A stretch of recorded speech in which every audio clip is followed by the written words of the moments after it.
the idea of writing a long book on a painter? Sartre, it tempted me. And I thought Tintoretto interesting because his evolution was Venetian, independent of Florence, which was so important, and of Rome. There was a Venetian painting I liked much more than that of Florence. And in the course of explaining who and what Tintoretto was, one could also explain Venetian painting. And then it seemed to me that in his pictures Tintoretto had studied the three dimensions. That was new to me, for after all a picture is flat and the dimensions are imaginary. What induced me to write a study on him was the fact that Tintoretto was so deeply and tenaciously concerned with space, with three-dimensional space. De Beauvoir, what you've just said gives me an idea. Did you prefer writing on painting to writing on music because, although music does in fact reflect its time, the society of its time, it does so in such a remote and indirect fashion, so difficult to grasp, that it seems almost independent of it, whereas painting is truly an image of society, almost an emanation from it? Was that one of the reasons? Sartre, yes. Tintoretto is Venice, although he didn't paint Venice. De Beauvoir, to some extent that may be why you wrote about painting. Sartre, certainly. Music is much harder to place. De Beauvoir, all right, what else is there to be said on the subject, do you think? Sartre, painting and music have always existed for me and they exist still. Painting is forbidden to me now. I can no longer see it. De Beauvoir, not for this last year. Sartre, I can no longer play music for the same reasons. But I can listen to it. Radio. Records. De Beauvoir, there's another thing that belongs to culture. We've spoken about music, painting, sculpture to some extent, and that is travel. You've made a great many journeys. You dreamed about them often when you were young, and you've made many with me, many without me. Short ones, easy ones, on foot, by bicycle, by plane, and so on. I'd like you to talk to me about them. Sartre, my life was to be a series of adventures, or rather one adventure. That was how I saw it. The adventure took place more or less everywhere, but rarely in Paris, because in Paris you don't often see a redskin leap out with feathers on his head and a bow in his hand. So the necessity of adventures compelled me to conceive of them in America, Africa, and Asia. Those were the continents made for adventure. As for the European continent, it provided little opportunity. So I began to dream that I would go to America, where I'd fight with roughnecks and come out of it safely, having knocked around a fair number of them. I often dreamed of that. In the same way, when I read adventure stories with young heroes in planes or dirigibles going to countries that I could scarcely imagine, I dreamed of going there too. I dreamed of going to shoot blacks, those eaters of their own kind, or yellow men, guilty of being yellow. De Beauvoir, so at that time you were racist? Sartre, not exactly. But they were yellow and I'd been told that they'd committed dreadful massacres, atrocities, tortures, so I saw myself bravely defending a European girl from the yellow men, she being in China against her will. What these adventure stories brought me, and I'm deeply grateful to them for it, was an appetite for the whole earth. I rarely thought of myself as French. I did think it now and then, but I also thought I was a man to whom the whole earth, I won't say belonged, but was the place he lived in, a place that was familiar. And later on I should be there in Africa or Asia, I thought, taking possession of those places by what I did. So the idea of the whole earth, which is very important, was to some degree connected with the idea that the function of literature was to speak about the world. The world was larger than the earth, but it was roughly the same thing. And the journey would only strengthen me in these possessions. I say possessions because I'm thinking of the child that I was, but I wouldn't use the word at present. Besides, I think it wasn't exactly possession but rather a certain relation between the man and the place where he is at a given moment, a relation that is not one of possession, but a certain way of causing the soil and the landscape to yield things I'd never seen and that I would see as being there for me and I being changed by them. De Beauvoir, an enrichment of the experience, in short. Sartre, yes. So that was the beginning of the idea of traveling, and from that moment on I was a potential traveler. When you first knew me, de Beauvoir, you wanted to go and see the slums of Constantinople. Sartre, yes. De Beauvoir, but had you traveled at all before meeting me? Sartre, never abroad, apart from Switzerland. We went there because my grandparents and my mother had to go to various resorts for the waters. Montreux, for example. De Beauvoir, but that didn't give you the feeling of a journey. It gave you the feeling of being on a holiday. Was the fact of your having asked for a post in Japan connected with that? Sartre, why, of course. That post in Japan was vacant. It was being offered. It was not that I asked to go to Japan just like that. What happened was that the head of the school was asked to choose a pupil who was willing to go to Japan to fill the position of French teacher in a Japanese school at Kyoto. I put my name down for it. That seemed to me absolutely natural. When we met, de Beauvoir, yes, there was a question of our parting so that you could go and spend 2 years in Japan. And you were very sad at not going. Sartre, it was Perron who went, because for teaching French they preferred a specialist in languages, which I quite understand. So the first journey I made was the one we made together, in Spain. And that was an immense delight, a treat for me. It was the beginning of my travels. De Beauvoir, it was thanks to Garrissy. Because influenced by Nizan he had advised it, we had thought of a modest journey to Brittany. But Garrissy said, but listen, you can stay with me in Madrid, it's very easy. Do come. It's not so dear as all that you can manage. Crossing a frontier, what did that do to you? Sartre, it turned me into a great traveler. Once I had crossed a single frontier I could cross them all. Consequently, I had become a great traveler. What was that frontier called? De Beauvoir, I think we crossed at Figueras. It's not quite the frontier, but it was there that we got out of the train. Sartre, it was there that we saw our first Guardia Civil and we were delighted. We were so very happy to be at Figueras. De Beauvoir, ah. I remember that as a wonderful evening, although Figueras is ghastly and the surrounding country far from pleasant. I passed through it again this year. We stayed in a little posada and we were very happy. Still, it wasn't at all the journey you'd dreamed about. Because it was a journey with me. Sartre, oh, that side of it was fine.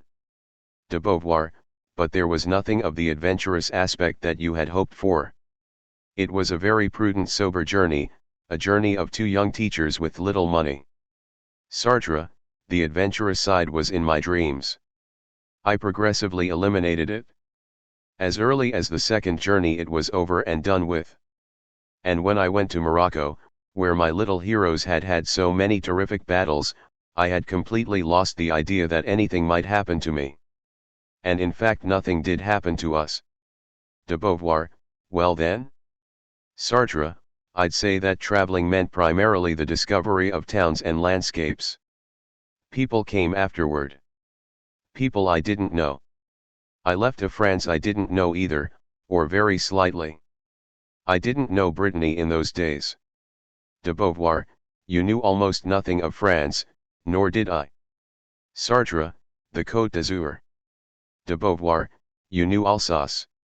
Sartre, yes, slightly. I did know Saint Raphael. De Beauvoir, during those first years we went to Spain, then to Italy, then we traveled in France. At the end of the second Spanish journey we went to Spanish Morocco and then to Morocco.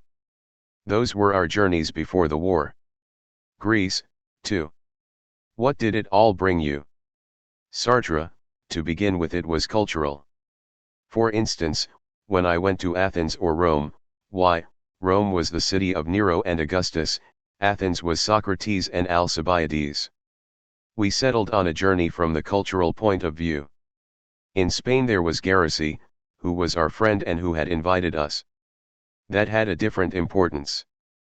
but even so the essential was what was meant by Seville, by Granada, the Alhambra, a bullfight, and so on. A whole mass of things like that. And I wanted to understand and discover everything I'd been told, not at the lycée, but by the writers I liked. I didn't like Bars all that much, but still he had talked about Toledo and about El Greco. I had to see what I had gathered about El Greco from reading Bars, for example. De Beauvoir, you're mixing things somewhat. Bullfights aren't the same as a Greek temple or as painting. It was a way of plunging into the country, into the crowds, and that counted too. Sartre, the bullfight counted enormously. De Beauvoir, you had the idea that one should be modern in one's way of traveling. Sartre, yes. De Beauvoir, I mean when Gil stayed in the Alhambra at Granada, for example, you thought and rightly that we should also go down into the lower town. Sartre, and see the Spaniards. De Beauvoir, see life in the present tense. I remember the arguments with Gil at Ronda. You were irritated because we only saw dead things belonging to the past aristocratic palaces, and for you, the town had no life in the present tense. So you were happy in Barcelona, because there we plunged into a swarming, living city. Sartre, we saw Spanish strikers in the act of striking. Yes. I remember General San Giorgio's coup d'état at Seville. De Beauvoir, it didn't last long. He was arrested the next day. Sartre, yes, but we did see the general in an open car. He was being taken away by the mayor. De Beauvoir, that rather linked up with your dreams of adventure. Sartre, ah, yes. There was something adventurous about it. De Beauvoir, yet we were in no danger. Sartre, for the moment we were caught up in the event. In any case we were in contact with people. De Beauvoir, we ran along with the crowd. There was that woman who held out her arms crying, "It's too stupid, it's too stupid." Did that shift of country, that change of skies mean anything to you? Sartre, the bullfights and things like that weren't merely cultural. They were something much more mysterious and much stronger than a simple meeting in the street or an accident I might have seen there. They made a synthesis of a lot of the country's aspects. We had to reflect on the bullfight, and try to find out its meaning. De Beauvoir, then there was also the kind of change of skies that can come from different tastes from what we ate and drank. Sartre, of course. In Italy I remember the Italian cakes. We talked about them at enormous length. I even wrote about them. De Beauvoir, yes, I recall that you compared the palaces of Genoa, for example, with the taste and color of the Italian cakes. I remember that in London, too, you tried to make a synthesis of what constituted London. Too hurriedly, of course. But you were trying to grasp the whole. We differed very widely. For my part I always wanted to see everything. You thought it was a good thing to soak yourself in the atmosphere, doing nothing, sitting smoking your pipe in a square, for example. And that you would have just as good a grasp of Spain in that way, as you would by seeing a couple of extra churches. Sartre, absolutely. What's more, I still uphold my point of view. De Beauvoir, now it's more or less mine too. Sartre, yes indeed. I thought smoking a pipe in the Zocodover Square was a delightful occupation. De Beauvoir, and in Florence, for example, I was really crazy in those days, and I was the one who was a bad traveler. In Florence, after lunch at about 2 in the afternoon, you wouldn't stir before 5 o'clock. You were studying German, because you meant to go to Berlin the year after. But I went out. I went to see 4 or 5 more churches, more pictures, more things. I never stopped. Still, when all is said and done, you were pleased to make those journeys that you call journeys of a cultural nature. But there is a dimension we've not spoken about. All these journeys did nevertheless possess a political dimension. Sartre, oh, it was vague in those days. De Beauvoir, very vague. But still we were aware of the atmosphere. The journey to Spain was the Republic, the coming of the Republic. The journey to Italy on the other hand was fascism. Germany, where you went to stay and where we traveled together, was Nazism. And in Greece it was Metaxas. We didn't feel it a great deal, but after all it did exist for us. Sartre, yes, it existed. We'd meet a citizen on a street corner who had not at all the same basis for his ideas as we had, and indeed it might sometimes have gone far along the road to dissension. I felt it above all in Italy. Fascism was really very strongly present. I remember one night in the Piazza Navona, where we were sitting and dreaming, and two fascists dressed in black, with their little caps, came and asked us what we were doing there and angrily told us to go back to our hotel. We saw fascists everywhere on the street corners. De Beauvoir, and I also remember that in Venice we saw German brown shirts. We found that very disagreeable. All the more disagreeable because you were thinking of going to Germany the next year. Sartre, yes, I can still see those brown shirts quite clearly. And we felt Metaxas too. But as we lacked information we didn't really know a great deal about his intentions. He didn't worry us much. De Beauvoir, still I do remember that we saw a prison, at Nauplia. We saw a Greek and he told us, all the Greek communists are rounded up in there. With a great deal of pride.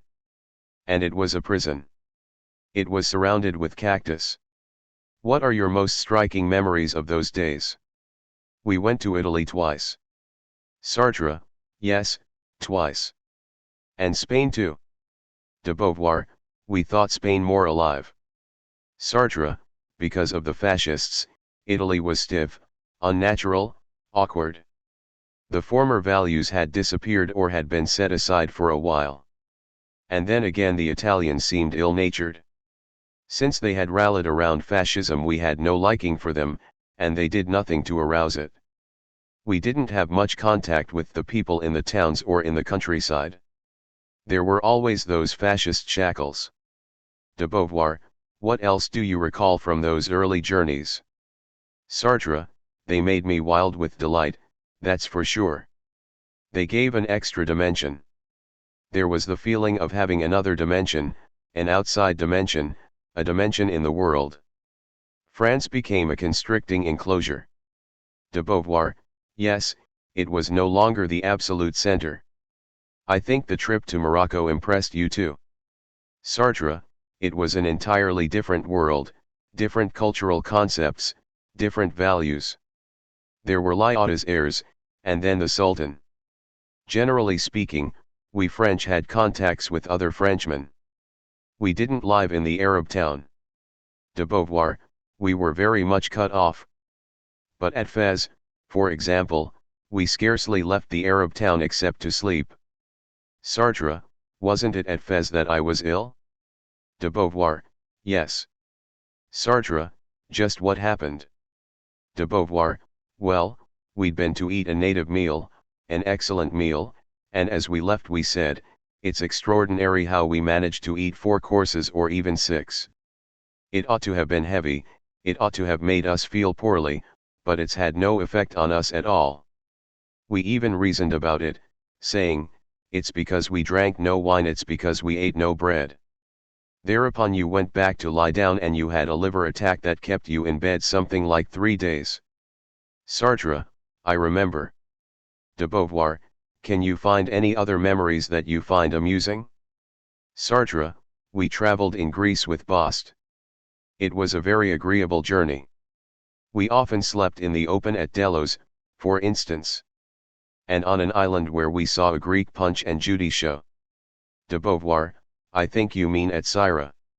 Sartre, at Syra. And then in the Greek countryside. We often slept in the open. De Beauvoir, oh, every other night, I think. Without a tent, without anything. And particularly in that very pretty town near Sparta where there are Byzantine churches with frescoes. We slept in a church, and when we woke up in the morning there were all kinds of peasants around us. But I'm the one who is talking, it ought to be you. Sartre, not at all, we're talking together, it's a time we lived through together. They were journeys without incident, on the whole. We did what was to be done quietly and peacefully. We saw people from the outside. They were journeys that looked rather bourgeois seen from Paris, but they were less so when we were in the country. We slept out, for example. De Beauvoir, yes, because we had no money. Sartre, people felt that, and it put us more nearly into a working class category right away. De Beauvoir, but we were very much cut off by not knowing the language. Indeed, it was only in Spain that we had someone belonging to the country who led us about, told us stories, showed us cafes, and pointed out Valle-Inclán. Our first journey in Spain was like that. Sartre, thanks to Garrissy. In Italy things were fairly easy, I had begun learning Italian. De Beauvoir, yes, we managed, but we didn't have any real conversations. We met neither intellectuals nor politicians, and of course we were cut off from the fascists. And then what about America, later on? That was something else again. Sartre, yes. You could say there's a third category of journeys. The first, the kind I never made, is the adventurous journey. Those that our status made suitable for us were cultural trips, and we made many of them. And then, because of the historical events that took place from 1945 onward, we began making journeys not strictly political but political in part. That is to say, journeys in which we tried to understand the country, whatever it might be, on the political level. De Beauvoir, journeys in which we were no longer just isolated tourists but in which we had contacts with the people of the country. That was something very important. So let's talk about that trip to America.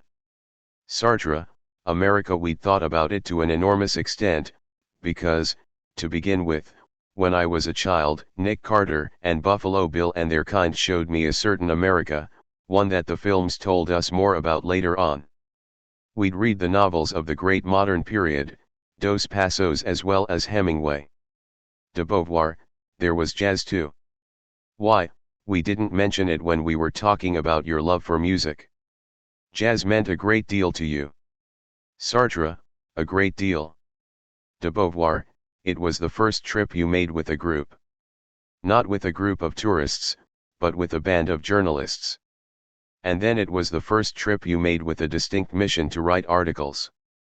You were to send articles to Le Figaro. One might say you undertook the journey as a reporter. Sartre, yes, I set off with experienced newspapermen who were used to reporting. There was André Violas with us. De Beauvoir, and wasn't it the first time you'd ever taken a plane? Sartre, yes, it was the first time. I took a military plane, flown by a military pilot. De Beauvoir, and what effect did that have on you? Were you at all frightened? Sartre, not at all at the taking off and landing. I was rather uneasy in the air, but not very. It didn't have any great effect on me. The plane the Americans put at our disposal, the plane that took us all over America, didn't frighten me much either. De Beauvoir, but what different dimensions did traveling like that give to your trip? Sartre, for me, it was an absolutely different kind of journey. A journey, it was something you made by train, you passed from one country to another. That sort of glass cage in which I flew over the ocean made a prodigious difference. It was of a nature entirely different from an ordinary crossing of a frontier. And the ferocity of the American customs men was not to be compared with the free and easy ways at most European frontiers. De Beauvoir, but didn't the fact that you were an invited group make things easier? Sartre, no. They looked at our bags and asked all the usual questions. De Beauvoir, what was different about this journey? Sartre, it was a conducted tour. Not only in the sense that we were a little convoy of 7 members, but also because it was run by the War Department. De Beauvoir, it was a question of showing you the American war effort. Sartre, as far as I was concerned, I didn't give a damn for the American war effort. It was America I wanted to see. De Beauvoir, of course. Sartre, and I was quite grateful to them because they did show us the whole of America, with the war effort coming second. De Beauvoir, what did they show you of the war effort? Sartre, an armaments factory, for example. De Beauvoir, so it was a journey in which you mainly saw a living country, a country in movement. Sartre, mainly because when I was shown Roosevelt's TVA, it wasn't particularly important to understand it from the point of view of the war effort. De Beauvoir, yes, but it was a piece of economic knowledge. It was no longer a matter of pictures, monuments, or landscapes, as the earlier trips had been. Sartre, and then in New York they took us to a projection room, and there over several days they showed us the great American movies that had been made since the beginning of the war and that we hadn't seen. That was more like something cultural. De Beauvoir, it must have been fascinating too. Sartre, it was fascinating. De Beauvoir, where did you stay in New York? Sartre, at the Plaza. De Beauvoir, you were very well treated, then. Sartre, we arrived at New York in the evening, at 10 o'clock in the evening, and nobody expected us at that time. We went through the customs, and there was no one there to tell the people it would be better not to push us around too much. We were given back our luggage and told to sit in the corner of a big waiting room. There we were, the 7 of us, at 10 o'clock at night, in the darkness, sitting by our bags. There weren't many of them, by the way, since each man had only one case, and we waited. At last the man responsible for the group, who tried to be as little responsible as he possibly could, said, "I'm going to telephone." He had a telephone number that he'd been given in Paris. He called and they welcomed him with a great deal of amusement and surprise, since no plane had been expected that evening, seeing we had had a long, complicated flight. De Beauvoir, yes, it was rather haphazard. Sartre, as it happened we arrived that particular evening, though we could just as well have arrived another day. So for that reason there was no one waiting for us. They sent cars to the airport at once and brought us back to New York. Our car drove us into the city. As we left the airport and traveled toward the hotel, we passed through great crowded streets. At 10:30 at night there were masses of people about. It all shone and it was full of shops that were lighted. At night the electricity was turned down a little, but it was still there. I remember my amazement, sitting there in our car, at seeing open, lighted shops with people working in them. They were barber shops at 11 o'clock at night. You could have your hair cut or washed, or you could be shaved at 11 o'clock at night. And the town seemed to me astonishing because what I saw was chiefly shadow. I saw shops below and then I saw shadows above, enormous shadows. They were the skyscrapers I saw next day. We arrived on a Saturday. De Beauvoir, didn't you think the hotel overwhelmingly luxurious? Sartre, the hotel. The first thing we saw was a swinging door with a crowd of white-haired women in low-cut evening dresses coming out of it. Men in dinner jackets too. There was some festival or other. De Beauvoir, it happens all the time. They aren't festivals. Sartre, people meet for one reason or another, and they are in evening dress. It was absolutely as though I were rediscovering peace. They didn't realize that there was a war on. De Beauvoir, since we usually went to unpretentious hotels, didn't the plaza seem to you astonishingly sumptuous? Sartre, no.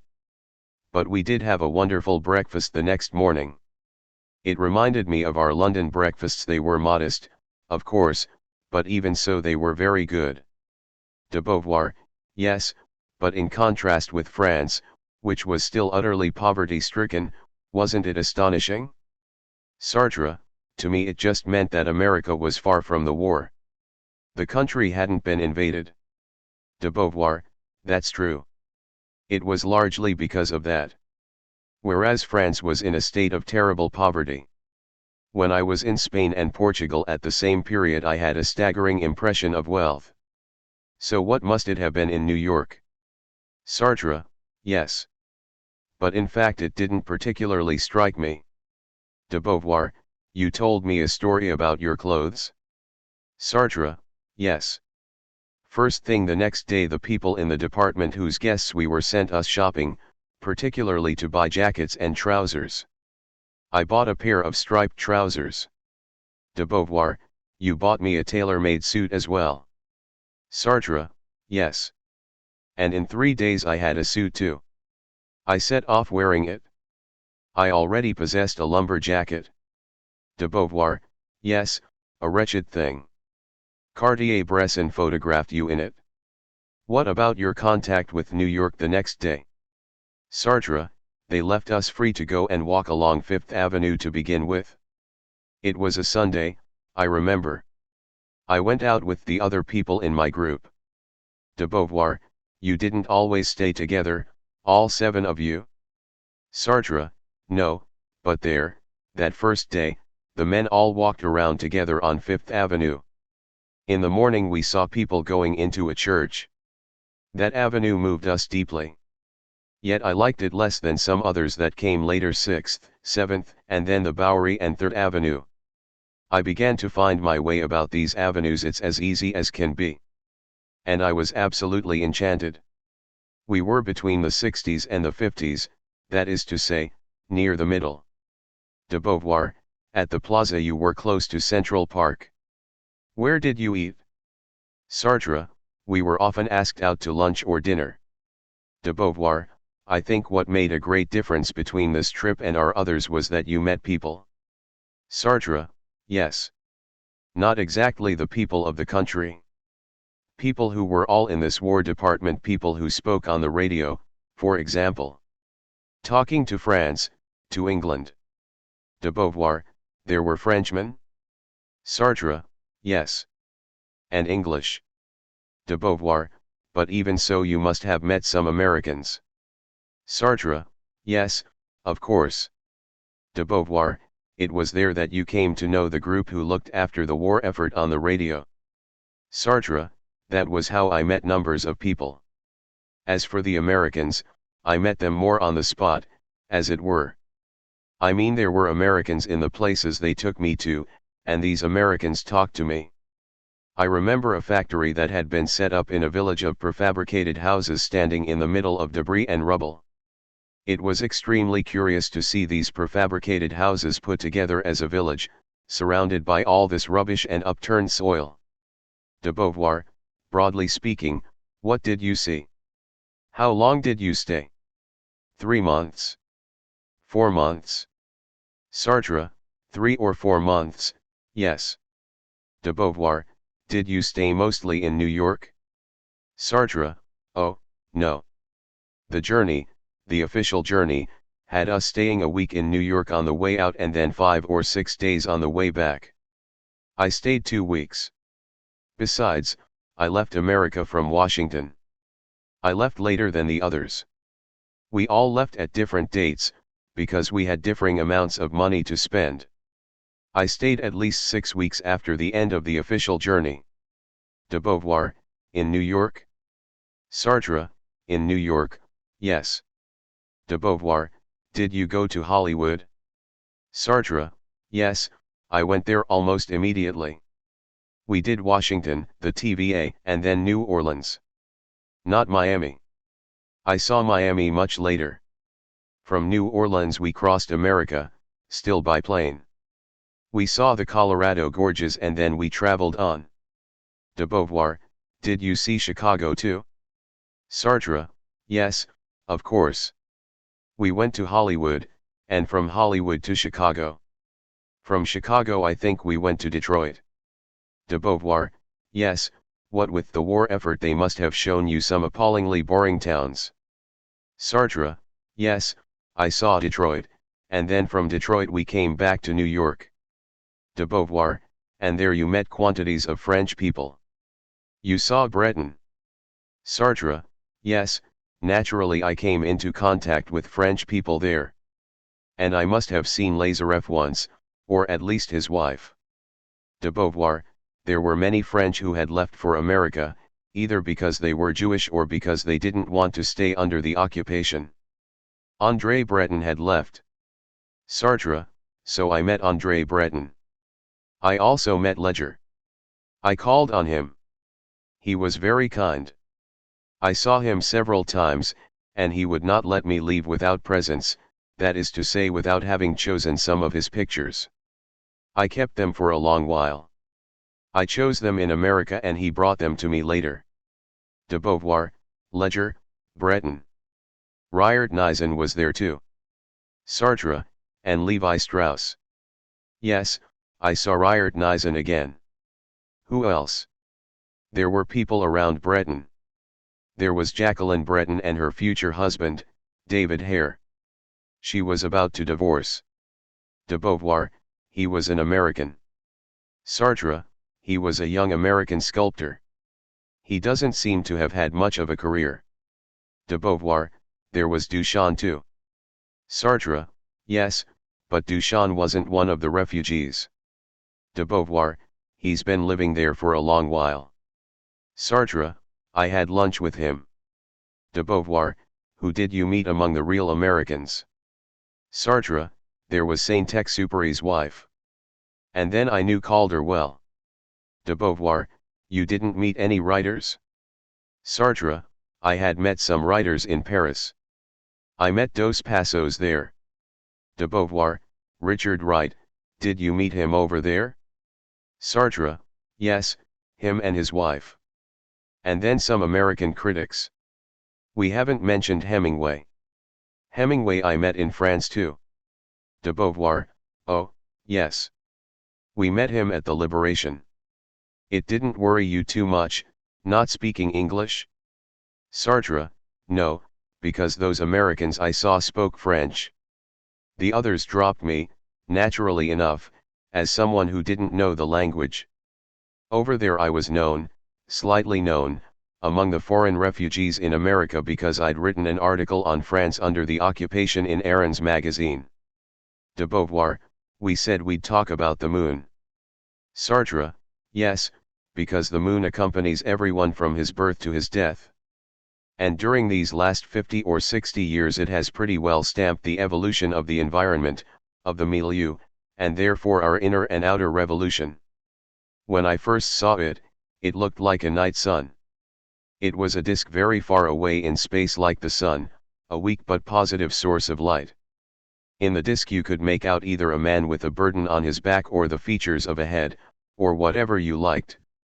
It was more homely than the sun and we were told it was closer, more nearly connected with the earth. We looked upon it as something we owned. It was an object in the sky yet, as it were, linked to us. De Beauvoir, which in fact it is, since it's a satellite. Sartre, exactly. But to begin with, one knew from experience that it was always there, that there was a full moon and that it stood for something like a terrestrial sign in the heavens. That's how I knew it in the beginning. I saw it at night and it was important to me in some way, I couldn't tell exactly how. It was the light of the night, the light that showed like a comfort in the darkness. When I was a child I was rather afraid of the dark and the moon comforted me. When I went out into the garden and there was the moon overhead I was happy. Nothing much could happen to me. As other children do, I sometimes imagined that it spoke, that it told me things, and I imagined that it saw me, too. It really represented something for me, there in the sky. I remember too that I used to draw the moon, and in it I put things I claimed to see there, things that were not the man with a bundle of sticks on his back or the head, but faces or landscapes in the moon that I made up, things I didn't really see but that I pretended to. De Beauvoir, and when you were older, did it still have an importance for you? Sartre, for a very long while, yes. The sun, I didn't necessarily like it, not all the time. It dazzled me. The sky was an expanse inhabited by the sun and the moon. De Beauvoir, do you speak about the moon in your books? At any rate you do speak of it in the prologue to Nekrasov. A man and a woman are on the quay. He says, look at the moon. She says, it isn't pretty. You see the moon every day, and he replies, it is pretty because it's round. I don't remember whether there's any moonlight in your novels. Sartre, it seems to me that the moon's just touched upon in the wall. I used to think of the moon as something personal. Fundamentally, for me, the moon stood for everything that is secret in contrast to what is public and freely admitted, which was the sun. I had an idea that it was a nocturnal copy of the sun. De Beauvoir, why did you want to talk about it particularly? Sartre, because I'd said to myself that one day I would write about the moon. Then afterward I learned roughly what the moon was, and that it represented a satellite. I was taught that and I took it personally. It wasn't the Earth's satellite, it was my satellite. That's how I felt about it. It seemed to me that I had thoughts that came because I was looked at by the moon. I was very fond of it, it was poetic, it was pure poetry. The moon was completely separated from me, up there, outside, and at the same time there was a link between us, a shared destiny. It was there like an eye and like an ear, it conversed with me. I'd written dissertations on the moon. De Beauvoir, why do you speak in the past? Sartre, because the moon means less to me since people go there. The moon was all that I've said up until the time they started going to it. I was intensely interested when it was decided that men should go and when they did go. I kept myself fully informed about the voyage. I remember that at Naples I even rented a television to watch Armstrong's flight. De Beauvoir, to see the first men on the moon. Sartre, to see how they looked, what they did there, and what the moon was like, how the earth looked from the moon. All that filled me with enthusiasm. But at the same time it changed the moon into a scientific object, and it lost the mythical character it had had up until then. De Beauvoir, had you imagined that people would go to the moon? Sartre, no. I'd read Jules Verne's tales about it and then Wells's The First Men in the Moon. I was well acquainted with all that, but it seemed to me legendary, impossible. Wells's way of going there wasn't really scientific. De Beauvoir, Jules Verne's was rather more so. There was also Cyrano de Bergerac's The Voyage into the Moon. Sartre, yes, but that. De Beauvoir, it wasn't very interesting.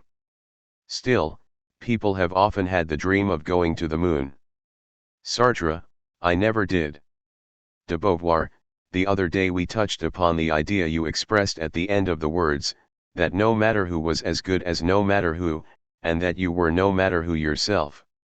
I'd like to know just what that assertion means to you. But how did these ideas of equality between men, or those of superiority, of hierarchy come into being to begin with? How did they form in your mind? On the one hand you say that when you were young you felt you were a genius, and on the other you say, more or less, that you had always thought that men were equal. Could you do something toward untangling this for us, starting with your childhood and youth?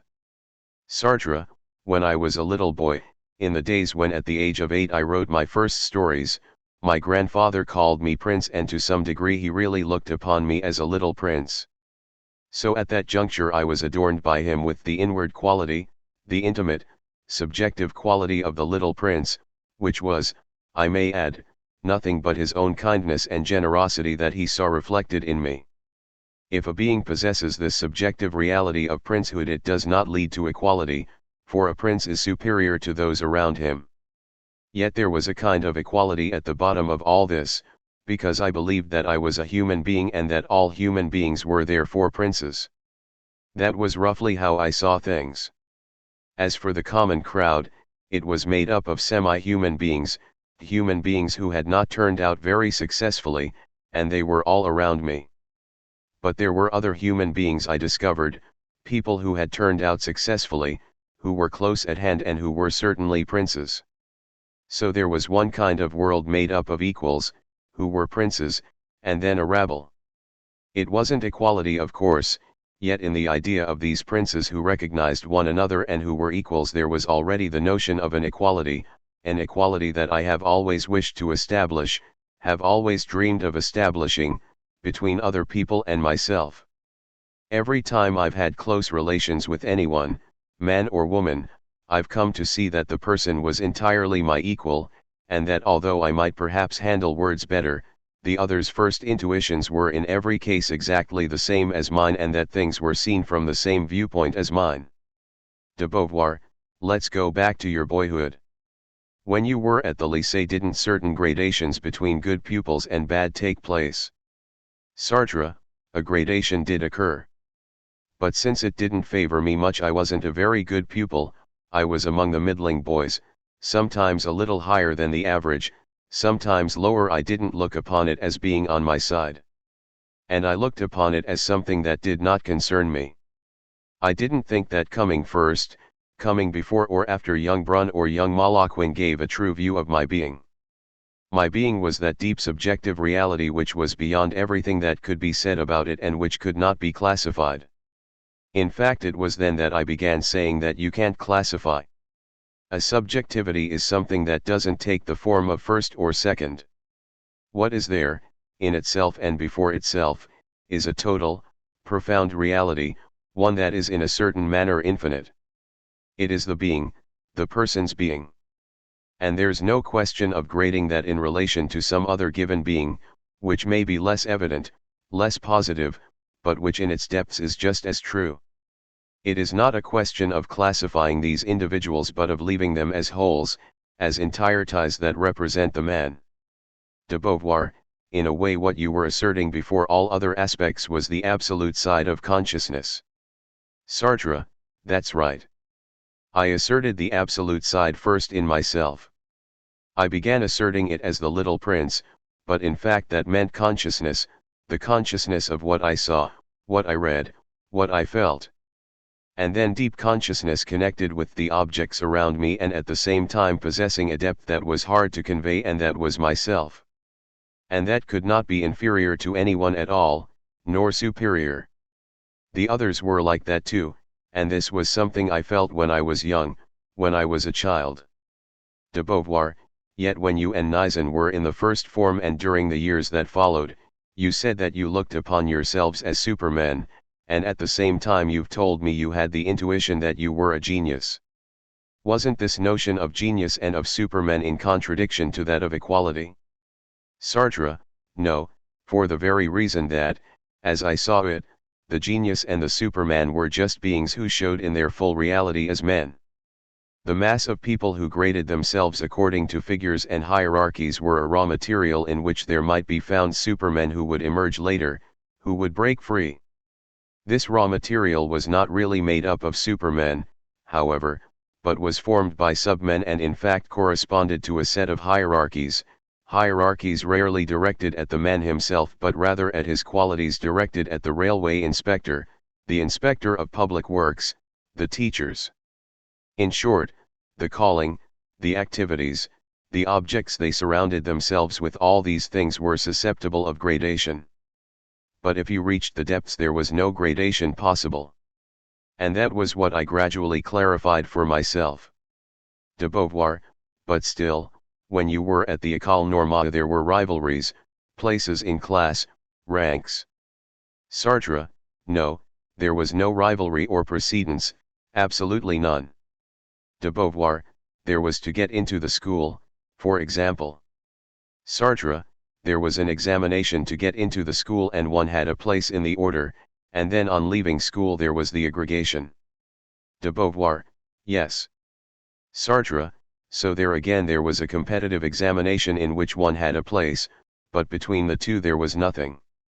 Hitherto I've shown you the notion of subjectivity as genius and that of hierarchy as a classification connected with particular qualities. At the École Normale there were these two classifications.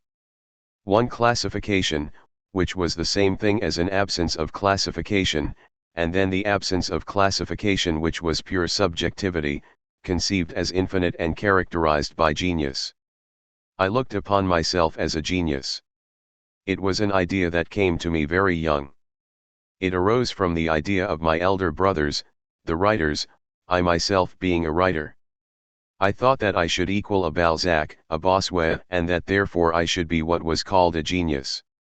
So at the École Normale there was on the one hand my subjectivity, which was that of a genius, and on the other the ranks brought into existence by seniority. When I joined the École Normale, for example, I was in the first year and I joined a turn, a kind of study group, with 5 or 6 friends I knew and liked. On either side there were other turns of the same sort. On the floor above there were the cares, the second-year students, also gathered in turns, but fewer of them in each. Then came the cubes, the third-year men, and after that one was an archicube. All this was a differentiation according to the years. And indeed, it corresponded to something, since you were acquiring knowledge that finally gave you a value as teacher of a given subject. For example, in 4 years I learned the essential of what had to be known in order to teach philosophy. Another would have learned French. In short, there was this classification by school years that meant nothing to us. We didn't think they were superior to us, they were just classified. De Beauvoir, yes, it was a hierarchy in equality, since each one was to reach it almost mathematically. Sartre, obviously the equalities were not exactly the same, since at each step more knowledge was acquired and a greater number of examinations passed. But still they were equalities. The equality of the first-year men who had no exams behind them but who were the same insofar as they were all embarking on the 4 years of school. Then the equality of the other years which had an exam behind them, a degree obtained in the course of the year, for example, and which therefore had additional attainments and qualifications. But it was the same equality in the end. De Beauvoir, yet you distinguished between your school fellows. You didn't at all have the notion that everybody was worthwhile. A man like Merleau-Ponty, for example, had a very open, welcoming attitude. You were not in the least like that. Sartre, on the contrary, I made violent distinctions between the good and the bad. And very soon Nizan and I, and Gil to a certain extent, joined Alain's pupils, who were violent and brutal in those years and who wanted to create something of a reign of terror in the school. I admit that this doesn't go very well with hierarchy and the subjectivity of genius. Yet still I think there was some connection with the subjectivity of genius.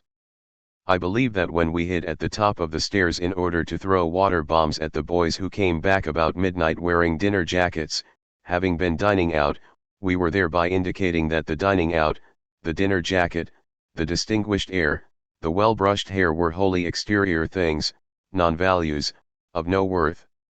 That these were things those boys ought not to have possessed, ought not to have desired, because what one ought to desire was the inner brilliance of genius, and certainly not success at a fashionable dinner party.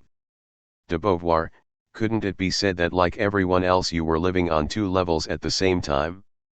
That there was a certain metaphysical level on which the absolute quality of all consciousness was asserted, but that there was also a moral, practical, and even social level on which this absolute of consciousness did not interest you if the person endowed with it had a way of behaving, of living and thinking that you were fighting against.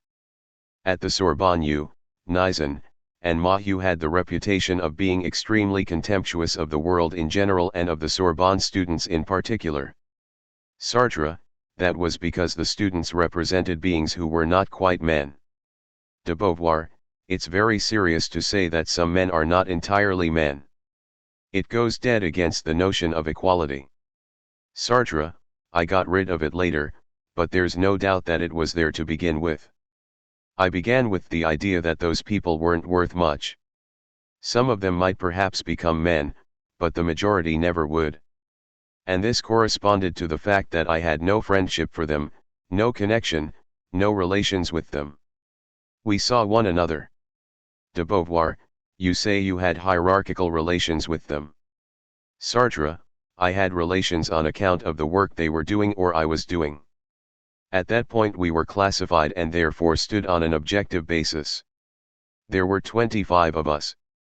I was graded 5th, 10th, 1st, and thus it was possible to compare us. But that never reached the being that was myself and that also wrote pieces which were, I thought, the product of genius and which could in no way be compared on the hierarchical level. De Beauvoir, so the fact is that you were very selective in your friendships, and you've been very selective all your life. Yet not feeling friendship for someone and rejecting him, amounts to setting up an inequality with those for whom on the contrary you do feel friendship and whom you do accept. Sartre, yes. I think that in fact everyone possesses within himself, in his body, in his person, in his consciousness, what is necessary to be, if not a genius, then at all events a real man, a man with the qualities of a man. But that is something that most people do not want. They stop at some level or another, and in the end they are nearly always responsible for the level at which they remain. So I think that in theory every man is the equal of every other man and that relations of friendship could exist. But this equality is destroyed by people because of stupid impressions, stupid research, stupid ambitions, and impulses. So one is concerned with men who would be equal if they would make a slight change in their attitude, but who in their present state are countermen, people who have made themselves men in virtually inhuman situations. De Beauvoir, especially those you call the swine. Sartre, the swine are people who commit their freedom to being acknowledged as good by others, whereas in fact, because of their very activity itself, they are bad. I truly, sincerely love a man who seems to me to possess the sum total of a man's qualities: self-awareness, the power of judging for himself, the power of saying yes and that of saying no, and strength of will. I value all these things in a man, and they lead toward freedom. At that point I can feel friendship for him, and I often do feel it for people I know very slightly. And then there was the majority, the people beside me in a train, in the metro, in a lycée, people to whom I quite genuinely had nothing to say. At the utmost it was just possible, placing oneself on the plane of the hierarchy, to discuss the 5th or 10th place awarded to a pupil or a teacher. De Beauvoir, and when you were at the lycée, did you find that the relations of age brought about relations of inequality between you and your pupils, or on the contrary were relations of equality possible? Sartre, oh, yes. Relations of equality were quite possible. It might be said that at the lycée, and particularly the École Normale, the relation of age allowed the existence of an obvious hierarchy, but one that absolutely did not possess a value of an essential, subjective nature for any one of us. It was merely a way of arranging people in a certain order so that they could be easily referred to, but it did not correspond to a reality. To put it in another way, there was a genuine reality, which was the reality of each person for each person, but which was not evident and which remained what it was. Then there was a great universal classification which agreed with other classifications conceived in the same way and which gave a person a rank on a phenomenal plane, a level on which the person's reality was wholly obliterated. This produced a society in which man's reality was suppressed, in which there were above all people who were capable of carrying out a certain kind of activity that defined them, but there was no self-aware subjectivity, no essential reality that might be reached either by another or by the one who possessed that subjectivity, that reality. There was nothing of that. It was all left out. De Beauvoir, is because of this feeling of equality between men that you have always refused everything that might set you apart? Your friends have often noticed your rejection of what are usually called honors, one might even say your disgust. Is it more or less linked with that? And then again, just what are the circumstances in which you have shown this disgust? Sartre, the one is certainly linked to the other, but it's also linked to the idea that my deep reality is above honors.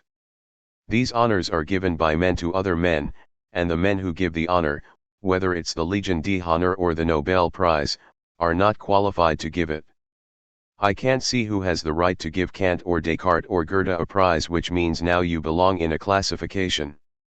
We have turned literature into a graduated reality, and in that literature you occupy such and such a rank. I reject the possibility of doing that, and therefore I reject all honors. De Beauvoir, that explains your refusal of the Nobel Prize. But there was an earlier refusal on your part, the refusal of the Legion d'Honneur after the war. Sartre, yes. The Legion d'Honneur seems to me a reward that's given to the mediocrities wholesale. It's said that a given engineer deserves the Legion d'Honneur and that another, who is much the same, does not.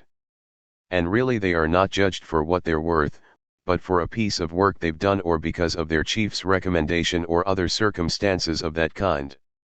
That is, nothing that corresponds to their reality. That particular reality is not quantifiable. De Beauvoir, you've just used the word mediocrities. So even with your theory of equality you do now and then come back to very aristocratic epithets and expressions. Sartre, oh no, not at all, because as I've already told you, freedom and equality are there at the beginning, and in a human process, that is, in a man's development, equality ought to be there at the end. But man is also a being submitted to a hierarchical system, and it is as a graded being that he may grow stupid or that he may come to prefer the hierarchy to his own profound reality. On that level, on the hierarchical level, he may deserve pejorative epithets. You understand?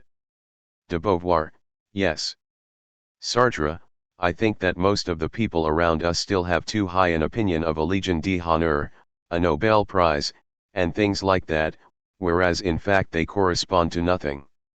They correspond only to a distinction given in the hierarchy to a being that is not real, that is abstract, that corresponds to the being that we are but that corresponds without really understanding why.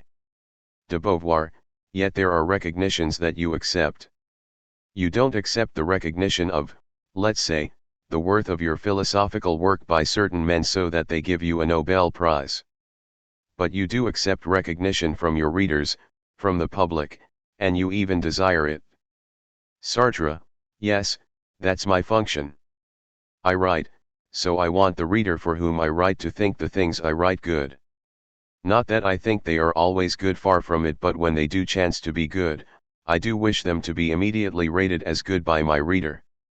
De Beauvoir, because your work is yourself, and if your work is acknowledged, you are acknowledged in your reality. Sartre, that's right. De Beauvoir, whereas the exterior quality that would cause you to be given the Légion d'honneur is not you yourself. Sartre, no, it's abstract. De Beauvoir, do you remember what happened with the Légion d'honneur? Sartre, well, it was in 45, and the London people who had come to establish themselves in Paris. De Beauvoir, the London people. You mean de Gaulle? Sartre, de Gaulle, yes. He appointed ministers and under-secretaries of state, and there was a Ministry of Culture, with Malraux as its minister and my friend Raymond Aron as its under-secretary of state. And they began handing out Légions d'honneur. That gave my friend Zero, whom I've talked about elsewhere, the idea of making me have the Légion d'honneur against my will, thinking that I should be profoundly embarrassed by it. De Beauvoir, because, as it must be admitted, Zero loved playing tricks on you. Sartre, he went to see my mother, spent a long time with her and extracted her consent. The poor woman knew nothing about it at all. Her father had had the Légion d'honneur, her husband had the Légion d'honneur. De Beauvoir, she thought it was all very fine. Sartre, it seemed to her that her son should have it. He told her to accept the award of the Légion d'honneur in my name, and said they would give it to me as a surprise. She willingly agreed. De Beauvoir, that is, she signed a paper. Sartre, it was indeed irregular, because it ought to have been signed by me. But I only knew that afterward. Then one day someone telephoned, a friend who had a relation in the ministry, and said, "Did you ask for the Légion d'honneur?" I howled with surprise, and then he said, "Well, you're going to get it?" So I flung myself on the telephone and called Raymond Aron. I said to him, "My dear friend, they intend to give me the Légion d'honneur. You must prevent it." Aron took it much amiss, he thought me thoroughly unpleasant. But nevertheless he did manage things so that I escaped the Légion d'honneur. De Beauvoir, on the whole we liked the government. There were people who were real friends of ours in it. It brought the resistors of France together, and as with Camus, for he was offered it too, by the way, the distinction was to come to you rather in your capacity as a resistor intellectual. Sartre, there was a gulf, even if the conditions had been the very best. The fact remained that accepting a decoration was something unimaginable for me. De Beauvoir, because at the same time the Légion d'honneur was part and parcel of a bourgeois hierarchy. And it therefore made you belong to that society. Sartre, it wasn't the bourgeois society, it was the hierarchy. There are similar hierarchies in the USSR or the socialist countries. De Beauvoir, yet there are certain prizes that you have accepted. And it would be interesting to know why. I'm thinking of a particular Italian prize. Sartre, I have accepted others. I first accepted a populist prize in 40, a small sum that was given me and that allowed me to live rather better. I was mobilized. I gave you some of the money and kept a little for myself at the front, and with it I lived rather better. I think in that case I was perfectly cynical, feeling that the war took away all value from prize or non-prize, that if you were given one while you were fighting it was a joke, and that I could accept it. To tell the truth, I had nothing whatsoever to do with the populist prize, since I had absolutely nothing in common with the populist writers. So I accepted. De Beauvoir, yes, you took the money cynically. But there were prizes that you accepted without any notion of advantage. Sartre, the Italian prize, that was because I was on good terms with the Italian communists and because I was very fond of some of them. At that point I was not on good terms with the French communists. I liked the Italian communists, and just at that time they were organizing this little festivity. It was a matter of giving a yearly prize to the person who had displayed courage or intelligence during the occupation, and they gave it to me. Obviously, that cannot possibly be reconciled with my theory. De Beauvoir, but it was a prize related to the occupation? Sartre, it was a prize connected with the resistance. I had it, though God knows that my resistance. I was a resistor, and I knew resistors, but I never suffered much for it. Yet they gave it to me. I think I didn't look upon this prize as the outcome of a period, of a hierarchy. I was too clearly aware that there was absolutely nothing in common between my attitude during the occupation and that of the resistors who had been taken prisoner by the Germans, who had been tortured, who had died in prison. We were resistors, so all right.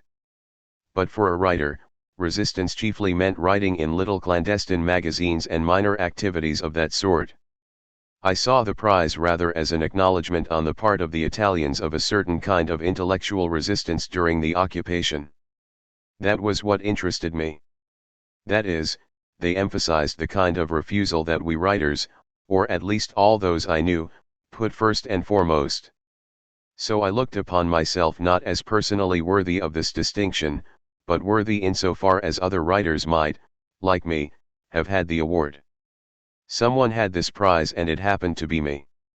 It stood for a kind of French intellectual resistance. De Beauvoir, in short, you and the Italian communists were friends. They offered you a certain acknowledgement of your own and your friends' activities during the war, and you accepted it, also in friendship. It had nothing to do with hierarchies, honors, distinctions.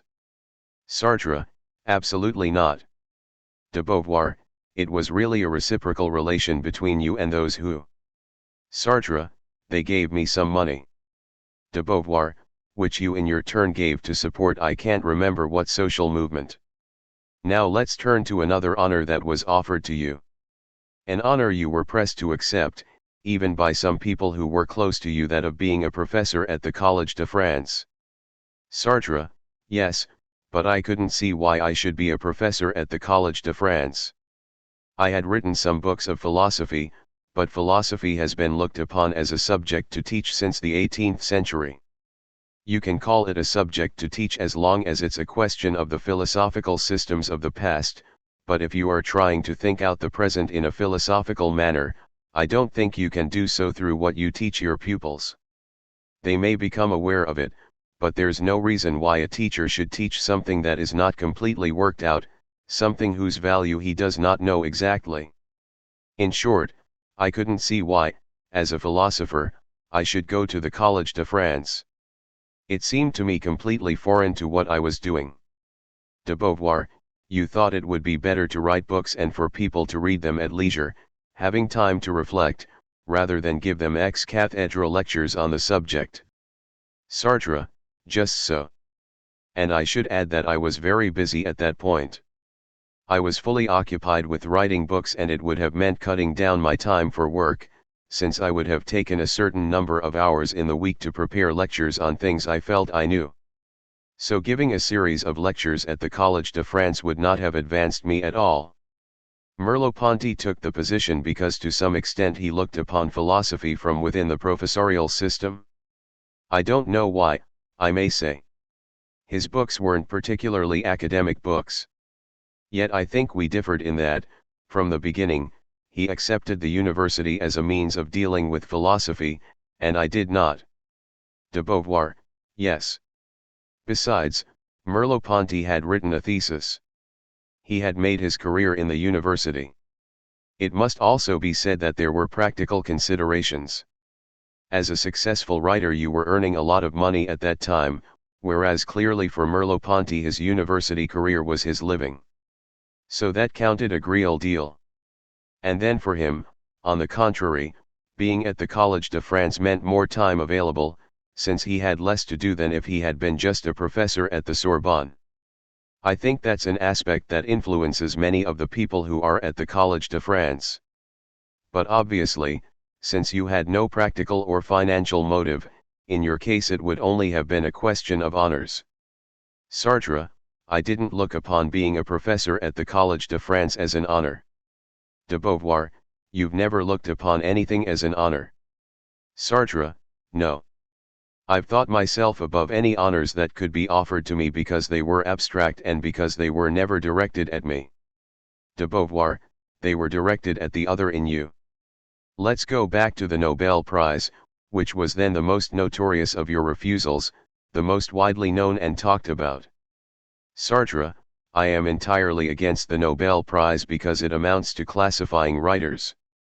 If it had existed in the 15th or 16th centuries we should know that Clement Marot had had the Nobel Prize, that Kant had missed it, he ought to have had it, but it had not been given to him because there had been a mix-up or because some members of the jury had done something or other that Victor Hugo had had it, of course, and so on. At this point literature would be completely ordered, arranged in a hierarchy.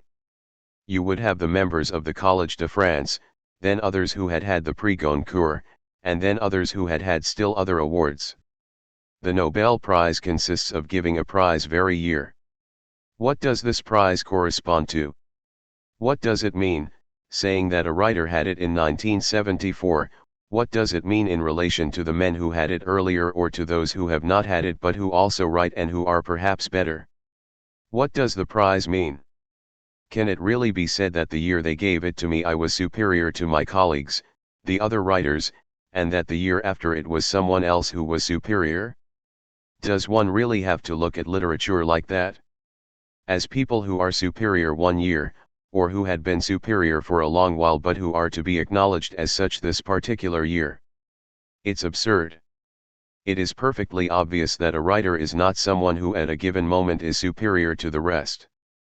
At the utmost he is the equal of the best. And the best is another bad way of putting it. He is the equal of those who have written really good books, and he is their equal forever. He'd written these books maybe 5 years before, maybe 10. There has to be a little fresh spurt for them to give you the Nobel. I'd published the words. They thought it worthwhile and they gave me the prize a year later. For them it gave my work a fresh value. But must one draw the conclusion that the year before, when I had not published the book, I was worth much less? It's an absurd notion. The whole idea of arranging literature in a hierarchical order is one that is completely contrary to the literary idea. On the other hand, it is perfectly suitable for a bourgeois society that wants to make everything an integral part of the system. If writers are taken over by a bourgeois society, they will be taken over in a hierarchy, because it is in an ordered fashion that all social forms appear. Hierarchy is what destroys people's personal value. Being above or below is absurd. And that's why I refused the Nobel Prize, because on no account whatsoever did I wish to be looked upon as the equal of Hemingway, for example. I was very fond of Hemingway, I knew him personally, and I'd been to see him in Cuba. But the idea of being his equal or of holding any rank at all in relation to him was very far from my mind. There is an idea here that I think naive and even stupid. De Beauvoir, I'd like to go back to your pride. The fact that you are proud emerges very clearly from our conversations. But how would you define your pride? Sartre, I think it's not a pride that concerns me myself, Jean-Paul Sartre the private individual, but rather one that has to do with the characteristics common to all men. I am proud of performing actions that have a beginning and an end, of changing a given part of the world insofar as I carry out the act of writing, of producing books. In short, it's my human activity I'm proud of. Not that I think it superior to any other activity, but it is an activity. It's the pride of consciousness expanding in the form of an act. No doubt it also has to do with consciousness as subjectivity insofar as it produces ideas and feelings. It's the fact of being a man, a creature born and condemned to die, but between the two, acting and setting himself off from the rest of the world by his action and by his thought, which is also an action, and by his feelings, which are an opening onto the world of action. It's by means of all this, whatever his feelings and thoughts may be, that I think a man should define himself. In a word, I don't understand that other men are not as proud as I am, since it seems to me a natural characteristic, part of the structure of conscious life, of life in society. De Beauvoir, the fact is that they usually are not proud. How does it come about that you have managed to be? Sartre, I suppose that in the immense majority of cases it's poverty and oppression that forbid them to be proud. De Beauvoir, you feel that all men tend to have a certain pride? Sartre, that's what I think. This pride is connected with the very fact of thinking, of acting. It is that which reveals the human reality, and it is accompanied by a consciousness of the act one performs, the act with which one is pleased and of which one is proud. I think that is the sort of pride that should be found in everybody. De Beauvoir, and why are there so many people who are not at all proud? Sartre, take a boy who lives in a more or less disunited family in an atmosphere of poverty, a boy with no education, who hasn't reached the level at which society asks him for truly human proofs and qualities, a boy who in these conditions comes, when he is 18 or 19, to a job that calls for hard, low-paid, subordinate work. This boy may be proud of his physical strength, but that's no more than vanity. He does not possess pride properly so called, because he's perpetually alienated, perpetually thrust out of the sphere in which he ought to be able to act with others, asserting, I've done this, I've done that. I have the right to speak. De Beauvoir, so pride seems to be a class privilege. Sartre, no. I don't say that. I say that at present the possibilities of having pride are available more to one class, the oppressing class, the bourgeoisie, than to another, the class of the oppressed, the proletariat. But in fact it seems to me that any man can be endowed with this pride. Because of social circumstances it's easier for some bourgeois to have it than for proletarians who are humiliated and oppressed. So they, the proletarians, have something other than pride, they have an urgent need for it. They feel the emptiness where the pride they ought to possess should be, and in revolutions they are crying out for the pride of being men. You can see by their words and actions that there are some proletarians and peasants who have retained their pride. Those people will be the revolutionaries. If their backs are bent, if they are bowed down as one says, it is against their will. De Beauvoir, don't you think that family and upbringing are of great importance here? If people belonging to the unfavored classes are lucky with their family, they will keep their pride even under oppression and exploitation, the direct opposite of the wealthy bourgeois, who are completely ruined by an overprotected childhood. In that context, how do you explain that you managed to be proud? Sartre, I had a childhood in which a great deal was said, and improperly said, about my intelligence and about the fact that I was the grandson of my grandfather, who mistakenly believed that he was a great man. I was led to think of myself as a little prince. In the petit bourgeois world I lived in, I was already a privileged creature, and because of my grandfather I was looked upon as possessing some inestimable quality. That doesn't correspond to what I say about pride, because I don't think I do possess an inestimable quality. I just think I have human possibilities. It's the human being in me that I'm proud of. But it did come to me from my first pride, which was that of a child. De Beauvoir, you were encouraged to have pride in being a man. Sartre, yes. I think my grandfather had it too, but in another way, based more on personal qualities, connected more with teaching diminished. But he was certainly proud. De Beauvoir, when you were writing about Genet, you were pleased with his remark, pride comes later. Do you think it's sound for yourself? Sartre, pride is called pride, is felt as pride later. By later I mean after I was 12, after an earlier life in which it existed but in which it was not named. De Beauvoir, it seems to me that there was one thing you liked very much at the École Normale, and that was all of you being together. Sartre, yes, we saw one another very often. We formed groups, we went to the movies together, we had lunch together. Most of the time we had lunch and dinner at the school itself. There were conversations from table to table between the scientists and the literary men. De Beauvoir, you've often said that the years at the École Normale were among the happiest of your life. Sartre, yes, I was perfectly happy. De Beauvoir, so you took great pleasure in living among other men? It really was among men, because you were a boarder, and as you say, you ate together, and so on. So you found men's company very agreeable. Sartre, yes, but still I did have relations with women. De Beauvoir, yes, I know. There was Camille, there was the fiancée. Sartre, there were quite a lot. De Beauvoir, in another way, through Gil, there was Madame Morel. Sartre, but generally, I spent my days among men. Mind you, Gil, Mahu, Nizan, and I formed a group that people made fun of. De Beauvoir, yes, because you were very standoffish with people you didn't like. Merleau-Ponty, for example. You were on very bad terms with him, weren't you? Sartre, yes, but even so I once protected him from some men who wanted to beat him up. De Beauvoir, you were singing obscene songs, and being pious he tried to stop you. Sartre, he went out. Some fellows ran after him, there were 2 of them, and they were going to beat him up because they were furious. So I went out too. I had a sort of liking for Merleau-Ponty. There was someone else with me. We overtook them and said, come on. Don't beat him up. Leave him alone and let him go. So they didn't do anything, they went off. De Beauvoir, there was another time in your life when you were happy, when you were living in a community of men. That was in the prison camp. Sartre, yes, but I was not so happy.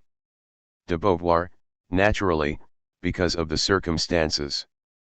But what I mean is, you did not dislike the fact of living a communal life with men at that period.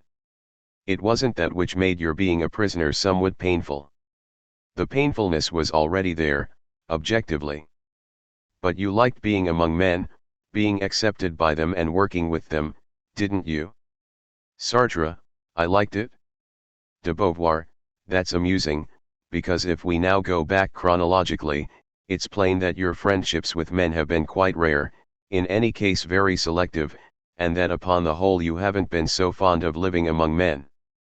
I mean, let's take your military service. Sartre, military service. There was a first part, which was during a course at Saint Cyr, the meteorological course. I had nothing much in the way of relations with the other soldiers apart from Gil, who had chosen the same speciality, and with Aaron, who was an instructor. There were 1 or 2 others I talked to, but very little. It was really the instructor and Gil who were my best friends. Then afterward, at the Villa Polovnia, I was with 2 fellows, one who came from Toulouse and one who was a seminarian whose feet smelled horribly, who did his work badly, and who had what relations with me he could manage, seeing that I did not believe in God and did not hide it from him. De Beauvoir, so in that case it was enmity? Sartre, as soon as anything went wrong it turned into enmity. I didn't like the man from Toulouse at all, either. He was a thief and a grafter, but I had little to do with him. As far as our relations in the kitchen went, or strolling around tours for a day, he was bearable. De Beauvoir, and when you were a teacher you necessarily had close relations with the whole group of teachers. Sartre, no, I didn't have close relations with them. De Beauvoir, I mean you were there and there were other teachers around you. Did you keep them entirely at a distance? You did after all have some friendships. At Le Havre you had Bonnef. Sartre, I had Bonnef, and then I had the English teacher, although Bonnef, and I looked upon him as a buffoon. We used to have lunch together in the restaurant I described in Nausea. De Beauvoir, why were you friends with Bonnef? Sartre, because he was a good-looking fellow and a boxer. It was essentially that. De Beauvoir, when you were teaching at Le Havre you were friendly enough for us to go on a walking tour for a few days with him, his girl, you and me. Sartre, yes, I was quite fond of him at that time. De Beauvoir, afterward, at your various posts at Laon and Paris, did you never have friendly contacts with your colleagues? Sartre, I used to see them when I went to the meetings for giving the pupils places on the honor roll, that is, when I went, for I was often reproved for not going. But I can't say I had relations with them. Yet it's true I did with Magnaine and Merle. I was at the Lycée Pasteur for 2 years, and I knew them both there. De Beauvoir, but you weren't friends with Magnaine, were you? Surely you were acquainted with him, but it didn't amount to anything? Sartre, yet I saw more of him than of Merle. But that was because Merle had his own life and he didn't have much spare time, whereas Magnaine did. De Beauvoir, what other contacts did you have? When you were at Le Havre, Bost and Pal were there. You used to box with them. It would be amusing to talk about your relations with your pupils. Sartre, generally speaking I was quite fond of them, and when Bonnef thought up the idea of giving boxing lessons I persuaded them to come to the gymnasium myself. There were 10 or 12 of us, the others wouldn't follow, as they were afraid of making fools of themselves or hurting somebody. There were about 10 of us and we boxed without doing one another much harm. De Beauvoir, there were other pupils you liked more, Zadek, for example. On the whole, did you like them better than your fellow teachers? Sartre, I didn't know my fellow teachers. I wished them good day, I asked them how they were and how their wives and family were, but it stopped there. I wasn't unpleasant with them, but we didn't know one another, and they didn't make any effort to know me, either. They had their own lives. There were 1 or 2 who had a vague liking for me.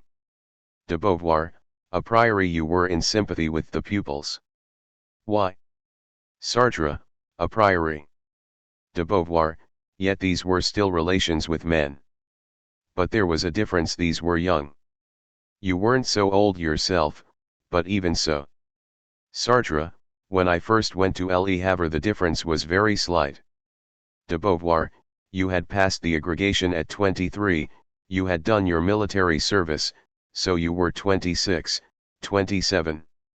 Sartre, and they were 18 or 19. I liked them.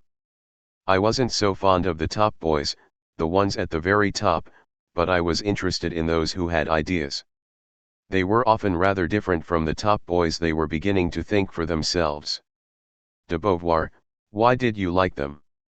Because they weren't yet set in their ways, because they didn't yet feel they had rights, because they weren't yet swine? Sartre, I was very like them as far as thought and way of life were concerned. I was a little freer since I didn't live with my family, but after all it was pretty well the same thing. There really was a link, so that I was friends with Bost and Pal, much as I was with Gill and Maheu. De Beauvoir, there's someone we haven't mentioned, and that's Zero, with whom you had a strange connection. Sartre, I had a certain liking for him, a liking that arose from his appearance. He was quite good-looking. De Beauvoir, he was even very good-looking. Sartre, he was fairly amusing, ironic, fairly intelligent. De Beauvoir, very much of a mythomaniac. Sartre, he was homosexual and he had a certain amount of trouble at the site universitaire. I was there too at that time. It can't be said that he and I got on well together. He got on better with Gil, for example. De Beauvoir, let's go back to the young. Why did you like them? Sartre, I think it was because I recognized myself more in them than in older people or those of my own age. Insofar as they were interested in philosophy, they had an unmethodical way of looking for ideas that corresponded with the way I looked for my theories and truths. I often used to say, I've discovered 3 theories this week. Well, there was something of that in them. Their way of thinking was a kind of discovery. They weren't yet formed, they were forming themselves. I wasn't yet formed either, and I was well aware of it. I felt that I was changing, and as for them, they were in a state even earlier than the change I felt in myself. And I did after all see a good deal of them, partly by pressing them to box and then by not pressing the daily contacts. De Beauvoir, there was also a gym teacher you saw now and then. Sartre, Rasquin.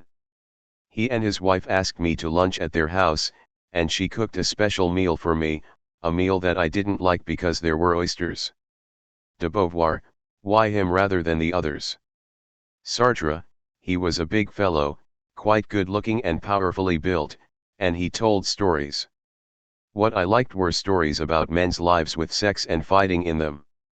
De Beauvoir, in short, you liked Bonaf and Rasquin because they weren't pedants and they didn't try to have intellectual contacts with you, and because they were handsome, full of life, and told stories. Sartre, both of them were good at gymnastics. Well, anyway, Bonaf went in for boxing. De Beauvoir, although Bonaf taught Latin? Sartre, yes, Latin, French, and Greek. But you must realize that for me Le Havre wasn't the center of my contacts. In fact, I had much deeper relations with Gil, Maheu, and that lady, less so with Nizan in those days. De Beauvoir, things had cooled very much since his return from Aden. Then he got married. You still saw one another, but it was no longer an intimate friendship. Whereas Gil and you were very intimate.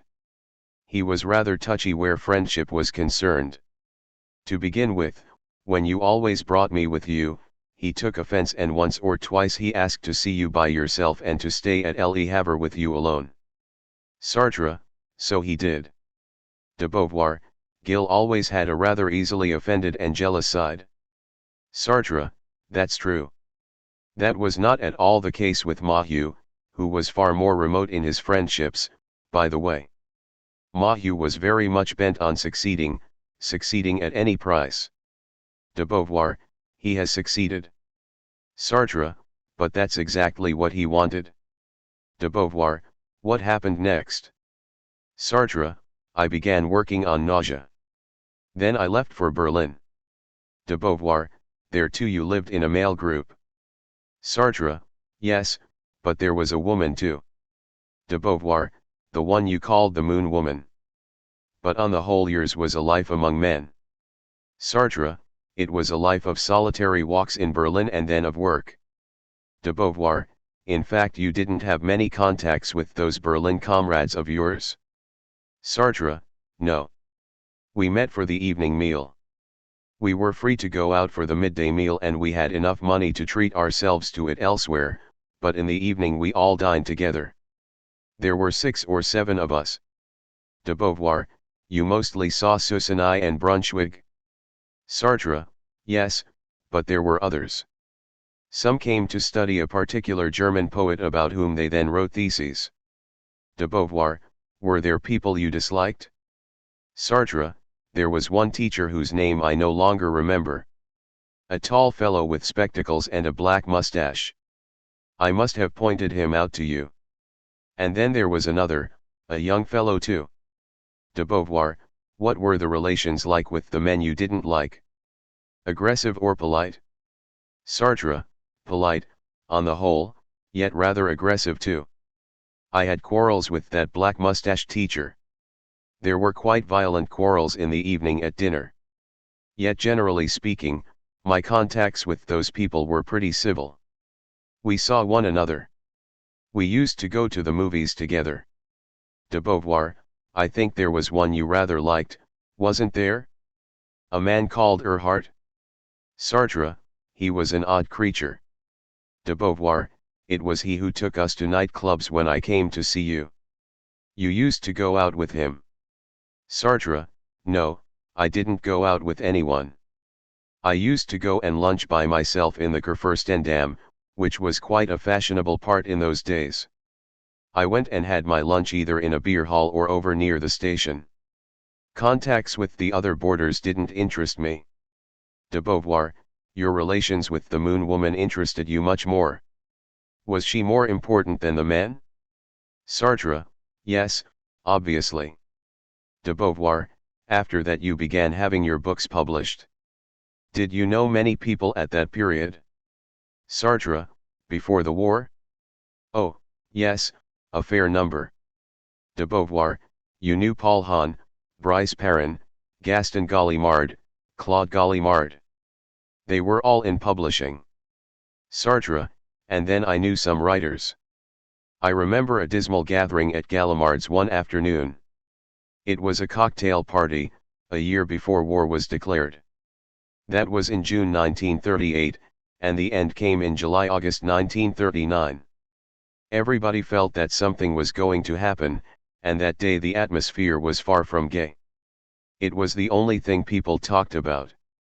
So yes, at that time I did know a few of Gallimard's writers and colleagues. De Beauvoir, was it that day you met Johando?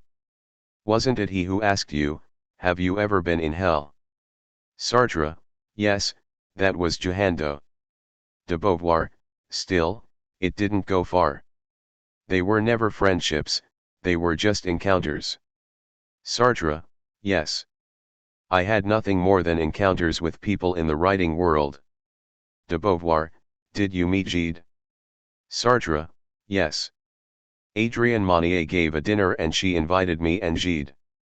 I no longer remember that dinner very clearly, but we didn't dislike one another, Gide and I. De Beauvoir, did seeing writers amuse you?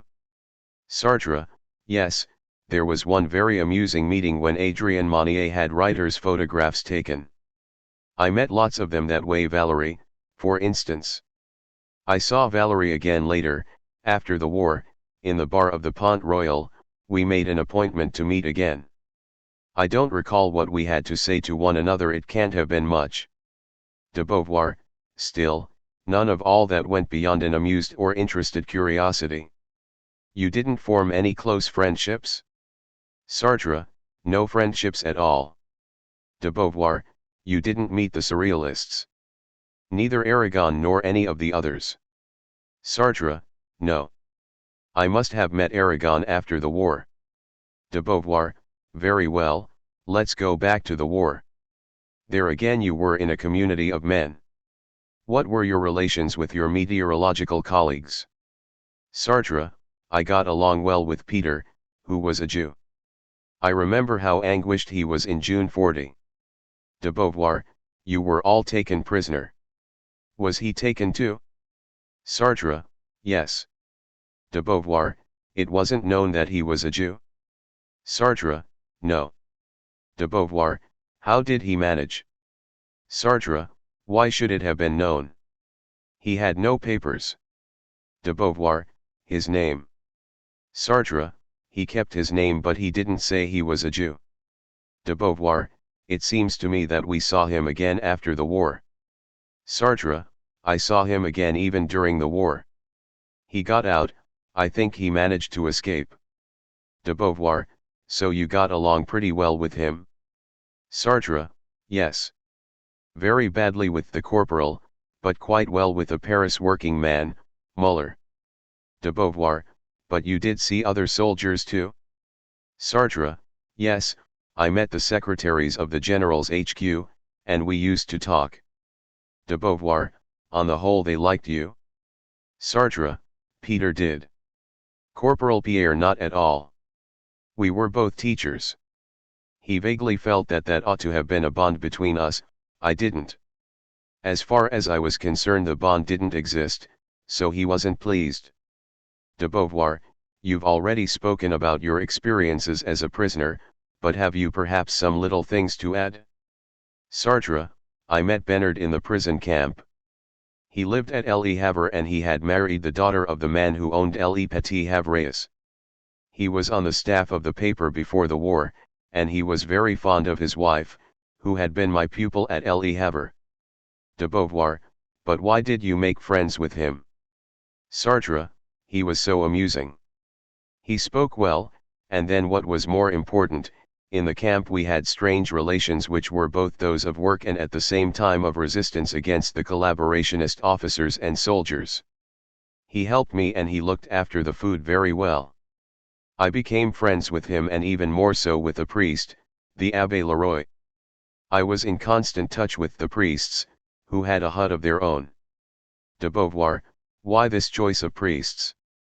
Sartre, because they were intellectuals. And that was also the reason why they had recruited me and why they had recruited others.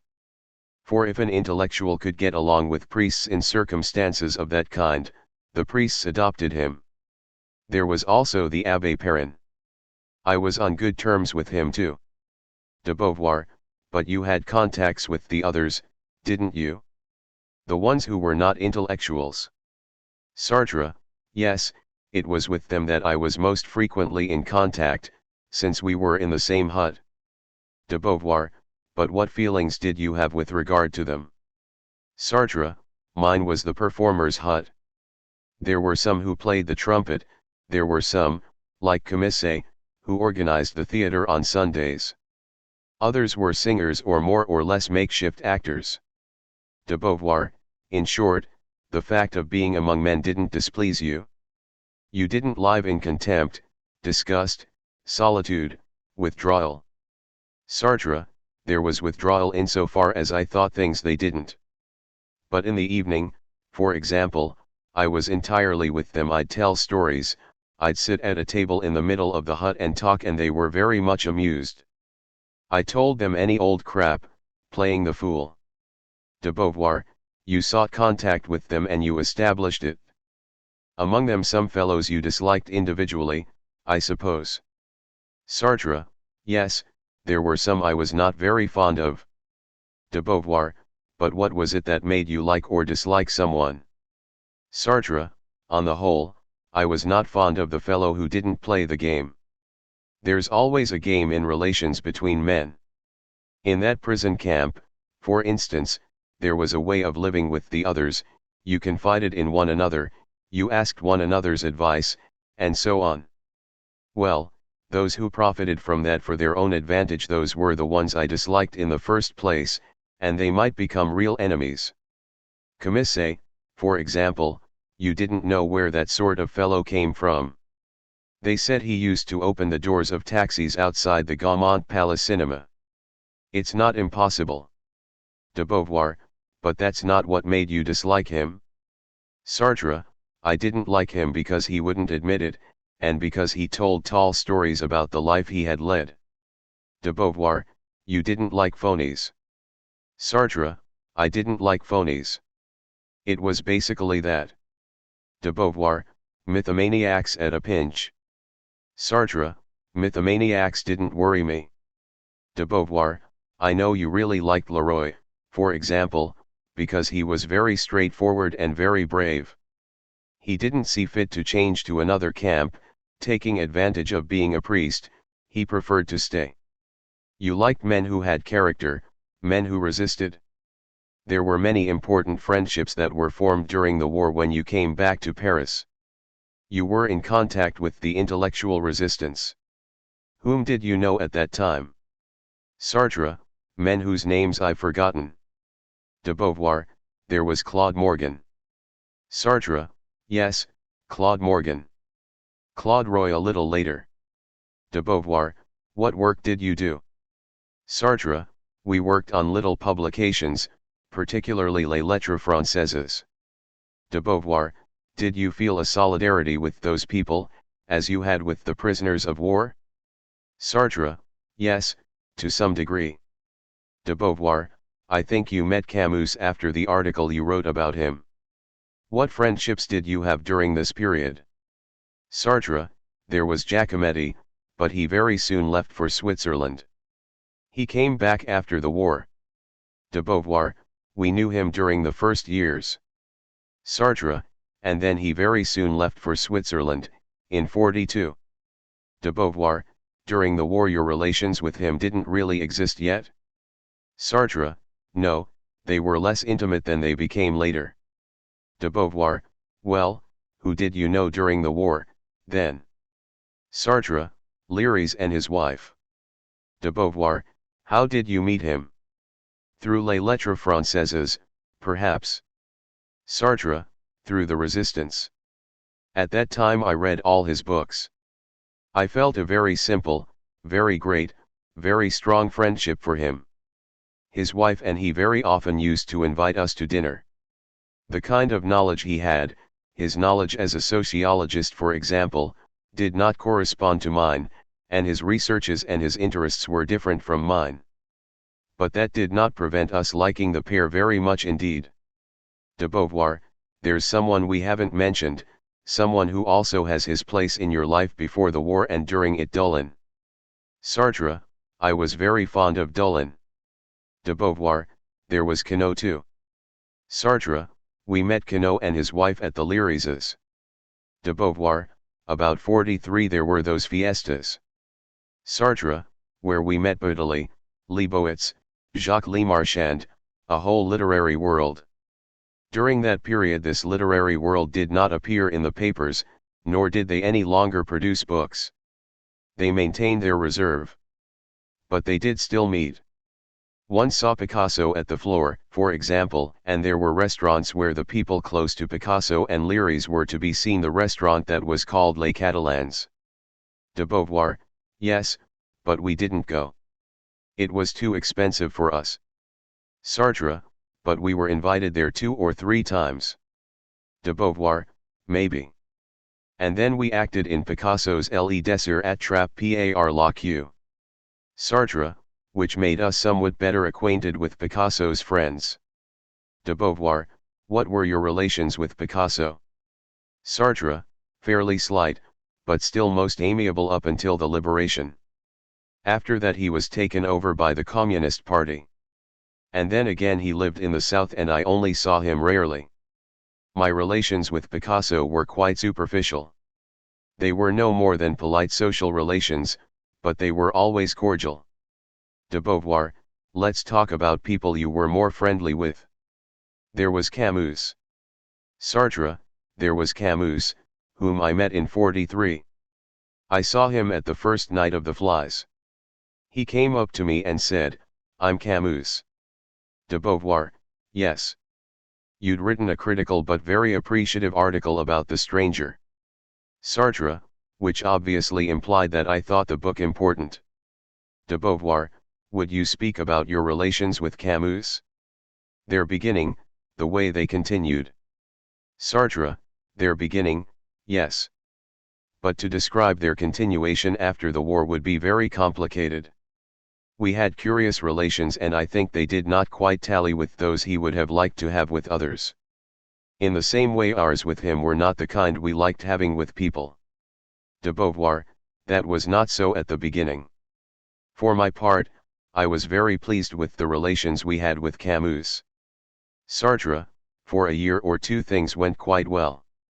He was amusing, extremely coarse, but often very amusing. He was very deeply committed to the resistance, and then he edited Combat. What we found engaging was his Algerian side. He had an accent like that of the south of France and he had Spanish friendships that went back to his contacts with the Spaniards and Algerians. De Beauvoir, above all our contact wasn't stiff, solemn, intellectual. We drank, we ate. Sartre, in a certain way intimacy was lacking. It didn't lack in conversation, but it wasn't deep. One had the feeling that there might be a clash if we touched on certain things, and we didn't touch on them. We had a great liking for Camus, but we knew we shouldn't go too far. De Beauvoir, he was the one in whose company we enjoyed ourselves most and had most fun. We saw a very great deal of one another, we exchanged innumerable stories. Sartre, yes, we had a real friendship with him, but it was a superficial friendship. People thought they would please us by calling all three of us existentialists, and that enraged Camus. In fact, he had nothing in common with existentialism. De Beauvoir, how did your relations with him evolve? He thought of staging No Exit and acting the part of Garçon. So you were very close to one another in 43. Sartre, and in 44 too. I joined his resistance group a little before the liberation. I met people I didn't know who together with Camus were looking into what the resistance could do in this last stage of the war. Many of them were arrested during the following weeks, in particular a girl called Jacqueline Bernard. De Beauvoir, then Camus asked you to write articles on the liberation of Paris for Combat, and after that it was largely for Combat that you went to America. Sartre, it was Camus who registered me as a reporter in America for Combat. De Beauvoir, and when did it all begin to go sour? I remember the great row he had with Merleau-Ponty. Sartre, yes, that separated us to some degree. He was at Boris Vian's one evening in 46. He had recently spent a few days with a charming woman, who had since died, and because of this love affair and separation he was rather closed up and morose. He greeted everyone and then all at once he attacked Merleau-Ponty, who was there, about his article on Kessler and Bolshevism.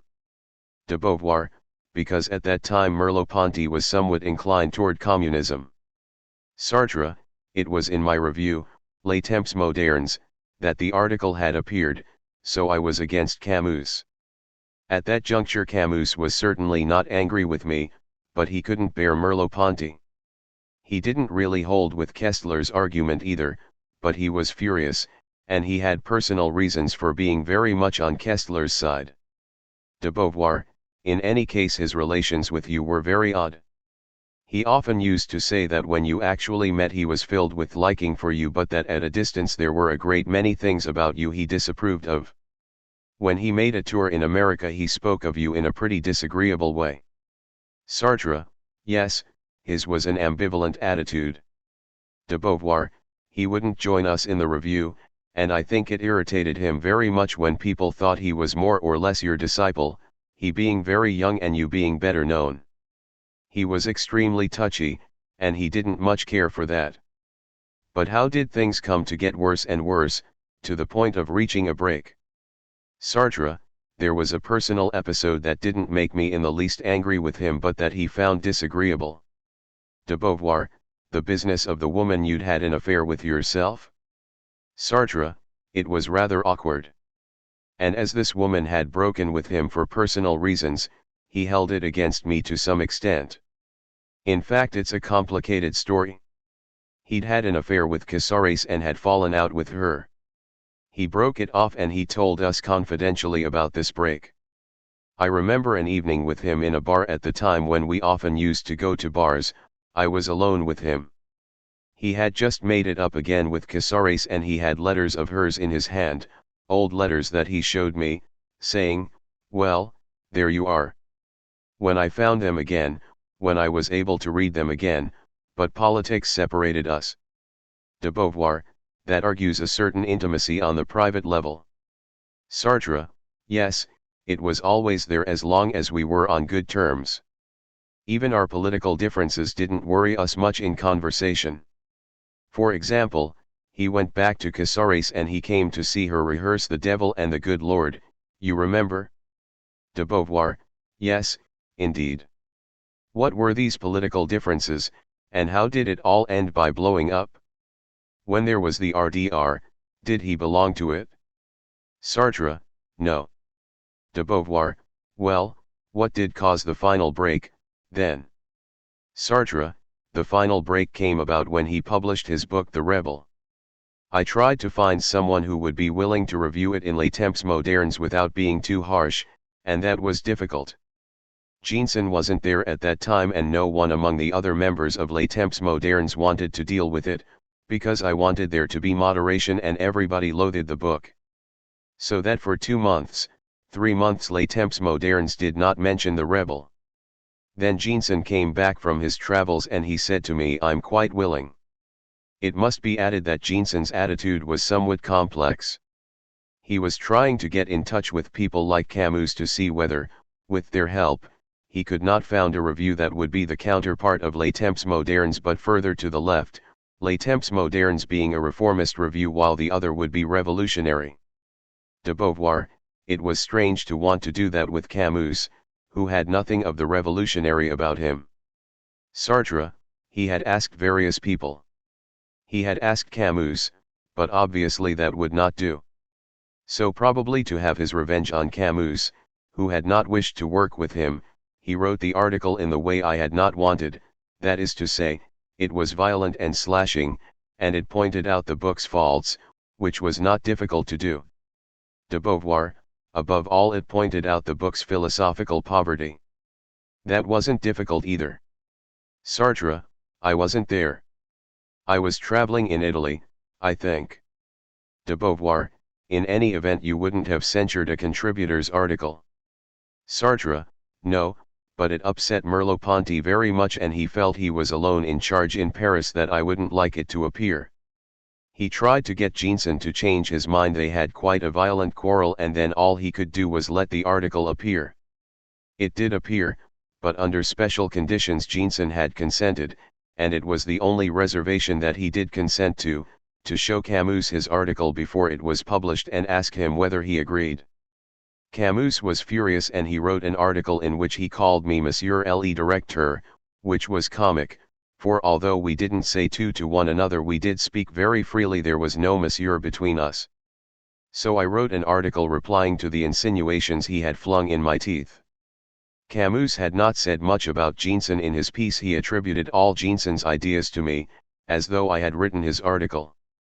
I answered quite harshly, and at that point our relations came to a stop. I retained a liking for him although his politics were completely foreign to mine, particularly his attitude during the Algerian War. De Beauvoir, that was later. At the same time he assumed the part of an important person, he became pompous, he became someone quite different from the cheerful, amusing young writer whose head had been slightly turned by fame but in a naive fashion. Well now, Merleau-Ponty and Kestler, what were your relations with them? Sartre, there were no deep relations with either one or the other. With Merleau-Ponty it's clear enough. I had a great esteem for him, and I was perfectly sincere in my article at the time of his death, but he was not someone it was easy to be with often. De Beauvoir, in any case I think we never dined or had a drink with him. He never came to our parties. He never was part of our private life.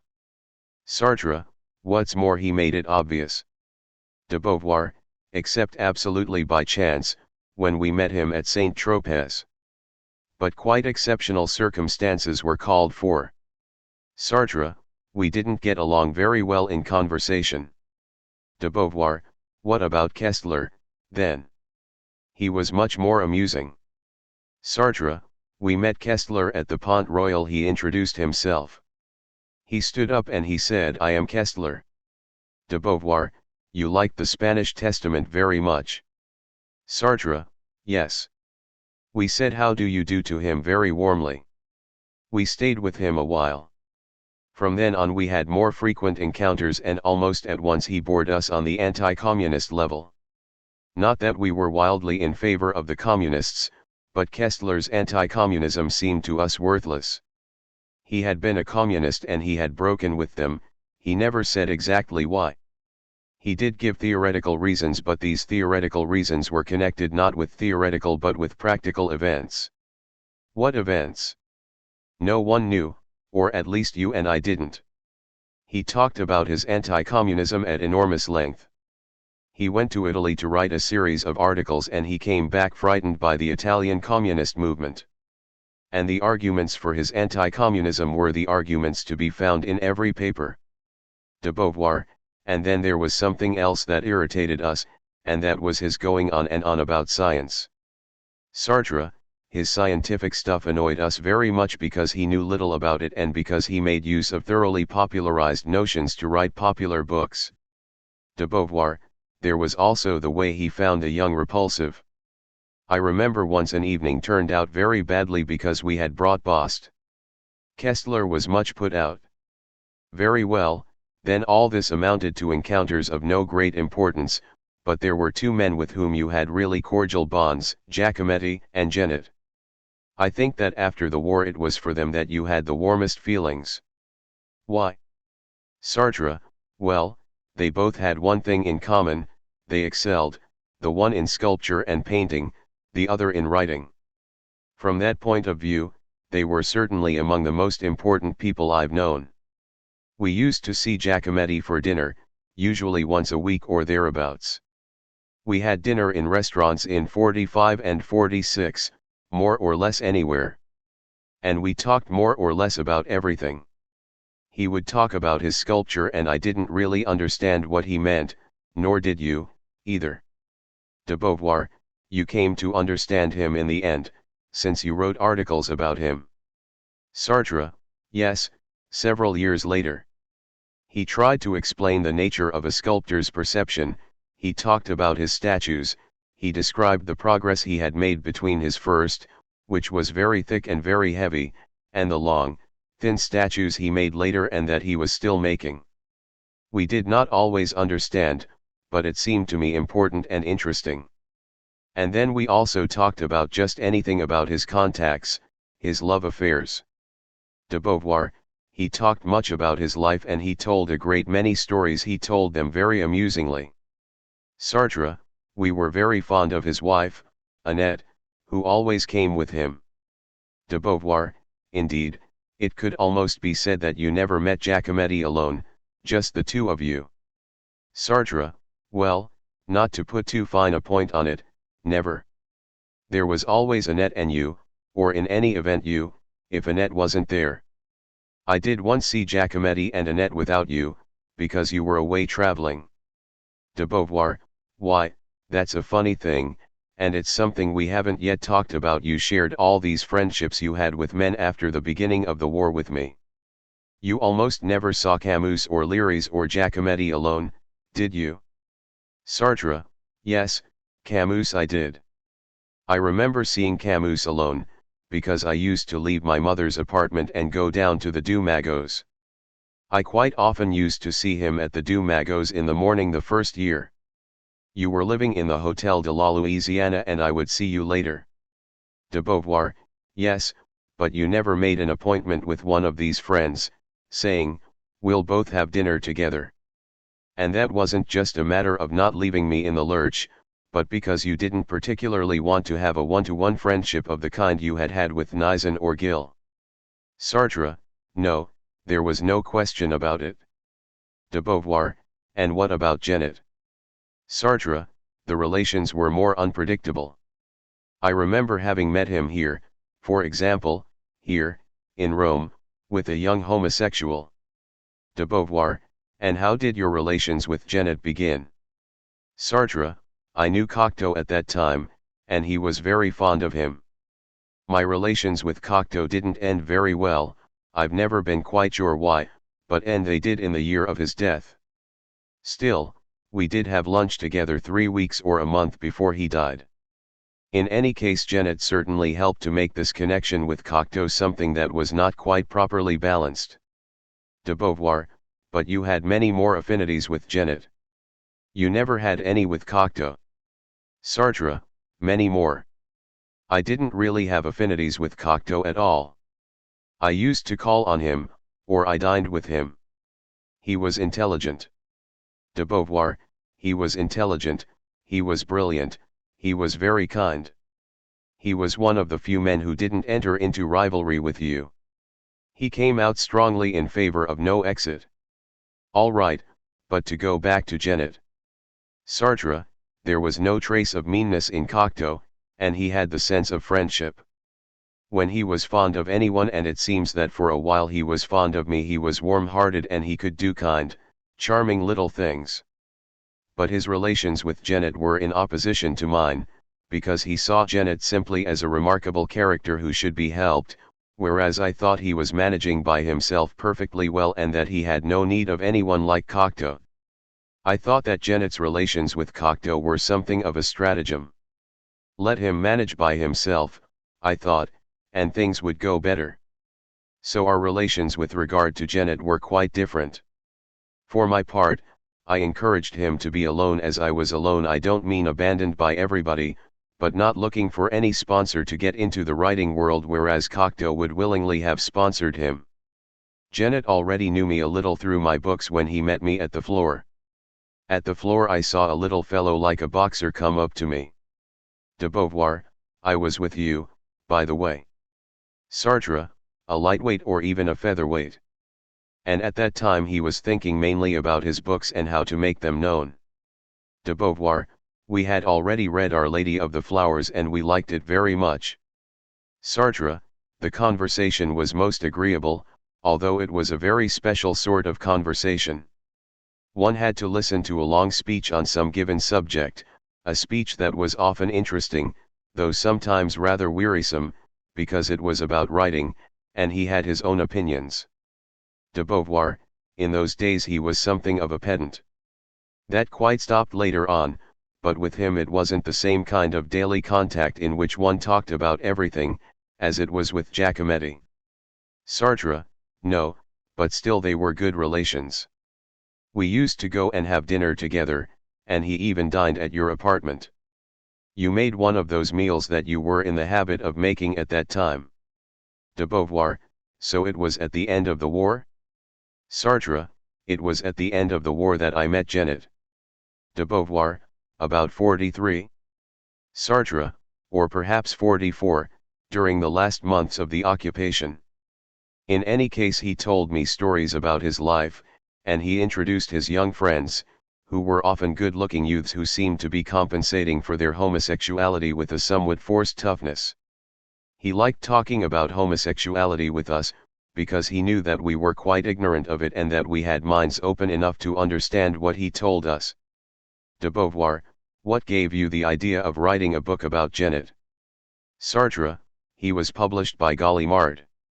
At that time he was on good terms with me and he suggested that I should write a preface for him. De Beauvoir, oh, that's how it was. He asked you for a preface, and you turned the preface into a book. How did he take the book?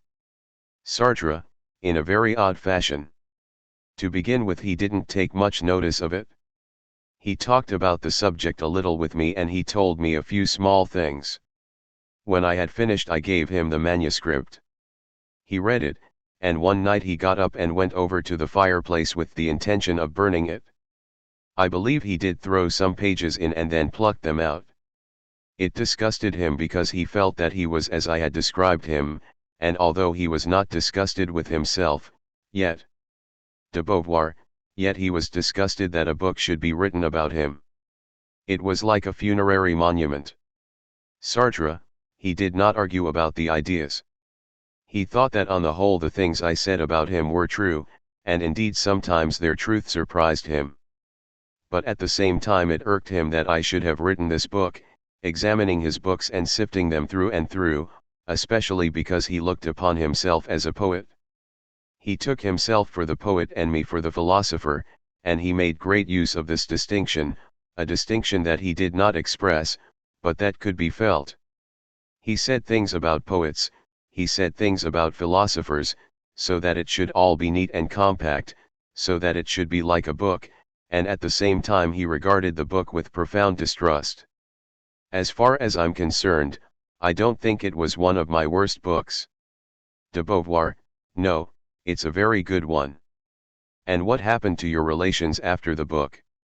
Did it have an effect on them? Sartre, they diminished. After that we would meet by chance at Gallimard's, where he came to hand in a manuscript or ask for money. We'd spend a short time together and make an appointment for the next day or the day after that. But it should be pointed out that two things happened just then. He was much attached to Abdallah, who killed himself more or less because of him, and at that moment Janet decided not to write any more. And in fact he never did write anything much after that death. Besides, he was no longer living in Paris. When I met him it was after an absence of 6 months or a year. De Beauvoir, one last thing. How did all the friendships we have talked about finish? We've spoken of the pre-war friendships, Gil, Nizan, Mahu, etc. Sartre, with Gil it came to an end because his life had rather soured him. He lost his wife, who meant a great deal to him and with whom we got along very well, and he married another woman whom he did not see fit to introduce to us. Gradually he withdrew from our life. De Beauvoir, as early as 1950 he was no longer on really good terms with you. He was very conservative, very bourgeois, very much taken up with the past. On that level things did not go well between us, so we stopped seeing one another. Now what about Maheu? Sartre, I quarreled with Maheu over something that happened to a Czech who was a friend of ours, a man we were looking after, and it's complicated. De Beauvoir, it must be said that there had been ups and downs, there had been eclipses. There were years during which we never saw him and then afterward we did see something of one another again. 0. Sartre, he was killed in a car accident in Algeria. De Beauvoir, in rather suspicious circumstances. Sartre, that's not certain, we know nothing about it. De Beauvoir, as for Aaron, you broke with him after the war for political reasons. Sartre, not immediately, but quite soon. For political and for more essential reasons our way of looking upon not only man's world but also the philosophers were entirely different. De Beauvoir, all right. We're still very fond of Léry's, but we scarcely see him any more. As for Queneau, there was an odd quarrel the meaning of which we could hardly figure out. Sartre, but which was final. De Beauvoir, in fact, of all these friends you've had there wasn't one you've liked so much as you liked Nizan or Gil, for example, when you were young. Sartre, certainly not. De Beauvoir, perhaps the closest was Giacometti. There was never any quarrel with him. Sartre, there was never any quarrel, but there were periods of coldness. De Beauvoir, because of an affair that you spoke of in the words and which wasn't exactly what he thought was the truth. Sartre, things went very well with Giacometti until almost the very end, but because of that business he was more or less estranged from me for the last months. De Beauvoir, many of your friendships have ended in estrangement. With Camus it was a downright quarrel, with Queneau too. And with Aaron, and with Gil. Sartre, Maheu, that was an estrangement too. De Beauvoir, entirely so at the end. Why were things like that? Sartre, breaking off doesn't affect me in the least. A thing is dead, that's all. De Beauvoir, can you tell me why it doesn't affect you? Sartre, I think I did not feel a deep friendship for some of the men who were among the closest of my friends. Gil and I did not belong to the same world. He had a much more bourgeois way of living than I did. He wasn't a philosopher, and that meant something. I used to expound my theories to him, as I've said, and he replied, but it didn't really interest him.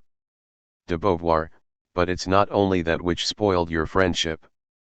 Sartre, still, these were things that came up again and again until the end. For example, the reason he married again without telling us was that he had a certain image of me. De Beauvoir, he had an image of the image you had of him. That was what he didn't like. The image was false, I may say. But what do you mean when you say, I didn't feel a deep friendship? Who have you had a deep friendship with? Sartre, with some women. With Nizan, yes. Up until his marriage, and even a little beyond. When I first met you I still felt quite a deep friendship for Nizan, although there was the whole length of his stay at Aden that had separated us. De Beauvoir, and when I first met you, you had a great deal of affection for Gil. I think that if anything had caused a break between you and Gil at that time, it would have wounded you. Sartre, certainly. But generally speaking, there weren't deep, sensitive elements between the other fellows and myself. De Beauvoir, do you mean that what existed was rather a certain intellectual understanding, and that if this understanding came to an end either for political reasons, as it did with Aaron, or for others, then everything fell to pieces? Sartre, yes, that's right. De Beauvoir, the emotional bond that makes one overlook certain divergences did not remain. Sartre, exactly. De Beauvoir, even so, there were cases where you had quite violent conflicts that were overcome right away, with Bost, for example. There was a conflict because he was on cause side. Sartre, there was a conflict. I threw him out of your apartment that evening, and then I followed him and we went and had a drink in a nearby cafe. That particular dispute doesn't count. But I've had violent quarrels with people. The breaks have usually come about from a want of vigor in the relationship. De Beauvoir, Bost would have done anything not to remain on bad terms with you. And there's someone else who had done a great deal not to break with you when there were disagreements, and that is Landsman. Whereas there are many who've let things drift, perhaps because they felt your indifference. Sartre, because they were indifferent themselves. De Beauvoir, they were because you were. Sartre, I've very often broken off relations, but I don't think I've done so without cause. On the other side there was someone who led me to the break, to a difference, in any case always to a distance. De Beauvoir, there's no doubt that Aaron and Camus, for example, led you to assume that distance. Sartre, Camus wrote a letter breaking off relations. De Beauvoir, when he called you Monsieur le Directeur, obviously. Sartre, as for Aaron, it was the whole business of Gaullism and a dialogue on the radio. We had 1 hour on the radio every week to discuss the political situation, and we had been very violent against de Gaulle. Some Gaullists wanted to reply to me face to face, particularly Bonneville and another whose name I forget. So I went to the studio. We were not to meet until the dialogue began. Aaron appeared. I think I'd picked him to arbitrate between us, being sure, I may say, that he would take my side, and he pretended not to see me. He joined the others. It was comprehensible that he should join them, but not that he should drop me. It was from that moment that I realized that Aaron was against me on the political plane. I looked upon his solidarity with the Gaullists against me as a break. There has always been a strong reason behind my breaks, but in the end it was always I who made the decision to part. Aaron, for example. I had been seeing him since his return from London, but gradually you and I came to feel that he wasn't at all on our side. My last try was this business on the radio, but for some while we had not been at all in agreement with him in our conversations. A separation was called for. That separation was brought about by a quarrel. For example, he didn't work on Les Temps Modernes with us. De Beauvoir, he had begun by doing so. But come, that brings us to something we haven't spoken about at all. Among your relations with men there have been those with the team of Les Temps Modernes. Sartre, that team now represents my best friends. De Beauvoir, today's team. But what about when it began? Sartre, at the beginning there were people I knew only slightly, people who had come because I had a certain fame. De Beauvoir, and because of links formed during the resistance. Sartre, there was Aaron, there was a Gaullist. De Beauvoir, there was Olivier, Léry's, you and I. Sartre, Camus refused to join us, which I understand perfectly well. He wasn't required to form part of a collective body. De Beauvoir, it was after all a very odd, uneven group, and it broke up fairly quickly in the end. But later on there were times when there were a great many of us, and we used to meet in your bedroom. Sartre, later on it was not only the leaders who met, but a whole team of people who wrote in every number or who chose the texts for every number. De Beauvoir, how did you feel about those meetings, then? Sartre, I felt them as something very free, in which agreeable people came to explain their point of view on this or that, or on some given part of the review. De Beauvoir, would you like to say something about your relations with the present Temps Modernes team? Sartre, most of the people on the present team have been with the review from the beginning. Bost and Poerlian were there at the start. Landsman came later, at the time of the Sunday meetings in my apartment. De Beauvoir, he came in '52. What about Horst? Sartre, Horst, from the beginning. De Beauvoir, and then it wasn't a quarrel but let's say a parting from Pingot and Pontalis. Why did they leave? Sartre, we disagreed about psychoanalysis. That was always a rather delicate subject. De Beauvoir, nowadays we accept a great many things from psychoanalysis, but we don't like the way psychoanalysts work at present or the kind of oppression that they make the patient undergo. That was one of the reasons, but there was another behind it. Your attitude was much more radical than theirs. Sartre, certainly more radical than Pontalis's and Pingot's. We disagreed when the piece on l'homo magnétophone, the man with the tape recorder, was published. De Beauvoir, but there were also horse-lead articles on the state teaching system for which they didn't like to accept responsibility, finding them far too radical. Sartre, yes, and in any case Pontalis was not suited to this kind of review. He was too bourgeois. In politics he maintained a much more bourgeois theory, and he considered that what radicalism he possessed should go into psychoanalysis and his studies of it. And then Pingot was politically hostile. De Beauvoir, earlier he had been right-wing. He and Boutang wrote a book against you. Then he moved to the left, but even so something of his past still clung to him. But to come back to the team as a whole, you said, they are my best friends. Could you be more specific? Sartre, well, there's Bost, whom I've known forever, well over 30 years, nearly 40. They are old friends there. De Beauvoir, they are old friends, but they are all at least 10 years younger than you. That has evened out a little now, but at the beginning it made a great difference. Bost had been your pupil. Horst, no. But he was, as it were, your disciple, since he had pondered deeply over your writings. Lanzmann wasn't a former pupil either. Sartre, but from the point of view of age he could have been. De Beauvoir, have you anything to say about your relations with them all? Sartre, politics has played a part. De Beauvoir, generally speaking, there has been a strong identity of political views between us all. Sartre, except that now I am much closer to the Maoists, and it can't be said that Poerlian or Bost are Maos. De Beauvoir, but to come back to the group, what is it that links you to them? Is it a long story? Sartre, there's a genuine friendship, one that does not take the shape of violent emotion but that does mean I can rely on them, as they can rely on me. We have genuine feelings for one another. Since the departure of Pingot and Pontalis I feel that the group is pretty homogeneous. De Beauvoir, yes, very homogeneous. Of course there are arguments about this or that, and generally speaking, when a decision has to be made there may be a slight hesitation: shall I vote? Shall I abstain? But there are disagreements of the kind that there might be between you and me. It's not at all fundamental.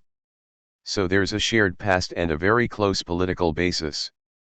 Sartre, the fact is that I am much attached to them. De Beauvoir, there is a cultural identity. Sartre, we have fun together too. De Beauvoir, and there are philosophical affinities also. Horst and Poerlian are extremely well acquainted with your thought, and there is really an identity not only of political but also of cultural and philosophical views. Anyhow, you do like being at the Temps Modernes Wednesday meetings, don't you? Sartre, yes, I like seeing them again, it's very pleasant. I'm not always there, however. De Beauvoir, broadly speaking, it amounts to a warmer connection than you've had with men in your life as a whole. Which doesn't mean that politically you may not be nearer to some others. But with the Maoists there's the question of age, which makes a great difference. Sartre, yes, but I always like the young better than the old. In this case it's not a question of liking them better, but when I talk to a leading Mao who's not yet 30, I'm more at my ease than I am with a fellow of 50 or 60. Anyhow, we know how I met the Maos and we'll talk about them again later. De Beauvoir, at this point I'm talking on the plane of friendship, the plane of emotional relations with men. Sartre, most of the Maos have no friendship for me nor have I for them. We do the work together, we meet to write things, we make decisions together. There's one I feel a real friendship for, and that's Victor, who comes to see me once or twice a week. We discuss the current political situation, we decide on what is to be done, and above all I listen while he tells me what he's been doing. He was the head of the GP, but the Maoist party in France has almost vanished, and now Victor is alone. He talks things over with me. You saw the little book we wrote together with Gavi de Beauvoir, but you see him alone as well, just the two of you. Sartre, I see him once or twice a week. I like him, I'm very fond of him. I know he's not to everybody's taste, but I think he's intelligent. My relations with him are as much cultural as political, since he possesses a genuine culture and one that happens to connect with mine. Then again, I'm in agreement with him on a certain number of political points of view that I'll talk about later. And it's pleasant, having these relations with a man of 29. De Beauvoir, now that brings us to the question I'd like to ask you. Why do you favor the young? There are people who loathe them. Kessler was one who did, and Merleau-Ponty wasn't so very fond of them, either. Why is it that you, on the other hand, have what might be called a prejudice in favor of the young? Why do you like being with them? Sartre, because on hundreds of points their thought and their life are not completely formed. A discussion with them is like a discussion between two people who have each a rather vague opinion and who try to bring their points of view nearer to one another. With old people it's completely different. They have a clear-cut opinion, I have another.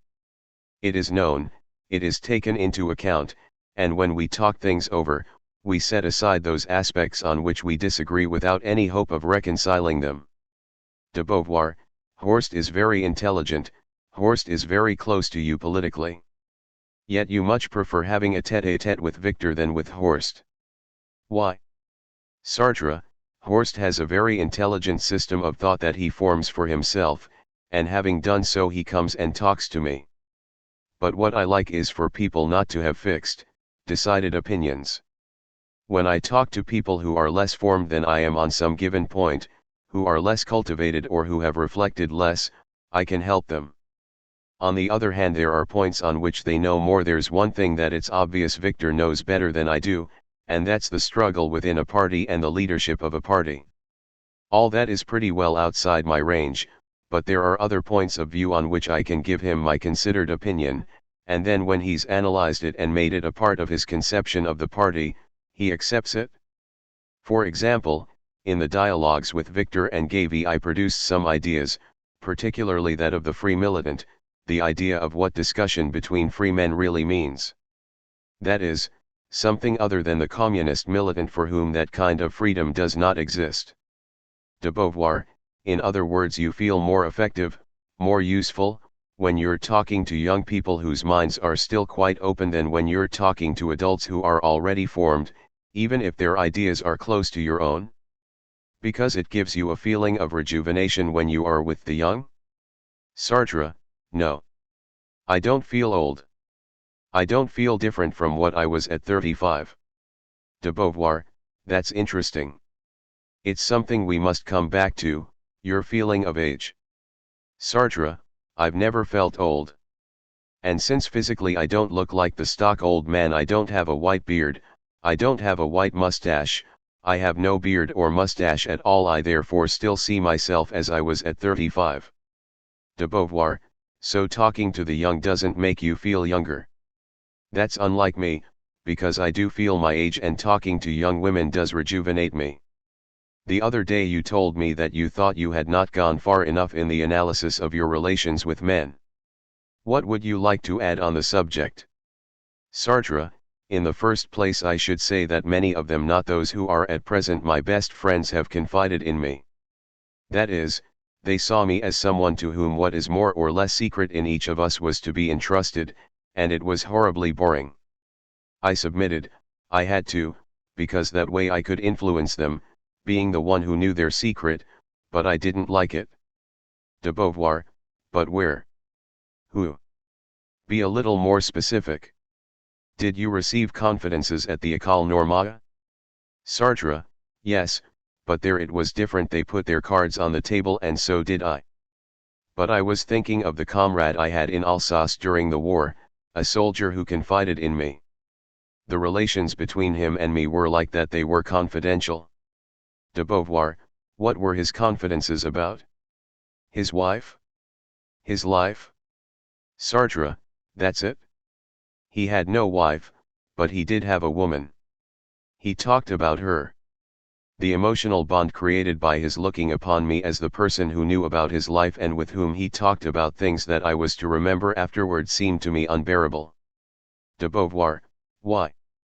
People have often confided in me in the course of my life, and on the whole I've found it amusing. Sartre, because it shifts the relationship, it is no longer the same. You are caught, you have to give advice. The other relies on you, refers to you, has a kind of respect for the person who receives his confidences. In the end I was becoming what I don't want to be, the master with his disciples, and I didn't like being confided in. I didn't seek out confidences. I didn't refuse them when they were made, but I didn't seek them. De Beauvoir, former pupils who confided in you and asked you for advice, yes, indeed, that's happened quite often. Sartre, and others too. I've received a great many confidences. De Beauvoir, in other words, the role of master, to whom people come for advice and to confide in, bored you into the ground? Sartre, and it didn't appear to me fair. De Beauvoir, why? Because when it happened you felt old. And you didn't want to be? Or because it didn't put you on equal footing with them? Sartre, it didn't put me on an equal footing, and after all no one can give advice to anyone. All right, if it's you in relation to me or me in relation to you, then of course advice can be given. I could give advice to Bost or Victor, because of the intimacy that is between us. But in principle you can't, because you lack various factors that the other man lacks too, by the way. He says things, and through the things he says you have to try to make out what his real position is, and the advice should coincide with that position. De Beauvoir, very true. Usually it's that advice he's trying to get himself given. Not always, but usually. So that's one of the things that hampered your relations with other men, is it? Sartre, certainly. De Beauvoir, whereas if women confided in you, it didn't worry you? Sartre, it didn't worry me at all. On the contrary, in that case I wanted to be confided in. De Beauvoir, was that out of machismo? Was it because a woman is naturally the weaker vessel and must confide in a man? Sartre, I don't know if it's machismo, because I thought that on the contrary most men didn't listen to what women said. De Beauvoir, I think that refusing men's confidences with such distaste and accepting women's is a certain form of machismo. Sartre, I didn't refuse men's, I just didn't like them. And then again the relations were different. We'll talk about that again later. De Beauvoir, very well, men's confidences displeased you, and not only confidences but all close personal connections, I think.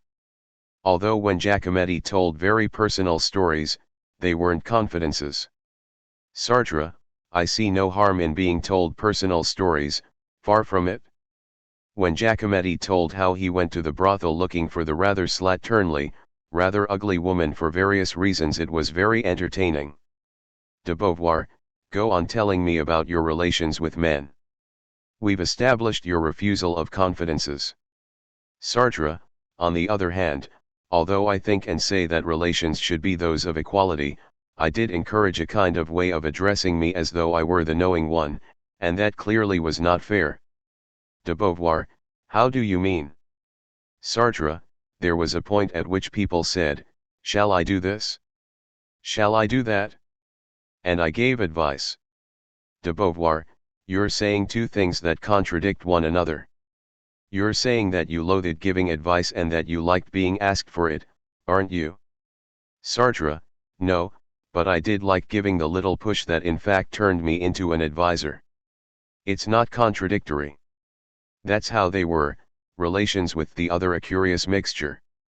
Fundamentally, I've always been in relation with the other, but it has been an abstract relation.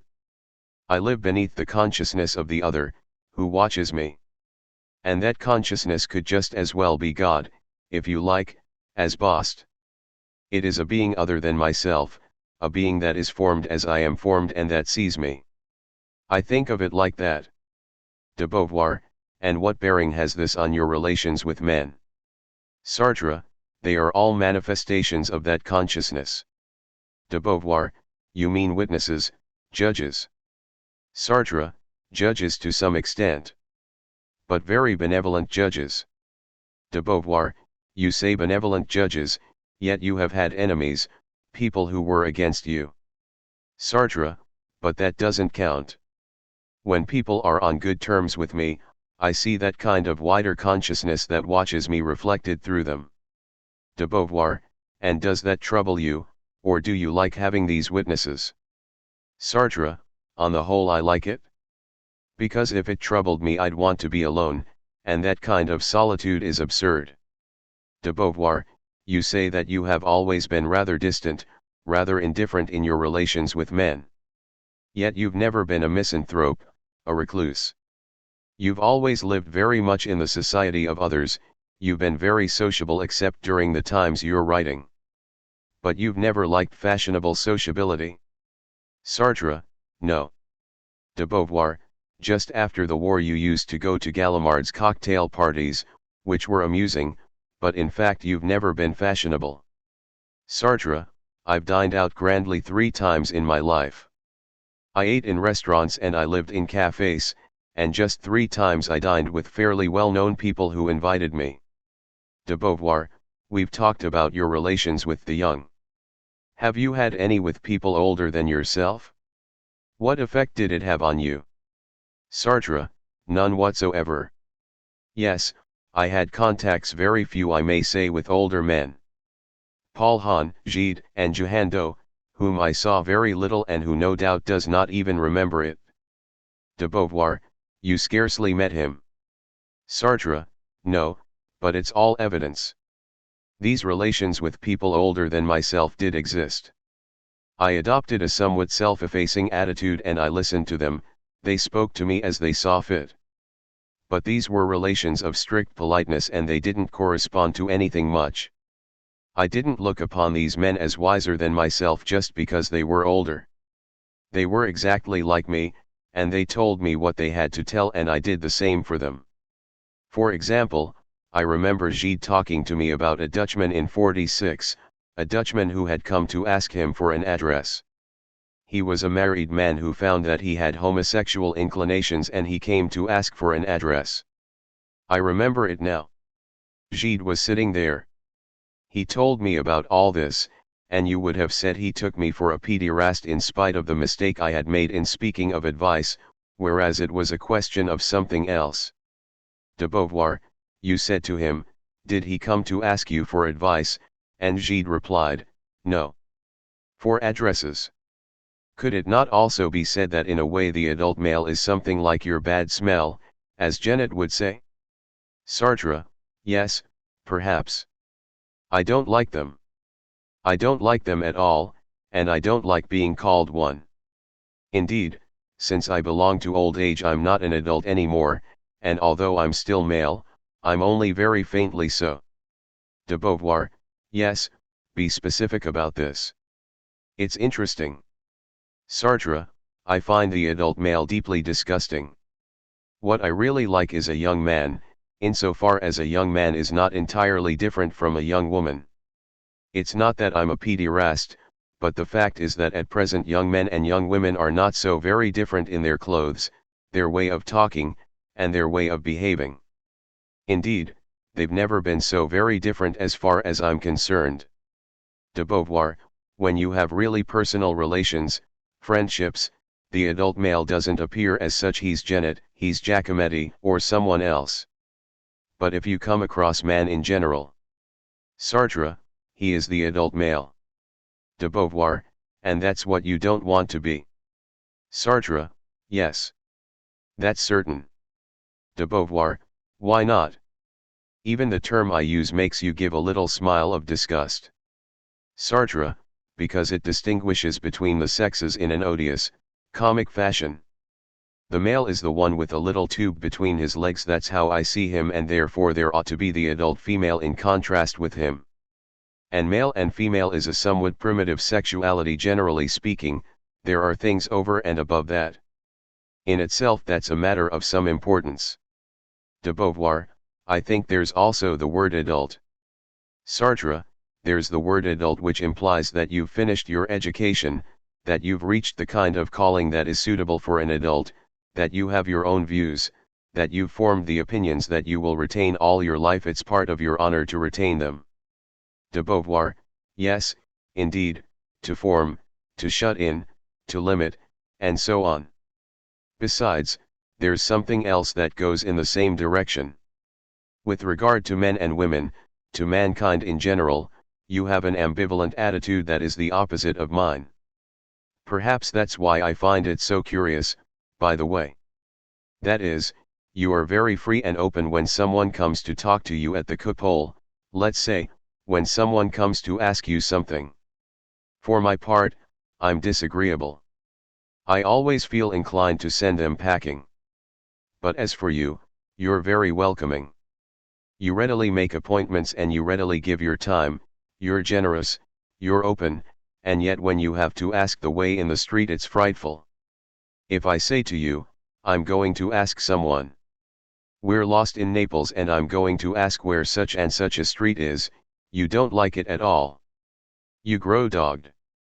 Why this welcoming attitude on the one hand, and at the same time that other attitude of almost hate-filled refusal? Sartre, in the first case it's people who come to ask me for something, who come to expound a point of view, or who want some of my time. But where information is concerned, it is they who give it to me and I who listen. It is the complete opposite of the first case. I am the one who is asking someone else where a street is. De Beauvoir, after all, asking someone for the name of a street or for a trifling service is putting oneself on the plane of reciprocity.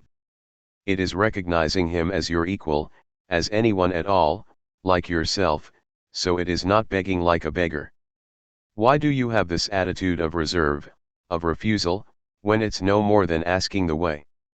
Sartre, it obviously means addressing oneself to the other's subjectivity, and my action is determined by his reply. If he tells me I must turn left, I turn left, if he tells me I must turn right, I turn right. And it is the contact with the other's subjectivity that I like to reduce to the minimum. De Beauvoir, what he replies will have little of the subjective about it. He will reply almost like a map. Sartre, never mind. He'll say to himself, why, here's a fellow who is asking me this. He'll say, I don't remember exactly where it is, but still, you discover a man's subjective psychology when you ask him a question. You have a subjective relation with him. De Beauvoir, you mean you put yourself in a dependent state? Sartre, yes, for one thing. And what is more important, I don't much care for another's subjectivity. Except in the case of certain clearly defined persons whom I'm fond of, because then it has a meaning. De Beauvoir, yet even so, when you say you are no matter who, as good as no matter who, it implies that you experience your relations with men in a kind of translucidity or transparence, so that if you are asked for a service you provide it, and if it is necessary for you to ask, then you ask. What's more, there are people who do manage things like that.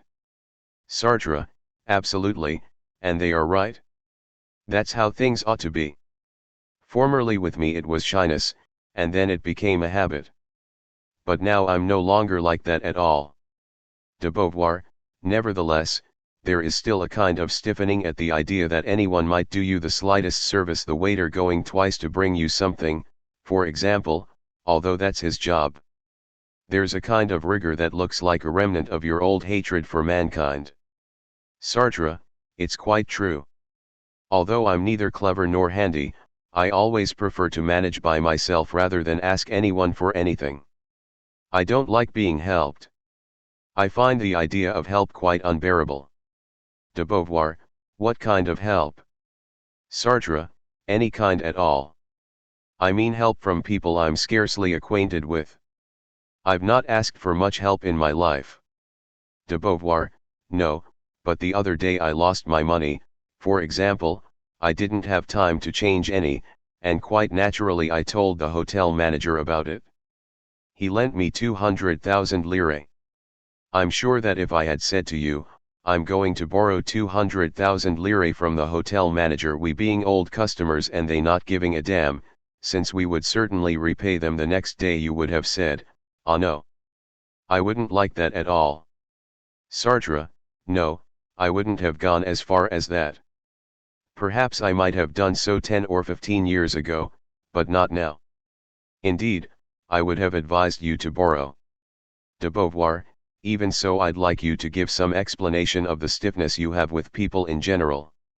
It's perfectly understandable that one wouldn't want to be asking for help all the time or to be clinging to others, but why such a degree of reluctance?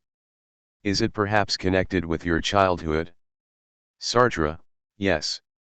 There was too much asking other people to do things. It used to be said, they can certainly be useful, you only have to ask and they'll do it. My feeling was rather that asking a favor irritated people. I certainly have the impression of annoying the person if I ask for information. I remember a character you said was like me. De Beauvoir, me chose M. Plume. Sartre, M. Plume is perpetually irritated and harassed by other people. There is certainly something of that in me. De Beauvoir, yes. That was just why you reminded me of M. Plume, your way of suffocating although no one prevents you from opening a window. Me chose M. Plume was exactly like that. Sartre, I used to think people were hostile. De Beauvoir, hostile to whom? Sartre, to me if I were to ask for anything. De Beauvoir, hostile, therefore, to people in general? Sartre, as to the others, I don't know, since they had their own way of asking. De Beauvoir, why hostile to you? To you as an anonymous passerby? Sartre, because it's linked to an image of myself, I thought people did not find me physically agreeable. Perhaps it was there that the feeling of being ugly took refuge, a feeling that I did not worry about much, although it existed. De Beauvoir, you're not so ugly that you would make a pregnant woman run away if you asked her the way to the Rue de Rome. Sartre, no, I never thought I was.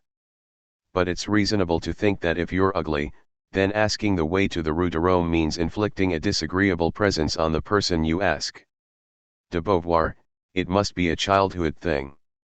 Because we mustn't exaggerate, you're not uglier than the majority of men. Sartre, yes I am, since I have a squint. De Beauvoir, they aren't so very handsome. Sartre, no, men aren't handsome, in general. De Beauvoir, but really, for such a trifling thing as that. Sartre, yet it must count. There must have been a connection between others and me when I was young, in which the others were the essential and I the secondary element. De Beauvoir, it's always like that when you're very young. Unless you adopt an attitude of complete aggression toward things. Sartre, which wasn't the case with me. No, I didn't like going into a classroom as a new boy, I didn't like it, and I didn't like the boys who were there. Later we came to know one another and we got along, but at first I saw them as hostile. De Beauvoir, that is, you had the sensation of an a priori hostility when you first entered a group. Did you also feel that when you went to your military service? At Saint-Cyr, I mean, because afterward there were very few of you. Sartre, yes, certainly. De Beauvoir, not when you joined the École Normale, because there you already knew. Sartre, no. I did know some, but on the whole there was hostility. Ordinarily, the person who looks at me as we pass in the street is hostile. De Beauvoir, these are very important factors for the explanation of a general attitude. I remember when I had had my bicycle accident and looked really hideous, going into a shop, talking to the shopkeeper, and saying to myself, my God, what a frightful handicap it must be, to feel ugly. It's so pleasant to feel that one is an attractive young woman. I didn't think I was particularly beautiful. I was about 30. It was an a priori relation, almost a relation of charm. I'd gone to buy a loaf, and I thought my presence pleased people. I said to myself, my God, how being disfigured for life must change relations. It must make a very subtle change, very difficult to describe. Sartre, yes. Only I must admit that then you were uglier than I am at ordinary times. De Beauvoir, naturally, but that's not what I meant. Besides, now I am old, I certainly don't experience relations with people in the same way as I did when I was 30. Sartre, of course. I myself have never felt that I was agreeable to look at. De Beauvoir, I meant to speak of a way of being at ease in relation to others. Sartre, that's exactly what I haven't known. De Beauvoir, there are certainly many reasons other than a lack of beauty for your not having known it, since in the first place you weren't ugly. Sartre, yes I was, but it shouldn't have worried me much. De Beauvoir, these are certainly complexes from childhood and adolescence. When that girl said, ugly fool, it must have marked you deeply. Sartre, yes, and then again it's connected with my mother's remarriage and my life at La Rochelle. De Beauvoir, once again I say it's odd, this contrast between your stiffness and a welcoming attitude, a kindness, a warmth as soon as. Sartre, as soon as anyone turns to me to ask for something, it vanishes. De Beauvoir, yes, because at that moment you are acknowledged. We're talking in the present today, but it's not the present that is interesting. It was when you were 40, when you were 50 that this contrast was so striking. You have retained something of it, but on the whole it's left behind. These are attitudes that have to be described because they struck me when you were much younger. De Beauvoir, let's talk about your relations with women. What would you like to say about them? Sartre, they were the object of a great deal of show and fuss, of play acting and of charm on my part, either in dreams or in reality, from childhood. As early as 6 or 7 I already had fiancées, as people used to say. At Vichy I had 4 or 5, and at Arcachon I was very fond of a little girl who was a consumptive and who died the next year. I was 6. It was the time when I was photographed in a little painted wooden boat with a spade, and I showed off to this little girl who was so charming but who died. I used to sit next to her wheelchair. She remained lying down all the time, being tubercular. De Beauvoir, did it grieve you when she died? Did it impress you? Sartre, I don't remember. What I do remember is that I had written her poems, and on this occasion I sent some to my grandfather in letters to him. They were utterly impossible poems. De Beauvoir, the poems of a child. Sartre, of a 6-year-old child with no sense of rhythm. In short, I wrote poems. In addition to that, there were girls all over the place with whom I had little contact but an idea of amorous relations nevertheless. De Beauvoir, and what gave you that particular idea? Did it come from your reading? Sartre, undoubtedly. Yet I've one memory, though it's no doubt a memory shared with many boys, of when I was 5. My parents and grandparents had left me with a little girl in Switzerland, on the shores of the lake. And I stayed in the bedroom with her. We looked at the lake out of the window and we played doctor. I was the doctor, she was the patient, and I gave her an enema. She pulled down her little drawers and all the rest followed. I even had an instrument, I think it must have been a nozzle I used for giving myself clysters, and I gave her one. That's a sexual memory dating from when I was 5. De Beauvoir, did the little girl like it? Did it amuse her? Sartre, in any case she let me do it. And I think it did amuse her. Then up until about 9 I had relations in which I acted the part of the great talker, the seducer. I didn't know how seduction took place, but I'd read in books that one could be a good seducer. I thought you did it by talking about the stars, by putting your arm round a girl's waist or shoulders and using enchanted words to tell her about the beauty of the world. And then in Paris I had a puppet show made up of several little characters that fitted over one's hand. I used to carry it to the Luxembourg Gardens, slip my hand into the characters, settle myself behind a chair, and contrive a stage on which I made my characters act. My audience was female little girls of the neighborhood who came there in the afternoons. Naturally, I cast my choice on this one or on that. This didn't last even until I was 9. More like 7 or 8. After that, and did it arise from the fact that I became really ugly and therefore no longer interesting, in any case toward the age of 8, and then for some years, I had no contacts with the little girls in the streets or gardens at all. Besides, at that period, toward 10 or 12, it grows more dubious to the parents. It causes little scenes, little fusses. Perhaps that was the reason. Then again, there were young women around my mother and grandmother, young women of my mother's age who were often pupils of my grandfather or his friends, and I had a certain amount of contact with them. De Beauvoir, you mean you found women of your mother's age attractive? Some of them at least? Sartre, yes. Only I couldn't imagine playing the fiancé's part with women who were 20 years older. They used to caress me. It was above all with women that my first feelings of sensuality developed. De Beauvoir, with grown women rather than with little girls. Sartre, yes. I was fond of the little girls. They were the real playmates spontaneously chosen, but there wasn't much sensuality between us.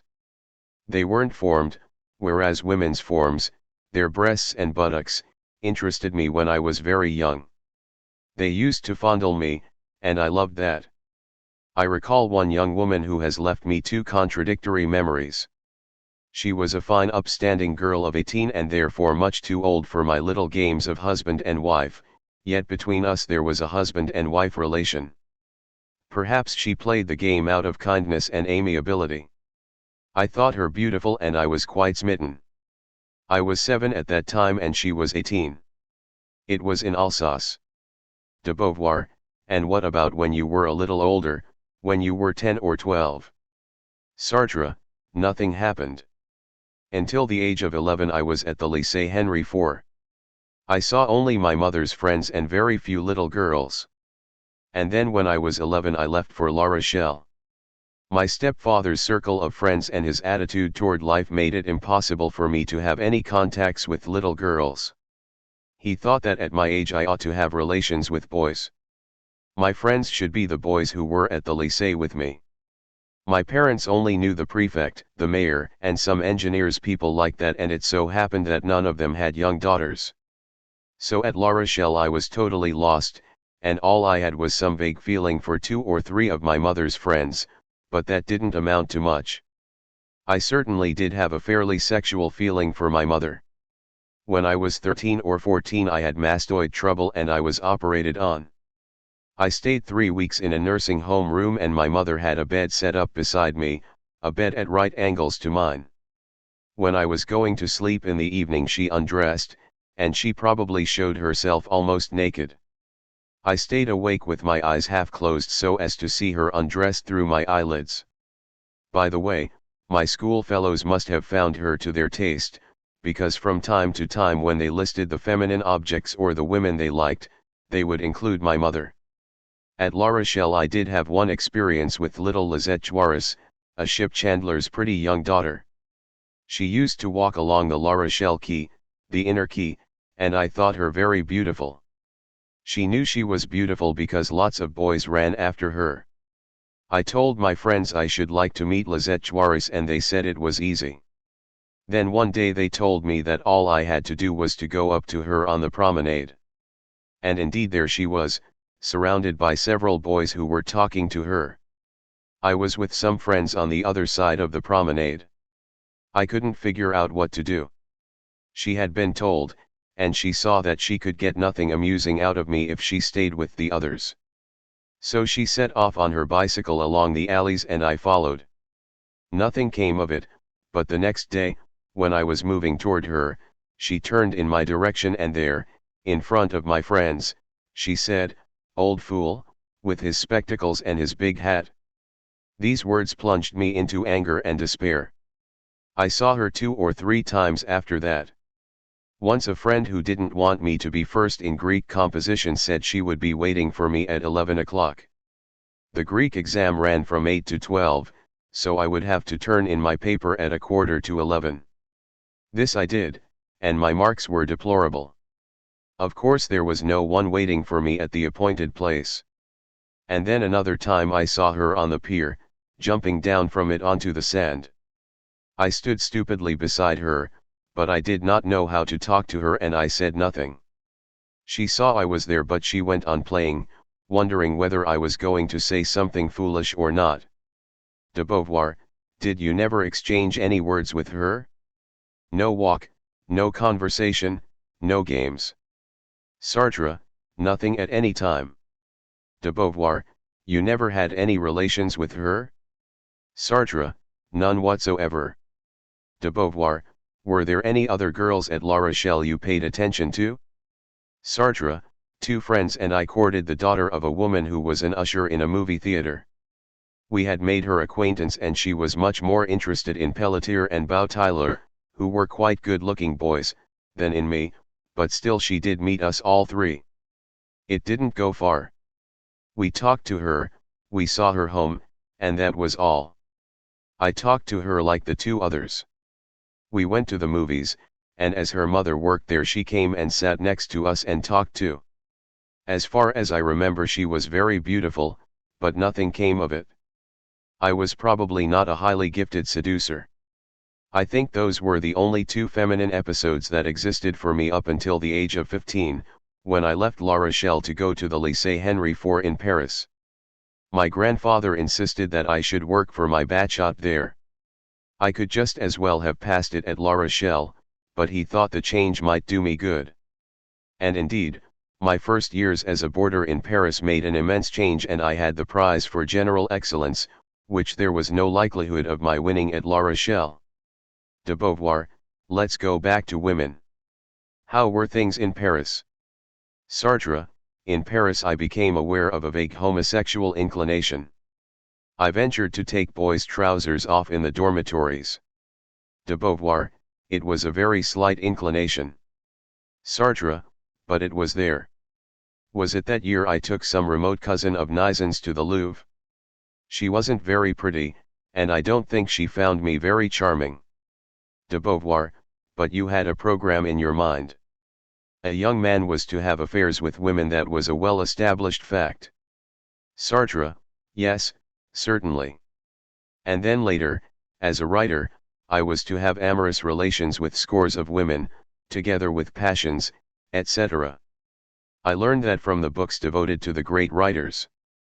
De Beauvoir, and did your friends Nisen, for example, have the same program, and did they follow it?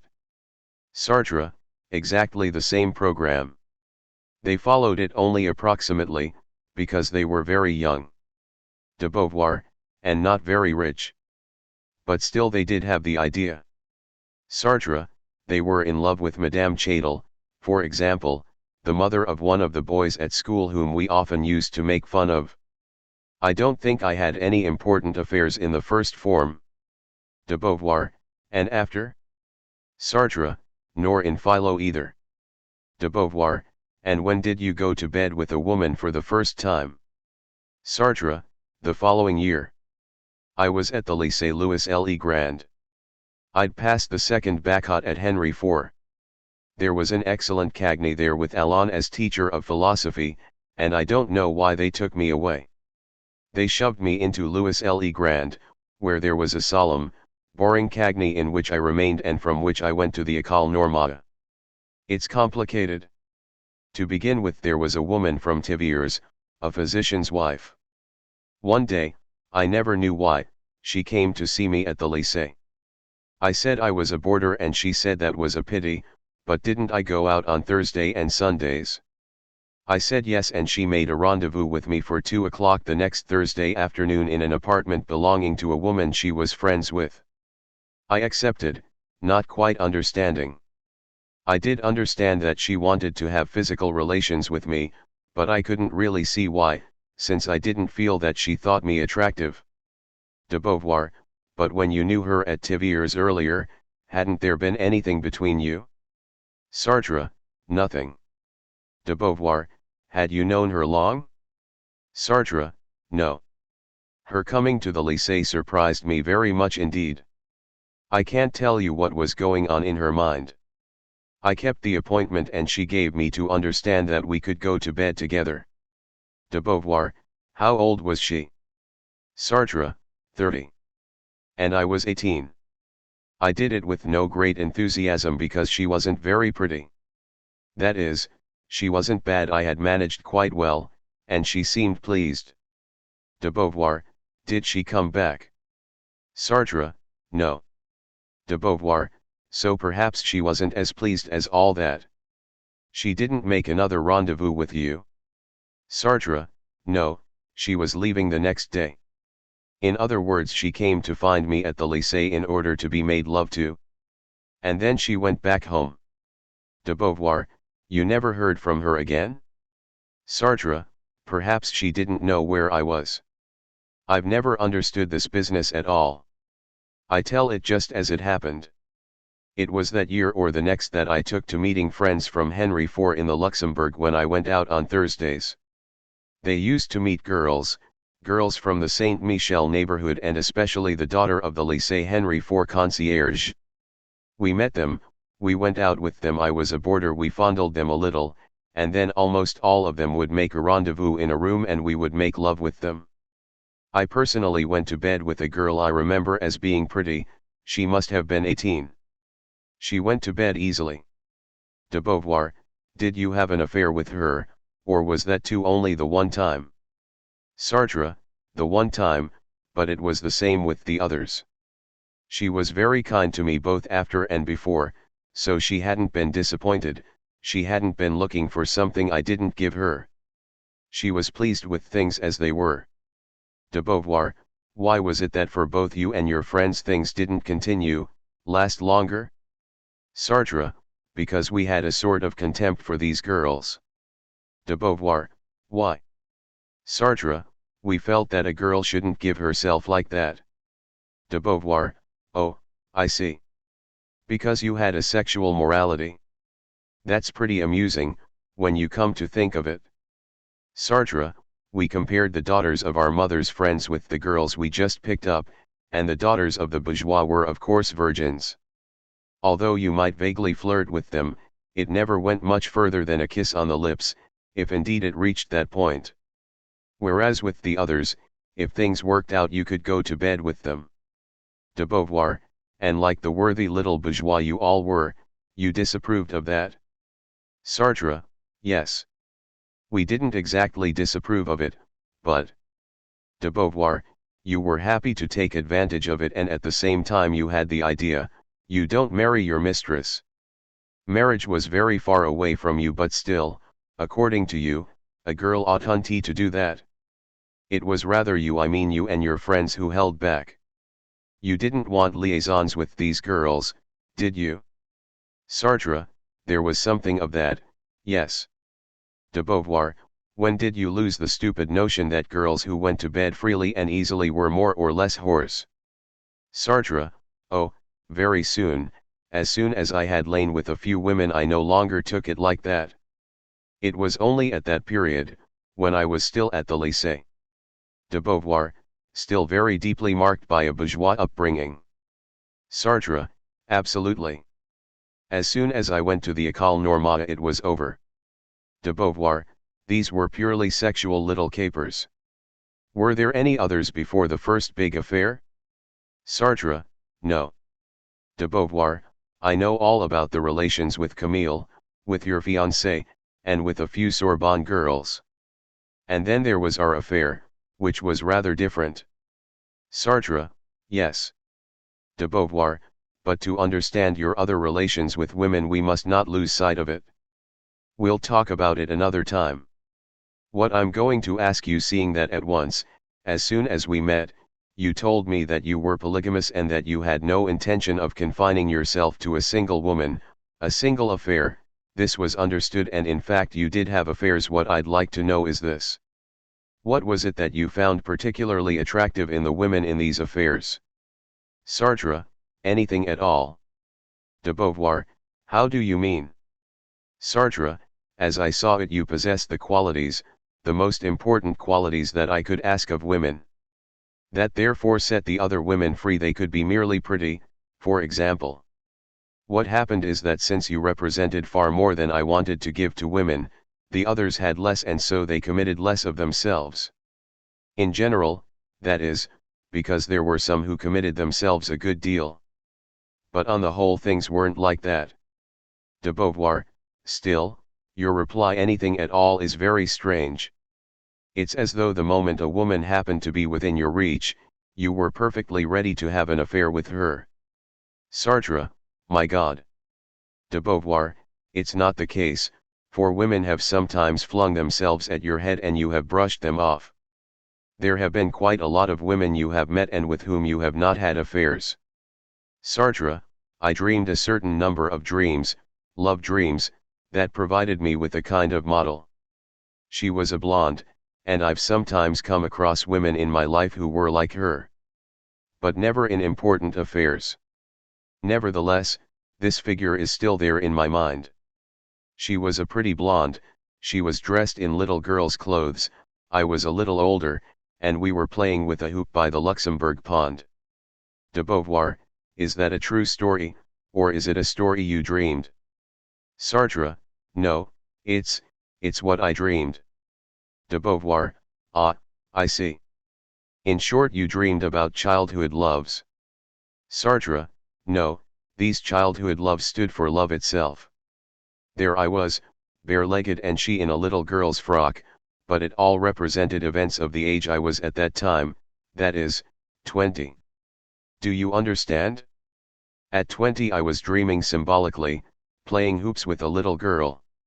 De Beauvoir, a little girl, and you yourself were a little boy. Sartre, in fact we were both of us older, and the game with the hoop represented sexual relations, probably because I saw the hoop and the stick as typical symbols. What's more, I felt that that was what they were as I was dreaming about them. It was a dream I had when I was about 20. And in this dream there was no priority. The man was in no way superior to the woman, there was no machismo. Recently I've been thinking that men are without any doubt very deeply macho, but that doesn't mean that they wish to possess power. They think themselves superior to woman, but they mingle that with the notion of equality between men and women. It's very odd. De Beauvoir, that depends on what men you are talking about. Sartre, well, many men. Most of the men we know. This doesn't mean that their conclusion may not be macho, but in conversation, in ordinary life, they make use of egalitarian formulas. They may say macho things without realizing it, and their egalitarian definition of the relation between the sexes doesn't amount to much in practice. Yet even so, machismo is not something that men like to boast of, at least not those that we know. Yet obviously one ought to look at other circles, other milieus. De Beauvoir, but to come back to you, what was it that chiefly attracted you in women, and to what degree were you yourself egalitarian? To what degree did you play a certain role, let's say imperialist or protective with regard to them? Sartre, I think I was always very protective and therefore imperialist. What's more, you've often blamed me for it, not with regard to you, but with regard to women I knew apart from you. It was not always like that, however, because my relations with the most outstanding of them were egalitarian and they would not have tolerated anything of another nature. But let's go back to what I looked for in women. I think it was above all an atmosphere of feeling, of sentiment. Not of sexuality properly so called, but of feeling, with a sexual background. De Beauvoir, you had an affair in Berlin, for example. With someone you called the Moon Woman. What did you like about her? Sartre, I wonder. De Beauvoir, she wasn't very pretty, or very intelligent. Sartre, no. De Beauvoir, wasn't it her rather lost aspect?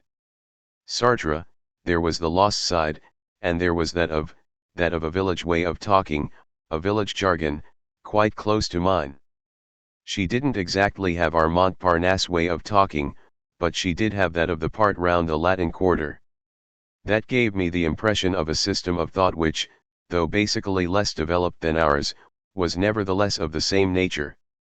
I was completely wrong, but that was the idea I had in my mind.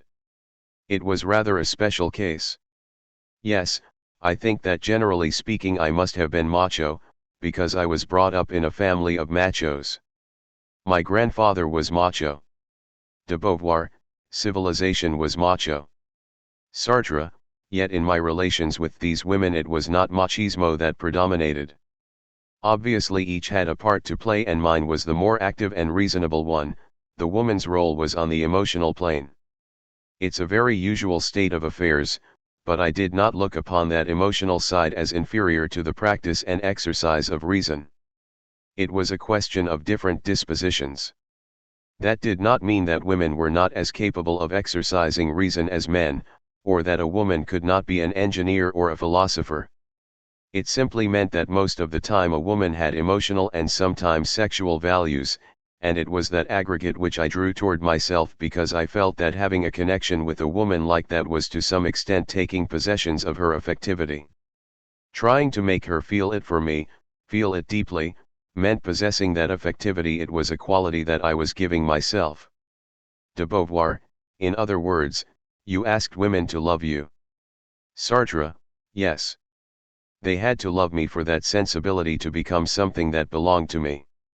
When a woman gave herself to me I saw that sensibility on her face, in her expression, and seeing it on her face was like taking possession of it.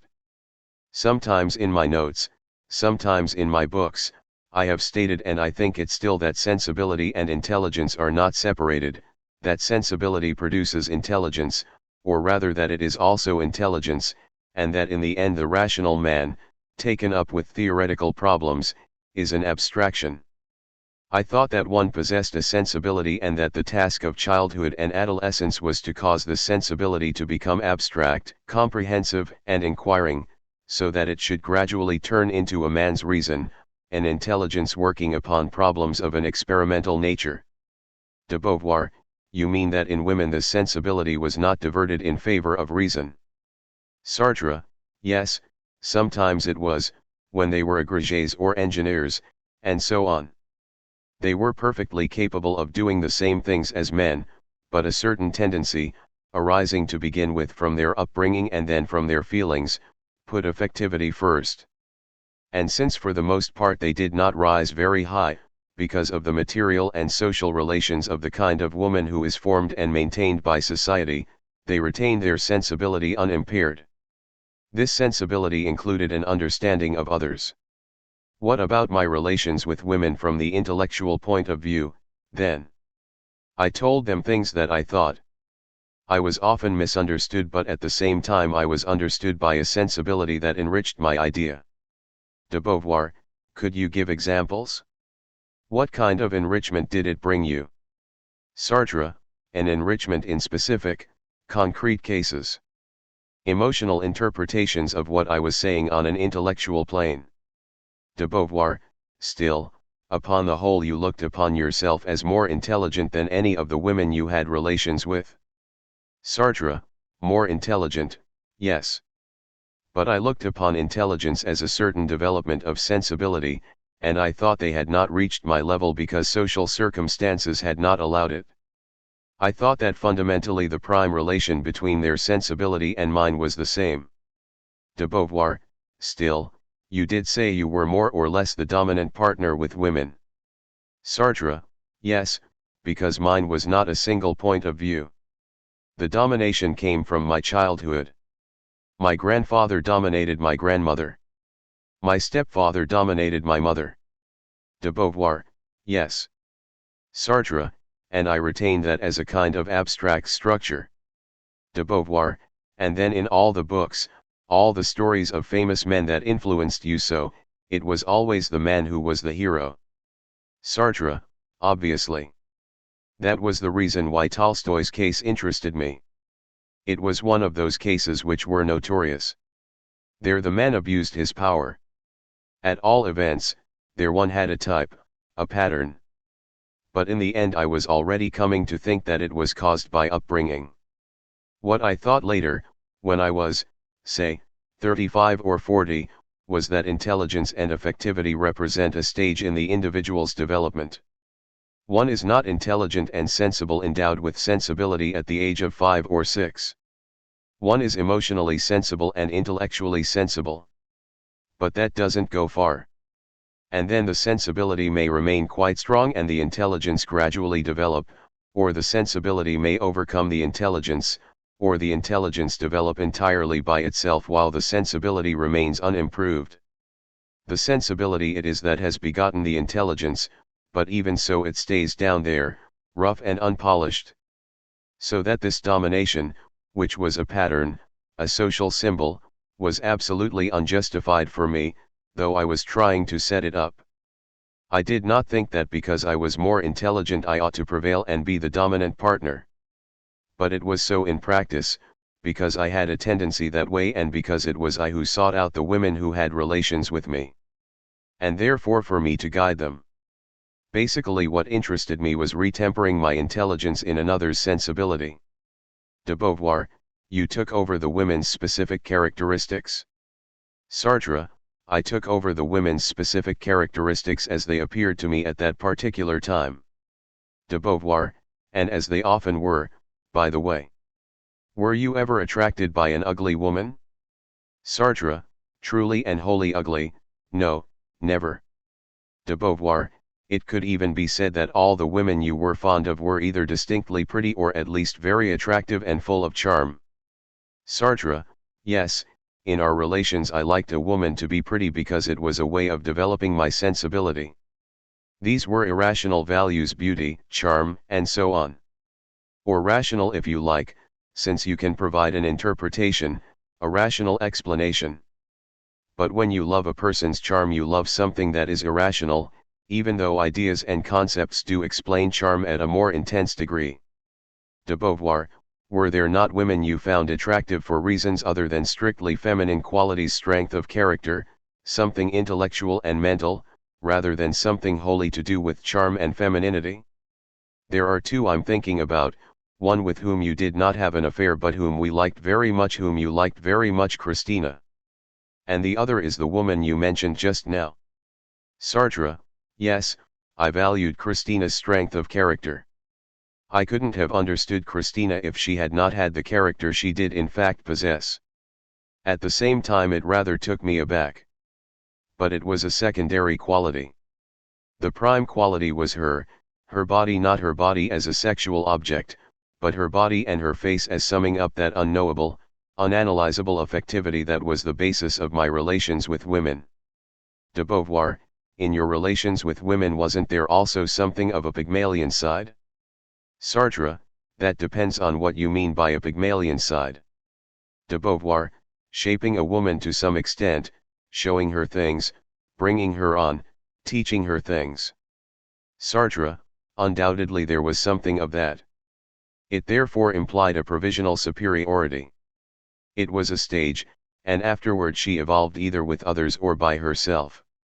I made her reach a certain stage. And at that point sexual relations in the strict sense were an acknowledgement of this stage and of its being left behind. There was surely a great deal of that. De Beauvoir, and what did you find interesting about the Pygmalion role? Sartre, it ought to be the part everybody plays with regard to those they can help to develop. De Beauvoir, yes, that's very true. But still it attracted you in a way that wasn't quite so intellectual and dialectical as you now seem to be saying. For you it was something much more to do with your feelings. It was a real pleasure. Sartre, yes. If a week later I came across things I had understood and found that she had gone further, it pleased me. De Beauvoir, it wasn't like that with all your women. Sartre, no. De Beauvoir, there were some who were totally unamenable to any kind of molding at all. Sartre, absolutely. Sexual relations with women were called for because at a given point such relations are implicit in the generally accepted scheme. But I didn't attach a great deal of importance to them. And strictly speaking they didn't interest me as much as caresses. In other words, I was more a masturbator of women than a copulator. And then again that is connected with me and the way in which I regarded women. That is, I think many men are more advanced than I am in the manner they perceive women. In one way they are more backward and in another more advanced, because they start from the sexual point of view, and the sexual point of view is going to bed with de Beauvoir, and do you call that advanced or backward? Sartre, advanced. Advanced because of the consequences it has. For me, the essential and effective relation involved my embracing, caressing, and kissing a body all over. But the sexual act it existed too, and I performed it, indeed I performed it often, but with a certain indifference. De Beauvoir, it's usually in connection with women that this sexual indifference is spoken of, but it's a certain relation with your body. I'd like to try to understand why you've always had this sexual coldness, while at the same time you have liked women enormously. It was never just crude desire that set you on. Sartre, never. De Beauvoir, it was rather the romantic. For you, women have always been the romantic in Stendhal's sense of the word. Sartre, yes. No doing without the romantic. It could almost be said that as man has contrived to lose part of his sensibility in order to develop his intelligence, so he has been led to call for the others, for the woman's sensibility, that is, to possess sensitive, percipient women so that his might become a woman's sensibility. De Beauvoir, in other words, you felt an incompleteness in yourself. Sartre, yes. I thought that a normal life implied a continual relation with women. A man was defined by what he did, by what he was, and by what he was by means of the woman who was with him, all at the same time. De Beauvoir, you could have contacts with women of a kind you could not have with men, because these intellectual conversations had an effective basis. Sartre, a basis of feeling. De Beauvoir, something romantic. I've noticed besides, it's very widely accepted and it even makes up part of mythology, yet at the same time it's true that in almost every journey we've made or that you've made, there's been a woman who turned out to be the incarnation of the country for you. Sartre, yes. De Beauvoir, after all, there was M in America, Christina in Brazil, and others. Sartre, it's partly because although they may not thrust a woman into your arms, they do set her down at your side to explain the beauty of the country to you. De Beauvoir, that's not enough. In Russia they give you a man to start with, and quite obviously it didn't create bonds of friendship with him. Sartre, I began by objecting to him right away. But indeed traveling, and women as I travel, have been very important to me. De Beauvoir, it's not only a sexual business. Very often the women are the best incarnation of the country one visits. When they are of superior quality they are more interesting than the men. Sartre, because they possess sensibility. De Beauvoir, and they are also rather marginal with regard to society, yet nevertheless they know it well. If they are intelligent they have a much more interesting view than that of the men who are inside it. There is also the objective fact that the women you liked were truly likable women. They really were so, and I can bear witness to that because I too liked them on another plane. Sartre, yes. So when a woman represents a whole country, that makes a great many things to like. They are always richer when they live rather marginally, rather on the fringe of the country. Christina represented the hungry triangle. And rebelling against a country does not at all mean that one does not represent it. One represents it and then one rebels. De Beauvoir, think aloud for a while about all this. Sartre, now, when I try to remember all the women I've had, I always remember them dressed, never naked. Although nearly always I've taken great pleasure in seeing them naked. No, I see them dressed, as though nakedness were a special, very intimate relation, but, you have to have passed certain stages to get there. De Beauvoir, as though the person were more real. Sartre, when she's dressed, yes. Not more real but more a social being, more approachable, as though one only reached nakedness by great numbers of both physical and mental undressings. In that I'm like many other lovers of women. At all events, I lived with them in an affair, in a particular world. What prevented me from living in the real world with them was you. De Beauvoir, how do you mean? Sartre, the real world, that was what I lived in with you. De Beauvoir, yes, I understand. You lived in various worlds inside this one. Sartre, that's what caused the inferiority of those relations, as well as the people's characters of course and all the objective aspects. It was blocked from the start. De Beauvoir, because there were our own relations. Another question. Have you been jealous, in what circumstances, and how? What did jealousy amount to for you? Sartre, basically I didn't much care whether there was another man in an affair with any given woman. The essential was that I should come first. But the idea of a triangle in which there was me and another better established man, that was a situation I couldn't bear. De Beauvoir, did the situation ever arise? Sartre, who can tell? De Beauvoir, but have you felt it? There was a perfectly obvious case of jealousy with Olga. It was when she began liking Zero. Yet your relations with Olga weren't at all possessive. They were neither sexual nor possessive, yet even so it was that which started things and which finally caused the break. You wanted to be first in her heart. But although the Moon Woman had a husband, you didn't give a damn. Sartre, not a damn. Because at least in her perception he was truly inferior. I think my machismo lay more in a certain way of looking upon the world of women as something inferior, but not the women I actually knew.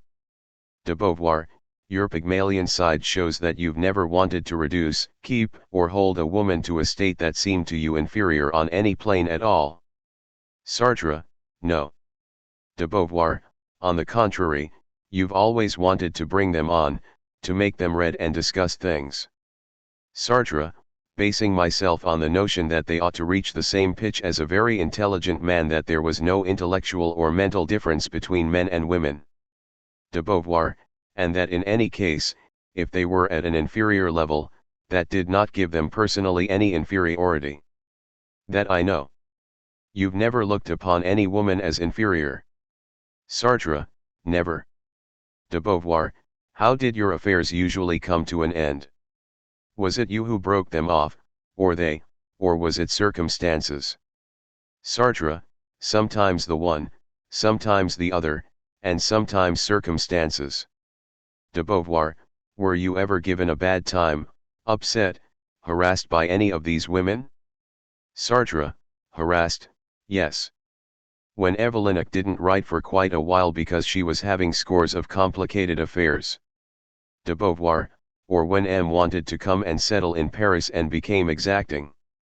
And there's the infernal nuisance of women who ask more than one can give. You've known that often enough, and usually it's ended in a break. And there are those who don't give enough. Sartre, yes. De Beauvoir, that usually happens to you at the beginning. You were given a bad time by Olga. Sartre, by Olga, yes. De Beauvoir, Evelyn gave you trouble to begin with. Sartre, yes.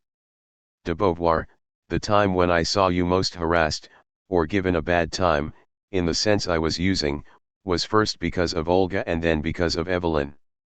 And then most harassed in the other sense of the word, being asked for too much that was obviously M. Sartre, yes, I was dreadfully harassed by M. De Beauvoir, that was perhaps one of the only occasions on which you made a sudden break. Sartre, yes. In one day. De Beauvoir, you said to her, all right, it's over. It can't work because it's a continual escalation. Sartre, yes. It's strange, because I was very much attached to her, and it stopped just like that.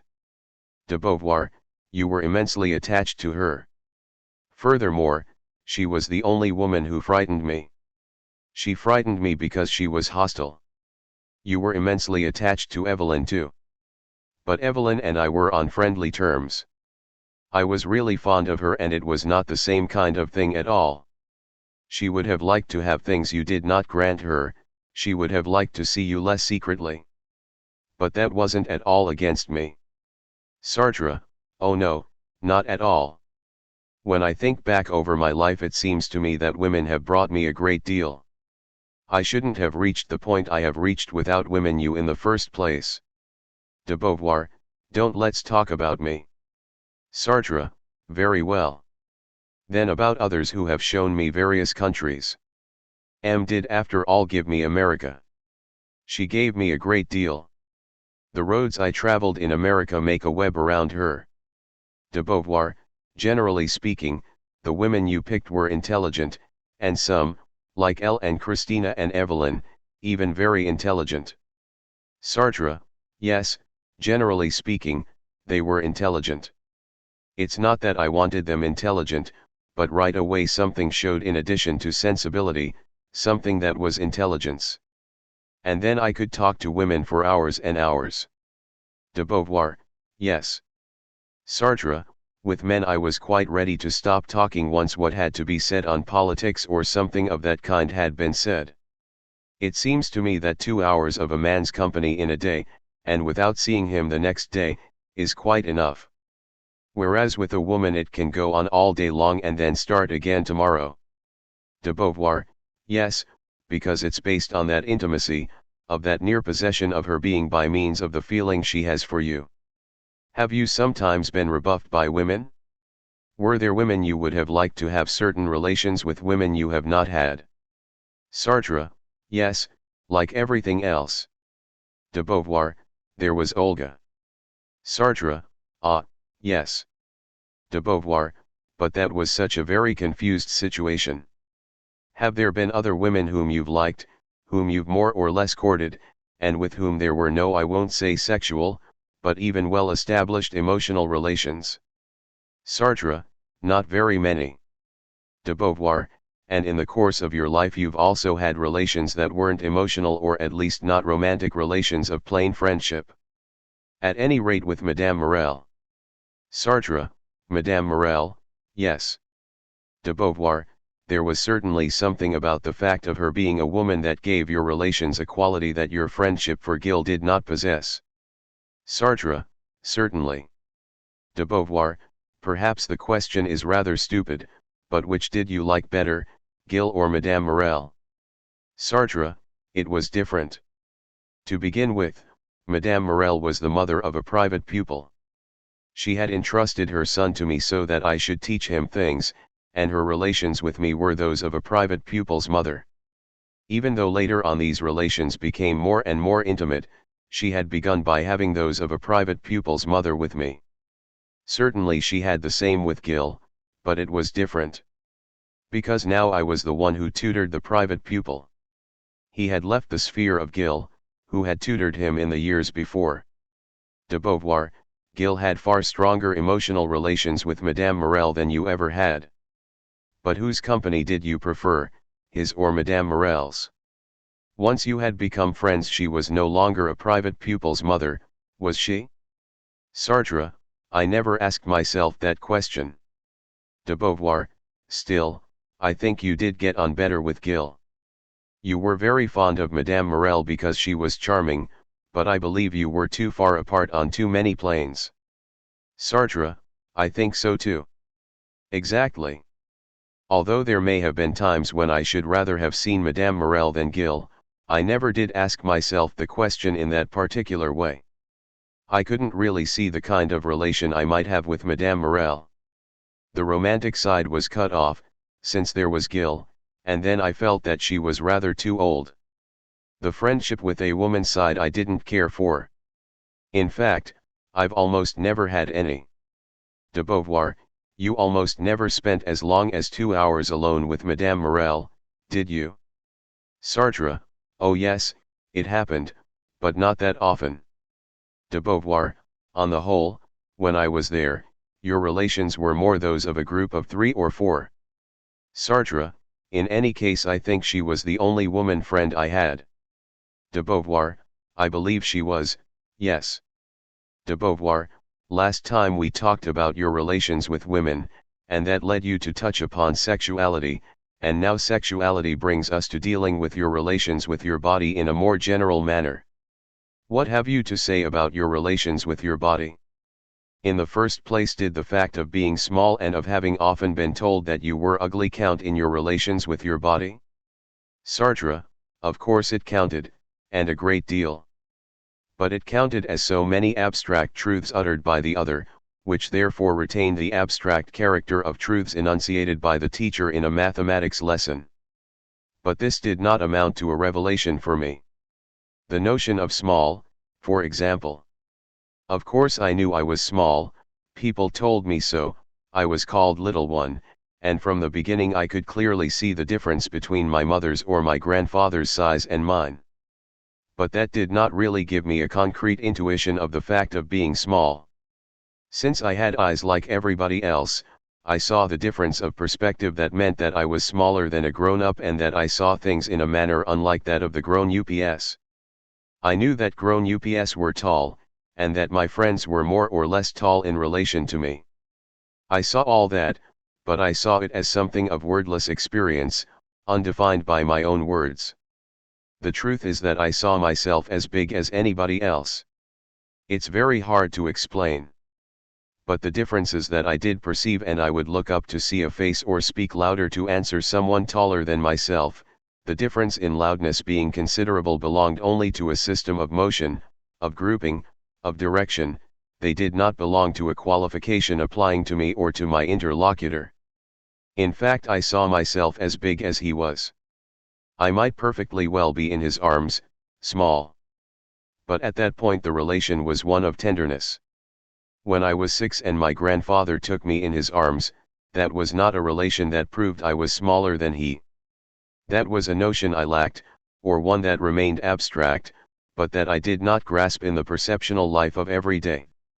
And things went on like that.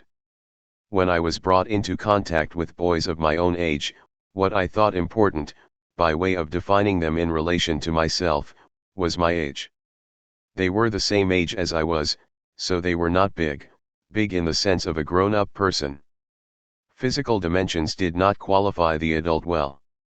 It was instead a matter of air, clothes, smell, responsibility, a way of speaking. It was more spiritual than physical. And accordingly I stayed like that, as it were, suppressing my dimensions. If I were asked whether I was big or little, I replied, little, but that was not my being's exact significance. This was something that I found out later, slowly and imperfectly. De Beauvoir, but in your relations with women, for example, when you were together with a woman, didn't it worry you if she was much taller than you? Sartre, it rarely happened. It did worry me a little in general, yes. I thought other people looked upon me as a figure of fun, being the lover of such a tall girl, or of a girl taller than myself. But sensually I liked it very much. De Beauvoir, and what about the ugliness? Sartre, it was women who made me conscious of my ugliness. I had been told I was ugly from the age of 10, but I did not see it in the mirror. I had two ways of looking at myself in the glass. One that might be called universal, looking at myself as an aggregate of signs if I wanted to know whether I should have my hair cut, whether I should wash my face, change my tie, and so on. These were combinations of signs. In that face I could see whether my hair was too long, whether I was dirty, but in effect I did not grasp my individuality. There was one thing that was always there, and that was the squinting eye. The eye remained, and it was that which I saw first. And that led me on to the other way of representing myself, of seeing myself, in the glass, and that was as a marsh. If I moved on from abstract signs to the concrete, I saw my face in this other way. The concrete was a kind of marsh. I saw features that did not possess much meaning and that did not combine to form a clear-cut human face. This was partly because of my squinting eye and partly because of the wrinkles, which came early. In short, I had a kind of landscape there, seen from the air. With stretches of land that did not make much sense other than that of being fields, and then from time to time the fields vanished, the ground rose, there were no more crops, and it was hills or mountains. It was a sort of confused, overturned earth, the substrate of what amounts to a man's face, a face that my naked eye could see in my neighbors, but that I could not see in the mirror when I looked at myself in it. I think that this was partly because I perceived it as something made by me, and because I saw the muscles contracting in order to make it, and the play of the features. Whereas in others I saw the play of features merely as lineaments, wrinkles, surfaces that changed little, and not at all as muscles that contracted. There were these two unlinked physiognomies, neither being the continuation of the other. The universal, which provided me with a face, but only a face such as might be seen in a newspaper, with 4 strokes for features, and then the particular, which was something short of a face, being coarse, agricultural flesh requiring the work of perception to organize it into one. Those were my 2 ways of seeing myself. When I saw the agricultural flesh I was deeply grieved at not being able to see the face that others saw. And naturally, when I saw only the general features, they did not represent my face. What I lacked, and I think everyone lacks it to some degree, was the passage from one to the other, the junction that would in actual fact have been the face. De Beauvoir, you had begun telling me that it was through women you learned you were ugly. Sartre, it wasn't through women, it was through anyone at all who told me so. When I heard it from my companions at the age of 10, when they thought it was rather funny, it hadn't the slightest importance. But obviously, when women said it, and when one of them said it in an absolute fashion. De Beauvoir, the one you were talking about the other day, who said, "That old fool." Sartre, yes, old fool. De Beauvoir, but apart from that, did many women tell you that you were ugly? Sartre, Camille used to tell me so clearly and constantly. De Beauvoir, but almost turning it into an instrument of charm, since she told you that you had had a Mirabeau effect on her when she met you at a funeral. It had seemed to her a powerful ugliness. Sartre, yes, the ugly side must have played a part at the beginning. De Beauvoir, after all, this ugliness hasn't prevented you from being successful with women. Sartre, because later on I learned that there's little connection. De Beauvoir, besides it's a commonplace that a man can very well be ugly and have a great deal of charm. People speak of great seducers who were ugly, and you must have known that. The Duke of Richelieu and so on. Sartre, yes, yes, of course. De Beauvoir, so it didn't make you bashful at all? Sartre, no. De Beauvoir, you told me that you liked going out only with women who had at least a minimum of charm, and that if possible you preferred them to be pretty. Sartre, yes, because an ugly man and an ugly woman, the result is really rather too conspicuous. So I wanted a kind of balance, with myself representing ugliness and the woman representing, if not beauty, then at least charm or prettiness. De Beauvoir, in the course of your life have you on the whole been on good terms with your body? Have you got along well with it or not? And in what way or to what degree? Sartre, not very well, in the main. You are speaking of the subjective perception of the body, are you not? De Beauvoir, yes, that's it. Sartre, I've known many friends who have spoken about the joy of feeling physically well. Physically, on skis, swimming, and so on. None of that has ever had much existence for me. When I skied I was mainly afraid of falling. That was the feeling of this body of mine. Balance represented a constant threat. And when I swam I was afraid of fatigue. De Beauvoir, I thought you were fond of swimming. Sartre, I did like swimming, but liking doesn't mean having an agreeable bodily feeling. Swimming is not particularly agreeable. There were countless things that I liked that were not my body: the sun on the waves, the currents, the waves themselves, the temperature, the wetness. I liked all that. I liked the water, but the body itself was rather the subject of feelings that might on the whole be called less agreeable or even disagreeable. And broadly speaking, when I walked with you, for example, what I felt was tiredness. First came prefatigue, an unpleasant feeling of something that was going to descend upon you, and then fatigue itself. De Beauvoir, yes, we've talked about that. For myself I found tiredness a rather pleasant condition, as long as it didn't go on too long, and as long as I could always stop, take off my rucksack, and sit down. Whereas you found it disagreeable. Sartre, yes. de Beauvoir. Besides, your tiredness often showed in the form of blisters or little raw places, or else you had pimples or boils. There were many things in your body that didn't work very well, and this certainly arose from the fact that you weren't on good terms with it.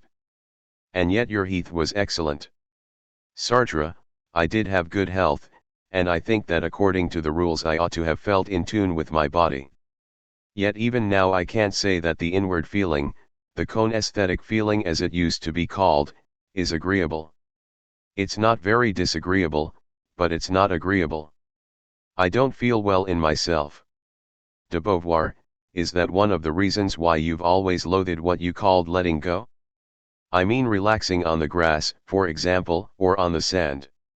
On the contrary, indeed, I remember when we were at Mardi Gras with Bost and you sat awkwardly on blocks of stone with sharp edges. You've always been uncomfortable in your body. Sartre, yes, but this is more complex, and it will lead us to Part-Elan.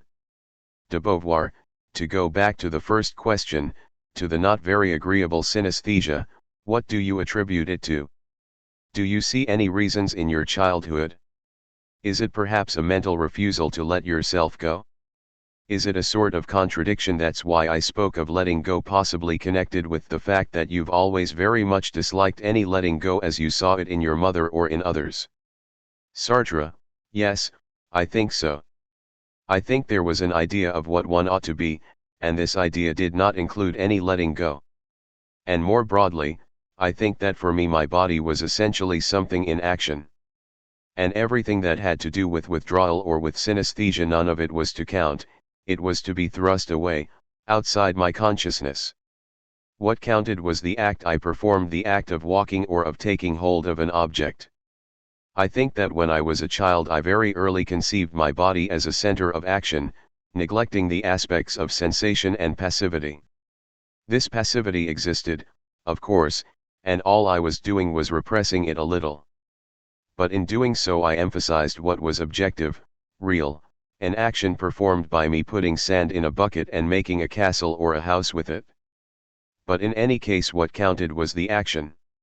And it was always by activity that I was aware of certain elements of my body. My hands, for example, it was always as hands in action that I was conscious of them.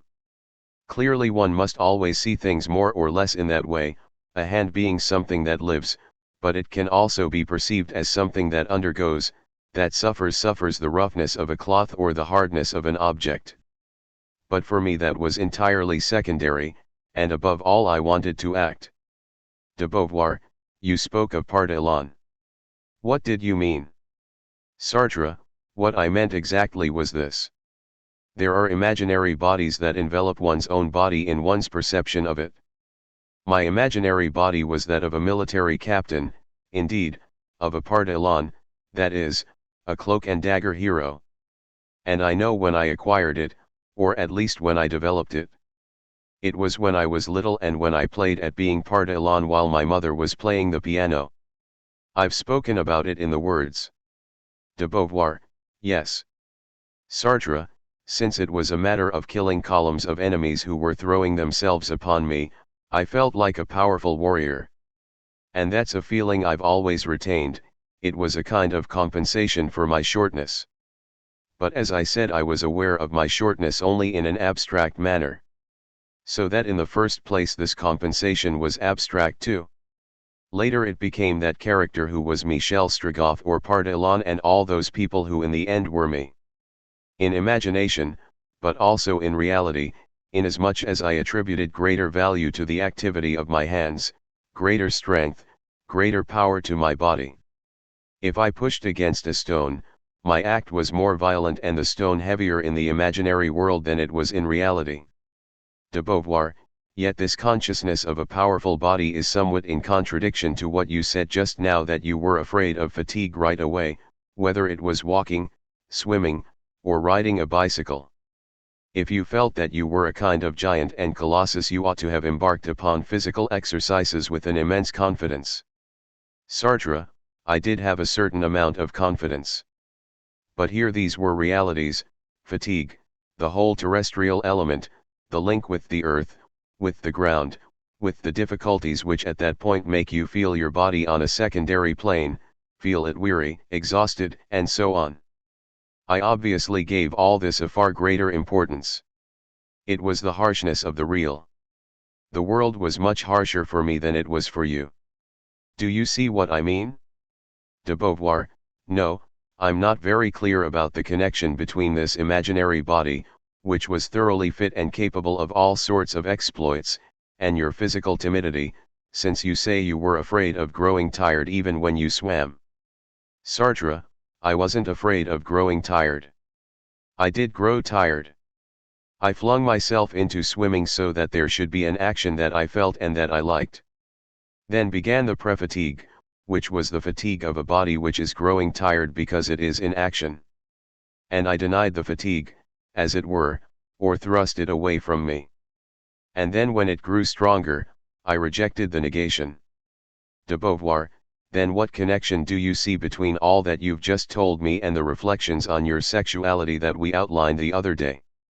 Sartre, first it must be said that a full sexuality implies a double relation. In a sexual act, taking it very generally, I am not speaking of the strictly sexual act but of everything that surrounds it. Each takes and is taken.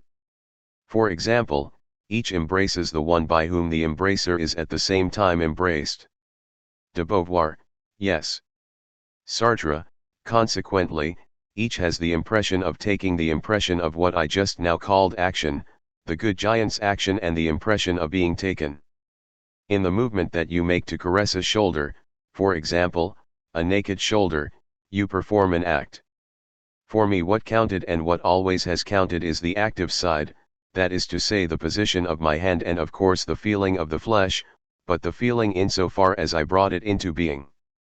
The sensation I brought into being by passing my hand over the armpit, the arm, the thigh. It was my action that counted, together with what the action perceived, that is, the exterior, objective aspect of the opposing body. One ought to say that the dominant aspect was the caressing hand's active tenderness, but reciprocity was the thing I felt least, the fact that the other person might also have pleasure in feeling my body. For example, when I was in another's arms, body against body, belly against belly, chest against chest, I was aware of freely seizing the other's flesh, but not the other seizing my body. De Beauvoir, you were never aware of yourself as a passive object. Sartre, never. And never as the object of caresses either. So necessarily that in itself changed the relations between the two persons. There was a gap between what the other could take and give in relation to me, since that gap existed in me. So as I was reasonably well equipped sexually, my erection was quick and easy, and I often made love, but without very great pleasure. Just a little pleasure at the end, but pretty feeble. I preferred being in contact with the whole body, caressing the body, being busy with my hands and my legs, touching the other, to the act of love strictly so called. The act seemed to me required, and that was why, in my relations with women, things had to end that way. But this came from other people's ideas, from what was read in books, from what one was told. It wasn't my personal desire. I should have been quite happy naked in bed with a naked woman, caressing and kissing her, but without going as far as the sexual act. De Beauvoir, and what do you put this kind of frigidity down to? I think, by the way, that it happens much more often than men say, they being very reticent on the subject. They don't like talking about it, it embarrasses them. But that apart, I think each particular case has its reasons. Is this too linked with the absence of letting go, with a sort of bodily contraction? Because there are some men who when they are very young go almost to the point of fainting in their orgasm, who are really knocked sideways and bewildered by it. Sartre, no, as far as I'm concerned I've never been threatened with the loss of consciousness during the orgasm, or in any other love play. De Beauvoir, what do you attribute that to? Sartre, to the very fact that the subjective and passive aspect of the orgasm in the act of love vanished before the objective and active aspect that makes up the act of coition. De Beauvoir, so the question must be more general. To what do you attribute, perhaps by going back to your childhood I don't know, this kind of refusal of all bodily passivity, of all delight in your own body, going as far as the rejection of what is strictly called sexual pleasure. Sartre, I don't know that it can be called a refusal. De Beauvoir, I don't say that it's at the level of your mind. It's somatic, it's in your body itself. But why? You'll say that in this case perhaps it's connected with things you don't know about. Sartre, yes, I think it is that I don't know. De Beauvoir, it might be linked with questions of weaning, questions wholly to do with childhood. Sartre, that's possible. De Beauvoir, but don't you see anything that can account for it in your conscious life as a child? Sartre, nothing. De Beauvoir, yet you've sometimes told me that the refusal of letting go was linked with. Sartre, oh yes. Even when I was very young I loathed letting go. There was something immediate about it from the very beginning.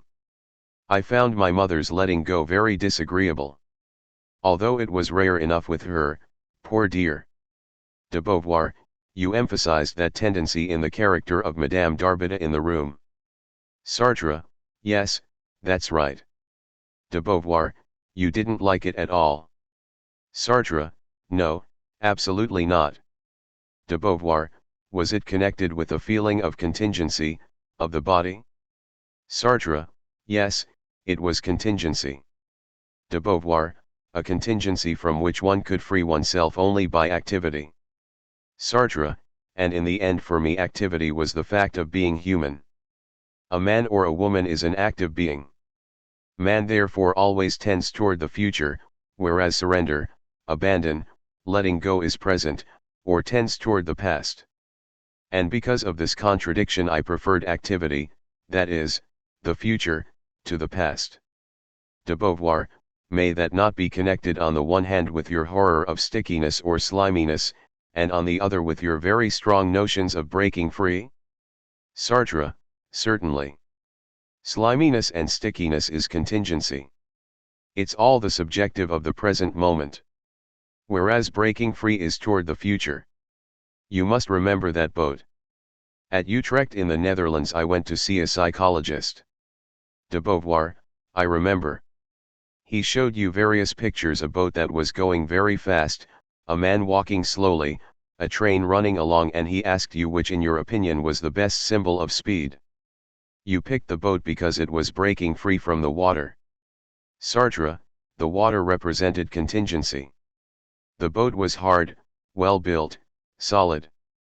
De Beauvoir, and there was the idea of breaking free. I think in your case it's connected with your refusal of all the values that can be called vital, which were of very little interest for you. The values of nature, fecundity, all that. It has very little interest for you. Sartre, very little. De Beauvoir, you've never liked animals. Sartre, oh, but I have, to some extent. Dogs and cats? De Beauvoir, not much. Sartre, animals. As I see it, they are a philosophical problem. Basically. De Beauvoir, and what about the time when you boxed with your pupils? Sartre, that was activity. I found boxing entirely accessible and agreeable, because I had seen matches and I looked upon the boxer as one engaged in total activity. De Beauvoir, there was a period when you went in for gymnastics. Well, anyway, for physical training. Sartre, I did it to get thin. I didn't find it very amusing. I'd do it for 20 minutes or half an hour every morning. But it bored me stiff. De Beauvoir, so you did take a certain amount of care of your shape, then? Sartre, yes. Most of my life I've tried to lose weight so as to give the impression of a thin little man instead of a fat little man. Besides, fatness was something I thought of as surrender and contingency. De Beauvoir, but did you go so far as to follow diets in order to lose weight? Sartre, no. Now and then, when I was told you mustn't eat that, I wouldn't eat it for a while. Then after a time I'd go back to it, because I have very particular tastes that are completely at variance with what I've just said. De Beauvoir, for example? Sartre, Fresh sausages, dry sausages, serve-a-lot. De Beauvoir, all kinds of charcuterie. Sartre, I've eaten vast quantities of them in the course of my life. De Beauvoir, and does your Alsatian origin explain this? Sartre, it obviously comes from that background, but does this explain it? That's another matter. De Beauvoir, was eating an activity you enjoyed? Sartre, oh yes, very much. Besides, I've eaten comparatively large quantities. Rich things, usually, against my imaginary Pardalian body, since it was rich things that made me put on weight. And that was very far from the hero Pardalon, indeed directly opposed to him, since he was to eat only sparingly. De Beauvoir, and what about drinking? You've quite liked drinking, too. Sartre, I've liked drinking very much, but all that's too complicated. It has no connection with the body. Well, yes, it has a connection, but not much. I don't see it like that.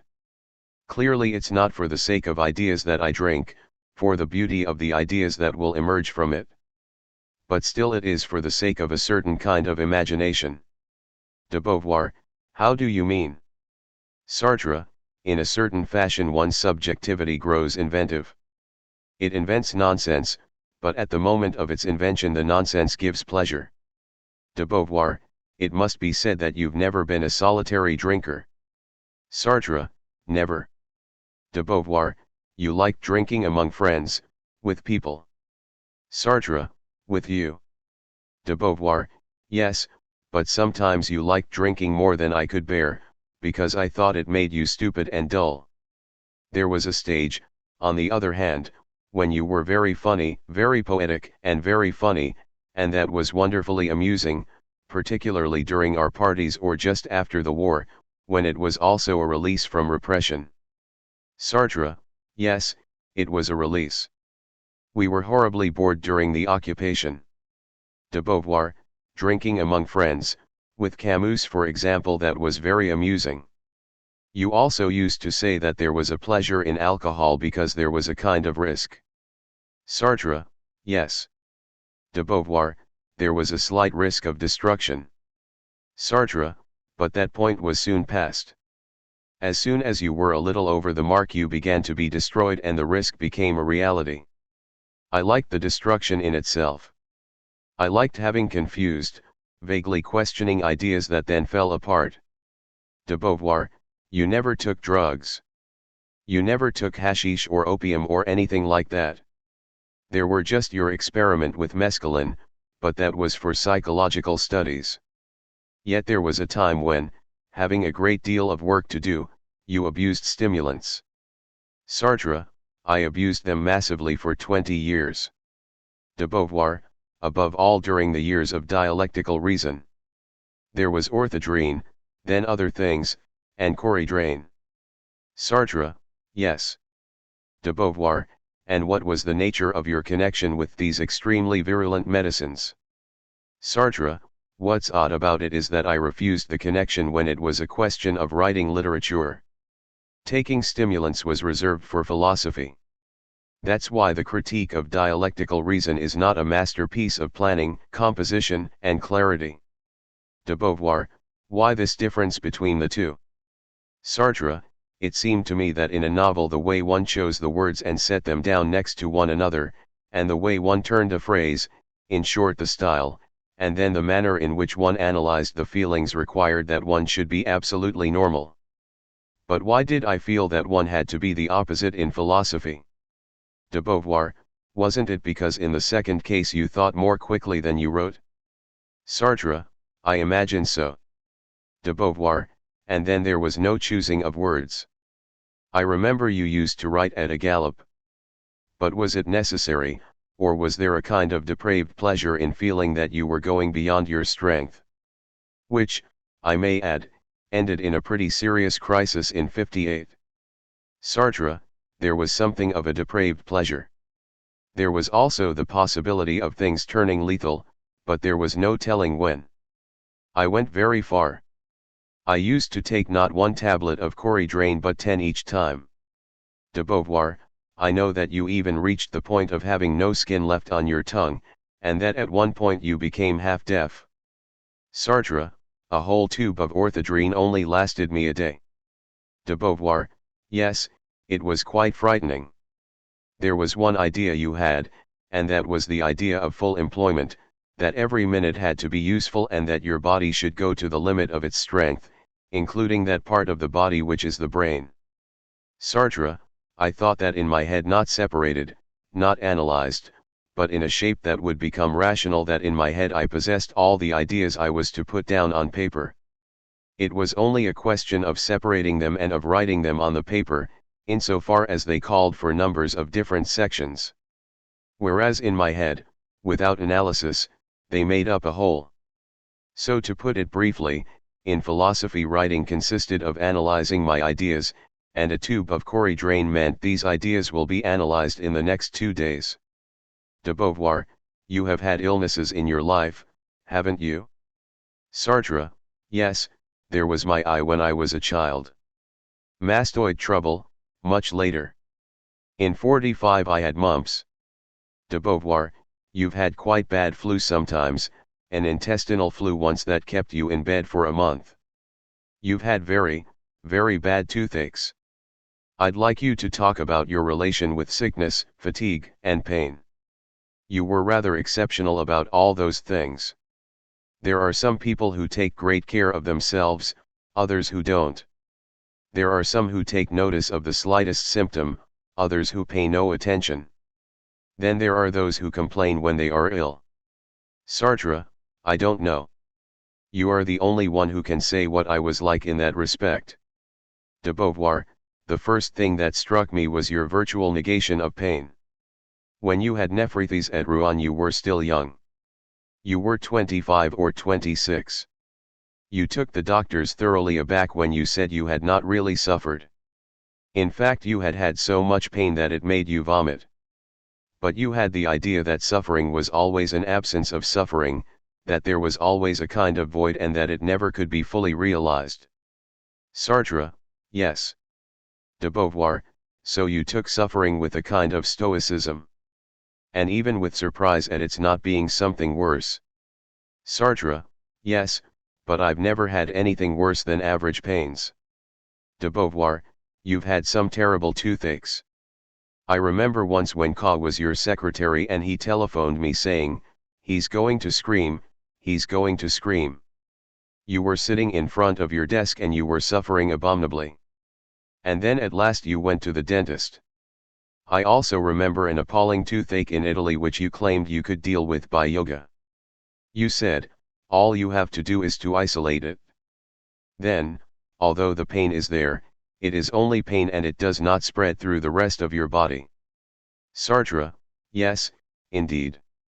I had the idea that one could almost suppress pain by assimilating it to subjectivity.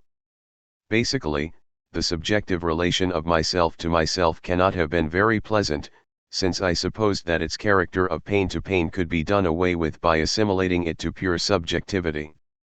De Beauvoir, what you mean is that you cannot much like your physical presence for the very reason that you assimilate it to pain. And when you were ill, were you resigned, or impatient, or fundamentally pleased to relax a little, because you were ill and you were staying in bed?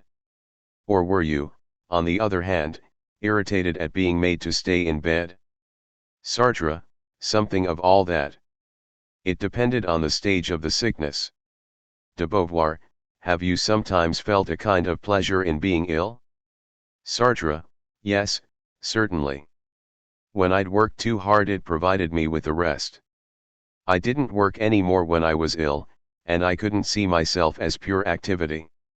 On the contrary, I saw myself as pure contingency. De Beauvoir, so illness gave you an alibi, a justification. Sartre, yes. A justification. It gave me a reason for no longer being myself. It had come from the outside and turned me into a contingent viscosity, which pleased me. And I remained active only insofar as I tried, as I very often did, even when the illness was really at its height, to write a little or to think things out that I would keep to be written later. Things that were always very bad, I may add. De Beauvoir, I remember when you had mumps you tried to keep a vague sort of diary. But there were times when you gave up entirely. Sartre, yes. De Beauvoir, in short, sickness was the only occasion on which you would agree to a sort of letting go. You've never been much of a one for the comforts of life. You never read in bed, for example. That's something I adore, both in the evening when I go to bed and in the morning. Or in any case, even if I don't get into bed, I love lying on my divan to read. Sartre, never. I always sit at my desk. De Beauvoir, you don't even sit in your armchair when you read.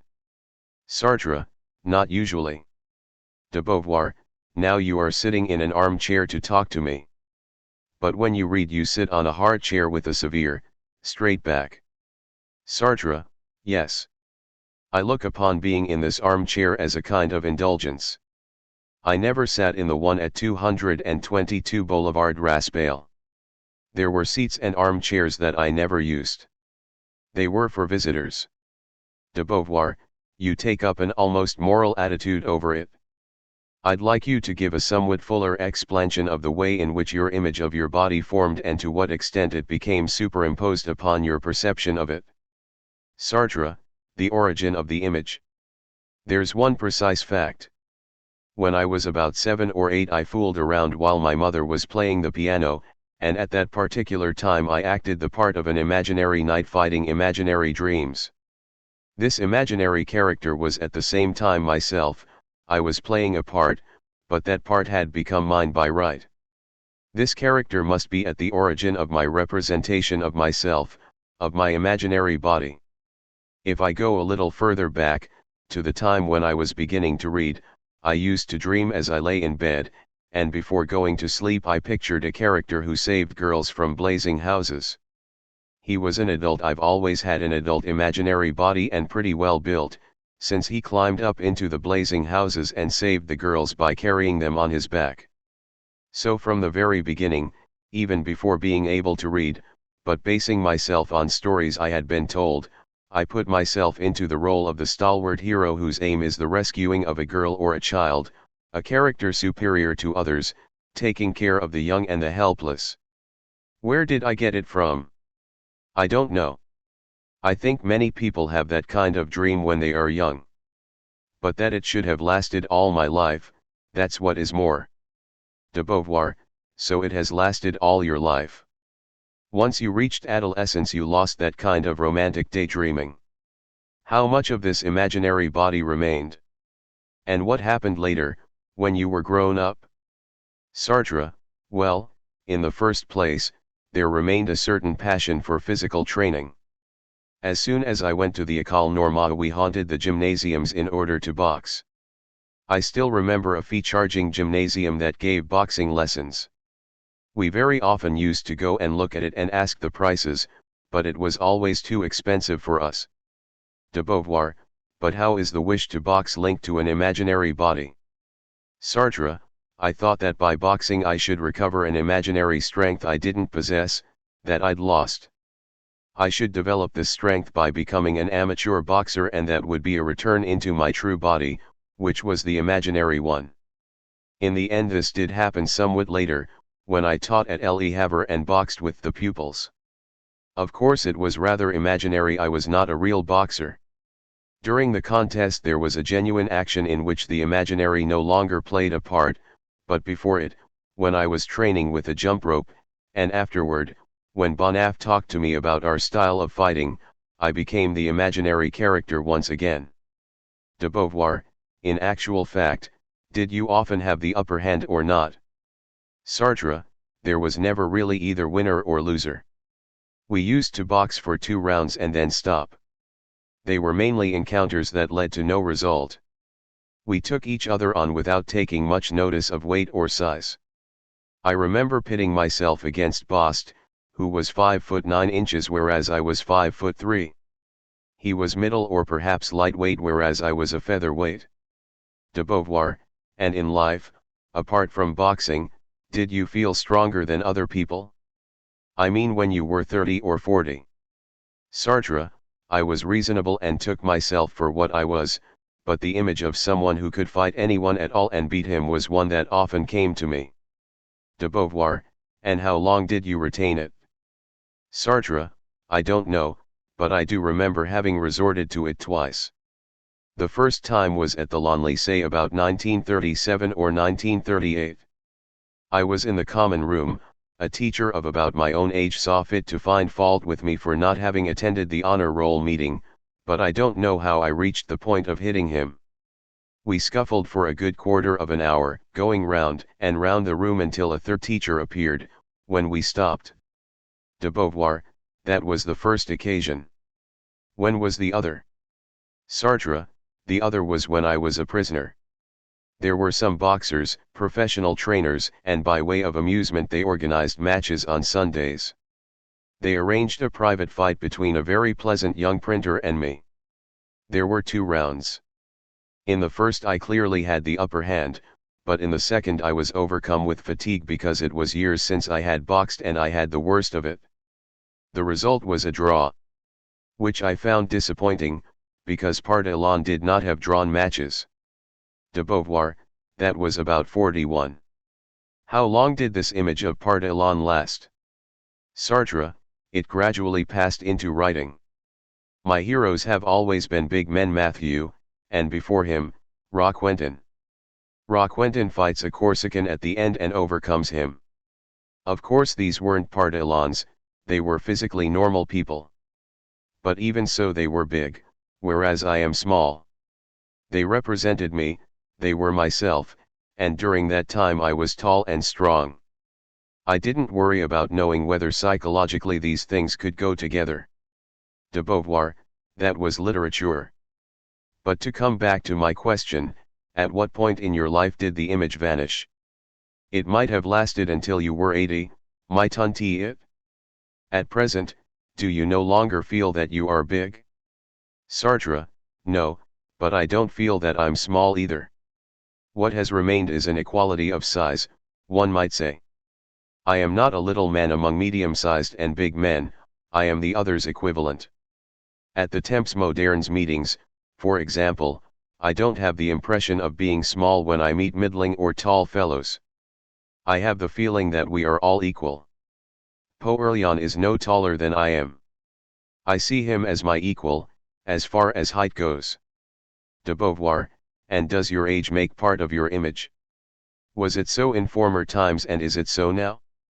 Sartre, it did make part of it when I was young. I remember that when I was on duty, guarding a sentry box during my military service, I knew I was young. I don't know why, but that particular night I had a very strong impression of being young, of being 23. I was doing my military service very late because there had been provisional exemptions. I know I had an impression of joy, of pleasure, in feeling my youth. Obviously it's different now, but I don't feel old. I don't feel older than I did at that age. There's one thing I've always thought, I spoke about it to some extent in Nausea, and that is the idea that you don't have experience, that you don't grow older. The slow accumulation of events and experiences that gradually create a character is one of the myths of the late 19th century and of empiricism. I don't think it really exists. I don't have a life, an experience, behind me that I can turn into maxims, formulae, ways of living. So since I don't believe that I possess experience, I am the same at close on 70 as I was at 30, as long as my body functions. De Beauvoir, but after all your body doesn't function as well as it did at 30, does it? Sartre, it functions less well. De Beauvoir, for example, you find it rather hard to walk. Sartre, yes, and rather hard to see too. De Beauvoir, you have to take medicines. Sartre, yes, but I've adapted myself quickly. For example, I can scarcely see anymore, but that doesn't worry me, I manage. I no longer see your face very clearly, and indeed, at present I can't see at all, but that doesn't make me unhappy. In other circumstances I see what things represent and how far they are from me, and that's enough for me to be able to find my way. In my present state I don't feel bad, and knowing that my condition is not normal doesn't grieve me all that much. De Beauvoir, all this could happen to someone young, you know. I think it's a characteristic of certain brave, optimistic people who take life as it comes. In the same way that you don't feel small in relation to Poirlion, do you not feel old either? Sartre, no, to tell the truth, I don't. I feel on exactly the same level as the young. They know some things I don't know, but then I know some things unknown to them. Of course I don't look upon myself as still being 30, and I'm more or less settled into my 50s. In other words, the man who goes downstairs at home, who walks along the street, seeing people and greeting them, is a person of 50. In fact, I rejuvenate myself by 20 years. De Beauvoir, you told me that when the doctor said you were young the other day it pleased you. Sartre, yes, when people say that it always gives me pleasure. They don't say it so very often, by the way. But this time he was very distinctly surprised by my performance. It was his surprise that pleased me, even more than the words he said afterward. Then there's another thing that gives me pleasure, and that is not having white hair. It's not that my hair is any particular color, but, de Beauvoir, your side whiskers are white, and when you don't shave thoroughly your stubble is white too. But since you are sensitive about what ages you, you ought to take more care and shave quite closely. Your hair in fact is gray, it's not white. Sartre, it's odd. According to what I've just told you, I should indeed take care of my person. I should shave better, for instance, and I don't do so. The imaginary character needs a real support, and the support should be as young as possible. There's a contradiction here. De Beauvoir, yes, the imaginary character is no doubt slim and lively, whereas the real character has something of a belly. Yet you don't do much to make yourself thin. Sartre, no. Now and then I do try to slim down for 4 or 5 months. De Beauvoir, to be sure you do take a little care, a very little care. You are not much too fat, but even so, if your fastidiousness matched your imagination you would obviously be thinner. Sartre, yes, indeed. De Beauvoir, is the imaginary still enough for you, and does it turn your interest away from your real body? Sartre, yes, I think that the imaginary is still there on occasion. It's no longer part élan, but something remains, a physically attractive personality. You must start with the idea that you don't see your own body, that you see very little of it, the hands, the feet, not the face. Besides, my imaginary character didn't possess 3 dimensions either. He had hands and eyes and that's all. His legs were much longer than mine, of course, and his hands much stronger, but it was indeed his hands that I saw and that I transfigured, as it were. Now none of that exists any more. I don't think I'm strong, nor that I'm big. De Beauvoir, the other day you said you had been on pretty bad terms with your actual body. To what extent did your connection with the imaginary body compensate for this difficulty? Or to what extent did it remain completely foreign? Sartre, it remained foreign. The physical aspect that caused me to find conesthetic feelings disagreeable was still there. But I must make things clear. That was the substance of my body, yet it was transcended by something that corresponded to my image. This was not my image, but it corresponded to it. I saw myself as above all active, and it is that in particular which explains my sexual relations with women. I was active, and it was an activity that brought me to the sexual act properly so called. I had no more than a moderate desire for it, but this was the activity that one had to display in a couple, and I think that was one of the reasons for a certain effacement of my feeling of equality with women. Whereas in fact I do think that men and women are equal. But the physical position of love-making and the activity that I exerted in it, one that is certainly not necessary but that agreed with my own somewhat misdirected sensibility, was the male activity. De Beauvoir, why do you say misdirected? Sartre, because I do not think that the perfect physical sensation at the moment of the act of love should be that of activity. It should be more complex. It is activity and also sensibility. Each of the pair should be experiencing both passivity and activity. I must be passive, since the other is caressing me, I must be active, insofar as I am caressing her. De Beauvoir, yes, I entirely agree. In your case it was only the active side that was developed. That led you to self-control, but at the same time to a certain coldness. Sartre, almost to a slight touch of sadism. Since in the end the other person was yielded up and I was not. I was not. I was, but what was yielded was nothing to me, since at that very moment I was the active principle. De Beauvoir, you mean that insofar as you are pure activity and the other is pure passivity, there is something virtually sadistic about it? Sartre, yes. Since activity opposed to passivity is also that which represents sadism. De Beauvoir, because the other is reduced to the state of an object, whereas the normal would be a true reciprocity. Sartre, just so.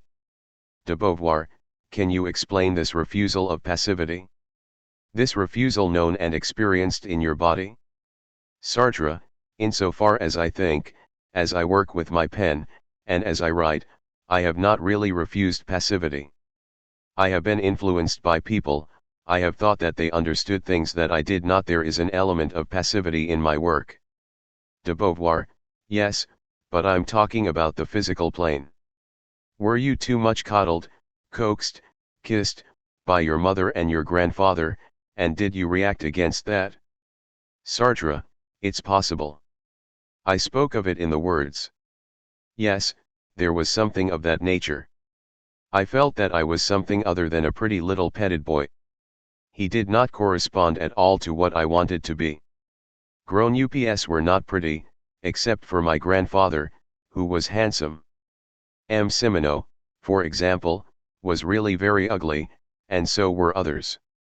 I supposed that in the future I should be rather like them. So there was a very ugly man who was me, and then an adorable little boy who was also me, but a me of whom I was less proud, with whom I was less pleased. De Beauvoir, wasn't your activity a reaction against the unfair lot of ugliness? Sartre, I don't think so, because I was not really aware of my ugliness until I was 12, at the time of the episode with the girl who said to me, "Old fool, with his big hat." That did make me aware of my ugliness. Before, no. De Beauvoir, but did you have that purely active attitude before? Didn't you let yourself go more? Sartre, like all children I surrendered myself to my mother's caresses, but I was already active. Don't forget that I put on my puppet shows in order to attract little girls. That was an imaginary activity, but it was an activity. De Beauvoir, yes, but all children are more or less active. It's possible to be active without entirely repressing one's passivity. Sartre, on that point I'm quite unable to give you an answer. It's too far in the past. De Beauvoir, or did not the years at La Rochelle, the apprenticeship to violence, and your mother's remarriage lead you to an extreme attitude? Were you not deprived of caresses at some given moment? There are several hypotheses. Did the caresses sicken you because they were excessive and because they reduced you to the condition of an adorable object? Or was there not a sudden deprivation toward the age of 12? There must have been much less in the way of effusions.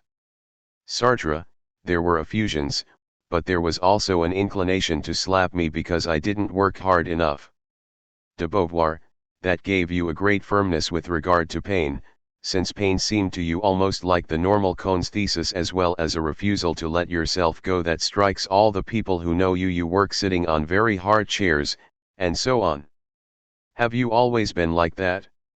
Sartre, yes, always. I've always supposed that activity implied the absence of surrender. And the absence of surrender is the absence of Cohn's thesis, but also, to a certain extent, the absence of the imaginary. In a way, the imaginary hero justifies surrender, since in his world he refuses it entirely. In the real world one can therefore let oneself go. Yet, at the same time, since I had invented this hero, I thought he should not be allowed to let himself drift, and I behaved as he did. De Beauvoir, there's one characteristic that has struck many people, me to begin with. In your way of holding yourself, and in your movements, there has always been something very quick, very lively, very enterprising, even in the way you walk, for example, slightly rolling your shoulders and swinging your arms. When you were 50 or 55 it even became a nervous tic. For instance, Sylvie once recognized us when we were in a restaurant in Rome. She was at the window of a hotel opposite, she couldn't see us, but she did see feet moving about and fidgeting to such a degree that she said to herself, "That's Sartre without a doubt." Your feet were very restless. In the same way your elbows were so busy that they wore out the arms of my chairs with their perpetual movement. That was when you were between 50 and 55. Sartre, I was rather overwrought for 10 years or so. It's over now. De Beauvoir, it came from an excess of Corey drain, I think. You used to take quantities of stimulants, and what's more they brought on a crisis. Sartre, but do you see, my trusting in Corey drain was to some extent the pursuit of the imaginary. While I was working, after taking 10 Corey drains that morning, my state was one of complete bodily surrender. I perceived myself through the motion of my pen, my forming images and ideas. I was the same active being as par excellence, neglecting. De Beauvoir, the real body, which was in the act of destroying itself and against which you have always had an almost aggressive attitude. You did not really think that you were destroying yourself, but on various occasions you did do yourself a great deal of harm. Since you have an excellent constitution you recovered extraordinarily well, but you damaged yourself on several occasions. There was a time when for an outside observer you had a perfectly balanced, quick, efficient body. You were clumsy, but that's different, and it was a real pleasure to see you walking along the street. For instance, it was quick, it was positive, it was cheerful. Although inside yourself you were ill at ease, your body gave an impression of gaiety. Sartre, because it was active. De Beauvoir, because you were always cheerful. You have always had a cheerful temper. It could be seen in your movements and in the way you walked. You were lively, you were blithe. There was a time when you were rather battered, and then you became extremely nervous and high-strung, even to the point of wearing out the carpet in my flat, so that I had to add an extra piece to hide the threadbare patches you had made with your feet. Sartre, yes, I did have some extremely nervous gestures, but you mustn't forget that that Corey drain gave me the impression of a total adhesion of myself to myself. Cohn's thesis almost vanished, and there were the ideas I shaped in my mind at the very moment I was writing them, and there was the writing itself, all this going on at the same time. De Beauvoir, yes, but I'm not talking about the Corey drain alone, I'm talking about the whole setup. Even on the days when you didn't take any, it had created a condition which was no longer the balanced state of your 40s and 50s. This time of great nervous tension ranged from your 55th to your 65th year, and after that it changed because you were given drugs, sedatives, to lower your blood pressure. You have a much calmer body now. There's something we haven't talked about, and that is sleep. What is your relation with sleep? Sartre, it's perfect. Until I was 30 I slept without needing any drugs at all. I laid my head on the pillow and slept until the next morning. De Beauvoir, yet you did have some odd little ways when I first met you. Sartre, yes, I used to bandage my eyes and put Boule's quiest in my ears. But it was a good sound sleep. And then after the war I took pills. In any case they were necessary to counteract the stimulants I used to swallow from 8 or 9 in the morning in order to write. For a long while I took belladinol. I'd take 4 or 5 in the evening, and whenever my blood pressure was too high. De Beauvoir, in 1958 your blood pressure was so high that you were on the verge of a stroke, but you didn't have one. Sartre, that's right. So at that point I was given sleeping pills. I was no longer taking Corey drain, of course, but I did take sleeping pills. There were various kinds, but I often came back to belladinol. I still take things to make me sleep, but much less than before.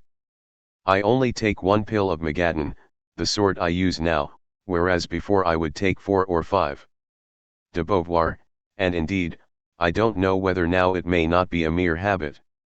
Sartre, but if I take nothing I don't feel so well. De Beauvoir, because you imagine you won't sleep soundly. It's psychological, all that. I believe you'd sleep just as well, but what does it matter? So you sleep really soundly without any trouble. Sartre, but once I've swallowed a pill, I go to sleep at 12:30 and I wake up at 8 or 9. In short, I have no difficulty about sleeping. De Beauvoir, do you ever dream? Sartre, no. I used to do so, and even now when I wake there is a positive swarming in my head, but one that has neither shape nor name. Since I was about 30 I have completely lost the power of remembering my dreams.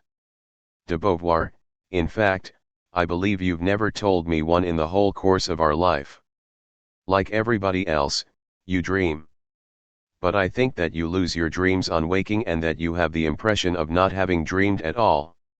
Sartre, I still remember some dreams, nightmares about madness, that I had a few days after my family took a servant of theirs to a psychiatric hospital. She imagined that she was falling into holes. Suddenly she would see holes in the street before her and she would fall into them, and she would cry and have nervous attacks. So my relations had her examined by a doctor who signed the certificate to take her to the hospital. I had been strongly against this solution, but this was my family and I could do nothing but give my opinion. Yet deep down in myself I retained a kind of uneasiness and I remember having dreamed that very night. I can still more or less see the dream I had. De Beauvoir, about when did that happen? Sartre, it was in Paris, before the war, when I was living with my people. De Beauvoir, so it's a very old memory. Do you still remember any other dreams? Sartre, no, but I know I had a great many. De Beauvoir, bringing them back to mind didn't interest you? Sartre, I have done so. I wrote about dreams in the psychology of the imagination, at the time I was having them, you know. Yet after all sleep is something that doesn't exist. Or which exists as something devoid of fuss or trouble. I know, when I leave you in the evening and I climb up the stairs to bed, that I am not going to a battlefield but to a total annihilation. My digestive organs work very well, too. De Beauvoir, yes, you've never been seasick. Sartre, never, and I've made a good many voyages by ship. De Beauvoir, you've never vomited, even when you were drunk. The drink affected your head or your movements, but never your liver or your digestion. Sartre, I did vomit once. It was the day before a prize giving. To begin with, I had gone to have dinner on the beach with some pupils and then I finished the evening in a brothel, where, by the way, I drank nothing. De Beauvoir, you did so on another occasion too. It was in Japan, when you had eaten raw fish. At the moment of eating you stood it very, very well, but once you were back in your room you were sick. There was nothing wrong with your stomach, it was one of those psychological things. Sartre, I couldn't understand what was happening to me. De Beauvoir, on the whole you are firmly in control of yourself, highly organized, cerebral, very much aware of what is going on. Yet there have been occasions when your body has reacted almost without your knowing it, as it did in that case, for instance. Throughout the whole dinner you had been very polite, smiling as you ate dishes that sickened me. We went back to the hotel, you thought you had a high temperature, you went off to be sick, and at that point you understood that it was just nausea, but a nausea that was a psychosomatic reaction to the effort of self-control you had made all through the banquet. De Beauvoir, we are going to talk about a theme we have scarcely mentioned, and that is your attitude toward food. Can you find anything to say on the subject? Sartre, essentially, that there are not many things I like to eat. There are some things I won't eat, such as tomatoes, for example, which I've scarcely ever eaten in the course of my life. It's not that I find tomatoes too disagreeable or that their taste disgusts me. But I don't much like them, so I made a decision not to eat them, and generally speaking, the people I know respect my wishes. De Beauvoir, do you know where a distaste of that kind comes from? Sartre, I should be able to, because I think that all food is a symbol. On the one hand it's food, and in that sense it's not symbolic, it nourishes, it's edible. But its taste and outward appearance evoke images and symbolize an object. An object that varies according to the food but that is symbolized by the food itself. In Being and Nothingness I tried to analyze certain tastes, or at any rate certain symbolic aspects of things. De Beauvoir, apart from tomatoes, what food do you dislike most? Sartre, crustaceans, oysters, shellfish. De Beauvoir, what is it that you find so disgusting about shellfish and crustaceans? Sartre, I think with the crustaceans in any case that it's their resemblance to insects and their connection with them. Insects live in air and not in water, but they have that same degree of life and doubtful consciousness that I find so irksome, and above all, in our everyday existence, they have a look of being entirely absent, almost entirely absent from our world, which sets them totally apart. When I eat a crustacean I am eating something that belongs to another world. That white flesh is not made for us, it is stolen from another universe. De Beauvoir, when you eat vegetables you are stealing them from another universe too. Sartre, I don't much care for vegetables. De Beauvoir, there's one great difference, and that is that vegetables have no consciousness. What's unpleasant about insects, it seems, is that although they belong to another world, at the same time they are endowed with consciousness. Sartre, in all likelihood vegetables have none. The cooking of a vegetable is the transformation of a given object without consciousness into another object equally devoid of consciousness. And it is the taking over of the thing by the human world. If it is cooked, a vegetable stops being a vegetable and becomes a thick soup or a cooked salad. Rawness sets it farther apart from us. De Beauvoir, but shellfish don't have that insect look one sees in crustaceans. So why don't you like them? Sartre, it's food deep down inside an object, and you have to pry it out. It's mainly this notion of prying out that disgusts me. The fact that the creature's flesh is so snugly inside its shell that you have to use tools to get it out instead of cutting it off. That's something that makes it seem allied to minerals. It's really a mineral offering, the mineral being the shell and the offering the scrap of meat inside it.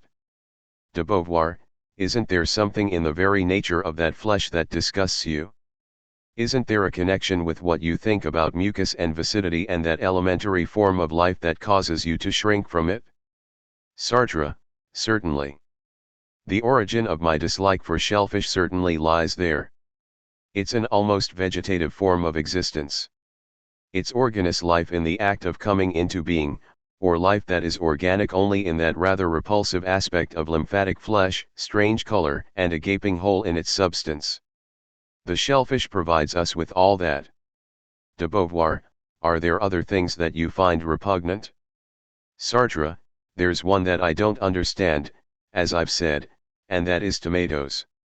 Though not eating them is rather a rule that I've made for myself than a real disgust. Whenever I do happen to eat them, either out of politeness or by chance, I don't find them as unpleasant as all that. I don't like that slight acidity they give the food. De Beauvoir, among the things you don't dislike, are there any you practically never eat?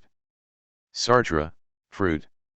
Because if I want to eat something sweet I'd rather have something man-made, a cake or a tart. In that case the appearance, the putting together and even the taste have been thought out by man and made on purpose. Whereas the taste of fruit is a matter of chance. It's on a tree, it's lying on the ground, in the grass.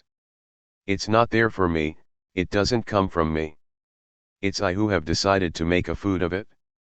A cake, on the other hand, has a regular shape, like that of a chocolate or coffee eclair for example. It is made by pastry cooks in ovens and so on. It is therefore an entirely human object. De Beauvoir, in other words, fruit is too natural. Sartre, yes. Food must be the result of work performed by men. Bread is like that. I've always thought that bread was a relation with other men. De Beauvoir, do you like meat? Sartre, no. I ate it for a long while, but I eat less now. I don't much care for it. There was a time when I liked a fine rump steak, a Chateaubriand, a leg of mutton, but I've more or less given it up because it made me too conscious of eating part of an animal. De Beauvoir, what do you like then? Sartre, certain things among the various kinds of meat and vegetables. Eggs too. I used to be very fond of charcuterie, but I like it less now. It seemed to me that their man was using meat to make something entirely new, an andouillette for example, an andouille, a sausage. All these existed only through the agency of man. The blood has been taken out in a certain manner, then treated in a certain manner. The cooking was carried out in a clearly defined fashion discovered by men. The sausage was given a shape that I found tempting, with little bits of string at either end. De Beauvoir, in other words, you like charcuterie because the flesh is less immediately evident than it is in red meat? Sartre, as far as I'm concerned, it's no longer meat at all. Red meat, even when it's cooked, is still meat. It has the same consistency. There is blood that oozes, it's cut up in the same way, and there's the same quantity more than one can eat. A sausage or an andouille is not like that. The sausage, with its white flecks and round pink flesh, is quite another thing. De Beauvoir, in short, you are resolutely on the side of the cooked and against the raw. Sartre, absolutely. I can obviously eat almonds or walnuts, although they hurt my tongue. Pineapples too, because a pineapple looks like something cooked. I was acquainted with tinned pineapple, but when I ate it raw for the first time in South America, I had the feeling that what I saw was a large cooked object. De Beauvoir, have you anything else to add on the subject of food? Sartre, no, not much. De Beauvoir, what have you to tell me about your relations with money? Sartre, I think that the essential fact, I've spoken of it in the words, but it must be said again, is that I lived in other people's houses until late in my youth. I always lived on money that was given to me but that did not belong to me. The money my grandfather gave us, the money with which he maintained my mother and me, my mother explained to me that it was not mine. Then she married again, and my stepfather's money was even less mine than my grandfather's. She used to give me some, but she made me feel that it wasn't mine, that it was given to me by my stepfather. And that lasted until I went to the École Normale. Money coming from my mother or my stepfather diminished because I received some from the École Normale, and then I had private pupils, so it was there that I earned my first money.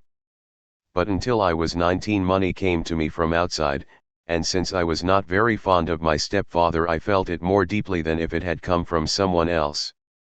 It's not that we didn't live very well, you know. As the head of a shipyard at La Rochelle, my stepfather made a considerable amount of money and we therefore lived very well. Besides, I needed little, I was at the lycée and they gave me small daily sums. But still I certainly felt that I was penniless. I felt that money given by others kept me, and at this point, I having none, money assumed a somewhat ideal value for me. I was given money that I exchanged for a cake or a seat at the cinema, but this was an exchange that did not depend on me.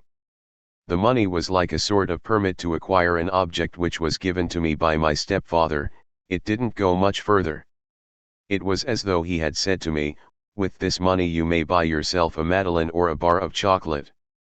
And that meant, I am giving you this bar of chocolate. The real value of money was something I did not grasp.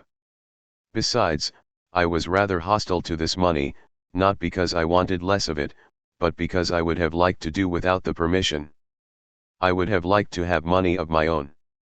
That was why, when I was about 12 and at La Rochelle, I began taking it out of my mother's handbag. De Beauvoir, you took the money because you found being given it irksome. Sartre, that's right. De Beauvoir, what effect did it have on you when you earned your first money? Sartre, it was at the École Normale. I didn't thoroughly understand what earning money meant there, either. It was money we were given at the school, a small monthly sum that we spent on cups of coffee in bars not far from the École Normale. It wasn't enough to maintain us because we loathed the school's food, which was vile, and we spent a great deal of it on meals. So there was another custom at the school, that of giving lessons to pupils in the first form or philo, sometimes in the second or third. Most of them were incapable of keeping up in class and we were to enable them to do so. De Beauvoir, in that case, it was no longer like the money you received at the school. Did you then establish a relation between a certain work and a certain profit? Sartre, yes. I was perfectly aware that this money was given to me for my work with my pupils, yet I did not see the relation between this money and this work very clearly. I was very conscientious. Usually I coached in philosophy, but sometimes I undertook more special tasks. I even taught music. What I felt was that I was doing an easy little job, one that meant that at the end of the month I should receive a sum that would allow me to live another month without lunching or dining at the school. De Beauvoir, did you suffer from lack of money during those periods? Sartre, yes, of course, but not to an important degree. I made a fair amount with my private pupils. The lessons were paid for according to a rate laid down by the school. The pupils of the École Normale had settled it in conjunction with the vice-principal, and the fees were fixed.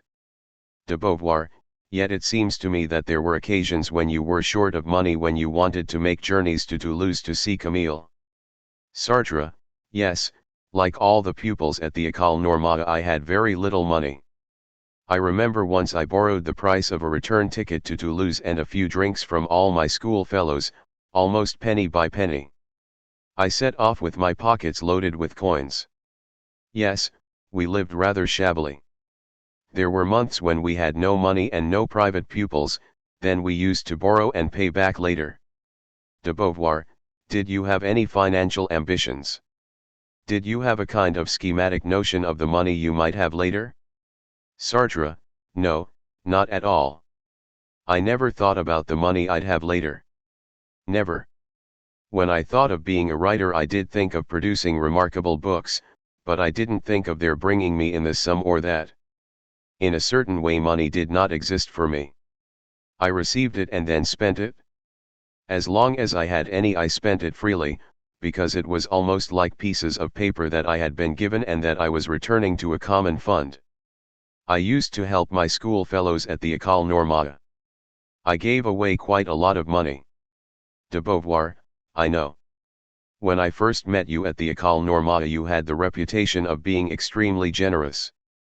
And in particular it was said that when you took a girl out you did it very handsomely. Even when you went out with your friends it was said you went to good restaurants, in short, that you spent all the money you possessed. Sartre, that indeed was what I used to do, but it didn't seem to me an act of generosity. One just made use of these strange objects they gave us and then one had something in their stead. And of course one extended the purchasing power of these objects to one's nearby companions.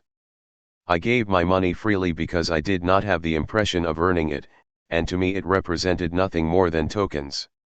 Obviously it was necessary to have many of these tokens to have many objects, but one could manage. De Beauvoir, did you accept other people's money? Sartre, no, but only because the occasion didn't arise. De Beauvoir, you mean you wouldn't have blamed those who did? Sartre, no. Because money seemed to me something outside life. I thought life wasn't formed by money, yet everything I did thanks to money. If I went to the theater or the movies or if I had a vacation it was always by using money. I saved money, thinking that there were things I should like to have and that I should like to do, but I never realized that this was because I had acquired a certain amount by giving private lessons. De Beauvoir, underlying this indifference, wasn't there the certain knowledge that you were a state employee and that your future was assured? Modestly assured, no doubt, but very solidly. Were you ever worried about your material future? Sartre, no, never. I never even wondered about it. Which was one way of being even easier in one's mind, you might say. As I saw it, there was the money that the pupils brought me day by day and that I spent on things that pleased me. Then later I would have the money the state would give for my teaching and I would spend it in the same way. I did not see life as being maintained by a certain monthly sum that was to be spent according to certain circumstances on clothes, rent, and so on. I didn't see things in that way. I did see that it was necessary to have money and that a profession was something that brought money in. My life would be that of the teachers I had known, and then obviously there would be the books, which would no doubt bring me something extra. De Beauvoir, but in a way nobody wants money for its own sake, one always wants it for what one can buy with it. Was there never a conflict between your dreams for the future, your wish to travel, for you often dreamed of traveling, and your knowledge that you would not have enough money to make these journeys and live the adventurous lives you longed for? Sartre, the adventurous lives, they were more abstract. But the traveling, yes. I know that before the war Holland seemed to me very expensive. I thought we would not be able to travel to Holland for a long time.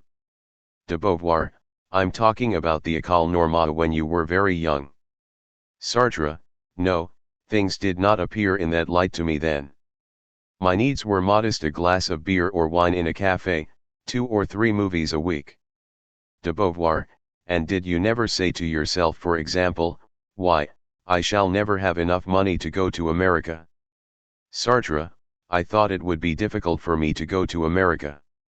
But that was far away in the future, and it wasn't what I wanted to do then. De Beauvoir, and what did you think about other people's money? I mean, when you saw very rich people and when you saw very poor ones, did you react? Did that have a reality for you? Sartre, I saw plenty of very rich people. Some of the other boys' parents were rich. But I knew that there were very poor people, and I looked upon that as a social infamy which called for political work to do away with pauperism. As you see, my ideas were pretty vague, but even so. De Beauvoir, but you weren't aware of the fact that money might represent something immensely important for a street sweeper or a domestic servant. Sartre, yes I was, though, and the proof is that I gave money to people like that. Yet there was a contradiction. These sums, which were nothing to me, were a great deal to them. I didn't try to understand. I saw that that was how things were. In other words, I had a very abstract consciousness of money. It was a coin or a note that allowed me to acquire objects that I liked, but I did not live on it. That's what you have to try to understand. I lived at the École Normale. There I had my bed, which I did not pay for. I could lunch and dine there without paying a penny. So that my living, in the simplest, most material meaning of the word, was provided for me by something that was neither my family nor people who knew me but the state. All the rest, everything that was my living as I saw it, that is, cafes, restaurants, movies, and so on, I provided for myself, and I provided it for myself by means of a kind of pseudo-work, since the hours I spent with my private pupils seemed to me a game. Usually I was there with a very stupid boy who vaguely listened to what I said for an hour, and then I left. I no longer even had the impression that it was teaching. It seemed to me like a kind of prattle that would bring me in, say, 20 francs. De Beauvoir, and later, when you began as a teacher. Sartre, well, between times something had happened. My grandmother died and I inherited what was quite a considerable sum for the boy that I was. De Beauvoir, I believe it was 80,000 francs of those days, which would make nearly $1 million now. Sartre, so I spent the money without thinking. With you, for example, we traveled. De Beauvoir, yes, our traveling was often largely paid for by that legacy. Sartre, and money was not a reality for me at that time either, do you see? A reality that a child in a poor family grasps so clearly. He knows what a 2-franc piece means. I can't say that I knew. Money came into my hands, money that bought me various objects. Sometimes I ran out and then I either could not get more objects or I borrowed. I could not tell how I would manage to pay it back, but I did know that I could do so because next year I would have some private pupils. De Beauvoir, yes, when we first met it sometimes happened that you lived rather beyond your means, you then borrowed from Madame Morel. Sartre, yes. De Beauvoir, you had the comfort of knowing that Madame Morel was rich, she was the only one of your friends who was really rich. You didn't borrow from her often, but still it was possible. That too was a kind of security. I remember ends of the month that were rather difficult because our budgets were not balanced. I used to pawn a brooch I had inherited from I don't know whom, or else we borrowed from Colette Audrey, who would pawn her typewriter. During the last days of the month we were very often short of money. But it didn't bother us.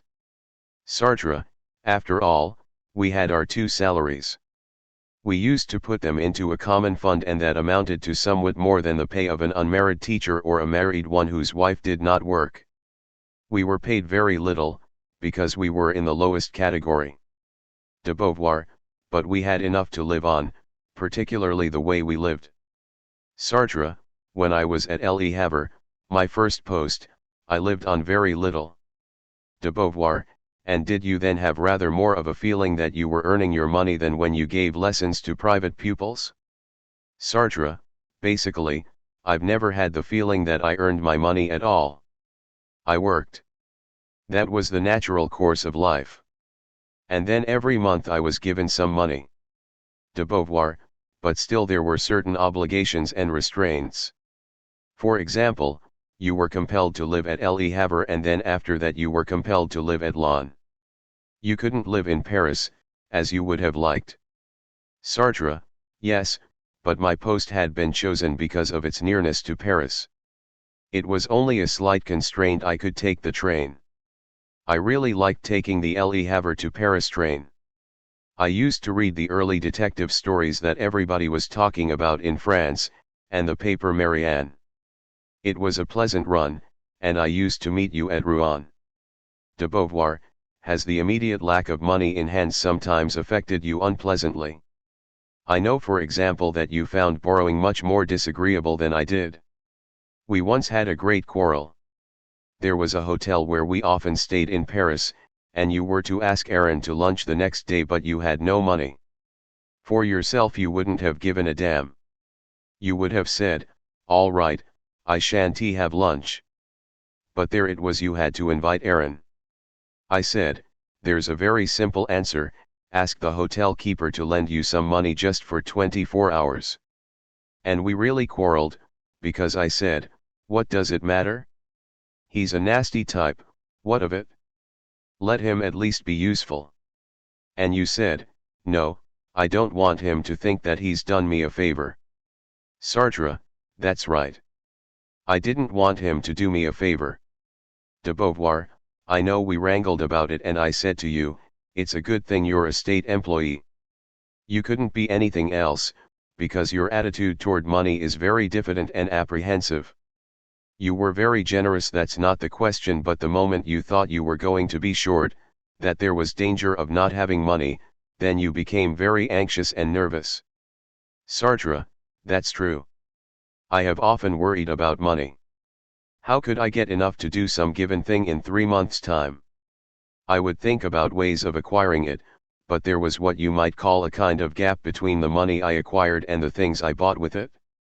I did not see that on the one hand this money was made for buying and that on the other it was obtained by work. Intellectually, I knew that kind of thing of course, but what I'm speaking about now is feeling.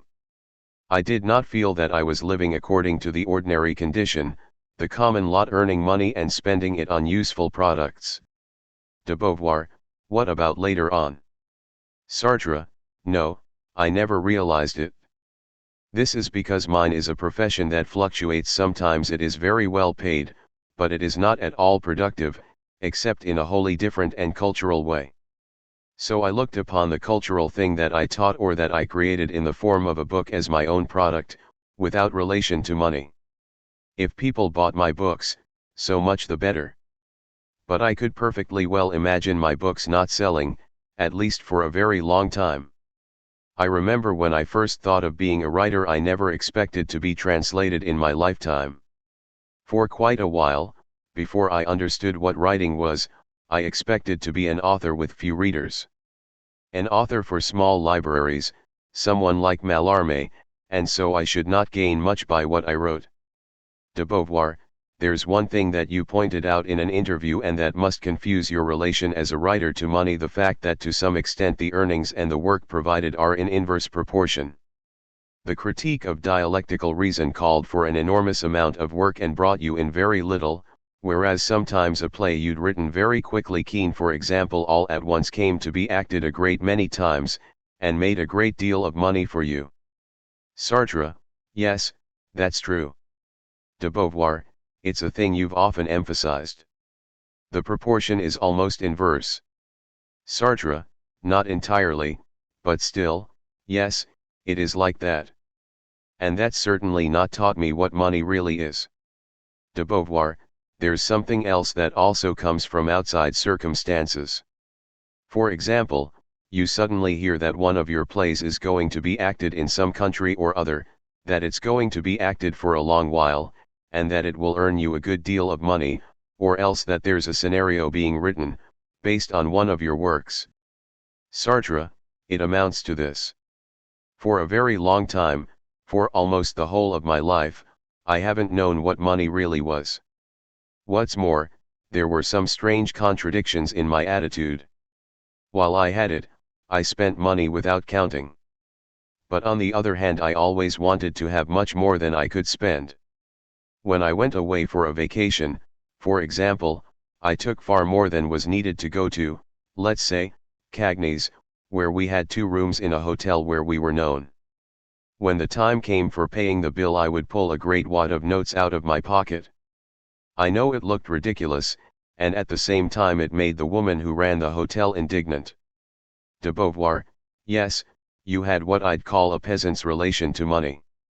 That is, you never had a checkbook, you carried it all on you, in liquid cash, and in the form of notes that you kept in your pockets. In fact, to pay 1,000-franc bill you would bring out a roll of 100,000 or thereabouts.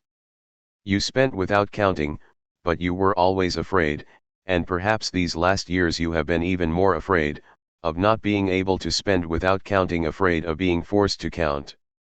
Not really of being short, but of being forced to count.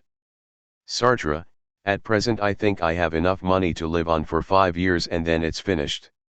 And in fact things are all right like that. I have about 5 million, I mean old millions, which makes 50,000 francs of today. I shall have to find some way of living. De Beauvoir, but what particularly worries you about this lack of security is that you hate the notion that you may be forced to count. Sartre, yes, because I've earned a great deal of money. De Beauvoir, you've given enormous amounts away. Sartre, I have given away quite a lot. Besides, I support other people. At this moment I'm supporting about 6 or 7. De Beauvoir, yes. Sartre, entirely. So obviously that ties me. I mustn't lose money, because that would mean sums I could no longer give.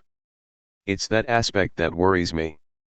De Beauvoir, even when you were younger and freer with regard to others, there was always that fear of not having enough to be able to do without counting. It was something very near a contradiction. On the one hand your great disinterestedness with regard to money and your great generosity, and on the other a kind of, I won't say an overeagerness for money, because you never tried to profit by others, but a kind of dread. And that's so even now. If I say, you must buy some shoes, you reply, I've nothing to buy shoes with. With regard to yourself, one could almost speak of avarice. Although you are extremely generous to others, where you yourself are concerned your reaction is always, oh certainly not, I no longer have enough money. Another question to do with money, and one that is connected with those I asked you about your relations with other people: why do you give such big tips? Because your tips are not only truly generous, but sometimes you give so much that it's almost absurd. Sartre, I don't know. I've always given big tips, and that's the reason I don't know.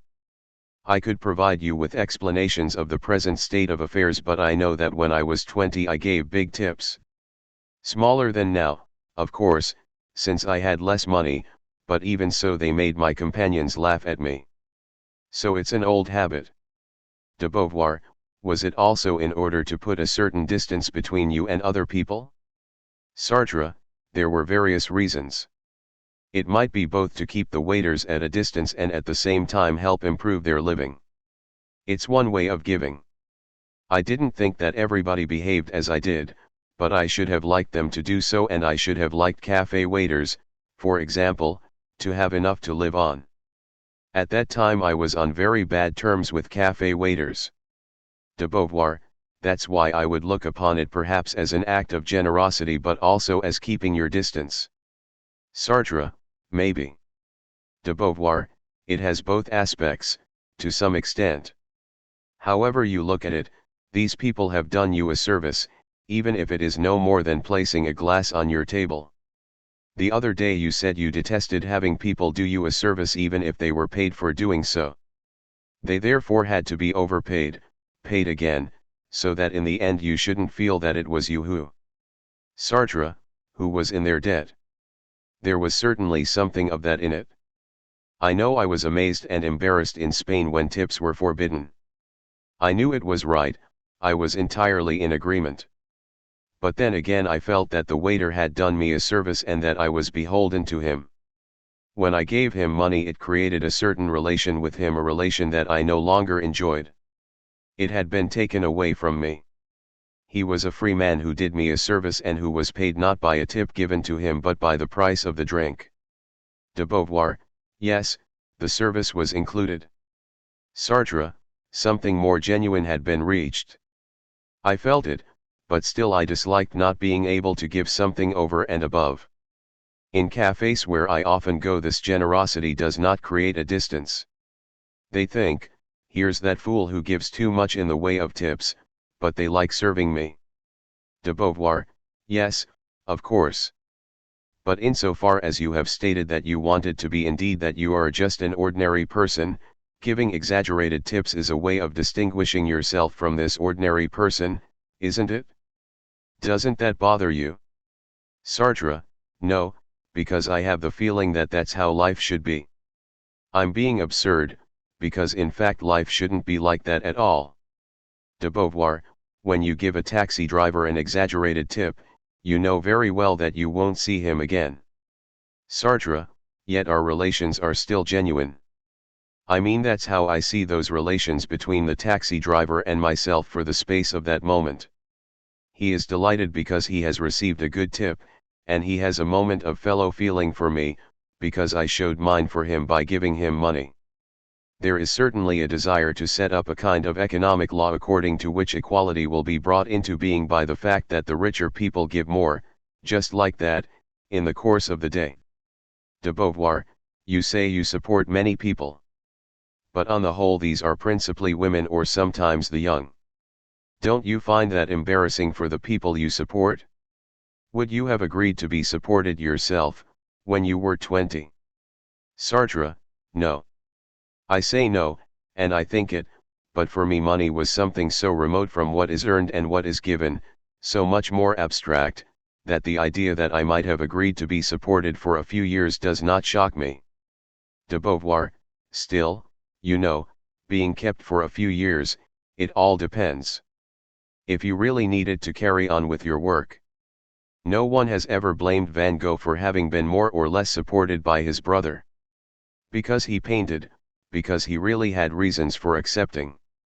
And if it's in order to do something positive, if it's a student, for example, who has his studies paid for, I'm entirely in agreement. But the people who settle down in that kind of life. If need be, I can imagine that you or I might have accepted if someone had said, all right, I'll treat you to 5 years of schooling. You do your 5 years and there you are. You mustn't spoil your whole future for a question of vanity or fear of what others will say. But don't you find that it warps your relations with those people? Giving them money, for life, without any reciprocity? Sartre, I often tell myself that I don't. I don't, because that's how they are. They need money. And since that is so, it would be false delicacy to see them and feel friendship for them without giving them a penny when they have no way of getting money, perhaps through their own fault, but that doesn't matter. They'd starve with their mouths wide open if I didn't give them some. It appears to me in fact that friendship implies more than is ordinarily supposed. There's one thing I haven't pointed out, which is that the very modest conception of money I had when I was 25, 20, 30, up until the war, was wholly contradicted by the rest of my life after the war. I have had a great deal of money. The money we have been talking about was primarily that of before the war. Since then I've had a great deal. De Beauvoir, and what effect did that have on you, possessing great sums of money? Sartre, it was odd. Here again it did not concern me. The work concerned me, but the price paid for it did not. I wrote something about that in Life Situations, the way there is little relation between a book, the time you work to produce a book, and the money. I don't mean just the time counted in hours, but the atmosphere you plunge yourself into. You think about it all the time, just as much when you've finished writing and you're going to see friends as when you are writing the words down. You think about a book all the time. It is a thing sufficient in itself, and when it is finished you publish it, that goes without saying. But I didn't publish in order to make money. I published in order to know what people thought of my efforts and my work. And sometimes in addition to that I received a large sum of money at the end of the year. This astonished me. The two things didn't seem to me connected. In the same way, when I am sent money from abroad, it's no longer the book that is bringing it in. The book was written by a Frenchman, in French. That being so, I can understand that if it's read by 5,000 or 100,000 people it will bring in different amounts, but the fact that 2 years later money should come to me from Rome, London, or Tokyo, for a translation, and I'm not even sure that it's a good translation, is something I really cannot comprehend. The fact of my receiving money at that point is strange. In a certain sense one is no longer looked upon as a writer but as a cake of soap. De Beauvoir, as a piece of merchandise, yes. But what I meant was this. When you really had a lot of money, after the war, didn't it give you a guilty conscience? I know it gave me one. When I bought my first rather expensive dress I said, "This is my first concession." Sartre, ah. I remember. De Beauvoir, I used to think we ought to face up to this money question and administer the sums in a philanthropic manner, in short, to plan something. And at the same time I thoroughly realized that we were neither of us suited for this kind of planning, especially not you. Sartre, certainly not. Besides, planning was made difficult by the fact that we didn't receive the same amounts each year. The year a book came out we might receive a great deal. The next year, if there were only a few articles, we didn't have much. But the year before that we'd made enough to live for 2 years. De Beauvoir, yet from time to time you did have little dreams. For example, you would say, "Yes, we ought to put such and such an amount aside every year for students who are in need." Sartre, yes. De Beauvoir, we ought to devote a given sum to this or that. Now in fact you have helped people a great deal, but you've done so rather by chance, at haphazard. Sartre, yes, as the occasion arose. De Beauvoir, according to the occasion, and according to what people asked for. Sartre, I think if we'd set up a fund for students, we should have had this fund to maintain on the one hand, and on the other the same requests and the same obligations toward people we met who asked us for money. So it wouldn't have changed things much, apart from making our position untenable. De Beauvoir, go on. Sartre, in fact, then, during this second part of my life, from 45 until the present year, I have had a great deal of money. I've given away quite a lot, but I have not spent an immense amount on myself. Wouldn't you say that basically it has gone to others? De Beauvoir, yes, absolutely. The only luxury that we've had for ourselves personally. Sartre, has been traveling. De Beauvoir, and even so, that doesn't amount to a great deal. A great number of journeys were given to us as presents: Cuba, Bahia. Sartre, Egypt. De Beauvoir, Japan. These were trips on which we did not spend money. What we spent most on was our holidays in Rome, for example. Sartre, yes. De Beauvoir, and then again we don't live extravagantly. We live very pleasantly, we go to a good hotel and to good restaurants, but after all we don't live in great luxury. In Paris we don't spend much on living. There's one thing you've never done with your money: you've never speculated. Sartre, never. And you shouldn't even use the word speculated. I've never even invested any money. De Beauvoir, never. Sartre, what I get I spend in the following 2 or 3 months, or the very next month. De Beauvoir, sometimes you've had quite large sums lying around at Gallimard's for a year or two. Sartre, because I couldn't spend them. De Beauvoir, that's right. Because you couldn't spend them right away. But you've never used them to produce an income. Sartre, never. De Beauvoir, for buying shares, making deals. Sartre, never. De Beauvoir, for you money has never been a means of making money. Sartre, that would have seemed to me squalid. Yet it's the way some people live, those who can. De Beauvoir, at this point we ought to go deeper into the reasons why it seems to you squalid, as it does to me too. I follow the same way of life. Behaving in this way we escape the feeling of being capitalists, although in spite of everything we do draw profit from others, since it is the people who buy and read our books or who go to the theater who support us. Sartre, absolutely. They read the latest books as they come out, consequently, they read ours when they come out. Because we don't have the public that we would really like. De Beauvoir, yes, of course. Sartre, I would like a wider public, distinctly less bourgeois, less rich, a public of proletarians and those on the lowest edge of the lower middle class. The public I do have is in the strict sense of the term a bourgeois public. There's a difficulty here that has often troubled me deeply. De Beauvoir, all the people who are at all acquainted with your philosophy know the part that the notion of freedom plays in your work. But I'd like you to tell me in a more personal way how you worked out this idea of freedom in your own mind and how you came to give it the importance it possesses. Sartre, since my childhood, I have always felt free. The idea of freedom evolved in me. It lost those vague and contradictory aspects that it has in all people when they take it for granted to begin with, and it grew more complex. It became explicit. But I shall die as I have lived, with a deep feeling of liberty. When I was a child I was free in the sense that it can be said that all those who speak of their ego, of their I want this, I am like that are free or feel that they are free. That does not mean they are really free, but they believe in their freedom. The ego becomes a real object, it's I, it's you, and at the same time a source of freedom. It is this contradiction that one feels from the beginning and that represents a truth. The ego is at the same time that mode of conscious life in which each moment opens out under its own impulse. But one also observes the continual return of the same inclinations in similar circumstances, and one can describe one's ego.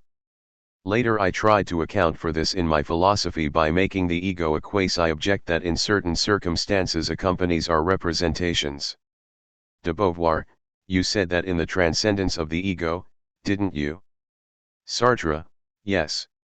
As I see it, this very contradiction itself is the prime source of freedom.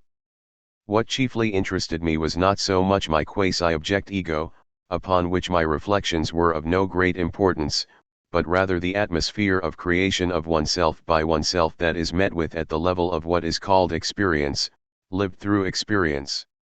At every moment there is on the one hand a consciousness of the objects belonging to the room or the town in which one happens to be, and on the other the manner in which these objects are seen and appreciated, a manner that is not given together with the object but that comes from oneself, though without being predetermined. It is given instantaneously, its nature is frail, it appears and it can disappear. It is at this level that we see the self-assertion of freedom, which is the very state of this consciousness and the way in which it is aware of itself, being given by nothing. It is not determined by the preceding moment, it no doubt refers back to it, but does so quite freely. From the beginning it was this particular consciousness that seemed to me to be freedom. I was living with my grandfather, and I thought it obvious that since I was free, he was too. But I could not understand the nature of his freedom very well, since it was chiefly expressed in the form of maxims, puns, and poems, and that did not seem to me to interpret freedom properly. De Beauvoir, do you mean that you had this feeling of liberty from childhood?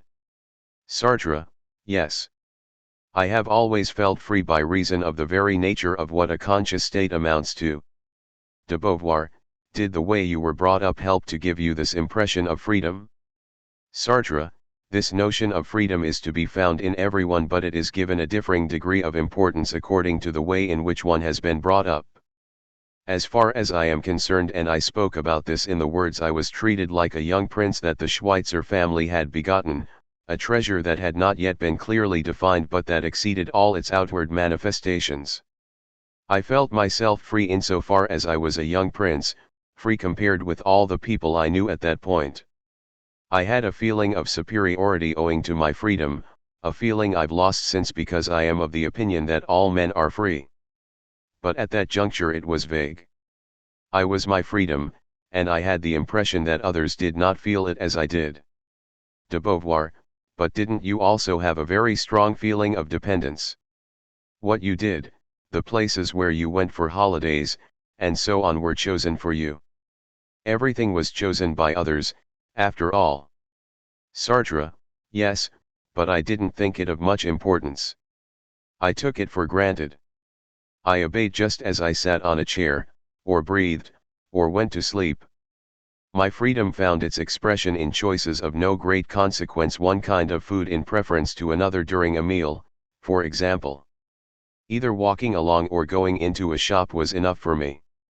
I thought the proof of my freedom resided in this. At that point it was above all a state, a feeling, the actual state of consciousness from which at one moment or another would arise a decision whether to buy an object or to ask my mother for one. My family and the duties they imposed upon me represented the laws of the world, and you are free in relation to these laws if you know how to manage it. De Beauvoir, did you never feel oppressed? Didn't you feel that a free will was setting itself against yours? Sartre, I did feel that later. It was something I discovered at La Rochelle when I was confronted with provincial schoolboys who were evilly disposed toward a Parisian. They were big boys whereas I was small, and they combined to persecute me. But I never felt it until the end of the fifth form, that is to say until I was about 11. The others were there to help me, get me out of trouble, advise me. I wasn't crossed. Perhaps I was once or twice, and that threw me into frightful tempers that had something metaphysical about them. But most of the time I was petted. I did not feel oppression when I was little. On the contrary, I was aware of an intelligent care designed to help me develop. And it was only when I met boys of my own age that I began to understand the hostility that forms part of men's relations with one another. De Beauvoir, did you retain that feeling of freedom when you suffered this persecution? Sartre, yes. But it became more of an inward feeling. For a while I tried to deal with the persecution by fighting, but the results were unpredictable, or rather they were only too predictable, though I could not do the predicting. Or I tried by inveigling the others into various schemes. But obviously I was perpetually aware of obstacles. Yet between the other boys and me there was also friendship. Persecution was not their only way of behaving toward me, they would also talk to me, be my friend, go for walks with me. I belonged in the group of my schoolmates, and from that point of view I felt free. What tormented me more was that at this period I began falling out with my mother, my stepfather's presence certainly being the underlying cause.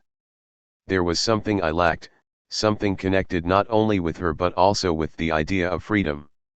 During the years before this I had played a privileged part in my mother's life, and now it had been taken away from me, since there was this man who lived with her and who had the chief role. Before, I was a prince in relation to my mother, now I was only a prince of the second rank. De Beauvoir, after all these experiences, schoolmates, stepfather, and then your coming to Paris, how did your feeling of freedom evolve? Sartre, as I've said, I felt free during this period, but I didn't say to myself, I'm free. It was a feeling that didn't exactly have a name, or rather that had various names. It was in Paris, in my second year at the Lycée Henri IV, that is to say in philo, that I learned the word freedom, or at least its philosophical meaning. It was then that I grew passionate about freedom and became its great defender. Nizan, at about the same time, was attracted by materialism, and later this induced him to join the Communist Party. The year after I was in Hypocagne at Louis Le Grand. I was a day boarder, and during recreation we used to walk up and down a balcony arguing about freedom and historical materialism. We were on opposite sides, he basing himself on rational, concrete arguments, and I defending a certain conception of man, a man I described without bringing forward any arguments. It must be said that we achieved nothing. We argued, neither won. The talk remained fruitless. One day Nizan, who had joined the materialist cause, gave me a proof of his freedom. He carried out an act which I, not knowing the details, could not connect with the past. I could not find its links with the past. He stayed away from the lycée from Friday until Monday afternoon. When he came back I asked him where he had been. He replied that he had gone to have himself circumcised. I was quite taken aback. Nizan was a Catholic, the son of a very Catholic mother, and I could not understand his reasons. I asked him and he told me that it was cleaner, but he gave no further explanation. The event seemed to me to have no cause. He had decided to have himself circumcised, a stupid decision since there was nothing to be said in its favor. He had been to see a doctor, the doctor had circumcised him, and he had stayed 2 or 3 days in a hotel with a bandage around the end of his penis. De Beauvoir, at that time did you put freedom and the gratuitous act on the same footing, as it were? Sartre, to a great extent. Yet the gratuitous act, as it is defined and described in Gide's The Counterfeiters, did not tempt me. When I read that book I did not find liberty in my sense of the word. But Nizan's circumcision was certainly a gratuitous act as I saw it, though it was obviously due to motives that he had hidden from me. De Beauvoir, basically, your conception of freedom was that of the Stoic: that which does not depend on us has no importance and that which does depend on us is freedom. One is therefore free in any situation, any circumstances. Sartre, it was certainly that, yet at the same time an act performed by me was not always a free act. Although I may have felt free throughout. As I saw it, freedom and consciousness were the same. Seeing and being free were the same. Because it wasn't given by experiencing it, I created its reality. But not all my acts were free. De Beauvoir, wasn't there the danger that this might have caused you to adopt extremely reactionary attitudes? If everyone is free, that's fine, there's no longer any need to do anything for anyone and each man has only to make his own life. Consequently, one can confine oneself to one's own inner life. How does it come about that this result did not occur? Sartre, it never did. The difficulties my idea met with later, in my relations with people, with things, and with myself led me to make it more exact and to give it another meaning. I came to understand that freedom met with obstacles, and it was then that contingency appeared to me as being opposed to freedom. And as being a kind of freedom of things, which are not strictly entailed by the preceding moment. De Beauvoir, but weren't you aware of the constraints that people undergo? Sartre, at a given moment, no. De Beauvoir, we talked about this when you were writing Being and Nothingness. You said that one could be free in any situation. When did you stop believing that? Sartre, quite early. There is an artless theory of freedom: one is free, one always chooses what one does, one is free with regard to the other is free with regard to one. This theory is to be found in the very simple philosophical books, and I kept it as a convenient way of defining my freedom, but it did not correspond to what I really meant to say. What I meant was that one is responsible for oneself even if one's acts are provoked by something external. Every action includes a proportion of habit, of received ideas, of symbols, and then again there is something that comes from our remotest depths and that is related to our primary freedom. De Beauvoir, to come back to the political and social problem of freedom, how did you move on from a very individualist, very idealist theory to the idea that one ought to commit oneself to a social and political struggle? Sartre, I came to it much later. Don't forget that until 1937 to 38 I attached great importance to what I then called the lone man. That is, fundamentally the free man, insofar as he lives apart from others because he is free and because he causes things to happen on the basis of his freedom. De Beauvoir, yes, but even in those days that did not prevent you from being deeply interested in social problems or from violently taking sides, at least intellectually. For example, why did you violently take sides against Franco and for the Popular Front? Sartre, because I thought that the free man was the one who took sides for man as he is against those who wish to replace him by an image they have made, either the image of fascist man or even that of socialist man. As I saw it, the free man set himself against these systematic representations. De Beauvoir, your answer seems to me very idealistic. The fascists don't only want to give man the image of fascist man. They also want to put him in prison, torture him, force him to do certain things. Sartre, that's obvious. But I'm talking about what I thought at that time. Torture, for example, which I think abominable, appeared to me as a consequence of the fascists' will to compel men to be fascist men, subject to the principles arising from the fascist doctrine. De Beauvoir, why did you find that doctrine repellent?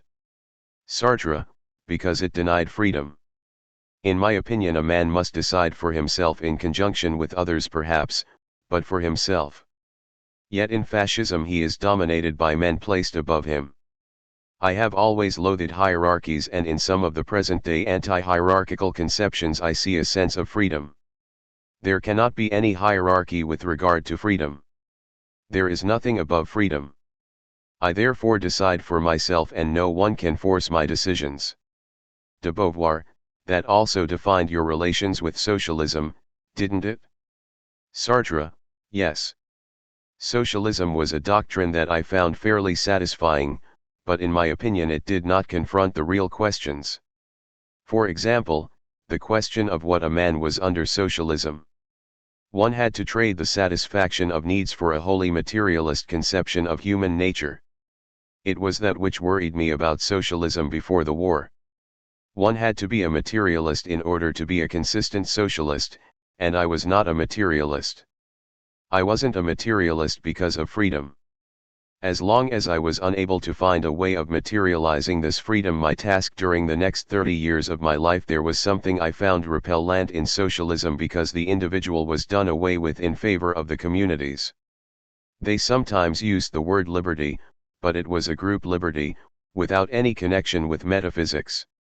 I was still at that point during the war and in the resistance. I was satisfied with myself at that period. During the evenings in the barracks, when I was a prisoner, I played the part of the storyteller, the funny man. The lights were put out at about 8:30. We stuck candles in little tins and I told stories. I was the only one sitting up and dressed while all the others lay there on their beds. I had taken on a kind of personal importance. I was the fellow who amused them, who interested them. De Beauvoir, what connection has this with freedom? Sartre, it was I who united the men who listened, who were interested, who laughed. It was a synthetic unit, and I was the unit that was creating the other unit, the social unit, and in this unit I committed my freedom. I saw myself creating a kind of little society on the basis of my freedom. De Beauvoir, it was the first time that you had had the feeling of a certain effectiveness of a social nature. When you tried to set up a resistance movement, you called it socialism and liberty. Were you therefore beginning to think that the two could be reconciled? Sartre, yes. Still, I distinguished between the two concepts. I wondered whether socialism could be combined with liberty. De Beauvoir, after that you spent 30 years in defining what you meant by liberty? Sartre, I set myself to it very seriously in Being and Nothingness and in the Critique of Dialectical Reason. De Beauvoir, and in Saint Genet too. What is so striking about that book is that there's scarcely an ounce of freedom left to man anymore. You give a very great importance to the individual's upbringing and to his whole conditioning. You speak about scores of people, not only about Genet, and there's scarcely one of them who appears as a free subject. Sartre, yet even so, that homosexual child, beaten, raped, and overwhelmed by young sodomites and treated rather like a toy by the toughs around him, did become the writer Jean Genet. There was a transformation here that was the work of freedom. Freedom is the metamorphosis of Jean Genet, the unhappy homosexual child, into Jean Genet, the great writer, a pederast by choice, and if not happy, then at least sure of himself. This change might very well not have taken place. Jean Genet's change came truly from the use of his freedom. It transformed the meaning of the world and gave it another value. It was indeed that freedom and nothing else that was the cause of this reversal. It was freedom choosing itself that brought the transformation about. De Beauvoir, you seem to define freedom as being a discovery of oneself that is possible at certain moments. What are the moments in your life when it appears to you that there were these free choices, or rather these discoveries? Sartre, I think there was one which was quite important. It was when I left La Rochelle and entered the first form at the Lycée Henry IV. There I was no longer persecuted at all. I was even given an honorary post. De Beauvoir, yes, but it wasn't you who decided to go to Henry IV, nor no longer to be persecuted by your companions. Sartre, to a certain degree it was I who decided that my companions should no longer persecute me. They didn't do so because I was no longer someone who could be persecuted. I had changed myself. De Beauvoir, you had chosen a given attitude. Sartre, yes. I asserted myself, and the boys I came into contact with were perfectly ready to accept the assertion because on their side they too were asserting themselves. My first form, my philo and hypocagny were very pleasant years for me. I felt completely accepted. De Beauvoir, that was one of the moments in your life when, looking back, you feel that there was a choice, that there was something free. Were there others? Sartre, yes. The École Normale was a very high point. It was freedom. Freedom of action was granted me by the very rules of the school. One could stay out until midnight. After midnight one climbed over the wall. We lived 3 or 4 together in a study, then 2, and then finally, when Nizan left for Aden I lived in my study by myself. We lunched at the school or in a little bistro near at hand. We spent hours in another bistro where we met the local girls and young men. We went out every evening. We worked very peacefully in our studies. Twice a week I went to have lunch with my people and then I came back to the school. My relations with my family had become much gentler. De Beauvoir, do you feel that certain choices have shaped your destiny? Sartre, one of the vital periods was the war. De Beauvoir, but there's one thing you don't talk about. Isn't it writing that has directed your life? Sartre, it has directed it since the age of 8. De Beauvoir, yes, but wasn't there a time when you took it up again particularly? At 8, it was a child who was writing. That might have stopped. Sartre, it did change and it was taken up again, each time differently. De Beauvoir, but it was a fundamental choice that has always remained? Sartre, yes. De Beauvoir, let's go back to those times when perhaps you did not feel free but which seemed to you to have been important choices when you look back. Sartre, the war. Going off to the war. I was against all war, but still that particular one had to be lived through. In myself I had built up an idea of opposition to Nazism that might in case of necessity take the form of military action. That made it possible for me to communicate with my comrades at the front. De Beauvoir, in what way do you think it was important? Sartre, because it was no longer a teacher's life, interspersed with a few trips abroad. I was plunged into a social situation of vast extent. De Beauvoir, it wasn't you who chose to be plunged into it. You had been called up. Sartre, I didn't choose it, but I had to react in one way or another. From the moment he set foot in the train, every man chose how he would live through the war. That's very important. I always wanted to assume my part in that war. My part consisted of launching balloons. It called for some mental effort to see the connection between launching a red balloon into the sky and the whole of this invisible war that surrounded us. And then there were my relations with my comrades, who on the whole were against the war for various reasons. My relations with you and with other people. De Beauvoir, you mean that you might inwardly have made another choice? A pacifist choice, for instance? Sartre, yes, I was free to make any choice whatsoever. De Beauvoir, or even a collaborationist, pro-Nazi choice. Sartre, no, not that, because I was against the Nazis. De Beauvoir, but pacifism might have been a temptation for you. We did talk about it. I was nearer a pacifism after Alain's pattern than you were. You had thoroughly grasped what would happen if fascism won. Your choice summed up the totality of your attitudes. Sartre, that choice subsequently allowed me to go further the resistance when I came back from being a prisoner, and then socialism. All this came from that first choice. I think it was absolutely fundamental. My comrades and I are men of the 1940 war. Those 5 years of war and captivity and living side by side with our conquerors were of the very first importance for me. The fact of living next to a German who had beaten us, and who was furthermore an ordinary private who knew nothing about us and who spoke no French, was an experience I underwent first as a prisoner and then as a free man in an imprisoned country. I began to have a better understanding of what resisting the authorities meant. Before the war I did not resist. I rather despised the authorities who had power over me, that is, the government, the administration. But from the moment I was a prisoner, these authorities were Nazis or in some cases Pétainists. Now you and I despised both the one and the other, and as far as possible we disobeyed the orders they gave us. For example, we weren't allowed to go into the free zone G, yet we crossed into it twice. We weren't allowed to go into certain parts of Paris at certain times. De Beauvoir, was it from that time that you tried to reconcile the presence of an inner freedom with the requirements of freedom for everyone? Was it then that your personal freedom came into contact with that of others? Sartre, yes. In the occupied zone we were prisoners of the Nazis. In spite of everything my freedom was much oppressed because it could not find expression in all the forms I wished. In particular, the novels that I wrote had no meaning unless the Nazis left France. They could be printed only on that condition. It was singular, now I come to think of it, the care I took in writing works that could not appear unless the Nazis vanished.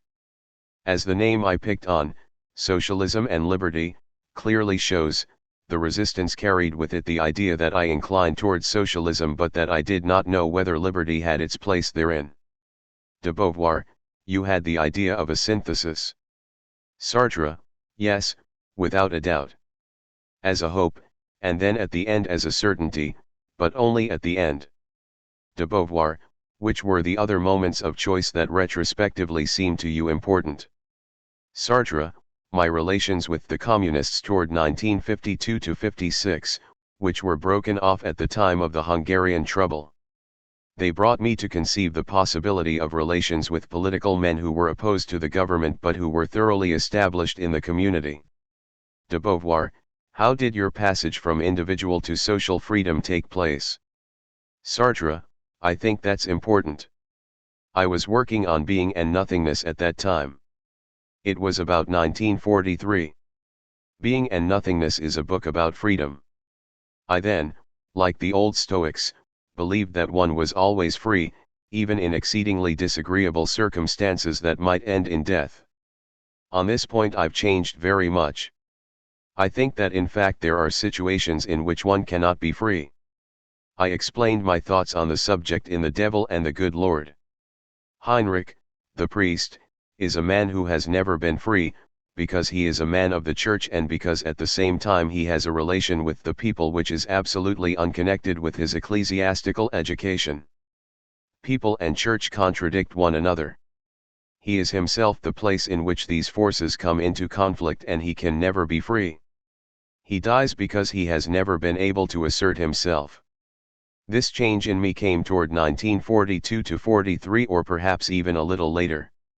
I moved on from the Stoic idea that one is always free, a very important notion for me, since I had always felt free, never having known those extremely grave circumstances in which I could no longer feel free, to the later idea that there were circumstances in which freedom was enchained.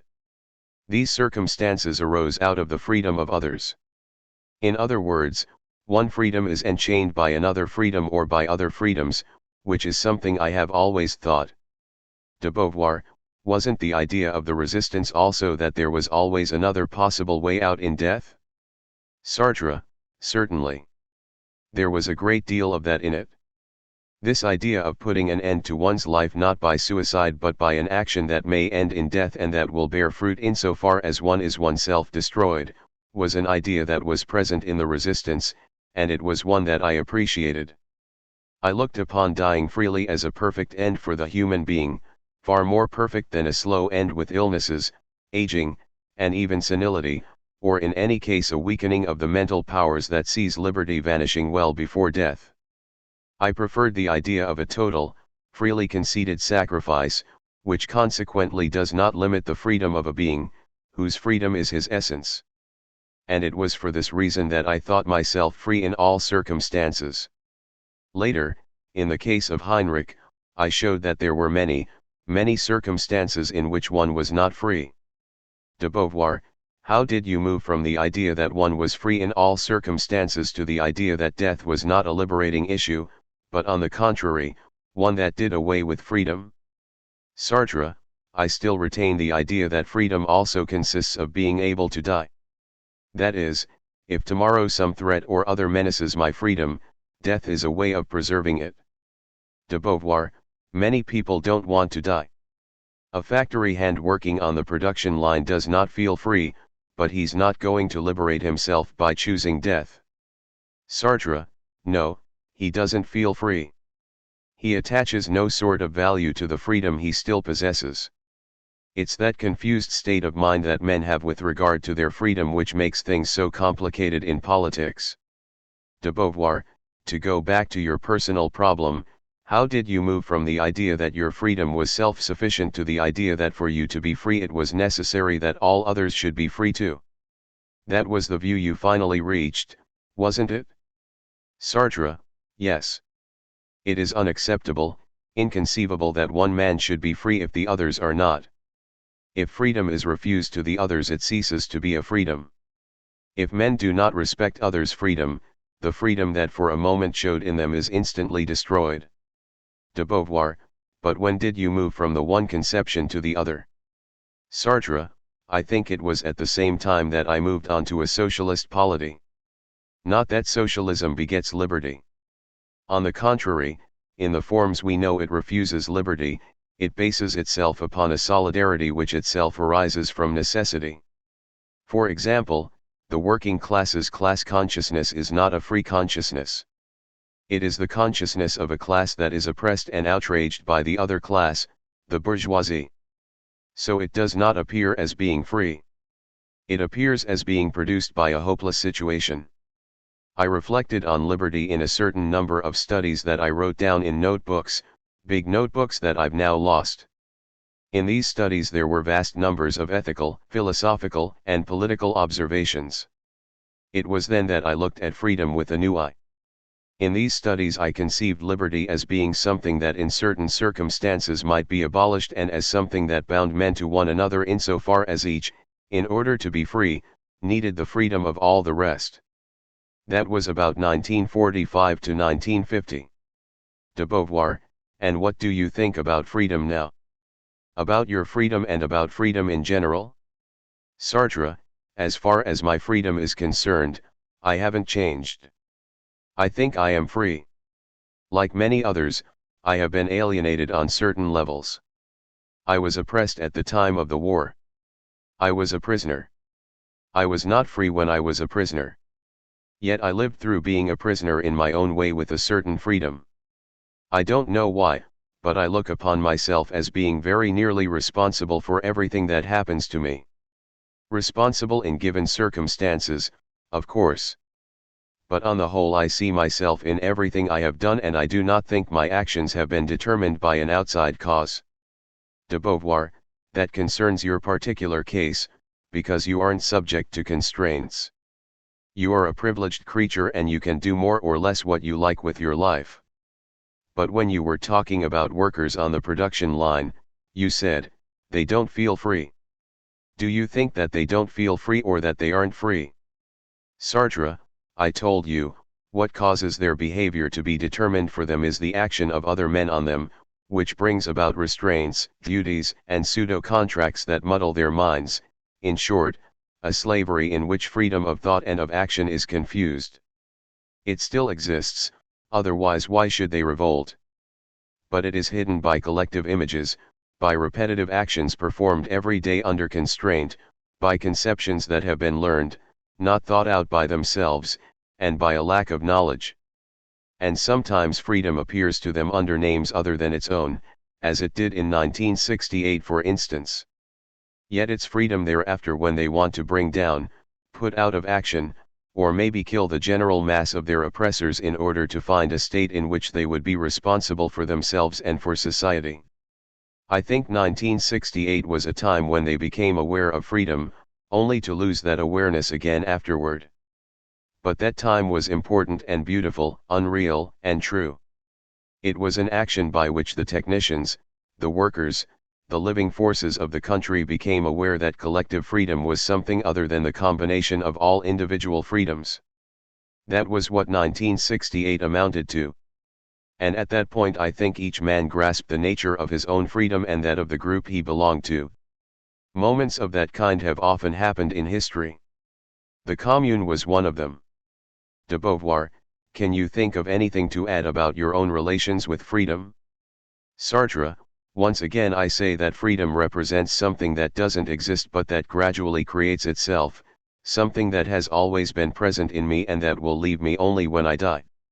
And I think that all other men are like me, but that the degree of awareness and the clarity with which this freedom appears to them varies according to the circumstances, according to their origins, their development, and their knowledge. My idea of freedom has been modified by my relations with history. I was within history, whether I liked it or not. I was carried along in the direction of certain social changes that were going to happen whatever my attitude toward them might be. This is what I learned at that particular time, that is to say, a healthy and sometimes horrible modesty. Then, and it is still the case, I learned that the essential part of a man's life and therefore of mine was the relation between opposing terms, as, for example, being and nothingness, being and becoming, the idea of freedom and that of the exterior world that set itself against my freedom as it were. Freedom and situation. De Beauvoir, you became aware that your freedom was in opposition to the pressure of history and of the world. Sartre, that's right. In order to make my freedom triumph it was necessary to act upon history and the world and bring about a different relation between man on the one hand and history and the world on the other. That was the starting point. I first experienced a kind of individual freedom before the war, or at least I believed I experienced it. That lasted quite a long time and it assumed various forms, but on the whole it was the freedom of an individual who was trying to express himself and to overcome exterior forces. During the war I experienced one thing that seemed to me the absolute contrary of freedom, the obligation to go off and fight, an obligation for which I did not clearly see the reason, although I was completely anti-Nazi. I could not really understand why it was necessary that millions of men should confront one another in a life-or-death struggle. This was the first time I grasped the contradiction of my commitment to the war, which I wanted to be a free commitment, but which nevertheless imposed something on me that I had not truly and freely desired, and imposed it even to the point of my death. Then came the freedom of the resistance, which led me to contrast the strength of a tyrannical society with the freedom of individuals opposed to it, individuals who I thought should win because they were free and because they freely saw what it was they wanted. At the liberation I felt that the forces they had set free were of the same nature as those of the Nazis. Not that they had the same aims or that they made use of methods such as the murder of millions of Jews and millions of Russians, but the collective strength, the obedience to orders, were of the same kind. And the arrival of the American army in France seemed to many people, including myself, like a tyranny. People were Gaullist. I wasn't, but I did feel something that the others felt, the necessity of a French state power, a state strength, and therefore the legitimacy of a power like de Gaulle's. I did not think that, but I did feel the force of that point of view. Then, from the moment of the liberation, a very strong communist party began to appear, much stronger than it had ever been in France before the war, a party that included a third of all Frenchmen. It now became necessary to take up one stand with regard to the groups that governed us. For my part I stayed outside them, as did Merleau-Ponty, by the way, though for different reasons. I founded the review, Les Temps Modernes, in which we were left-wing, but not communist. De Beauvoir, didn't you found it partly for the very purpose of taking part in the political struggle? Sartre, not exactly. It was rather to show the importance on all levels of the happenings in everyday life and in the diplomatic, political, and economic aspects of collective life. It was a matter of showing that every event had different strata and that each of them constituted a meaning of the event, the same meaning, furthermore, from stratum to stratum, merely changed by whatever happened to be involved at that particular level. The chief idea was to make it plain that in a society everything possesses many facets and that each expresses, in its own manner but completely, a meaning that is the meaning of the event. This meaning is to be found in entirely different forms and more or less developed at each level of the strata that make them up in depth. De Beauvoir, but it seems to me that there is a great deal of consistency in all this. A little while back you spoke of contradiction, yet here you are leading the life of a man of letters, your writing has found its own definition, it is committed. You edit Les Temps Modernes, which also represents the same tendency. All this seems thoroughly coherent to me. Why did you speak of contradiction just now and say that since the war your life has been lived in a certain contradiction? Sartre, because in a man's life consistency is desirable, but it applies only to the thesis or the antithesis. The thesis is a sum of ideas, ways, and customs that should for preference be roughly consistent even if it does include some minor contradictions, and in the same way the antithesis should possess a certain coherence. Each of the two, thesis and antithesis, is explained by its opposition to the other. Now here I have laid out what may be called the thesis for you, all that is left is to explain the antithesis. What I observed, though still rather vaguely, during the first part of my life, was the opposition between my freedom and the world. The war and the years after the war were no more than a development of this opposition, and it was that which I meant to point out when I chose socialism and liberty as the name of our resistance movement. The idea of an orderly community in which each develops according to his own principles, and then on the other hand the idea of freedom, that is, a free development of each and all, are ideas that then seem to me to be opposed even now each exists separately, apart one from the other. What I discovered after the war was that my contradiction and this world's contradiction lay in the area of freedom, in the idea of the person's full development and complete fulfillment confronted with the equally full development of the community to which he belongs, the two appearing at first to be contradictory. The full development of a citizen is not necessarily preceded by the full development of society. It is at this level that one may provide the explanation of my history, of my plain, evident history since the war and my dark, clouded history before it, that is, the idea of my liberty implies the idea of the liberty of others. I cannot feel free if others are not free. My freedom implies the freedom of others and it is not subject to limitation. But then again I know that there are institutions, a state, laws, in short, a collection of restraints that are imposed on the individual and that do not leave him free in any way to do what he wants. That's where I see a contradiction, for a social world has to possess certain forms and my freedom has to be entire. This was also evident during the occupation. Resistance implied very strict and important norms, such as secret work or special and dangerous missions, whose underlying meaning was the building of another society that was to be free. It followed that the ideal of the individual's freedom was the free society for which he was fighting. De Beauvoir, at what times did you experience this contradiction most intensely? And how did you resolve it in each situation? Sartre, necessarily, they were no more than provisional solutions. First there was the RDR, the Rassemblement Démocratique Révolutionnaire, with Rousseau and people like Altman, the editor of Liberation. De Beauvoir, the liberation of those days. Sartre, the liberation of those days, which was a radical socialist paper, then more or less pro-communist, then communist, and then more or less pro-communist again. The movement wanted to be separate from the Communist Party, but revolutionary, trying to bring about socialism by means of revolution. Those are very high-sounding words, and they can mean nothing. In the first place, the question reform/revolution arises immediately. What revolution is concerned? A revolution that just wants to set reforms in motion and support them. In that case it's something to set oneself against. It's the reformist socialism of before the war. Or was it really a revolutionary movement? It seems to me that although there were a few people of that tendency, the measures that the RDR took were much more reformist than revolutionary, particularly because Rousseau, a former Trotskyist, had absolutely nothing of the revolutionary about him, apart from his big mouth. And as far as I was concerned, it was a question of being drawn into the RDR rather than joining it resolutely and of my own accord. Once I was in, they wanted to give me an important place, and I fell in with their wishes, but there was a considerable degree of opposition between Rousseau and me.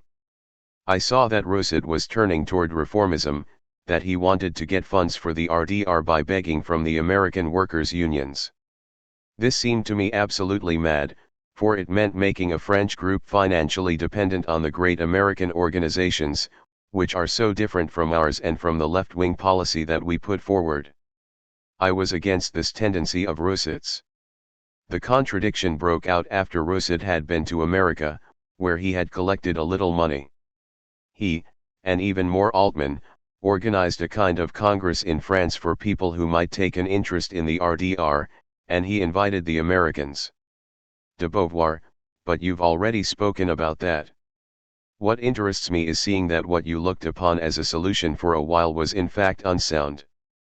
Sartre, no, because very soon the movement showed that it was not revolutionary but reformist and that the chosen form was not a possible one. At that juncture it was just not possible to set up a different revolutionary force side by side with the Communist Party.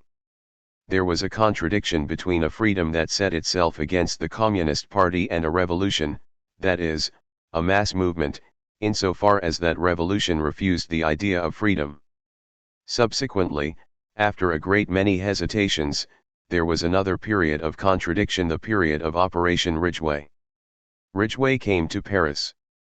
There was a communist demonstration against him, a violent demonstration, and a few hours later Duclos, who was going by in a car with 2 pigeons on the seat, was arrested on the pretext that they were carrier pigeons. It was a grotesque accusation and it had the result of making me write an article in defense of the communists, an article that was published in several installments in Les Temps Modernes and that brought about a change in the party's attitude toward me.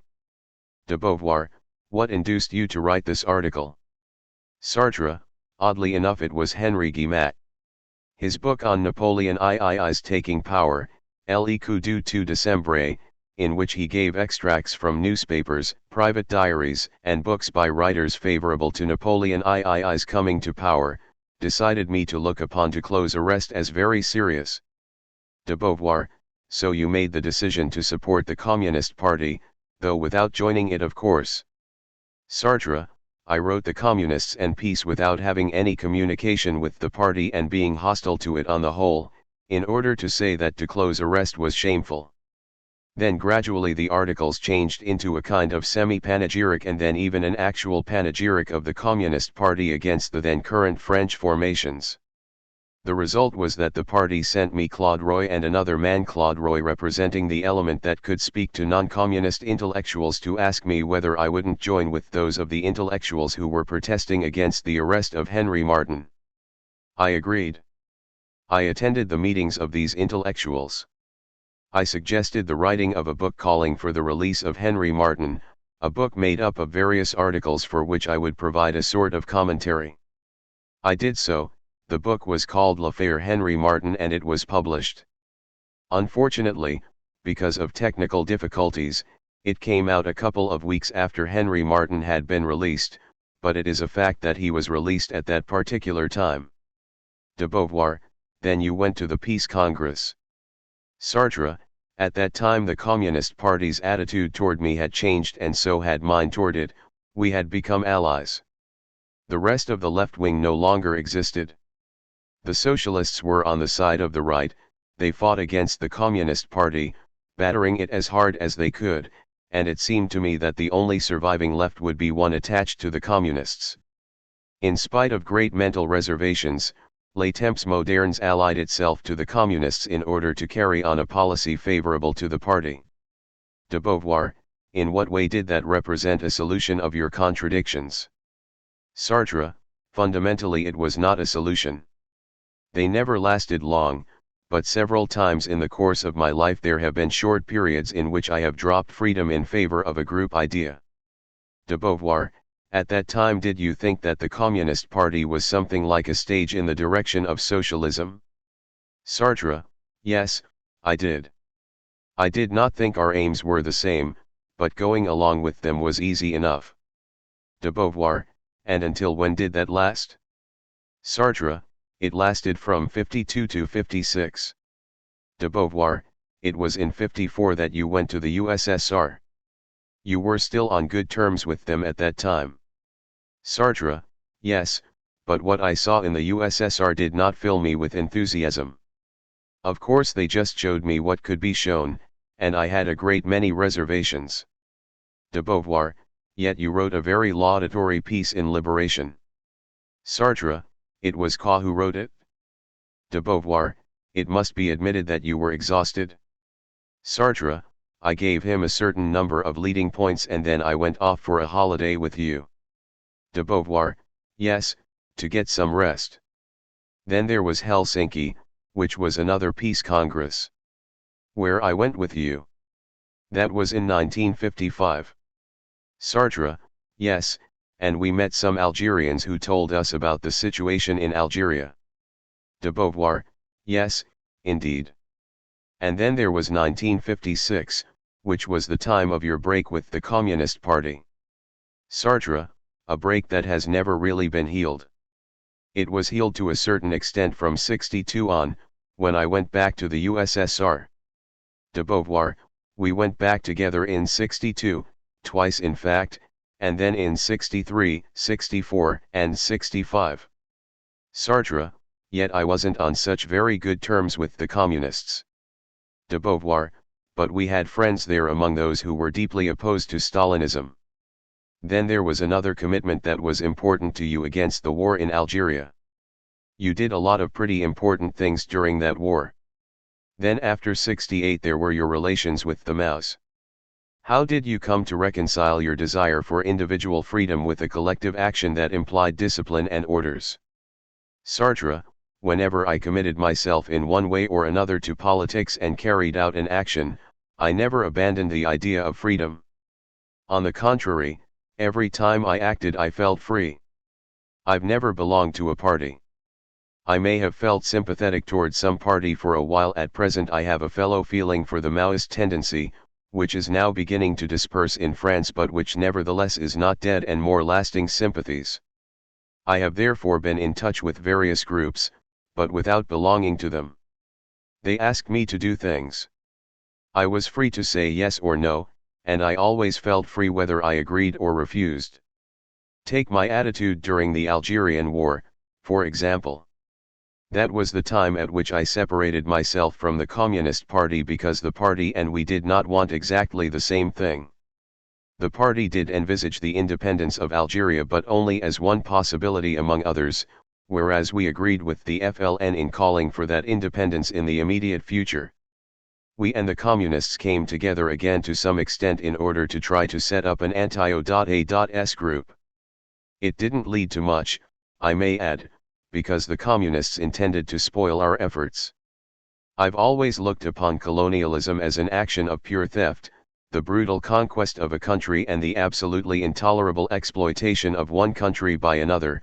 I thought that all the colonial states would have to get rid of their colonies sooner or later. In the Algerian War I was completely in agreement with the Algerians against the French government, the government, I say emphatically, although many Frenchmen were in favor of keeping a French Algeria. There were continual struggles with certain Frenchmen, and the tightening of friendships and bonds between others who were in favor of the liberation of Algeria. I went even further. With Jeanson I was in touch with the FLN and I wrote for their secret paper. I speak of these things merely to show how freedom was involved in this business. It was certainly original freedom that made me at 16 look upon colonialism as an anti-human brutality, as an action that destroyed men for the sake of material interests. The freedom that made me a man made colonialism something abject. In making me a man it destroyed other men, and for that reason setting myself up as a man meant being opposed to colonialism. What I thought when I was about 16 may have grown stronger and deeper, but I always thought it even until after the Algerian War, and I think it still. I was in Brazil in 1960. Friends in Paris telephoned me in Rio, telling me when Jeanson, his friends, and the women who had worked with him were to be tried, and asking me to write a testimony that would be read to the court, since I could not get back by the date they gave me.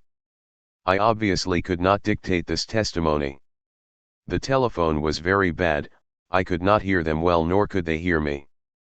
I confined myself to repeating the few essential points upon which I wanted the testimony to bear.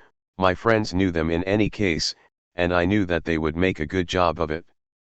I let them write the testimony, and when I came to read it I found it perfectly correct. De Beauvoir, you also wrote a great many articles before 60.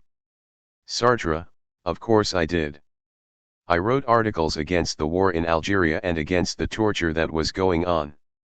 De Beauvoir, where did you publish them? Sartre, in Les Temps Modernes, in L'Express, and also in Jeanson's little paper Vérité pour, which was more or less clandestine. De Beauvoir, were there other things? Sartre, in Brazil the Algerian representative asked to meet me. I went to see him and we talked about propaganda in favor of the Algerians. We were in complete agreement. Apart from that I gave a lecture on the Algerian War in Sao Paulo. I remember that lecture. It was a positive tidal wave, with people rushing in, mostly students. They burst open the doors and filled the hall from one side to the other. I explained my conception of the war in Algeria, which was also that of the FLN. A Frenchman tried to answer me, which called for a certain amount of courage, because the audience as a whole was on the side of the Algerians. He was booed and he had the greatest difficulty in speaking. I replied to him, he disappeared and the meeting turned into a demonstration in favor of the Algerians. Throughout all this I felt perfectly free. I could have refused to give a lecture on the war in Algeria and I could have chosen a literary subject instead. But I wanted to describe the exact and immediate facts that were putting freedom in danger. Within myself I was free as I gave this lecture, and at the same time its subject was the freedom of the Algerian people. At this level I find that the connection between freedom, my freedom, freedom as an end in itself, and the exercise of freedom against anything that might interfere with it, that is, the action of other men, is evident once more. It was therefore a question of presenting the freedom of the Algerian people as a supreme and absolute end, and the war as an attempt to prevent men from liberating themselves. De Beauvoir, since you are citing facts, there is one you've forgotten, a fact that made it reasonable that you should have been asked for your testimony, and that's the Manifesto 121. It was very important. We were threatened with prison when we should return to France for having signed that manifesto. Jeanson's trial largely turned on it. Sartre, yes, and at that time people who were in favor of the Algerian war held marches in the Champs-Élysées and there were cries of death to Sartre.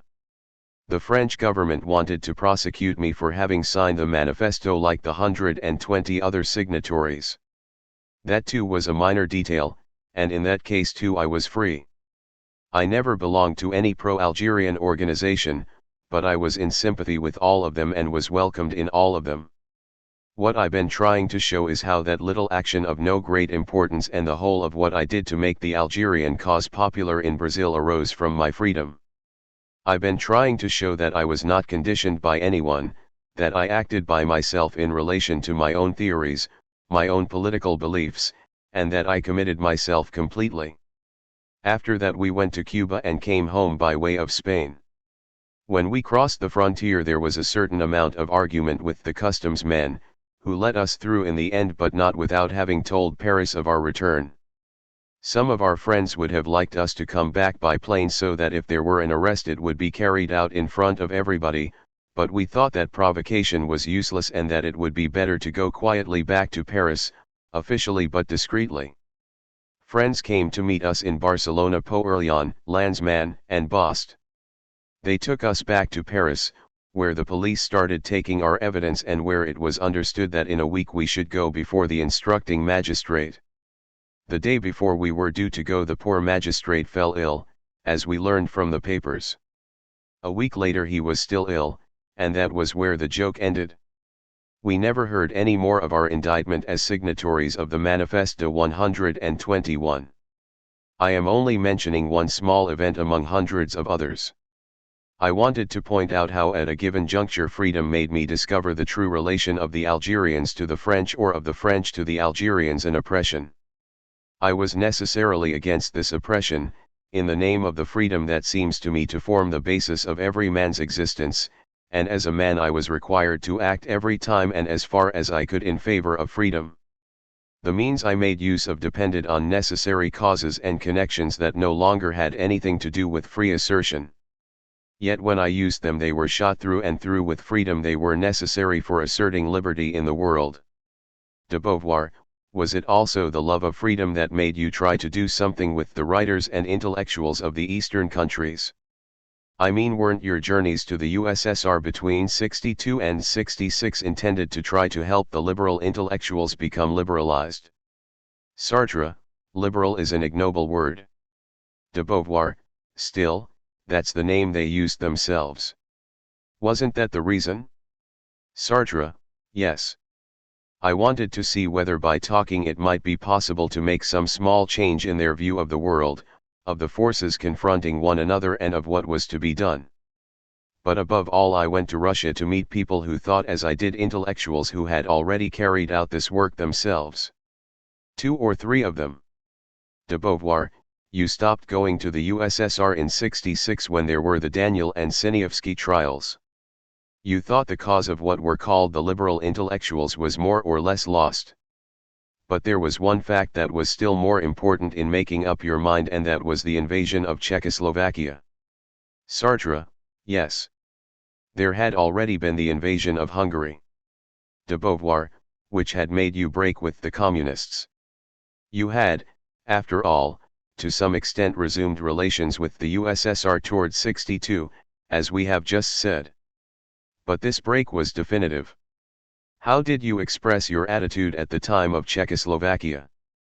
Sartre, the intervention in Czechoslovakia seemed to me particularly revolting because it clearly showed the attitude of the USSR toward the socialist countries of what was called the Soviet Glacis. It was a matter of preventing the regimes from changing, if necessary by armed force. I was invited by my Czechoslovak friends during a rather strange period that soon came to an end. As the Soviet troops were there, the Czechoslovaks organized an intellectual resistance, particularly in Prague. They were staging 2 plays of mine at the same time, The Flies and Dirty Hands, with obvious anti-Soviet intentions. I was present at both. I spoke to the audience about the Soviet aggression without disguising my feelings. I also spoke on television, though in rather more moderate terms.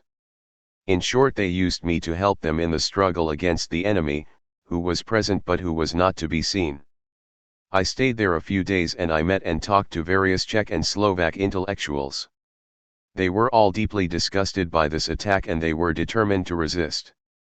When I left I was not cheerful, to be sure, but I was convinced that the business would not be settled easily, and that the Czechoslovak people had begun a struggle against their Soviet oppressors that would undoubtedly continue. Shortly after this I wrote an article on the subject, a preface to a book of limbs. De Beauvoir, yes, a book in which he had collected the testimonies. Sartre, testimonies of the majority of well-known Czechoslovak intellectuals, all of them against the intervention. De Beauvoir, and after Czechoslovakia, what was your political activity? Had you any connection with the events of May 68? Sartre, yes, but late. We had paid some attention to the university problems in Les Temps Modernes. In particular, we had spoken about the lectures, the professorial lectures. There had been some articles by Kravets, and then like everyone else in France we were caught unawares by the events of May 68. At that time the young did not think too badly of me. De Beauvoir, you made a statement on Radio Luxembourg in favor of the students, and it was even handed about in the Latin Quarter in the form of leaflets. Sartre, so it was. And I spoke in the Great Hall of the Sorbonne one day in May 68, I was asked to go, and I spoke to a crowded hall. The Sorbonne was in a strange state, occupied by the students. It was a curious sight. And then I also spoke at the site universitaire. So I did have a certain contact with May 68. Afterward it was vaguer. I remember being called upon to speak at the Sorbonne by some student friends who were arguing about one particular point, should they have a demonstration the next day or not. It had nothing to do with me and I could only speak on a general plane. A piece of paper was put on the table for me saying, "Keep it short, Sartre." That meant they did not particularly want to hear what I had to say to them, and that in fact I had nothing to say to them, not having been a student for a great while and not being a teacher either. There was nothing that qualified me to speak. I did speak a little, nevertheless. They clapped quite heartily when I went up to the rostrum, less when I came down, because what I said was not what they had expected. They expected people who would say, there must be a demonstration for this reason or that, and these are the conditions in which it must be carried out, etc. I did play a part later. In 70, when the two successive editors of La Cause du Peuple, L.E. Brice and L.E. Dantec, were both put in prison, the Maoists, whom I didn't know and who only the day before were attacking me in La Cause du Peuple, asked me to edit the paper. De Beauvoir, it was the gauche proletarienne at that particular time. Sartre, yes, a Maoist party led by the man who called himself Pierre Victor. There again it was a free act. Nothing obliged me to agree, seeing that the Maos had not been particularly kind to me. But one morning a Mao I no longer remember who came to talk to me, and I said that I would edit the paper from that day on. I had agreed to be a kind of figurehead, since I had no very clear idea of their tendency and their principles. I did not intend to edit and they themselves did not ask me to do so. I only thought of giving them my name and, if the occasion arose, of acting with them in order to give them a little peace and to prevent them from being suppressed as a paper and as a group. What made things rather more complicated was the fact that a little while after this there was the trial of L.E. Brice and L.E. Dantec, which I attended to give evidence as the third editor of La Cause du Peuple and to express my solidarity with them. That day a decision of the Ministry of the Interior suppressed the gauche proletarienne. The party was forbidden. At the same time L.E. Brice and L.E. Dantec were given quite heavy prison sentences. Shortly after, Geismar was himself prosecuted, he hid but in the end he was found and brought to trial. I went to give evidence for him too. I was not troubled myself, I was not arrested, it was thought that I was not really the editor of La Cause du Peuple, which was true in one sense, since I had no connection with what was written in it. but everyone knew that I was the editor so as to prevent the arrest of the other editors. I was not arrested because they thought it would make too much noise. La Cause du Peuple thus led a strange life, official in one way, since it was published and I was its editor, yet at the same time, forbidden. When people were found selling La Cause du Peuple, they were arrested and given a few weeks in prison. Very few issues were seized at the printers, because we sent large quantities off in trucks the day before, and they were distributed in the provinces and in Paris. We distributed some in the Avenue du Général Leclerc and then on the Boulevard Poissonnière, two separate ventures. I was put into a police van and then kept under surveillance. These actions brought about closer relations with the Maus who worked on the paper. They began to want to talk to me. We had meetings at which Victor, Geismar, and others discussed various positions with me or various attitudes, and in the end, although during this first period I did not really become the editor, I began to be aware of the value of the gauche prolétarienne. In it I began to discover a kind of militant freedom, a freedom that influenced me on the social and the political level. In this freedom I saw the possibility of conceiving of militants who were free in their militant activities, which at first sight may seem a contradiction. And which is certainly not the case with a militant communist. Although I never joined the gauche prolétarienne, which in any case was broken up, as I've said, but which continued to exist under another form, I gradually came nearer to some of the Mao's positions. My discussions, often alone with Victor, grew closer and closer. I saw how important the gauche prolétarienne might be for me. I began talking with the editorial staff about the issues of La Cause du Peuple and the articles, and finally I edited 1 or 2 issues myself, bringing together various contributors. The leaders were not against it, they wanted to see what the result would be. Obviously I adopted the general trend of the Maoist ideas, but only insofar as they charmed me. So I produced 2 issues of this kind and then I more or less withdrew, though I still kept my name on the front page, and finally La Cause du Peuple disappeared. But not the Maoist spirit, which still exists and of which I look upon myself as one of the representatives, although the name Mao no longer means anything much. Victor, Gavy, and I expressed something of our ideas in the book we published, On a raison d'être révolteur, to rebel is justified. So that was what my political passage in the gauche prolétarienne from 70 to 73 was like. De Beauvoir, but what about later? Was there another paper? Sartre, Liberation. It seemed natural that I should be the editor of Liberation, which was not a Maoist paper but which had been launched by Mao's and some other representatives of left-wing groups. I was asked to do so because I had been editor of La Cause du Peuple. I agreed because I thought it might mean real progress to have a genuinely left-wing, an extreme left-wing paper in which to say quite unambiguously what we thought about every event as it occurred. Here again I was rather a figurehead of an editor. To begin with, the editor's role was not clearly defined. And then quite simply I am sick and that prevented me from playing a real part in Liberation. At present I'm no longer editor because I had to resign on account of illness, but I'm one of the new editorial committee that decides on the paper's broad lines.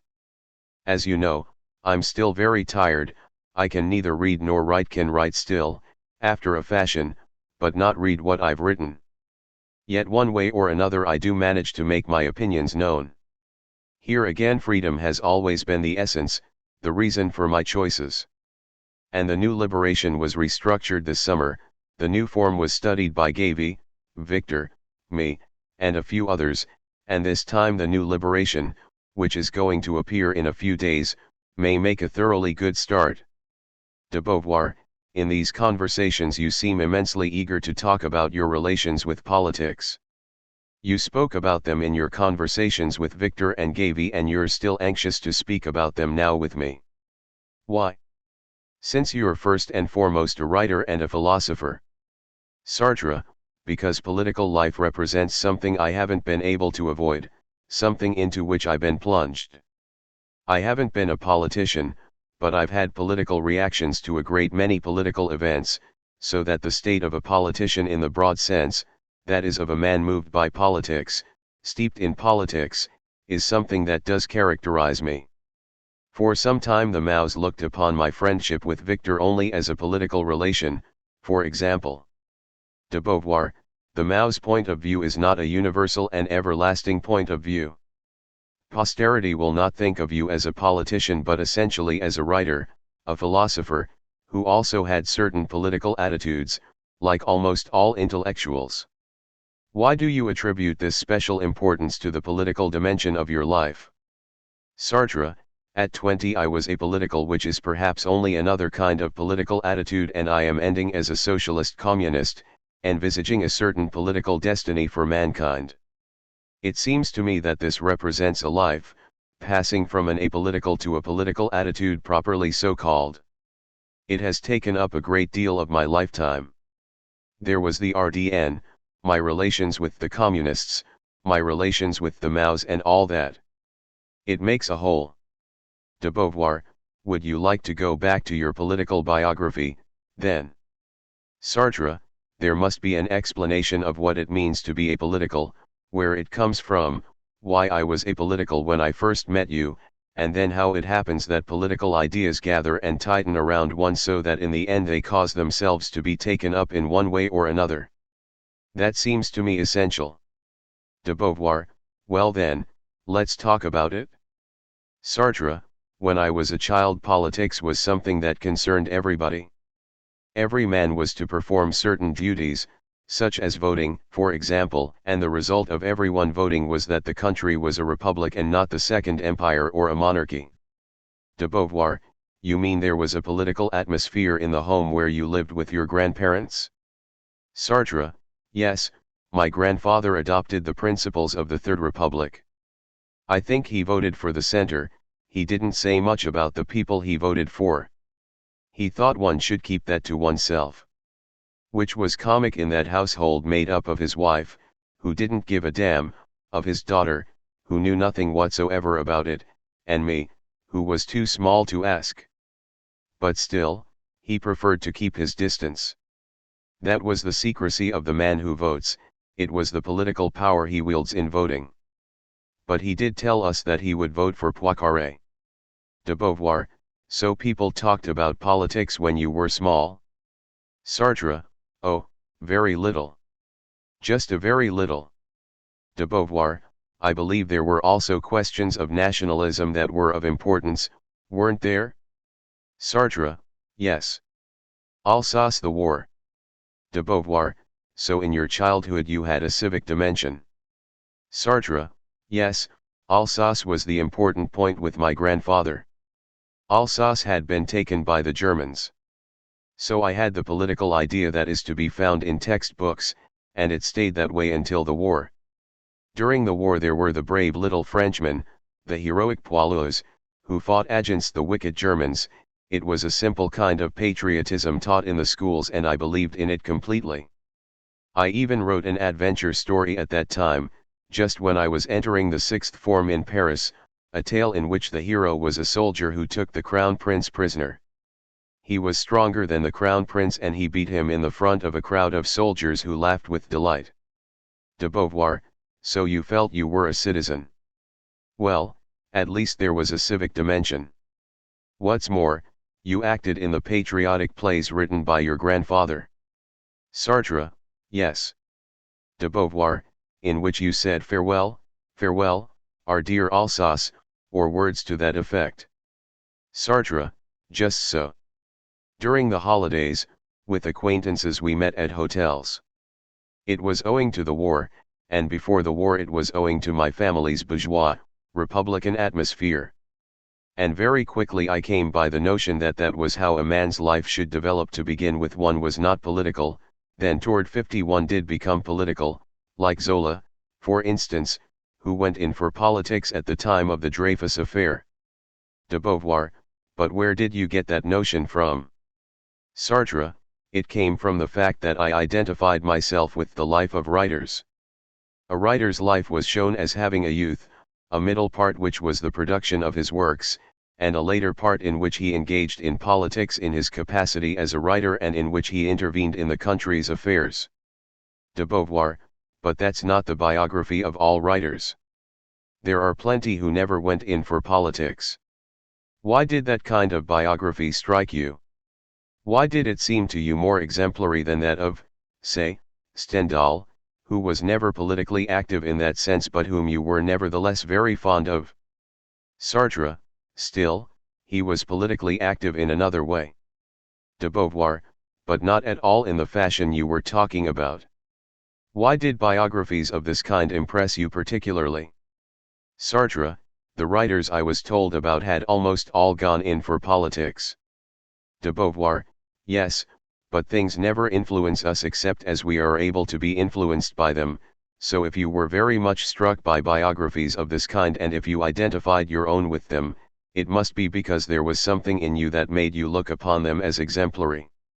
Sartre, yes, I knew that politics could be a matter of writing too.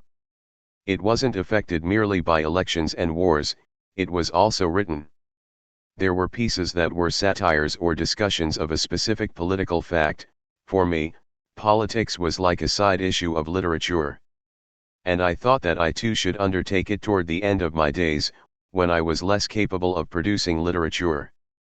In any case, I saw my life, it was above all my life that I saw, not so much my works. I didn't think about my works a great deal, I saw my life like that, ending in politics. Gide too. In his last period he went to the USSR, he went to Chad, he had a great many contacts with post-war politics. De Beauvoir, yes, but you've just said something very odd. You said, it seemed to me like a side issue. Did you think it was something a writer could still do when he had almost nothing left to say? Or did you, on the contrary, think that it was a kind of apotheosis which earned him a very much wider audience and which allowed him to pass from the written word to action? Sartre, he was old, he was not well suited to action. He could give the young advice and devote himself to some particular concern. The Dreyfus affair, for example, or Victor Hugo, exiling himself on his island and condemning the Second Empire. To tell the truth, there was something of both. At the same time I looked upon politics as a side issue of the writer's tasks. It could not be a work that had the worth of a great poem or a novel. But it belonged to him. The written side of politics must belong to the writer. And then again, since it belonged to the aging writer, it was also his apotheosis. It was something less than what he had done before, yet at the same time it was his apotheosis. De Beauvoir, both decline and apotheosis. Sartre, both decline and apotheosis. I lived with those ideas quite a long time until I was middle-aged. De Beauvoir, we were still at your childhood. When you came to Paris, when you were at the École Normale, and when you were friends with Nizan and others who were, I think, fairly committed politically. Were you yourself committed, even to the very slightest degree, and what did you think of those who were? Sartre, no, I wasn't. In one way they amused me. Because I thought it was a game quite outside their work, which was the École Normale. On the other hand, I admired them because I myself was not capable of countering their arguments or defining their aims. But none of that interested me. Socialism, for instance, which attracted many of my comrades at the École Normale, did not affect me at all. De Beauvoir, Aaron, for instance. Sartre, to begin with, Aaron was a socialist. He didn't stay one long. All these people were much taken up with what was called socialism, that is, a certain form of society. I wasn't against it, but I wasn't for it either. Nor was I for capitalism, but then I wasn't exactly opposed to it. In the end I thought one always had more or less the same relations with society. It was a collection of institutions with statesmen who made them change a little, but with regard to all these institutions one had to manage for oneself as best one could. It never occurred to me that I might act on them. To do so, I should really have had to go into politics and join a party, and then that party would have had to win in the elections. I never even considered it. De Beauvoir, when I first knew you, you had what you called an aesthetic of opposition. You thought it was just as well that a very great part of the world should be detestable, that there should be a bourgeoisie, that there should be, in short, a world to loathe. Sartre, yes. De Beauvoir, and that the part the writer had to play was in fact to observe this world, denouncing it and hating it, but not so much wanting to change it. If it had changed, if it had been a world one could have enjoyed, one could no longer have loathed it in the same way. In your case there was an almost aesthetic attitude. Yet you did have convictions about society as it was. Sartre, I remember one of the first reactions I ever had was when I was about 15, which had to do with the colonies.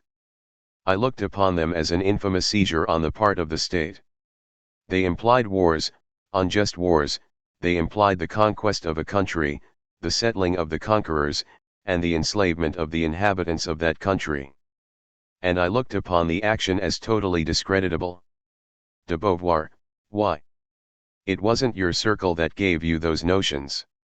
Sartre, certainly not. Perhaps I came to them to some extent by reading. At La Rochelle when I was 14 the boys weren't at all interested in those things. De Beauvoir, well then? There was a whole mythology about the civilizing role of the white man.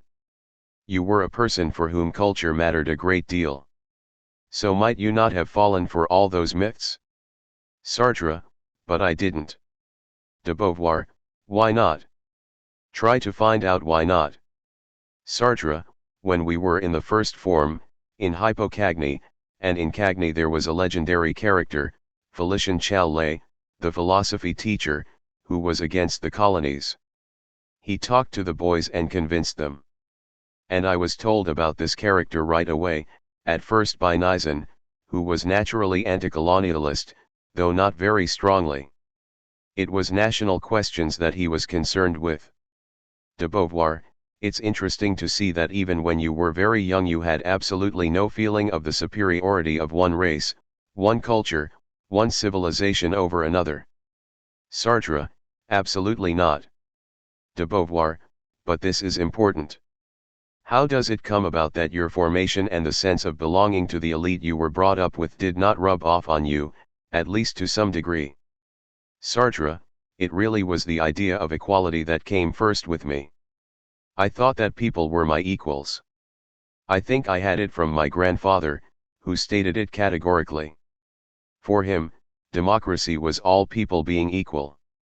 And like a spontaneous perception, I had a vision of the injustice of treating a fellow as less important than myself when in fact he was an equal. That I remember, and from the age of 14, in my own mind, I always took Algeria as an example. And that was still with me when I thought about Algeria much later, when France was at war with that country. De Beauvoir, that was your first strongly marked political reaction. That's important. And the exploitation of the workers, did you feel that fairly young? Sartre, it's hard to say. I no longer remember very clearly. My stepfather was the head of a shipyard at La Rochelle.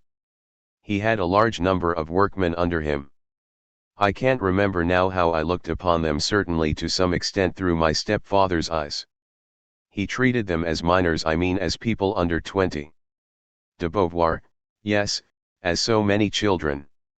Sartre, later, he was very much hurt by communism, which amounted to a repudiation of his whole life.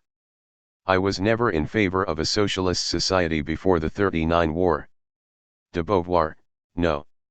Sartre, I still remember that during the phony war I wrote in my notebook that society should not be socialist. De Beauvoir, you thought that you would find living in it unbearable. Sartre, yes. From the descriptions of the USSR we possessed I thought I couldn't live in that country. De Beauvoir, yet you weren't at your ease in this bourgeois society either, were you?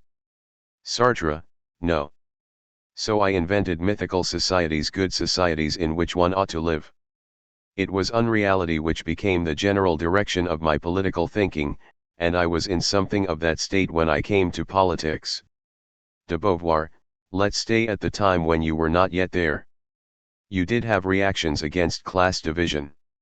I clearly remember that one of the things that irritated that lady and Gil when we were traveling about Spain together was that at Ronda, for instance, you would say in a disgusted tone, "Those are all aristocrats' houses." And you were furious. It angered you. Sartre, it's very mysterious. I was certainly very much against the life proletarians were made to lead, I thought it distressing and I was certainly on their side. Yet in spite of everything I had a kind of mistrust that undoubtedly came from the fact that I was the stepson of the head of a shipyard. De Beauvoir, you mean when you were very young? Sartre, yes, when I was 14. De Beauvoir, I remember when we were in London you were immensely interested in questions to do with unemployment. You wanted to go and see the districts where the unemployed lived, whereas I was in favor of looking at museums. You had much more of a social dimension. Sartre, yes. De Beauvoir, in Cagny, in Hypocagny, and at the École Normale you had comrades who possessed political convictions, all those you were friends with were more or less left-wing. You've spoken about some of Alain's pupils who were more or less left-wing, who were radicals, in the sense the word might possess in those days. Nizan was left-wing, so were your other friends. Sartre, all left-wing. They were either socialists or communists. It was much more daring to be a communist at that time. De Beauvoir, but there was also quite a strong Holy Joe right-wing tendency at the École Normale. And you were very hostile to that. I think it was at the same time a distinct attitude with regard to Maoris. Sartre, yes, as far as Maoris are concerned I was markedly left-wing. I was markedly anti-Christian, for instance. As you know, when I was 12 I decided that God did not exist and I've never changed. That led me to reconsider the idea of what a religion was. The lycée teaching about religions, the religions of the ancient world, Catholicism and Protestantism led me to look upon religion as a collection of precepts, commandments, and morals that varied from one country to another and that had no relation to God. God did not exist. Consequently, I was not religious, I was not a believer, and all the believers' optimistic tendencies disgusted me. I thought they were deceiving themselves. De Beauvoir, in principle you were in favor of the broadest freedom of conduct. Sartre, yes. De Beauvoir, and of speech. Sartre, and of speech. De Beauvoir, could not the general body of your metaphysical or religious convictions and of your ideas on conduct or ethics be defined as a kind of left-wing individualism? Sartre, that's right. The individual mattered much more to me then than in later times. Besides, I was living in a world of individualism. My grandfather was an individualist and I had acquired individualistic ways. Nizan was an individualist. De Beauvoir, yes, Nizan, although he was a member. At what period did he become a member of the Communist Party? Sartre, he joined twice. In Cagny, and then after that he came back more or less to the right. And he joined the Communist Party again in his second year at the École Normale. De Beauvoir, he didn't try to put pressure on you to follow him. Sartre, no, not at all. De Beauvoir, and your other comrades, the socialists for instance, didn't they try to indoctrinate you either? Sartre, no. If I asked them, they would explain what they were doing and what they felt, and I could join them or not as I chose. On the whole they looked upon me as someone who might move towards socialism one day or another, but it wasn't for them to force me.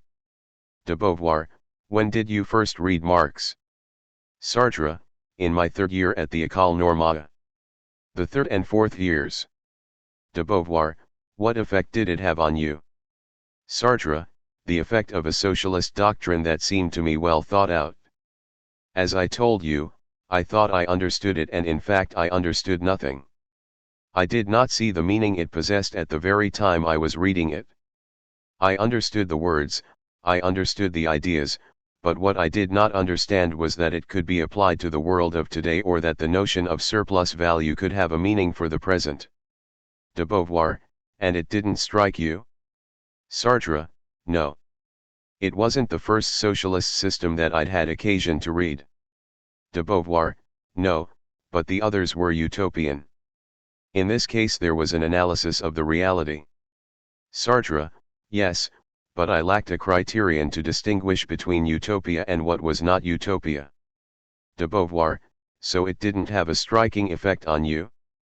For my part, I did not understand Marx at all well, but even so that notion of surplus value gave me a shock when I was 18 or 19. Since I'd seen that there were the rich and the poor and the exploited, I did have some inklings of injustice and exploitation, but they were only vague. In Marx I saw how they had been made into a system. It impressed me deeply. Sartre, as far as I was concerned, I understood, but I did not feel. I thought that it was important and that the texts I was reading were interesting. But there was no shock, because there were too many things to read at that particular time. De Beauvoir, you mean there were too many philosophical shocks of every kind? Sartre, yes. De Beauvoir, what are your earliest recollections of taking part in politics, of? Sartre, it's very vague. The way I spent my life from a political point of view up until 39 is very vague. De Beauvoir, but still, did you have political emotions of some kind? Sartre, yes, from Doumergue's time on. De Beauvoir, the first time we went to Italy you had a very disagreeable political feeling. And when you went to Berlin what was important for you was to study philosophy, but you were nevertheless very much aware of the presence of the SA in the streets. Sartre, yes, I was anti-Nazi, and I loathed the fascists. In Siena I remember seeing fascists marching, a group of fascists with an important man at their head, a bloated great fellow in a black shirt, and he filled me with disgust. De Beauvoir, after that there was the war in Spain, which affected you. Sartre, which affected us, it affected you too. There was Garricy's enlisting, and that also connected us with it. De Beauvoir, that was one of the first breaks with Madame Morel and Gil. We thought it was fine that Garricy, as a Republican Spaniard, should go off and fight, even if he didn't know much about fighting. Gil and that lady said, he ought to have thought of his wife and child. That was a right-wing reaction. They were for the Republic, of course, but only insofar as the Republic was a liberal democracy, very repressive with regard to the workers. When it began to go a little further, they didn't like it at all. But we were furious that Blum did not give arms to Spain when Italy and Germany were giving them in great quantities, particularly Italy. We were interventionists. Sartre, yes. De Beauvoir, then there was the Popular Front. Sartre, yes, the Popular Front. We were in a strange sort of a position during those years. We had the feeling not exactly of collaborating with the political formation that made up the Popular Front but of going along beside it. De Beauvoir, explain rather more clearly. Sartre, there was the Popular Front and then there were the people who were more or less attached to it. We didn't belong to them. We were very pleased that the Popular Front had succeeded. Our feelings linked us to these groups, but we did nothing for them. On the whole we were spectators. De Beauvoir, there was one thing that separated us from Gil and that lady.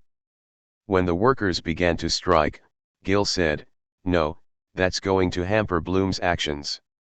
He could accept Blum as long as Blum maintained order and did not allow the workers too much freedom in making decisions. Whereas for our part we were very extreme, very radical, very much power to the Soviets. We were delighted with the taking over of the factories by the workers and with the workers' councils. In theory we were as extreme as it is possible to be. Sartre, yes, we were extremists, but we did nothing. Others, like Colette Audrey, devoted themselves to left-wing politics. They didn't do much, because nobody could do much, but they were active and we were not. De Beauvoir, in those days you were nobody. Your name had no weight, you belonged to no party and you didn't want to belong as a private person, and you had not yet published Nausea. So you were nobody. Besides, the claims of the committed intellectuals made us laugh. Still, you did follow the course of events with great interest. Your conversations with Gil, Aaron, Colette Audrey were often political, and you were not at all the sort of man who is shut up in an ivory tower and for whom all this doesn't matter. Sartre, absolutely not. It mattered enormously, it was everyday life, it was what was happening to me. De Beauvoir, how did you react to the great threat of war in 38 and then to Munich? Sartre, I was in favor of the Czechoslovaks resisting and therefore against the abandonment of that country by the powers allied to it. But for all that, after Munich I did feel a kind of relief at the fact that war was further off. Yet we were pessimistic, you and I, and we thought war was coming soon. De Beauvoir, I was much more relieved than you, much more cowardly. I was much more afraid of a war, and we often had discussions in which I took up Alain's pacifist arguments. I told you that a shepherd in the Landes didn't give a damn for Hitler, and you replied that it wasn't true, that he would give a damn, and that he too would feel that it mattered to him if Hitler won. You said you didn't want Nyson's eyes to be scooped out with a teaspoon or you yourself to be forced to burn your manuscripts. You were violently in favor of war, perhaps not just at the moment of Munich itself, but in any case during the next year. You thought it wasn't possible to let Hitler win, that it just wasn't possible to fold one's arms and let him win. What was it that prevented you from falling into that pacifism that many of Alain's pupils fell into and which I was somewhat inclined to accept to fall, of course, into irresponsibility? Sartre, I think it was because I had no distinct political ideas. One commits a political act if one refuses or if one accepts a declaration of war. If one is among those who decide to fight or those who decide to resist and not fight, one has a clear line of conduct. I had no clear line. I had been deeply hostile to Hitler ever since he came to power, his attitude toward the Jews seemed to me intolerable. I could not bring myself to think that he would continue to be the head of a neighboring state indefinitely. So from the moment the Danzig business broke out or even earlier, toward March of that same year, I was against Hitler. After Munich I felt relief like everybody else, without realizing that it was a relief that implied a policy of perpetually acceding to what Hitler did. Relief was an attitude to reject. I did not retain it long. There was self-contradiction in having it at all.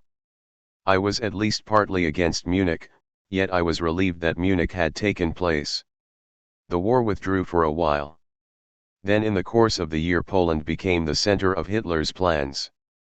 Besides, according to what has been learned since and to what we are learning now from J. Fest's book on Hitler, Hitler was not fully determined to make war, he did not know exactly when he should do so. And when he carried out his action in Poland, he was convinced that he would keep England, and consequently France, out of the war.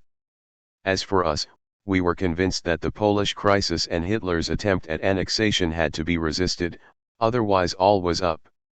De Beauvoir, resisted in the name of what? Was it in the name of morality? Was it an injustice? Sartre, in the name of a vague political conception that I had, which was not socialist but republican. My grandfather would have protested as I did. He would have protested because it was a rape, an aggression. De Beauvoir, was it a truly moral attitude or a more political one that glimpsed what the state of the world would be if Hitler reigned? Sartre, it was that. Hitler's power was increasing every day, and if he were allowed to go on he would finally become the master of the world. Of Europe, in any event. And that was something that could not be borne. And it was simple things that made me rise up against him. It was my feeling of liberty, the feeling that all Frenchmen had a certain political freedom. Although at that time I'd never voted. You mustn't forget that I did not vote. I did not vote before the end of the war. And at this point we prized our republic because it was thought that what the vote gave was men's freedom. De Beauvoir, why did you value it, since you didn't vote? Sartre, I was eager that others should vote. I thought I might vote if the occasion seemed to me important. There was no prohibition. It just didn't interest me. And the assemblies that governed between the two wars seemed to me grotesque. De Beauvoir, yet you wanted these assemblies to go on existing? Sartre, at that time I thought they had to go on. I had nothing against the Constitution. It so happened that the political world I beheld was grotesque. De Beauvoir, a grotesque world, a class world. A world in which the rulers defended the privileged class. Sartre, I didn't think that that was an absolutely inevitable consequence of the fact that there were elections and assemblies. I thought it was possible to conceive elections that really corresponded to the people. As you know, I didn't reflect upon class war. I didn't understand class war until the time of the actual war, and after it. De Beauvoir, you did understand something of it, since when there was the Popular Front we were very happy at its being the workers' victory, and we gave money for the strikers. Sartre, yes. But I didn't see it as a movement that set two classes against one another, the bourgeois and the proletariat, and that necessarily, historically set them against one another. De Beauvoir, it's rather much to say you were unaware of class war. Sartre, I came from a bourgeois environment and therefore I had not so much as heard of class war. My mother, and even my grandfather, did not know what it was. Consequently I looked upon my neighbor, whether he was a proletarian or a bourgeois, as a man like me. I did not at all anticipate those distinctions that subsequently appeared to me so important. De Beauvoir, yet upon the whole you had a horror of the bourgeoisie, didn't you? Sartre, I didn't have a horror of the bourgeoisie as a class. The people who thought of themselves as bourgeois in 1920 or 1930 did not think of themselves as a class. They thought of themselves as an elite, and I had a horror of the bourgeois elite and of bourgeois morality. But I didn't see them as a class, a possessing class that oppressed the people. I saw them as people who, through certain qualities, had attained a kind of reality as an elite and who dominated the others. We lacked the idea of class, so did you, by the way. De Beauvoir, I don't think that's quite fair. We knew perfectly well that the Spanish War was a class struggle, for instance. Sartre, yes, we knew that. We were acquainted with the words. Nizan, being a communist, used to speak of classes. But one might say that we had not assimilated it as a concept. I began to be concerned with class war during and after our war. De Beauvoir, yet when we read Georges' Histoire de la Révolution Française. Sartre, that was later. It was in 37, 38. De Beauvoir, at that time we certainly understood the revolution in terms of class war. Sartre, yes, but at that point there was no proletariat. The revolution was the triumph of the bourgeoisie. It was different. That's why it is taught with such pomp in the schools. De Beauvoir, the reason I speak of the Histoire written by Georges is that he strongly emphasizes the bourgeois aspect, which does not fully radicalize matters and which leaves what were called the people out of the bourgeois victory. I think you are exaggerating and simplifying a little. Still, you did know about class war. Sartre, I did know about it, but it was a notion I did not use. I didn't interpret a historical event as an opposition between classes. De Beauvoir, yet when we were reading Lasagre's Histoire de la Commune we knew very well that it was a question of a class struggle. Sartre, we knew, but it was an interpretation that seemed valid in certain cases and invalid in others. We should certainly not have brought history down to a struggle between classes. You didn't think that Greco-Roman history or the Ancien regime were to be explained by classes being at war with one another. De Beauvoir, we still don't know how far class war alone should be seen in historical events. The Israeli-Arab War, for instance, is something quite different. Sartre, I was just about to say the same thing. Class war appeared to us to be of the essence after 45 during the war and after 45. We looked upon it as one of the essential causes of historical facts, but other causes also existed. De Beauvoir, how did you move on from a certain conception of class war which you did not use, though you were acquainted with it, to a conception that for you has become an essential explanation of the world? Sartre, everything changed from the war on. When I was in contact with other men who were linked to me because they were in the same regiment, when I saw how they looked on the world and what might happen in either of two hypotheses, that in which Hitler won and that in which he was beaten.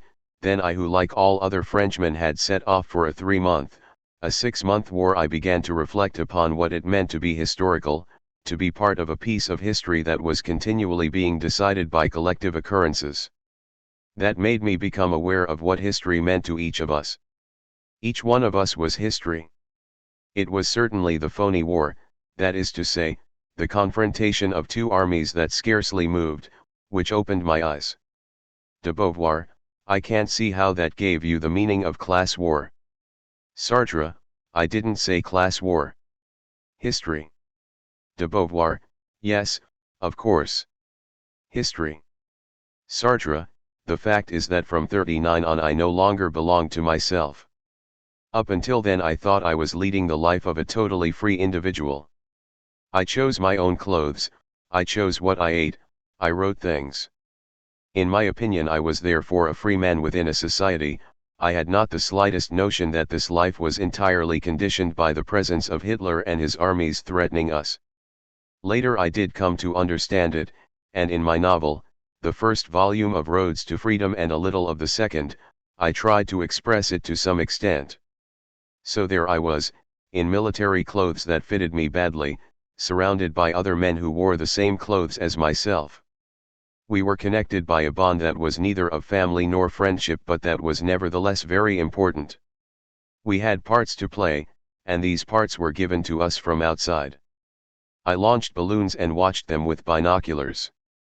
I had been taught this at a time when I never thought I should make use of it, during my military service. And there I was, engaged in this occupation, among other men I did not know who were following the same pursuit, men who helped me to do so and whom I helped, and we watched my balloons vanish in the clouds. All this was a few miles from the German army, in which there were people like us busily doing the same thing, and there were other men who were preparing an attack. There one had an absolutely historical occurrence. All at once I found myself part of a mass of men in which I had been given an exact and stupid part to play, a part I was playing against opposite other men, dressed as I was in military clothes, whose part was to thwart what we were doing and finally to attack. The second and most important event that made me aware of things was defeat and being captured. After a certain time my companions and I were driven back to other positions. We arrived at a town in a truck and stopped there, sleeping in people's houses. We had to deal with Alsatians whose attitudes varied greatly. I remember one peasant who was for the other side and who argued against us, maintaining his pro-German theories. We slept there and later we left, but we did not know whether we should manage to escape the German army. We stayed in that place 3 or 4 days. The Germans came nearer. One evening we heard guns firing on a village that was about 6 miles away. We could see it fairly well along the flat road, and we knew that the Germans would arrive in the course of the next day.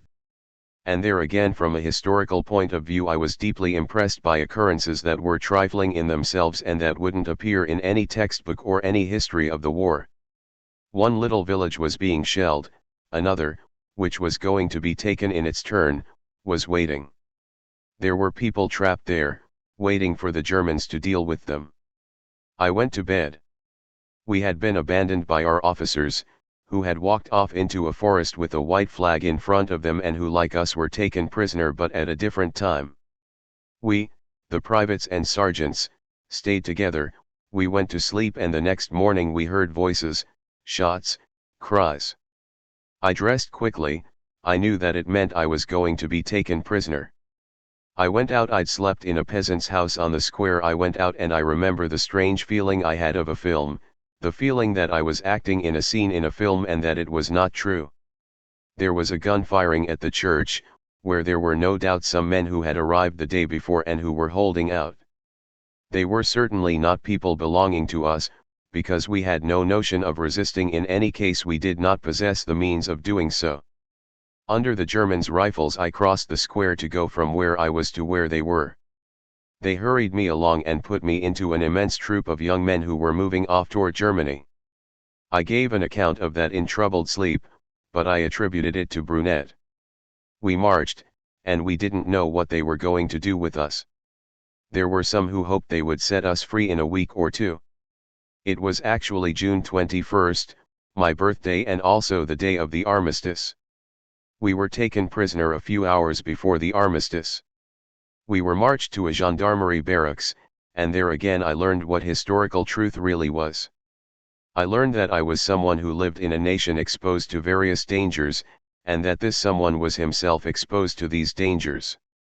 There was a kind of unity among the men who were there, an idea of defeat, an idea of being a prisoner, which seemed at that particular time much more important than anything else.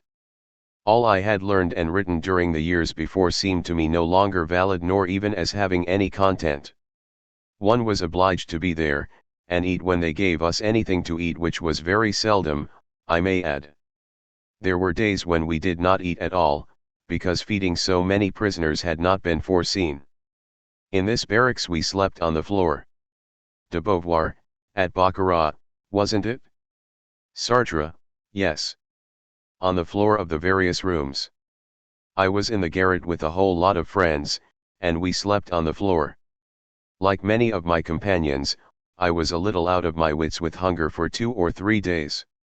We were in a strange emotional state because we had nothing to eat, and there we were, lying on the ground. There were periods of strong emotion and periods of calm. It all depended. The Germans didn't pay any attention to us, they had just parked us there. But then one fine day they gave us some bread and we began to feel better. Then finally we got into a train and went to Germany. That was a blow, because we had still been vaguely hopeful. I thought we would stay there, in France, until one day, when the Germans had settled down, they would let us out and send us home. Which was not at all what they intended to do, since we went to a prison camp above Treves. On the other side of the camp there was a road, and on the other side of the road a German barracks. Many of us worked in the German barracks. I stayed there as a prisoner without doing anything. I did nothing. I saw prisoners, I made friends with some priests and with a journalist. De Beauvoir, we talked about that the other day. But what I'd like to know is, how far did all this reveal class war to you? I quite agree that you discovered a historical dimension in war. Sartre, wait. De Beauvoir, all right.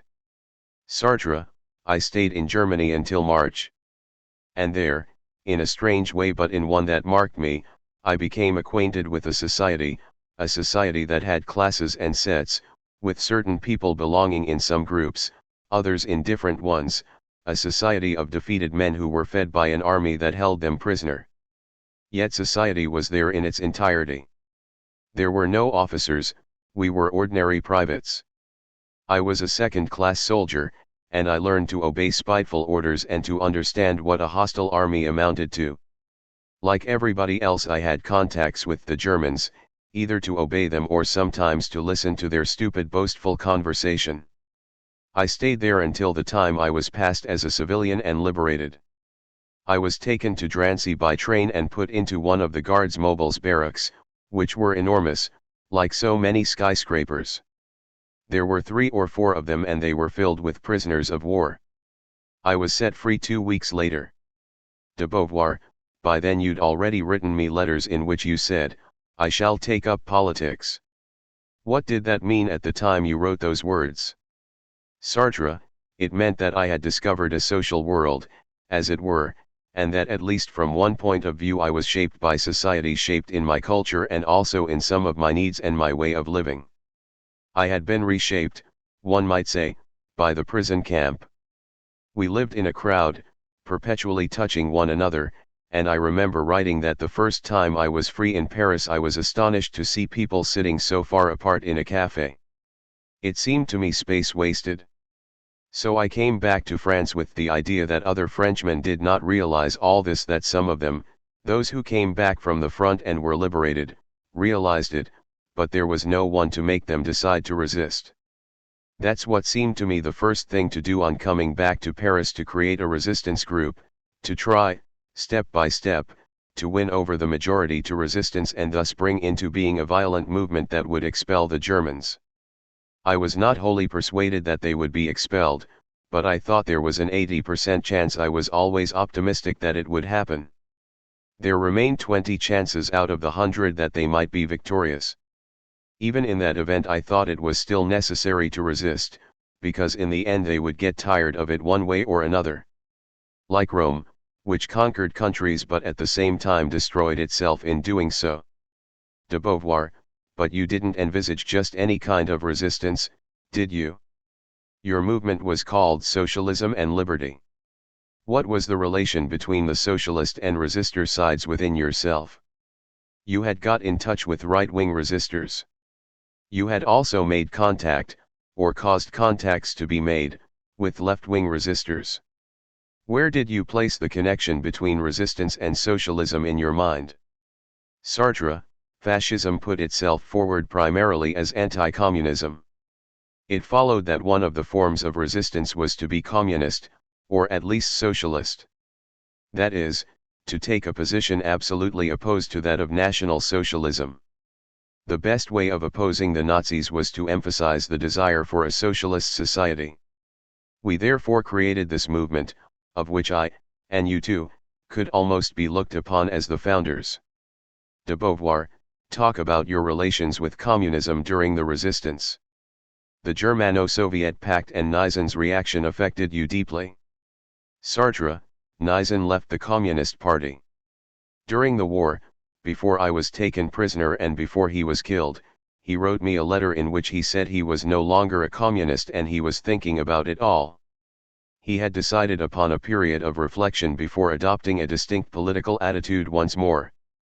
For us, as for most people, the Germano-Soviet Pact was an absolutely stupefying event. De Beauvoir, why did you create a personal movement? Why did you not work with the communists right away? Sartre, I did offer to do so. I caused the proposal to be made by friends who were in close contact with the Communist Party. The reply was, Sartre was sent back by the Germans to carry out Nazi propaganda among the French under the pretense of resistance. We would not work with Sartre for anything on earth. De Beauvoir, why was there this hostility on the part of the communists? Sartre, I don't know. They didn't want to ally themselves with people who hadn't been with them before the war. They knew very well that I was not a traitor as they said, but they didn't know whether I would go along with them. 2 years later they knew it very well. De Beauvoir, so you came back. The communists didn't want to go along with you, and you founded a movement. Sartre, we founded Socialism and Liberty. I had chosen that title because I thought that a socialism or a liberty might exist. At that point I had become a socialist. I had become one partly because on the one hand our prisoner's life was, to put it briefly, a kind of socialism, a dismal kind, but it was a collective life, a community. No money, food handed out and duties imposed by a conqueror. Ours was therefore a communal life, and it could be supposed that a life which was not that of a prisoner but which remained communal might be a happy one. Yet even so, I did not envisage a socialism of that sort, with everybody eating at the same table, etc., and I'm sure you didn't either. De Beauvoir, certainly not. Sartre, besides, you weren't very keen on the idea of socialism. De Beauvoir, I don't know. There was an aspect of equality in poverty that I liked very much during the occupation. And I thought that a genuine socialism which had positive, constructive reasons would really be a very good thing. But let's stay with your own personal progress. So you had come back with the idea that socialism was tolerable. Sartre, yes. But I wasn't yet thoroughly convinced. I remember I worked out a positive constitution for after the war. De Beauvoir, who asked you to write this constitution? Sartre, I don't remember now. I think it was when de Gaulle was in Algiers. De Beauvoir, the fact remains that you were asked to work out a draft constitution. Sartre, that's right. There were 2 copies of it, one of which was sent to de Gaulle.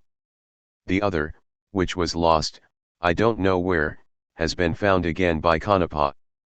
De Beauvoir, Canepa was one of your former pupils. Was he already a communist? Sartre, yes, of course.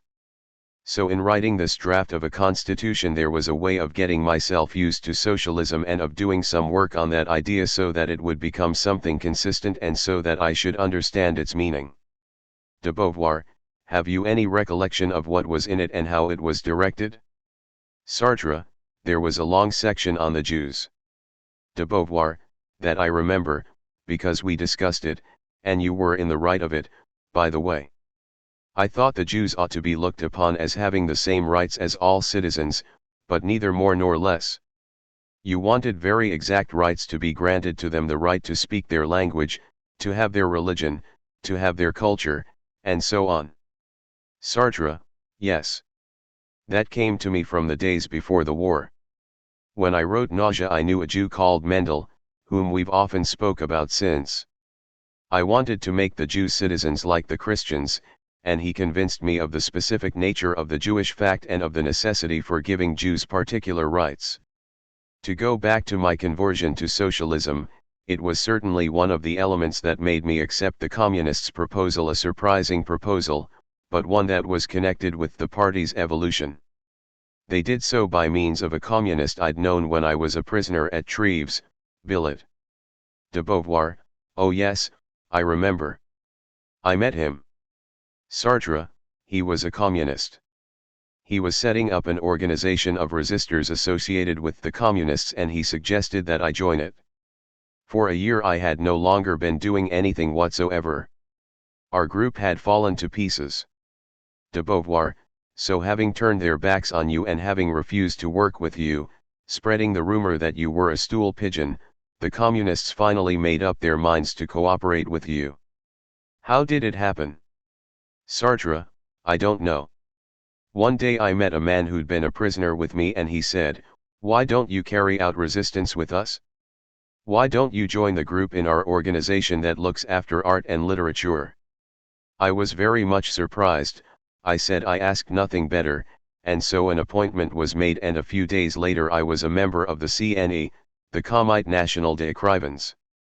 The CNE included various people. There were Claude Morgan, Léris, Camus, de Bridel, and many others. De Beauvoir, and what did you do? Sartre, I joined this committee. Obviously something had happened, a change. De Beauvoir, in any case there weren't only communists in it, since you speak of Léris. Sartre, no. Léris or de Bridel were absolutely not communists. But I think there had been a change in the orientation of the Communist Party as far as recruitment was concerned. They must have said, we must show ourselves as being more open. Anyhow, in '43 I became a member of the CNE and I worked with them on documents, clandestine publications, particularly Les Lettres Françaises, in which I published an article against Drew La Rochelle. Later, at the time of the liberation, we were given the mission of guarding the Comédie Française, arms in hand, that is, with one pistol that was common to us all, the actors and ourselves. We therefore settled down in the Comédie Française, sometimes one set of us, sometimes another, and at one point I acted the part of the director of the Comédie Française. I was in the director's office for one night and I lay on the floor pretty uncomfortably. And the next day I refused bar alt admittance. I said he was not to be let in. And then on the day of the liberation there was fighting in the streets, and there were little battles at the Comédie Française. We put up a barricade, and I still remember seeing the man in charge of a troop of captive German soldiers in the Rue de la Comédie Française, leading them to the Cour des Comptes. I also had to sleep with Salacro for one night. We slept in the same room. In short, there was a certain amount of activity. De Beauvoir, and after the war, what was your political attitude? Sartre, after the war, as soon as de Gaulle arrived, the first official issues of Les Lettres Françaises came out and in the first number I remember having published an article on the occupation and the fighting record of the resistance. De Beauvoir, you began contributing to Les Lettres Françaises? Sartre, yes. Anyhow, I wrote that article. I don't remember whether I wrote any others. From the beginning, from the moment the Communists made their appearance as an official party, things didn't work anymore. It was obvious that the communists were not pleased with the fact that I had become a well-known writer. It happened suddenly. People coming back from England or America looked upon me as a well-known writer. Besides, I too had come back from America. I'd been sent there by combat. The Americans had asked for French journalists. De Beauvoir, yes, by L. E. Figaro and by combat. Sartre, so I came back, and there I found myself confronted by the Communist Party's Les Lettres Françaises and by some of the writers of Les Lettres Françaises. De Beauvoir, and of Action too. Sartre, and of Action, yes. Action was a pro-communist weekly which at one time had been edited by Ponge and Hervé. And I contributed to Action too. De Beauvoir, you weren't just a well-known writer. You had also founded a review in '45, one which was supported by many people and intellectuals, and which was not communist. For the left-wing writers you therefore represented a possibility other than communism. How did you feel with regard to them? Sartre, well, I didn't envisage communism in the form they did, that is, in the Soviet form, but I did think that the fate of mankind lay in the application of a certain kind of communism. De Beauvoir, but did you think that there could have been a dialogue? They were furious at your having put forward what amounted to a spare ideology, as they called it, and they borrowed all the right-wing insults to use against you. How did you react to that? Sartre, there are several ways of looking at it. There's the personal point of view of my relations with the communists. I thought they behaved disgustingly toward me and I fought against them. And I only changed later. De Beauvoir, yes, in '52. Sartre, and so I was fairly hostile to the communists as individuals. They hadn't the slightest kind feeling toward me. They had orders to obey, but no feelings of any sort. Except perhaps in the case of Claude Roy, who may have felt a vague liking for me. De Beauvoir, what I'd like to know is how important these political feuds were to you, and as far as the RDN is concerned, to what extent you were wholly committed and to what extent you remained somewhat skeptical. Sartre, I was skeptical. I was not wholly committed. De Beauvoir, and what effect did it have on you, when the communists slung mud at you on the subject of dirty hands? Sartre, oh, it seemed natural to me. They were against the RDR and that was their way of attacking. De Beauvoir, so it seemed natural to you, not because of what the play said but because of the political attitude they had to adopt toward you whatever happened. Sartre, that's right. I found it rather unpleasant, mainly because among them there were some people we were fond of, such as Marguerite Duras, who was a communist at that period and who wrote a treacherous article, in Les Lettres Françaises, I think. You remember?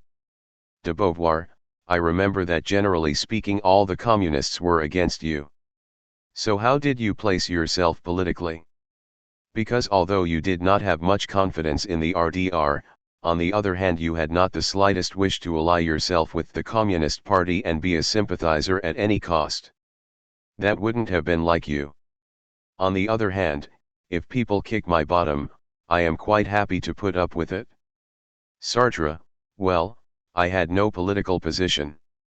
At that time, toward '50, we saw things in terms of the threat of war.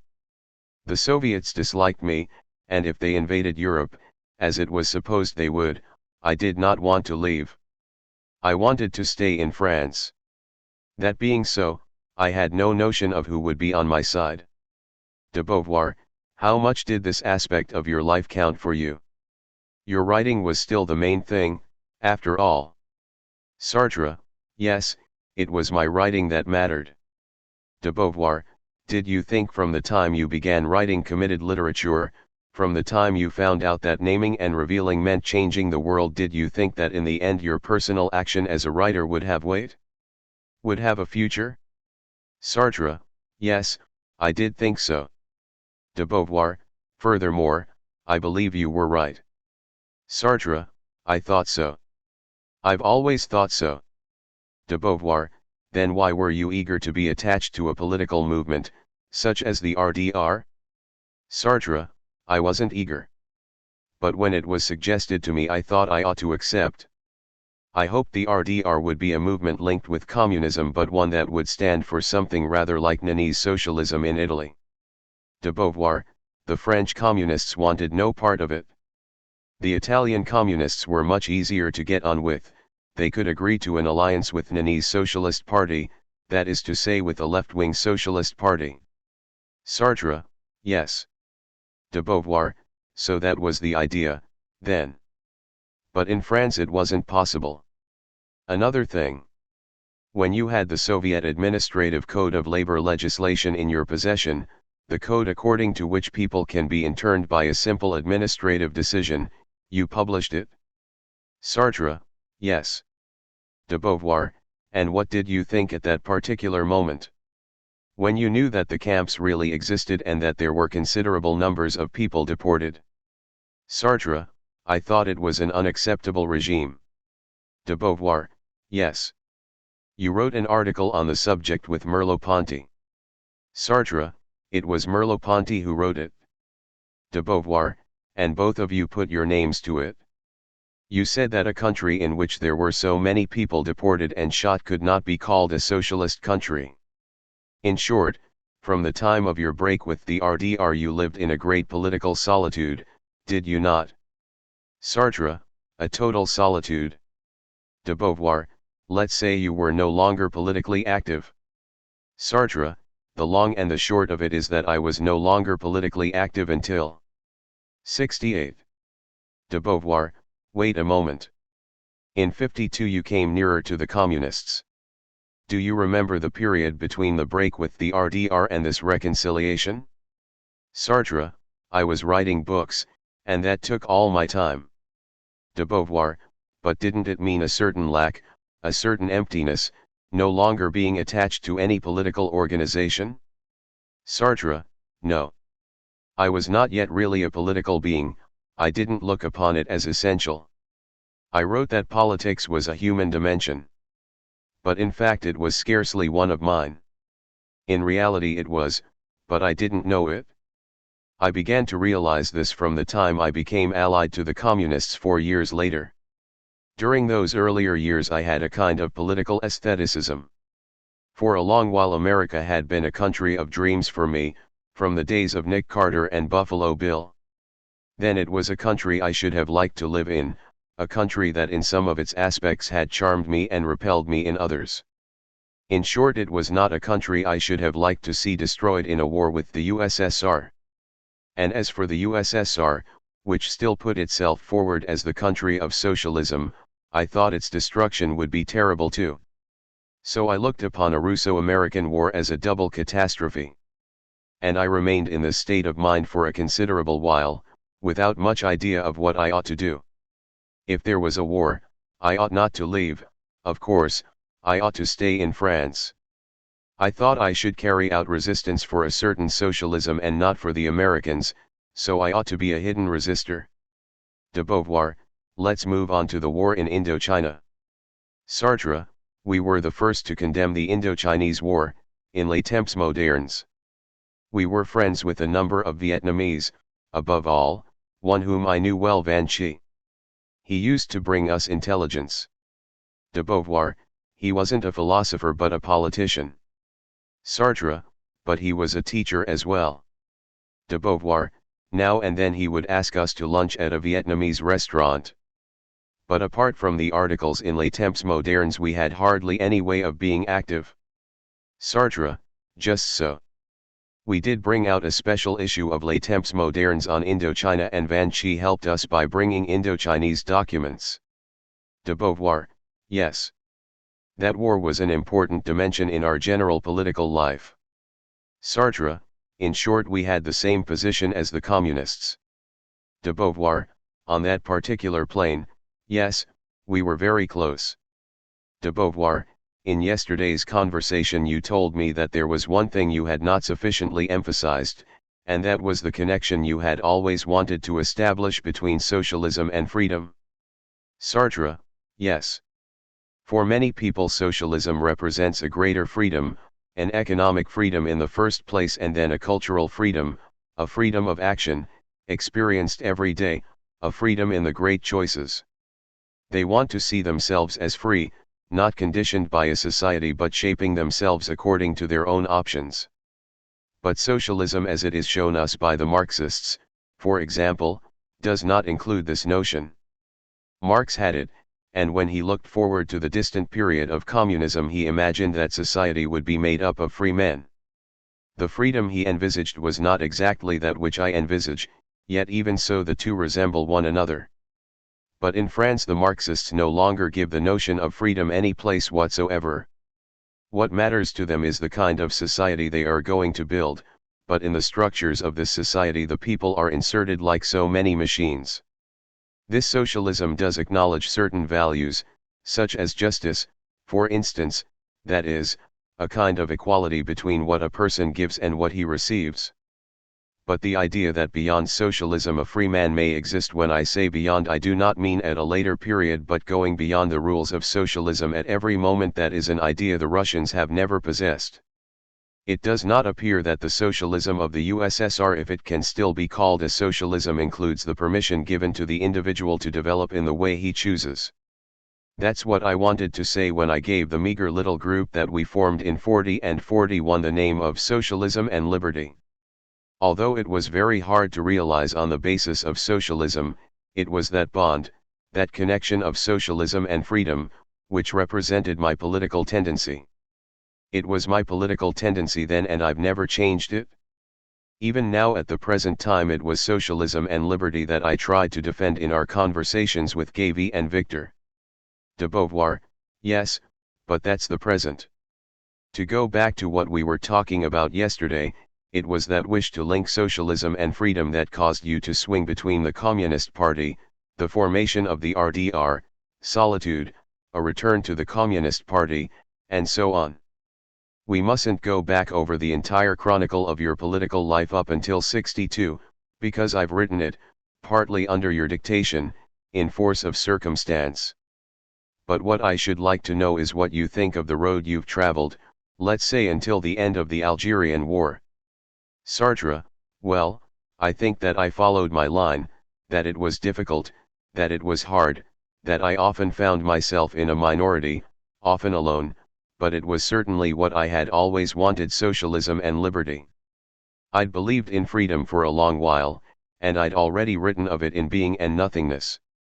I feel that I have lived free, from my childhood until the present, although of course I have followed the general current. But I have lived free, and now here I am at last with the same idea in which socialism and freedom are still bound up together. De Beauvoir, you've always dreamed of this harmony, you've never come across it? Did you sometimes have the illusion of meeting it? In Cuba, perhaps? Sartre, Cuba, yes. There were various opposing tendencies, but at that point, when I was there, Castro possessed no real cultural principles. He did not want to impose a given culture. Later on he changed. De Beauvoir, that was in 60, shortly after his coming to power. Sartre, he did not even want socialism to be spoken of at that time. He asked me not to mention socialism when I wrote articles about him in France. De Beauvoir, in fact, once spoke of Castroism. Sartre, to tell the truth, it was a revolution that was not yet accomplished. I remember I always asked them, if you are confronted with a reign of terror, what will you do? De Beauvoir, and indeed they certainly had a kind of terror later on. Sartre, they already had a hint of its coming. They wondered what they should do, but either they didn't answer me, or they said there wouldn't be a terror. De Beauvoir, to return to my question, can you tell me what you remember having felt and thought? What effect does it have on you now, this road you have traveled? Do you think you made many mistakes? Do you think that you couldn't have done anything but what you did do? That you have always acted well? In short, how do you look upon it all? Sartre, I've made quantities of mistakes, of that there is no doubt. But not mistakes of principle, mistaken methods, mistakes in the opinions expressed about some given fact. But in general I am still in agreement with my past, wholly in agreement with my past. I think it had to lead me to the point I have reached, and from this point I look back on my past with a benevolent eye. De Beauvoir, what are the mistakes you think you have committed? Sartre, not having joined in violently and wholeheartedly with certain people when I was of the right age to do so. De Beauvoir, you mean before the war? Sartre, before and after. De Beauvoir, who could you have committed yourself to? Sartre, there was after all a Marxist left wing that was not communist. De Beauvoir, you did all you could to come close to them. Sartre, perhaps not all. To the left of the communists there were groups that challenged the official communism and that were sometimes right on a great many points. I did nothing to get to know them. I let everything that was to the left of the Communist Party drop until '66. I thought that politics was a matter in which one dealt with the socialists and the communists, period. And like all the people around me I was still impressed by the old Popular Front of before the '39 war. Later on I found those I really should have allied myself with the young left-wingers. De Beauvoir, still, there were occasions on which you made decisions. What were the choices you congratulate yourself upon when you look back? I imagine you're not displeased with your attitude during the Algerian War, for example? Sartre, no. I think that was the right attitude to adopt. De Beauvoir, in that instance you outflanked the communists in your desire to struggle for Algerian independence. You went much further than they did. Sartre, yes. They wanted the possibility of independence, and I, together with the Algerians, wanted independence in the strict sense. I don't understand that prudence of the communists, I may add. De Beauvoir, there were still more serious things on the part of the communists. They voted the full powers. Sartre, yes, but I don't understand the communists' attitude. That clearly shows, as I've often said, that they don't want revolution. De Beauvoir, of course. At the time we thought that as they wanted to have a large and powerful party, and therefore one that pleased the French, they had to be nationalist. They didn't want people to be able to say they were ready to sell off the colonies cheap. Sartre, but being nationalist doesn't mean being colonialist. De Beauvoir, at that time. Sartre, being a nationalist means having strong bonds with the country in which you're born and in which you live. It doesn't mean that you accept a given policy of that country, a colonial policy, for example. De Beauvoir, but don't you think their attitude was demagogic? They didn't want anyone to be able to say they were anti-French. Sartre, yes, that's certain. De Beauvoir, we sometimes collaborated with them during the Algerian War. I remember a number of demonstrations we held together. And then at the end, when it was a question of fighting the OAS, we created a kind of league in which there were communists. It was then that you said, one can't do anything with them, one can't do anything without them. What is your recollection of these attempts at a joint effort? Sartre, there was a time when it didn't go badly. De Beauvoir, but you never had friendly relations with them, did you? Sartre, never. De Beauvoir, after the victors, Ehrenberg told you that it was shameful to speak of resistors as you had done. After Dirty Hands he was one of those who said you had sold your soul for a mess of pottage.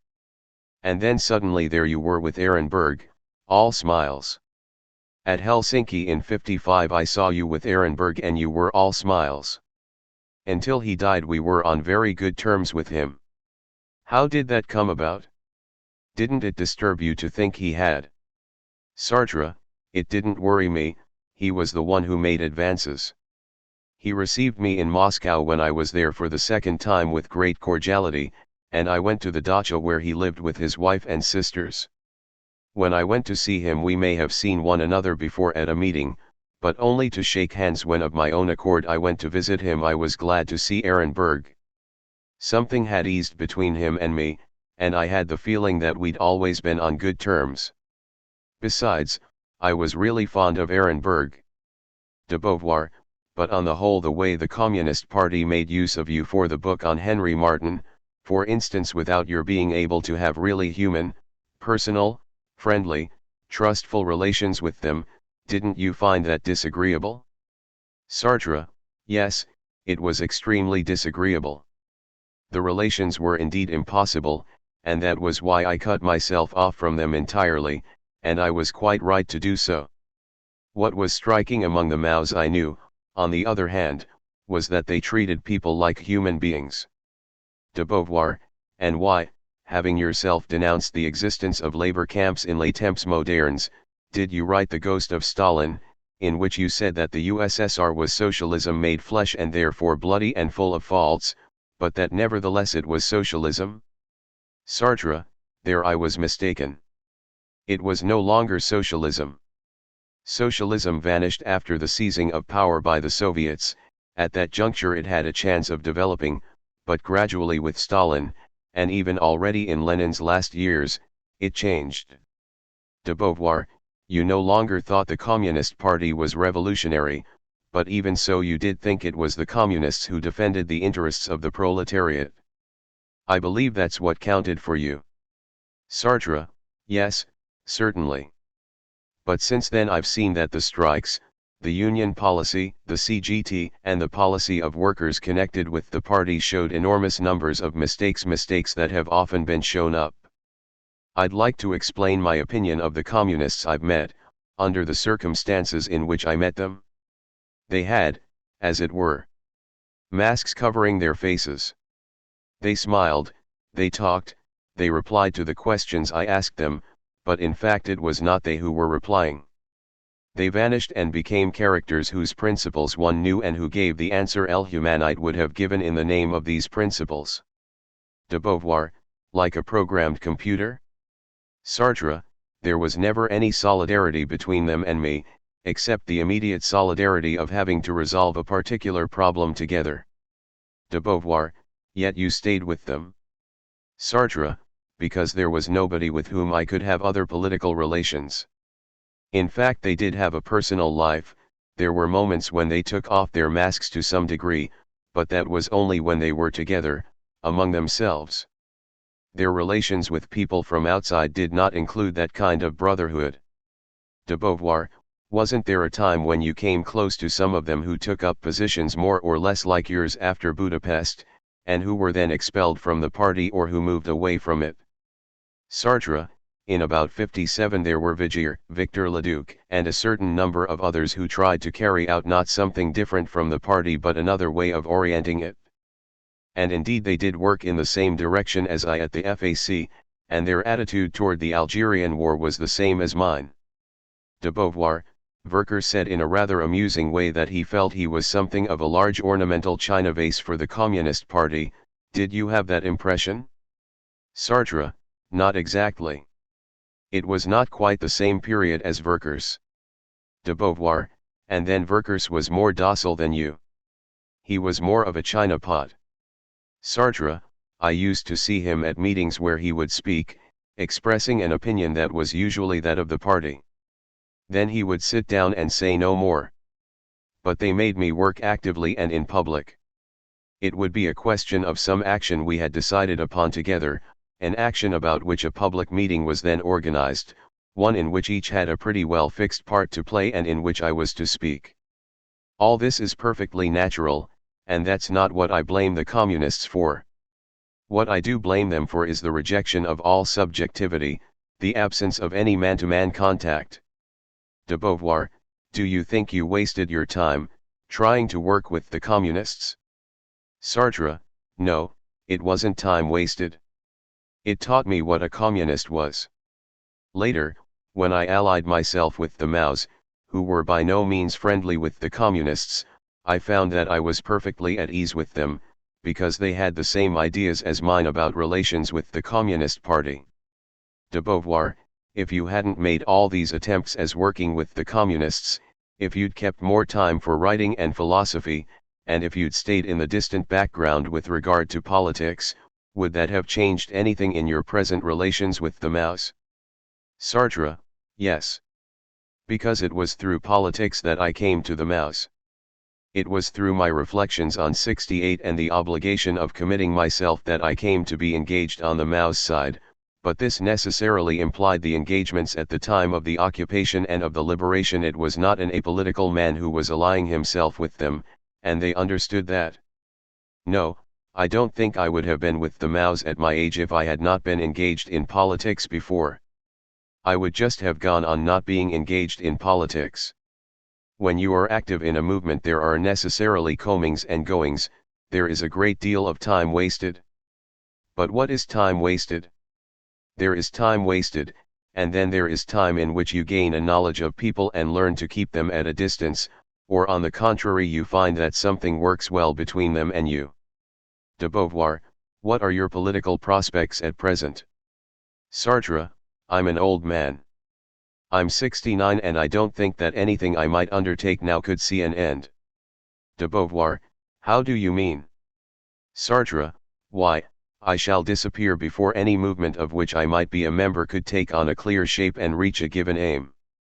Yet although I shall not be there for the defeats, I shall always be there for the beginnings, which is better. For the moment I am at the beginnings and I shall not see anything broader, anything more powerful. There are many people who don't want to join the Communist Party but who nevertheless do want to be active. De Beauvoir, isn't there a hope that the Communist Party may be rejuvenated, may change? Or do you think that's quite out of the question? Sartre, in any case it would be extraordinarily hard. All the adults, almost all the adults already have the mask, already have the computer in their brains. If the young are different, perhaps things will go better, but I can't see it. De Beauvoir, it remains to be seen whether the young will provide the Communist Party with new blood or whether, on the contrary, theirs will freeze. Sartre, there you are. De Beauvoir, today I'd like to talk about an important theme: your relations with time. I'm by no means sure how to phrase the questions, and I think it would be better if you yourself were to speak about what seems to you important in your relations with time. Sartre, that's very difficult, because there is objective time and subjective time. There's the time when I'm waiting for a train that leaves at 8:55, and then there's the time at home when I'm working. It's very difficult. I'll try to speak of both, but without any real philosophical basis. I think that until I was about 8 or 9 my time was little divided. There was one great subjective time with exterior objects that every now and then came to divide it, truly objective objects. Toward 10 and, as you will see, for a long while there was a very exact division of my time. Each year was cut into 9 months of work at the lycée and 3 months of vacation. De Beauvoir, is that what you could call objective division? Sartre, objective and experienced subjectively. It was objective in the first place. The 9 months of lycée were programs that were imposed upon me. I lived the 3 months of holidays subjectively. Going into school in the morning with my pen was not the same thing as waking up somewhere in the country with the sun over my head. This brought about alterations in what I expected of that kind of time. During the first 9 months I expected monotony, exercises that were marked, exams in which I might be first or last, the general body of work that was set and that I did at home in the family drawing room.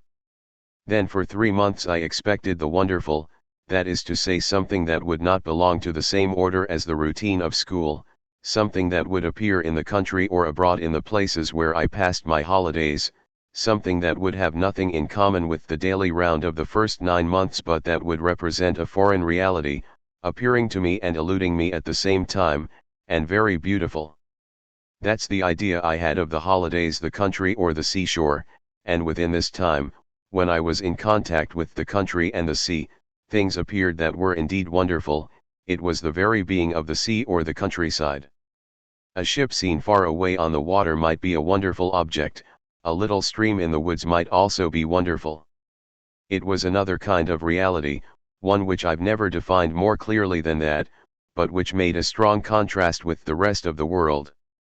There was the reality of everyday life in which nothing could surprise, and there was the reality of the holidays in which, on the contrary, some things could surprise and enrich you. That was how I experienced time until I reached the École Normale, and even when I was there. After that I did my military service. I'd had a postponement, and I did my service when I was 24, in meteorology. I was in a little house in the neighborhood of Tours.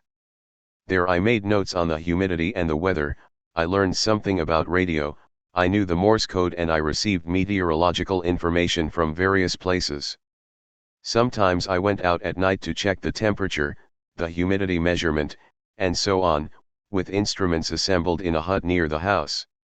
In short, I led a very ordered life, and at that time the division into 3 months of vacation and 9 of work no longer existed. When my military service was over, I became a teacher, and once again I recovered the rhythm of 9 months 3 months, no longer as a pupil but as a teacher, which in a way comes to the same thing. For 9 months I prepared lessons and gave them. I had my private life, which was considerable since I only taught for 15 or 16 hours a week, with as much for preparation, the whole coming to 32 or 33 hours a week. I spent hours and hours on literary work. And then there were the days that I spent at Rouen with you, and we both used to go to Paris to spend a couple of days when we had no lessons to give. I had a very regular life, and subjective time played a very great part in it. At Le Havre, what I mostly did was to think, feel, and develop philosophical thoughts, or I worked on nausea. In Paris and at Rouen, there were things to do, meetings, friends to see. Le Havre represented a subjectivity not solely, of course, but to a very large extent. The future was its essential dimension. My subjective time was turned toward the future. I lived in work, and I was working in order to bring a work into existence. The work was obviously a future work. I worked on nausea until the end of my years at Le Havre, and that constituted a bond as lasting, as steady, and in a way as objective as the time at the lycée during which I taught philosophy, or as my relations with my friends or with you. During the vacations I left France. We used to wander about, you and I, all over the place, in Spain, Italy, Greece, and that too was a time set apart. I could not imagine seeing Spain or Greece except in those particular months. And the wonderful reappeared, since I was going off to see something I had never seen before, a Greek peasant, a Greek landscape, the Acropolis for the first time. It was indeed the wonder of the holidays that stood out so sharply against the 9 months of the lycée, where I was always teaching the same thing. These 3 months, perpetually fresh and never comparable from one year to the next, were the time of discovery. This lasted until the war. During the war and up until my return from the prison camp, the earlier division of my time was entirely gone. Everything was always the same, at least as far as my occupations were concerned. A soldier does the same things in summer and in winter. I was a meteorologist, and I led a meteorologist's existence. After that I was in a stalag, where the days went by, one much the same as the other. Then I got away and came back to France, and at that point I recovered the same divisions that I had had before: 9 months at the Lycée Pasteur in Paris and 3 months of vacations usually in the free zone, which represented abroad, and even more than abroad, since one had to be smuggled over the demarcation line. At the end of the war, when the Germans had gone, I withdrew from the lycée. I took a leave of absence that finally turned into a retirement. I became a writer and nothing else, living only on what my books brought in. Yet the year was still divided into 9 months and 3 months, and it has stayed like that all my life. Even now I take 3 months of holidays. I always go to the same places, and therefore the wonderful has narrower limits and is less unexpected. I go to Rome during my vacation, but during that time life is much more supple, much freer. I talk to you about anything and everything, and we go for walks together. So it is a different kind of time in a way, but one that does not bring important new experiences, since I know Italy fairly well and I never see anything that I have not seen before. But the division of time remains. I go back to Paris in October as if I were still teaching, and I leave in July as though the term were over. It could be said that the 9 months 3 months rhythm has lasted from the age of 8 to my present 70. It has been the typical division of my years. The real time of my literary work is those 9 months in Paris. I usually go on working during the 3 months of vacation, but I work less and the world spreads out around me without any set timetable. During the 9 months there is a set timetable, it depends on the book I am writing. During vacation I am much more in contact with the place where I happen to be. It is there that subjective time is recovered. I am subjectively affected by Paris, which I love and where I have always spent more time than anywhere else. Or again by the time in Brazil or Japan, which is a different kind of time, one that comes to me from people and one in which I often go for excursions and see things that those who live there tell me must be seen. It's a strange, confused time, with now and then some remarkable experiences. Those 3 months are the time in which I experience the world. There are different ways of grasping the minutes that go by during the holidays.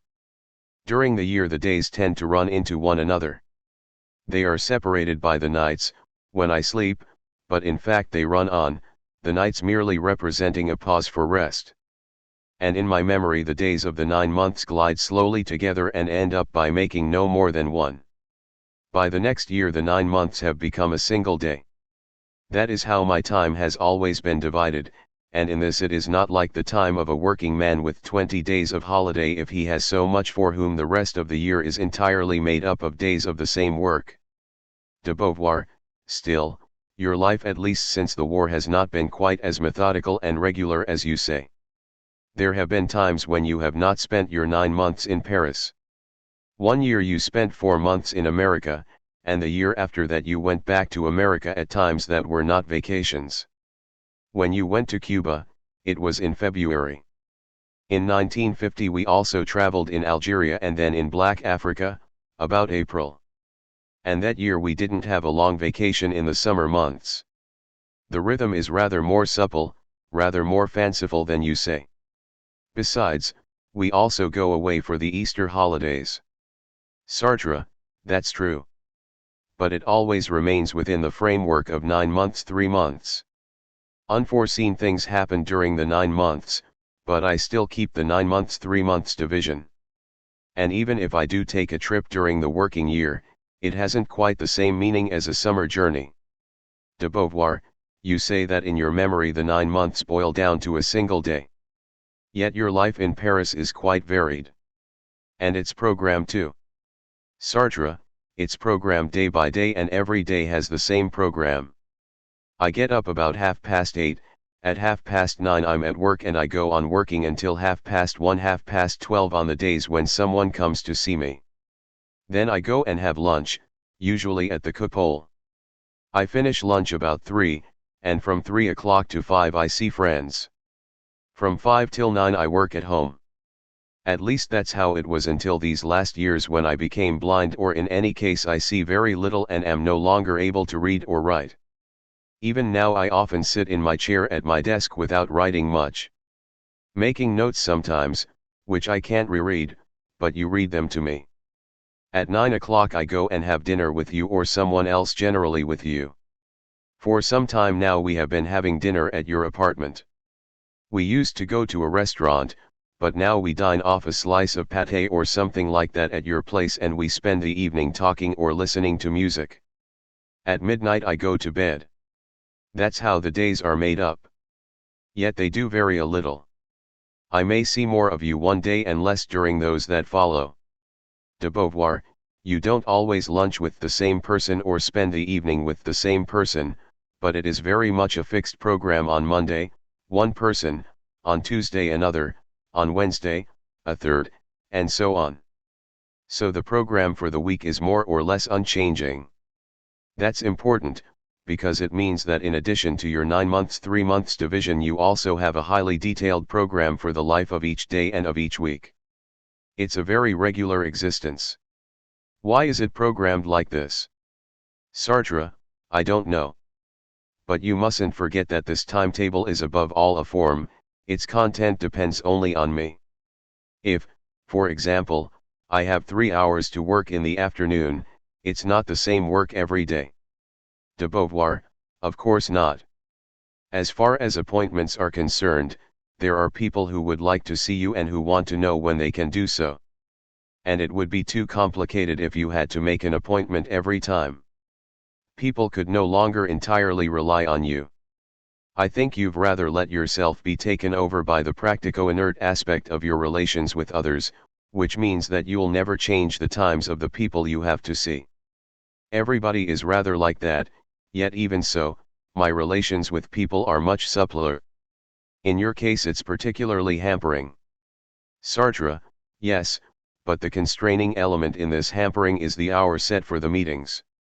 What happens at the meetings is variable. De Beauvoir, that's true. Sometimes we spend the evening talking, sometimes I read to you, and sometimes we listen to music. Sartre, there are people with whom I go through very repetitive hours. De Beauvoir, let's go back to subjective time. Has time ever seemed to you too short or too long? Sartre, most of the time too long, but also too short on occasion. De Beauvoir, does that mean you're often bored? Sartre, it's not exactly that, but I do think that things might be tightened up. People's lives might contain fewer repetitions. But that doesn't bore me. I can be amused by hearing the same people say the same thing twice. No, it's not boredom. But the fact is that time is usually too long.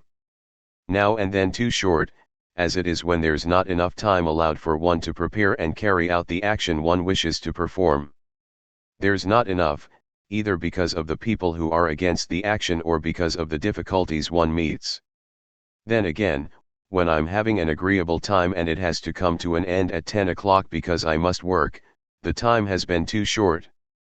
The time is never exactly what it ought to be, that is, the time that suits a given thing exactly, without excess and without loss. De Beauvoir, at one point you often used to speak of a race against the clock. When you had very heavy work in hand, like the Flaubert or before that the Critique of Dialectical Reason. You had the feeling that you lacked time to finish them and that you had to fight against the clock in an almost neurotic fashion. It was that which explained the Corey drain, by the way. Sartre, far less in the case of the Flaubert. Very much so for the Critique of Dialectical Reason.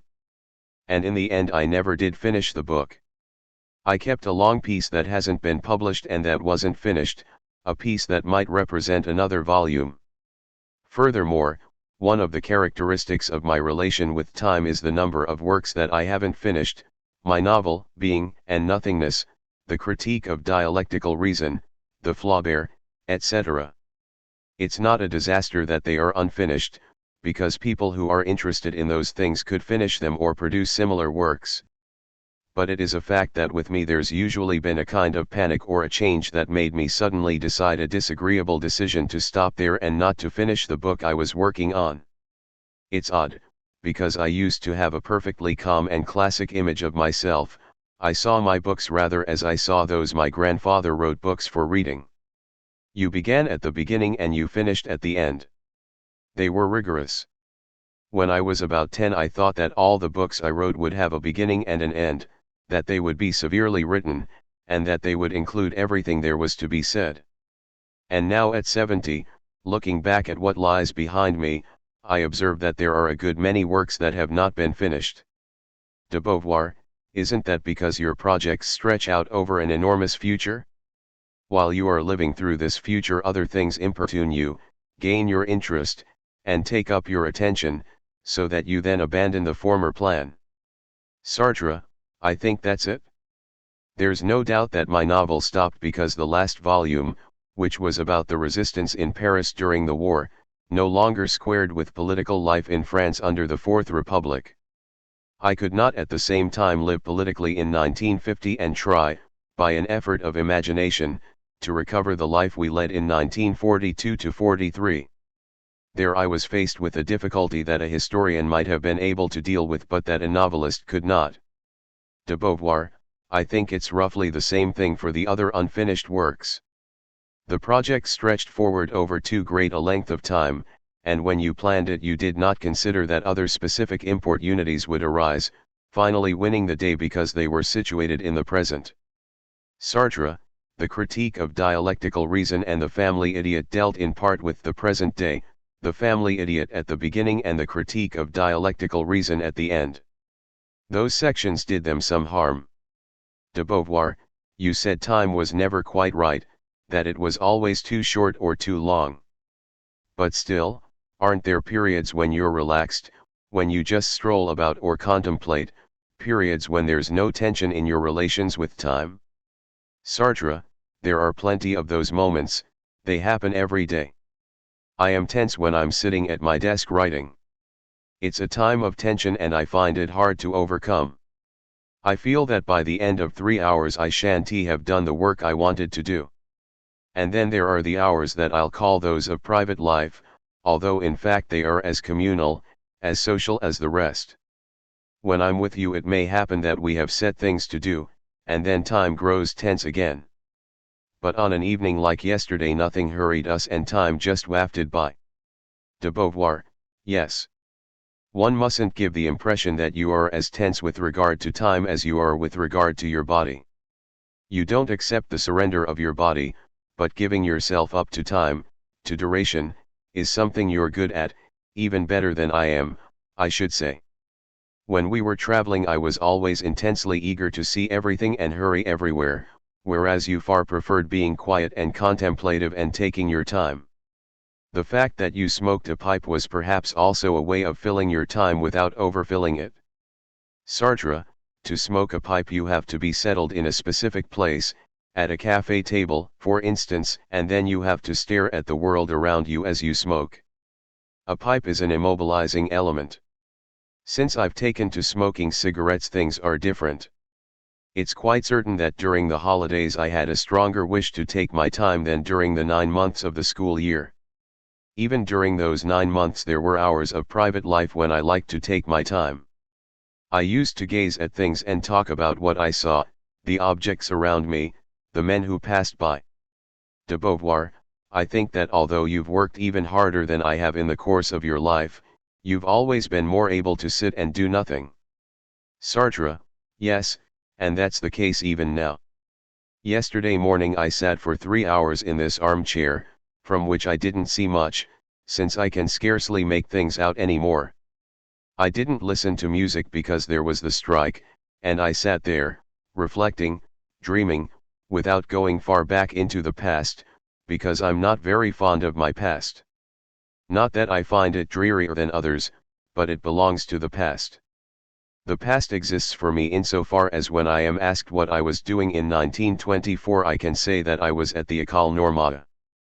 But it doesn't exist insofar as scenes from my youth, my childhood, my middle years could reappear but do not do so. You're not like that. De Beauvoir, no, not at all. Do you never inwardly recount some journey you've made? Sartre, never. I do have fleeting recollections. For example, I have a memory of Cordes, of little beds of larkspur along the walls in the streets leading up. I don't know why, but a street in Cordes may come into my mind again. De Beauvoir, do things call up memories for you when you are living in the present? Is the present surrounded by the past? Sartre, no, it's always new. That was why I maintained in Nausea that experience of life doesn't exist. De Beauvoir, that's not quite what I'm thinking of. I'm thinking of those superimpositions of the past on the present which happen in any case they very often happen with me and which give the present a particularly poetic dimension. A snowy landscape will remind me of another snowy landscape in which I skied with you, and that makes the landscape all the more precious to me. The smell of mown grass will instantly bring the meadows of the Limousin to my mind. Sartre, yes, of course. Smells can recall other smells, but the snowy landscape that evokes a skiing scene a whole made up of things that happened at another period in the same kind of landscape no. My past life comes back to me only in a contemplative form, not at all as though it were dwelling in present recollections. Of course I do have recollections, I have them continually. But they are there as moments that are losing themselves in the present and not as exact things that might refer me back to the past. They belong to the past, but to a past that flows into the present. De Beauvoir, for example, when you look at Rome in the morning from your terrace, it's the Rome you've seen countless times, but you grasp it in the immediate present.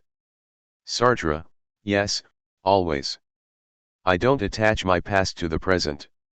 No doubt it does the attaching on its own. De Beauvoir, yes, because as you've explained, the world's objects are made up of all the values one has endowed them with, but that's not directly given like something situated in time.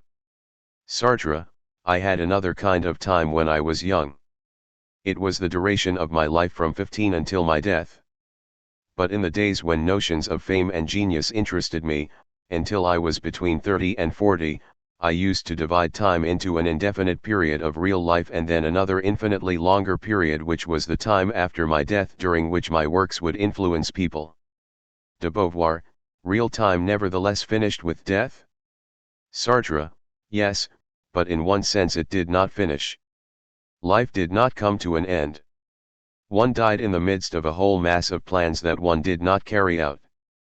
But after death I survived in the form of my books, in my books I was found again. It was immortal life. The real life, in which one no longer needs to possess a body and a consciousness but in which one gives out facts and meanings that vary according to the outside world. De Beauvoir, were you aware of the various stages of your life? Sartre, yes and no. I did not grasp them clearly. As soon as I had written 10 lines when I was 14, for instance, I had the feeling that it was the work of a genius. In fact they were sentences devoid of importance, but I thought them inspired. At the same time it was a way of seeing myself as an adult. When I wrote I saw myself as an adult, though of my own age. I had no notion, for example, that at 16 I was writing mere drafts. Every time I thought I was writing something that was the final version and that would please my readers. De Beauvoir, did you ever have the idea of apprenticeship? Sartre, that came later. But to begin with, no. I went through my apprenticeship in the novel itself. Nausea was a real apprenticeship. I had to learn how to tell a tale and to give ideas flesh in a narrative. It was as much an apprenticeship as any other. De Beauvoir, there's one idea that has been very important to you, that of progress. Sartre, certainly. I thought my first books would be inferior to those that came after. I thought my main work would be completed by the time I was about 50 and that then I should die. Obviously, this idea of progress came to me from the lessons in which progress was taught, and from my grandfather who believed in it. De Beauvoir, and from your choice of the future too. You think that tomorrow will be better than today. How do you reconcile this notion of progress that you've always had with your denial of experience? Sartre, I thought that for me progress was concerned with form. It was a question of learning how to write better, how to acquire a style and to put books together according to a certain program. But it wasn't a progress in knowledge.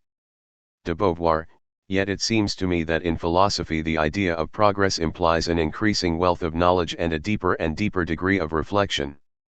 Sartre, yes, but I did not really think of it like that. De Beauvoir, you did not think it was the past that made you richer. Did you think that there was a form which was going to be more strongly asserted, and that it was the movement toward the future itself that had a validity? Sartre, basically I believed in Comte's words, progress is the bringing out of a hidden order. That seemed to me true. De Beauvoir, it was a very optimistic outlook, compared with the attitude of all the many people who, like Fitzgerald for example, think that life is a process of disintegration, that the whole of life is a downfall, a defeat. Sartre, I used to think that too. I thought it at various times in my life. Things that had been begun and that ought to have been successfully carried out came to a halt. One therefore ended in failure. De Beauvoir, the idea of failure is not the same as that of disintegration, of decomposition. Sartre, that I never thought. I always thought that life was progress up until death, that it must be progress. De Beauvoir, what do you think about it now? Sartre, the same thing. Progress does stop at some point before death because one is weary, because one is near senility, or because one has private worries. But by rights it should go on for a long time. 50's better than 35. Of course, the progress may be interrupted, one may suddenly turn one's back on the road one had begun to follow. De Beauvoir, and then again, there are works that can't be looked upon as being either an advance or a retreat because they are a whole. It can't be said that nausea is less good than the words. On the other hand, one can say that the critique of dialectical reason represents progress in comparison with being and nothingness, as does the Flaubert, to a certain extent, in comparison with the critique, because on certain points it goes further. There one can speak of progress. But for what are called works of art it's impossible, because if a work is carried out, it's carried out. Sartre, even so, there is, for example, an enormous progress between what Van Gogh painted in Holland and his last pictures. De Beauvoir, it very often happens that painters' last works are by far their best, because there is a mastery of the craft, which is much more complex than it is in writing. Sartre, as I see it, the moment itself is already progress. It is the present and it flows on toward the future, leaving behind it the poor, disdained, despised, denied past.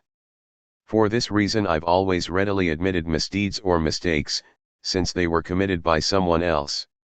De Beauvoir, you've always been steadfast in your life, both in your work and in your affections, but at the same time you don't possess any deep solidarity with your past. Yet it's certainly the 20-year-old Sartre one still sees today. Sartre, having a solidarity with one's past or not having it is a secondary matter. The work to be done remains the same.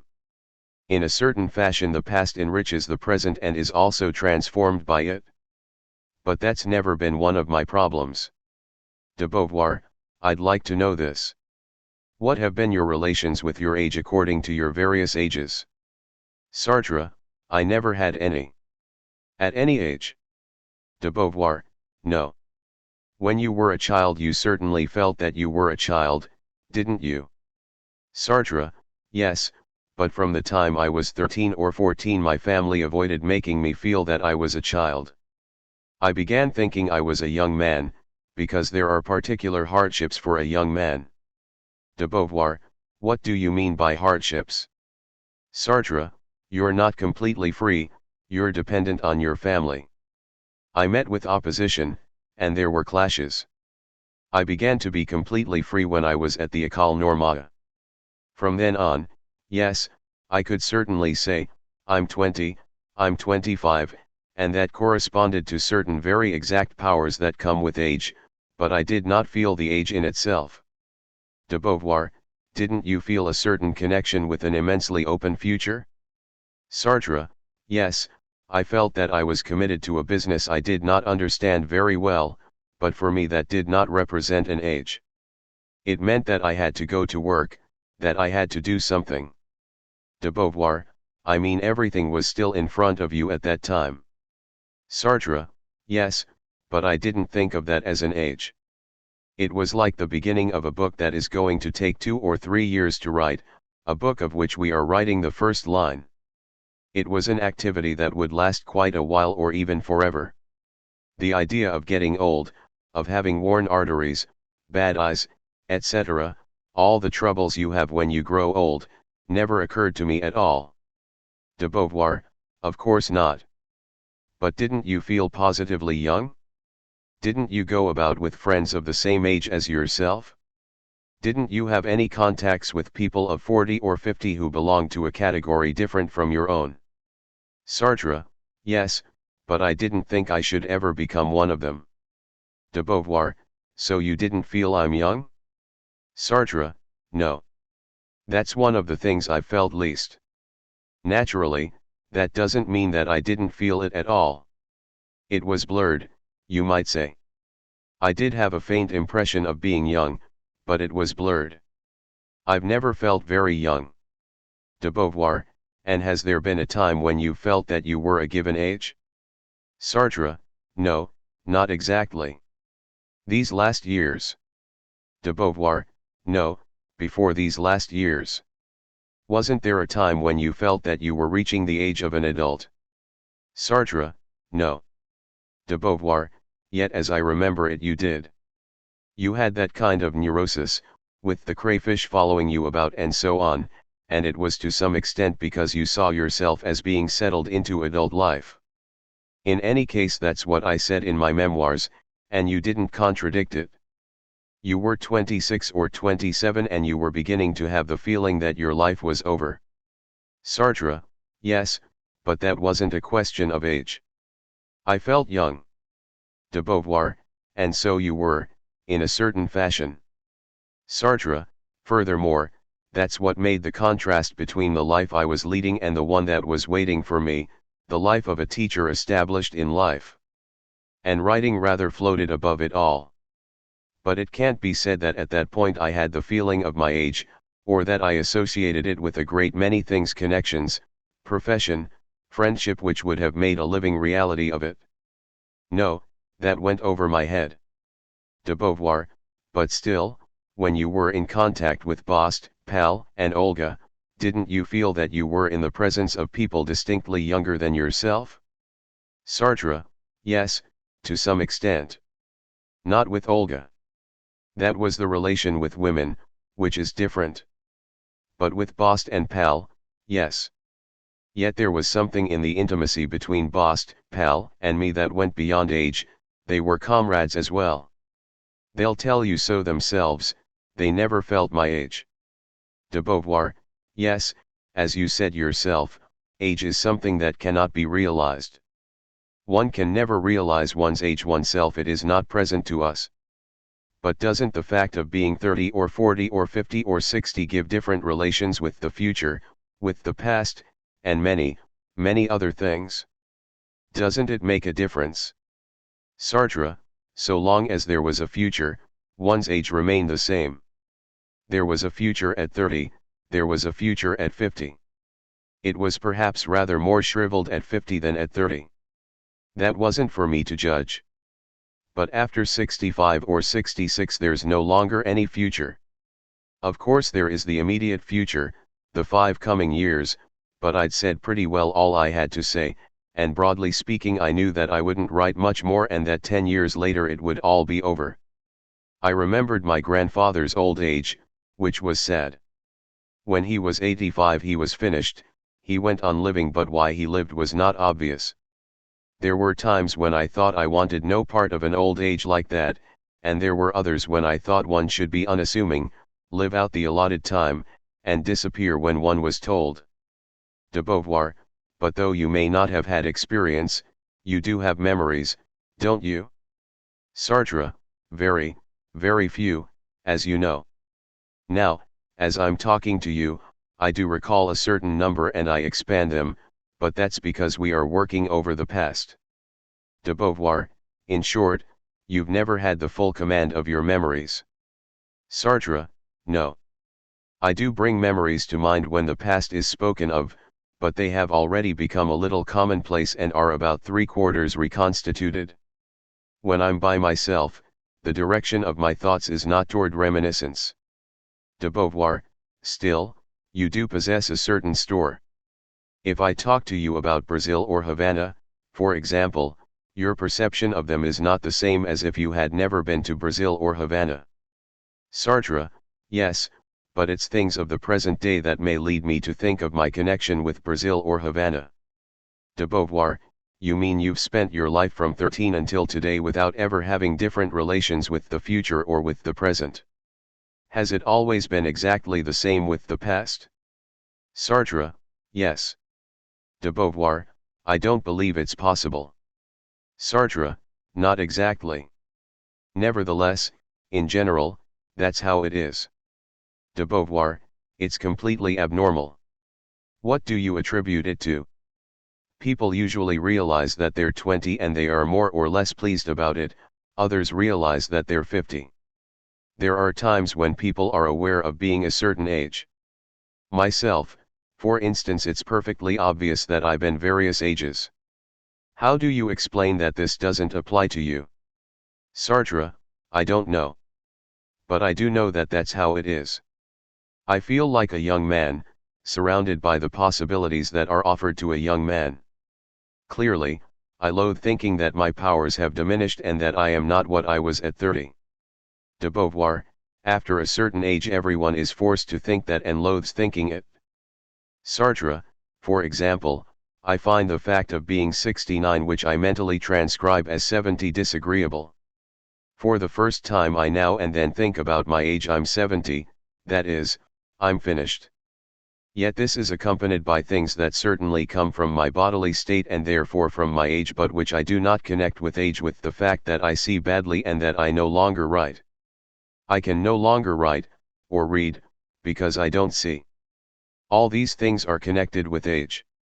De Beauvoir, you feel them more as a man of 50 who has had an accident might feel them than as a man of 70 whose age has unpleasant repercussions in his body, don't you? Sartre, much more. De Beauvoir, so at present you do feel you are a given age? Sartre, at times. I thought about it yesterday, and last week too, or a couple of weeks ago. Clearly, it's a factual reality that I think about now and then. Yet even so, on the whole I go on feeling young. De Beauvoir, timeless, as it were? Sartre, yes, or young. Perhaps it would be better to say that I am young in my head. Maybe I was aware of my youth, in any case I've kept it. De Beauvoir, how then do you explain the curious fact, after all that upon the whole you've never been a particular age? Is it because you always lived intensely in the present, a present reaching out toward the future, toward action? Sartre, yes.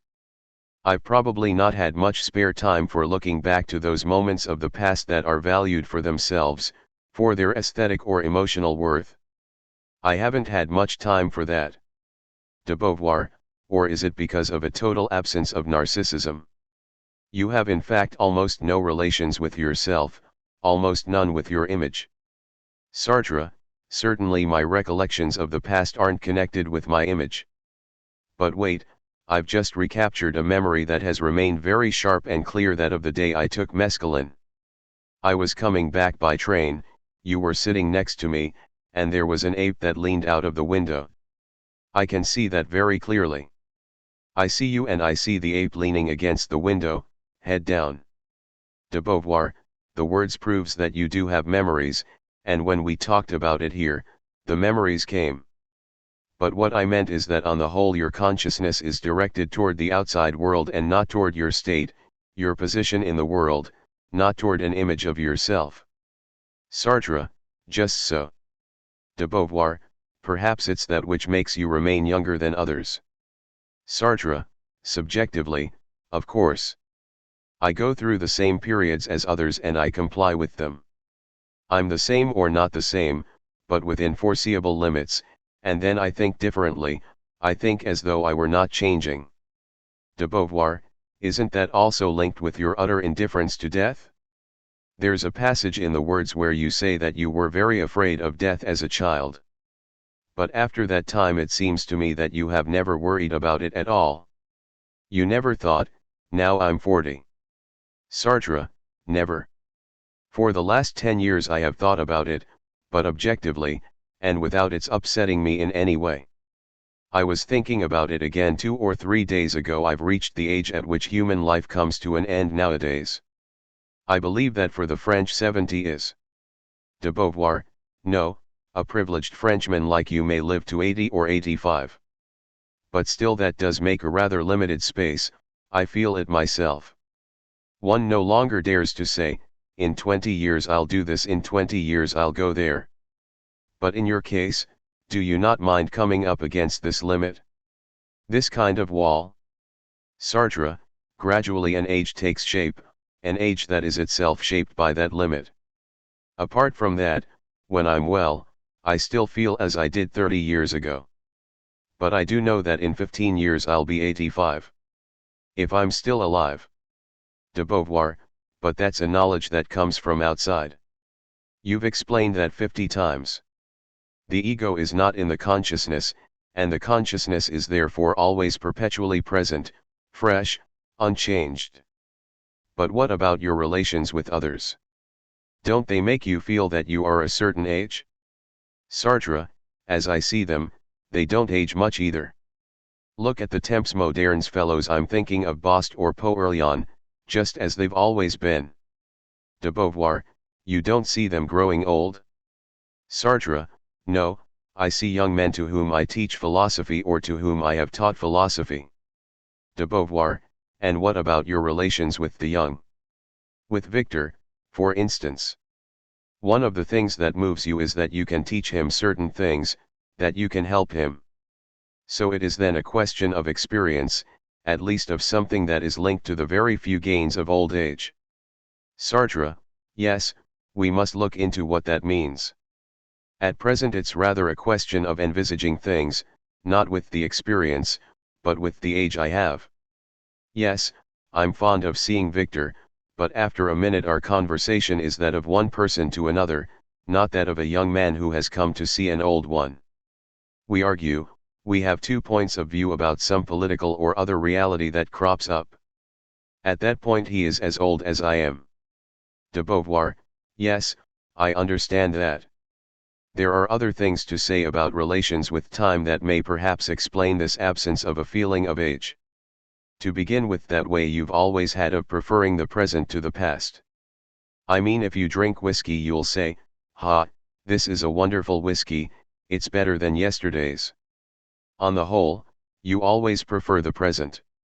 Sartre, the present is concrete and real. Yesterday is not so sharp and clear, and I'm not yet thinking of tomorrow. For me there is a preference for the present over the past. There are people who are like the past better because they attribute an aesthetic or a cultural value to it. I don't. In moving into the past the present dies. It loses its value of dawning life. It still belongs to life, I can refer back to it, but it no longer possesses that quality that is given to every moment insofar as I am living it and which it loses when I am living it no more. De Beauvoir, no doubt that's why you've never found it very hard to break with your friends. Sartre, yes. I began a new life without them.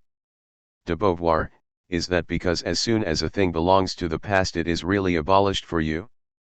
Sartre, yes. And as for the friends who are still left to me, still living, they have to have a fresh present immediacy so as not to be continually harking back to the same one. I mustn't see them as they were yesterday or the day before, with the same worries, the same ideas, the same ways of speaking. There has to be a change. De Beauvoir, according to these definitions of your relation with time, it could be thought that you were a very changeable man who easily drops his past and throws himself into new adventures, whereas it's not that at all. You're a very steadfast being. We've lived together 45 years and you have friendships, like that with Bost, that have lasted a very, very long time. And you have long-standing friendships with other members of the Temps modernes team as well. How do you explain this mixture of constancy, of fidelity, and of living in the present? Sartre, living in the present is made up of these very constancies. Living in the present doesn't mean running after God knows what new object or God knows what new person. It means living with people and at the same time giving them a kind of present dimension which in fact they possess. You, for example. I've never thought of you in the past, I've always thought of you in the present, so I contrive to link this present with the former pasts. De Beauvoir, and is it the same in your relation with work? Do you still think the last book you wrote was the best? Or have you a certain affection for earlier works? Sartre, I do have affection for earlier works. Nausea, for instance. I used to think of my work as dated. There were some books that were understood at a given time, not before and not after, because of the circumstances. De Beauvoir, but intellectually do you have the impression of going further, the impression of progress? Or do certain works seem to you so definitive, so final that in a way you yourself could not go beyond them? Sartre, I have a feeling of progress. You won't make me say that the words is better than nausea, but still, in spite of everything, going forward did mean producing something of greater value, since I benefited from the earlier works. De Beauvoir, in any case, should we not distinguish, and this brings us back to speaking of your works, between the literary and the philosophical books? Because although you can't be made to say that the words is better than nausea, you're quite ready to state, and it's obvious that the critique of dialectical reason is better than being and nothingness.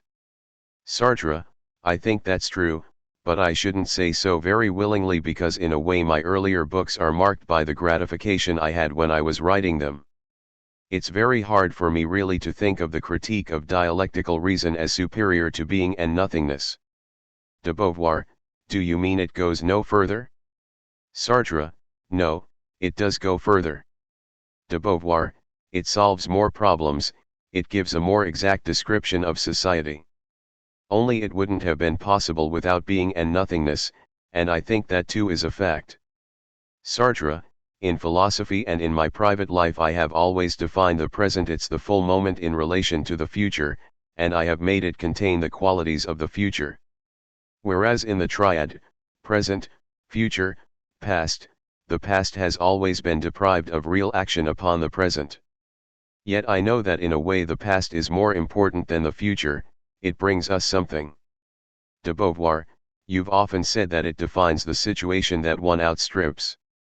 The present is a resumption of the past toward a future.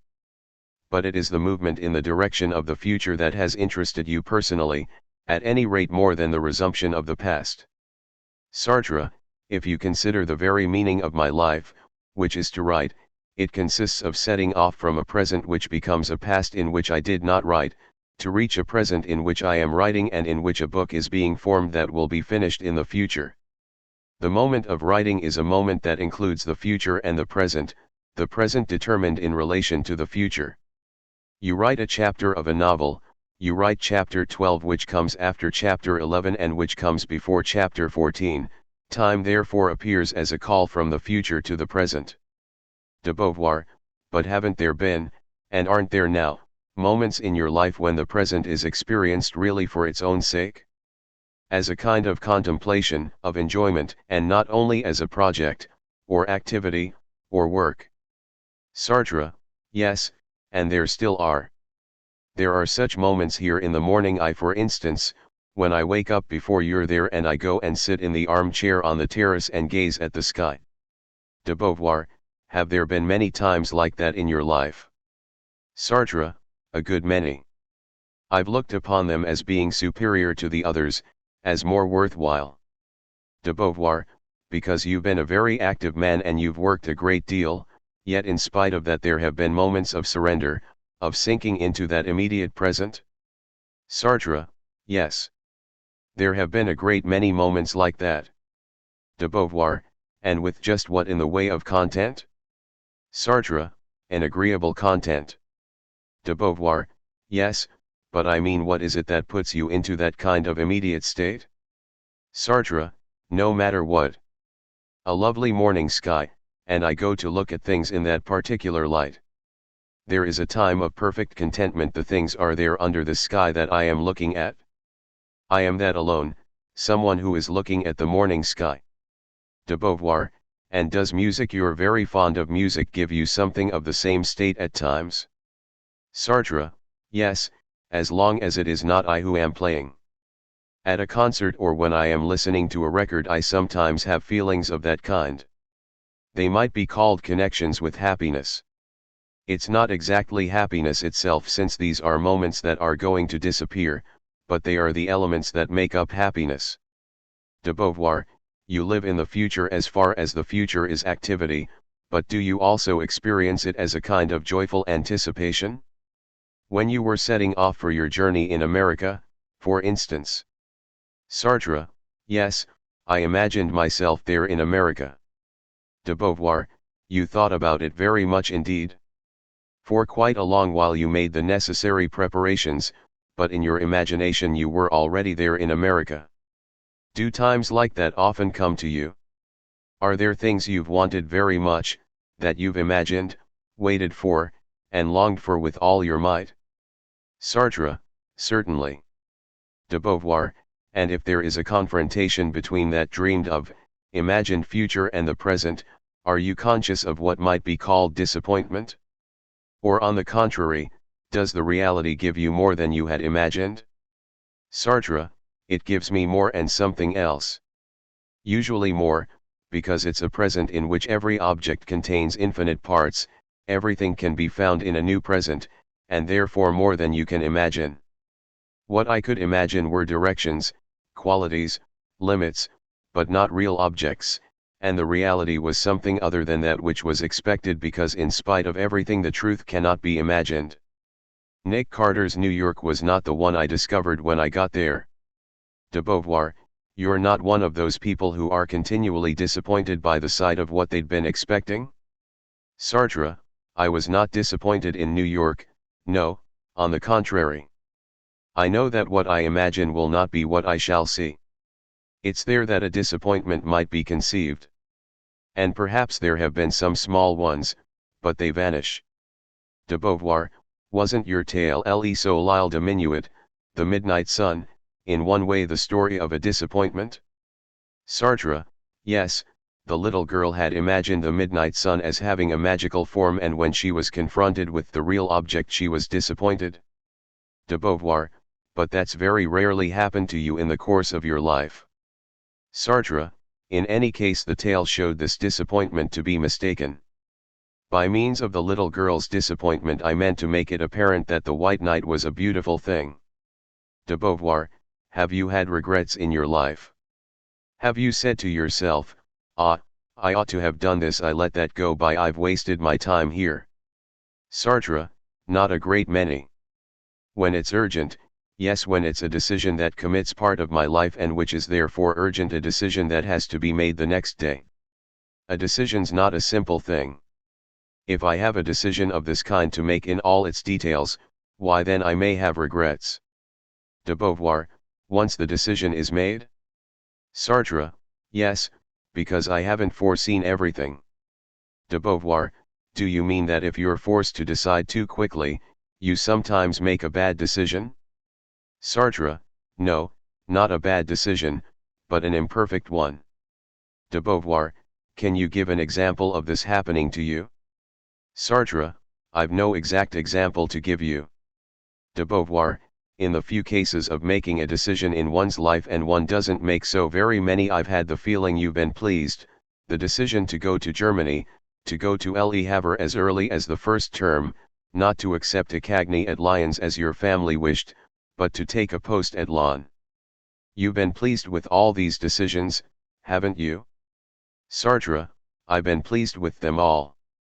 De Beauvoir, as far as I know, whenever you had regrets it was because the world had refused you something. You regretted not going to Japan, for instance. Sartre, I didn't regret it much. There are people who would have regretted it much more than I did. But generally speaking, I haven't had many regrets in my life. I have had some. There are books that I began to write and never finished and never published. De Beauvoir, yes, but the regret can't be very strong, since as it happened you didn't write them because you preferred doing something else. De Beauvoir, I'd like to ask you in a very general way how you see your life as a whole. Sartre, I've always looked upon every man's life as something adjoining and surrounding him. Generally, I see not only my life but all lives roughly in this way: a thread-like beginning that slowly broadens with the acquisition of knowledge and the earliest experiences, adventures, and a whole range of feelings. Then from a certain age that varies according to the person, partly because of himself, partly because of his body, and partly because of circumstances, life moves toward its close, death being the final closing as birth was the opening. But as I see it, this time of closure is accompanied by a continual broadening toward the universal. A man of 50 or 60 who is traveling toward death, is at the same time learning and also experiencing a certain number of relations with others and with society, relations that grow wider and wider. He learns the social dimension, he learns to reflect upon others' lives and upon his own. He grows richer, while beneath all this he is dying. A certain form moves toward its completion, and at the same time the individual acquires knowledge or patterns of thought that are universal, that go in the direction of universality. He acts either in favor of a certain society and for its preservation, or in favor of the creation of another society. And this society will perhaps only appear after his death. In any event, its development will take place after his death. In the same way, most of the undertakings that concern him in the last part of his life will be successful if they are carried on after his death. If, for instance, he can leave his children the shop he has built up, but will come to nothing if they end before it. For example, if he is ruined and can leave them nothing. In other words, there is a future that lies beyond death, and that almost turns death into an accident in the individual's life, a life that goes on without him. For many people this is not true. The old men in poorhouses who have been laborers or who have followed very humble trades have no future left anymore. They live in the present, and their life moves toward death with no future other than that of the moment immediately following the present. De Beauvoir, I believe your description is one that certainly applies to you, to a certain number of privileged people, and particularly to intellectuals when they retain an interest in life. But I believe that even apart from the poorhouses, the vast majority of old people are cut off from their work and from the world as a whole once they have reached retirement. Old age is very rarely the kind of broadening that you speak of. But since it's you that we're talking about, what you've just said is still very interesting. I'd like you to tell me in more detail just how far you personally have the feeling that life continues to be a broadening process for you. From that point of view, where would you place the high point of your life? I mean the point at which you had the greatest number of contacts with the world, with people, and with knowledge. Sartre, the greatest number of relations that are real and that do not end in a future in which I shall no longer exist. I think it was between 45 and 60. De Beauvoir, you think that until you were 60 your life continually broadened and grew richer? Sartre, roughly that. It was then that I wrote philosophical works. But my life always had a future that was not dependent on my death. There was that notion of immortality, which I believed in for a long while and then believed in no more. In any event, for a writer there is still the idea that he will go on being read when he no longer exists. And that's his future. One goes on being read how long? 50 years, 100 years, 500 years. It depends on the writers. In any case I can rely on 50 years. It doesn't matter if I'm read little or much, but in 50 years there will still be my books, just as André Gide's books still exist for the young exist less and less, by the way, that is, 50 years after his death or even more. De Beauvoir, you think that since you were 60 there's been a broadening together with a shrinking, don't you? How do you see these two movements in detail? Sartre, let's take the shrinking. I'd no longer be interested in writing a novel that described another life I might have led. Matthew and Antoine Roquentin had lives different from mine but close to it, explaining what I looked upon as the deepest in my own. I could no longer write that. I often think of writing a short story and then I never do it. So there are elements in my profession itself that are suppressed, lopped off, amputated, a whole romantic side of life, with hopes that are vain but that increase in value because they are vain. That entire aspect, relations with the future, relations with hope, relations with a real life in a real society answering my wishes, all that is over. And then there's the whole of the universal, the meaning of my life in the 20th century. I try to get that clear in my mind. It takes me away from the 20th century. It's in the 21st that one will be able to judge the lives belonging to the 20th and give them their place. I'm certainly wrong in my picture of all this, but in spite of everything, I do try to project my vision of myself into the 21st century. There's that and 1,000 other things. A knowledge of economics and the social sciences has come into my life. At the same time they have changed it to a certain extent, and may therefore perish with it, but they are also laws that act upon all lives, which, from this point of view, represent the universal. These laws will change with the 21st and 22nd centuries. But they will allow an understanding of us. All this is a universal that I feel, that I partly grasp, and that I imagine either in the future or from my present onward. This corpus of knowledge is constant. It's in my head because I'm here, in the 20th century, but it's also in my head because it exists. These are laws that have to be discovered as one discovers a rock in the darkness, by running into it. De Beauvoir, do you mean that you've been learning since you were 60? Sartre, Since I was one. De Beauvoir, fine. But I was asking what you meant by broadening since the age of 60. Sartre, I go on acquiring, of course. And the knowledge I acquire is in books, but it is also in my head because I develop it and try to link it with other aspects of knowledge that I possess. This knowledge is universal. It not only applies to an infinity of cases but also goes beyond time, it has a future, it will be found again in other circumstances in the next century. And for that very reason it gives me its future, as it were. In any case it gives it to me in a formal manner. The knowledge that I possess and that characterizes me is also future and will characterize me in the future. Thus I am and thus shall I be, even though I have lost my consciousness. De Beauvoir, could you speak about this knowledge in more detail? Sartre, that would be difficult, because it is a question of knowledge of every kind. For example, the last little work I wrote in collaboration with Victor and Gavi was about that alone. We speak of the present, but also of the future, of the revolutionary future and of the conditions that will form it. This future is my object and at the same time it is myself. De Beauvoir, in other words, you feel that you have a broader, more valid vision of understanding the world, a broader, more valid idea of it than you have had up until now. Sartre, yes, but it mustn't be said to start at 60. It starts at any time and it broadens continually. De Beauvoir, then the shrinking world would be that of certain projects, such as that of no longer writing novels, for instance. Sartre, yes, or of no longer making long journeys because they tire me. That's the shrinking caused by old age properly so called and by the diseases that strike everyone. And this slow progress toward death can only be shown as a stipple beneath the corpus of universal knowledge that creates a future for me beyond death. I should therefore describe my life toward the end as a series of straight parallel lines. These would be my knowledge, my actions, and my loyalties. All this would represent a world in which the future is present and in which it characterizes me as much as the present.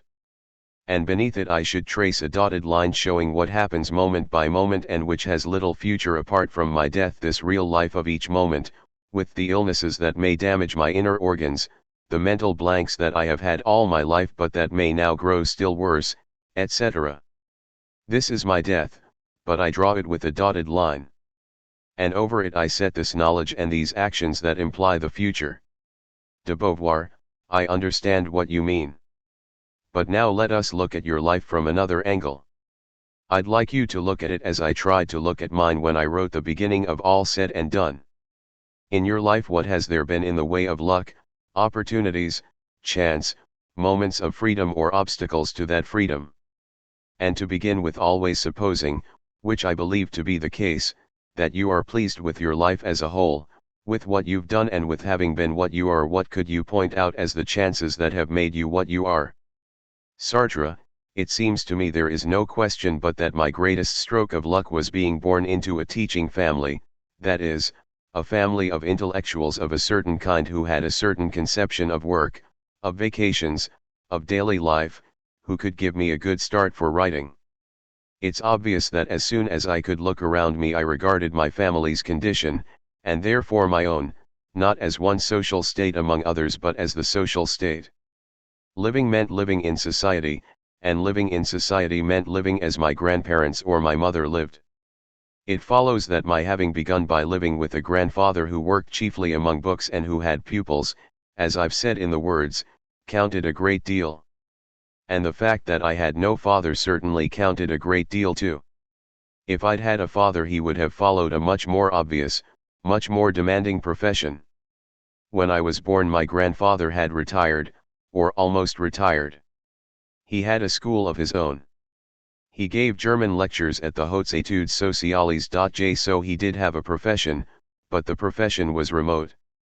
I saw his pupils at the parties given at the institute and at my grandparents' house at Meudon. In short, all I knew of his working life was his periods of rest, and of his working relations with his pupils only the times when he invited them to dinner. De Beauvoir, how important was it for you, the fact of knowing nothing about a profession necessary for the earning of one's living? Sartre, immensely important, because it did away with the relation between the work done and the money received for doing it. I did not see the connection between this life of parties and of my grandfather's relations with his pupils, which looked like those of fellowship and friendliness, and the money he received at the end of the month. And since then I've never very clearly seen the relation between what I did and what I earned, even when I was a teacher. And I've never very clearly seen the relation between the books I wrote and the money my publisher gave me at the end of each year. De Beauvoir, since we are talking about freedom, choices, and so on, was this choice of the teaching profession a free one, or was it imposed by the family? Sartre, that's rather complex. I think my grandfather took it for granted that I would become a teacher. His eldest son had not done so. He was an engineer, but his younger son had, and he was a teacher still.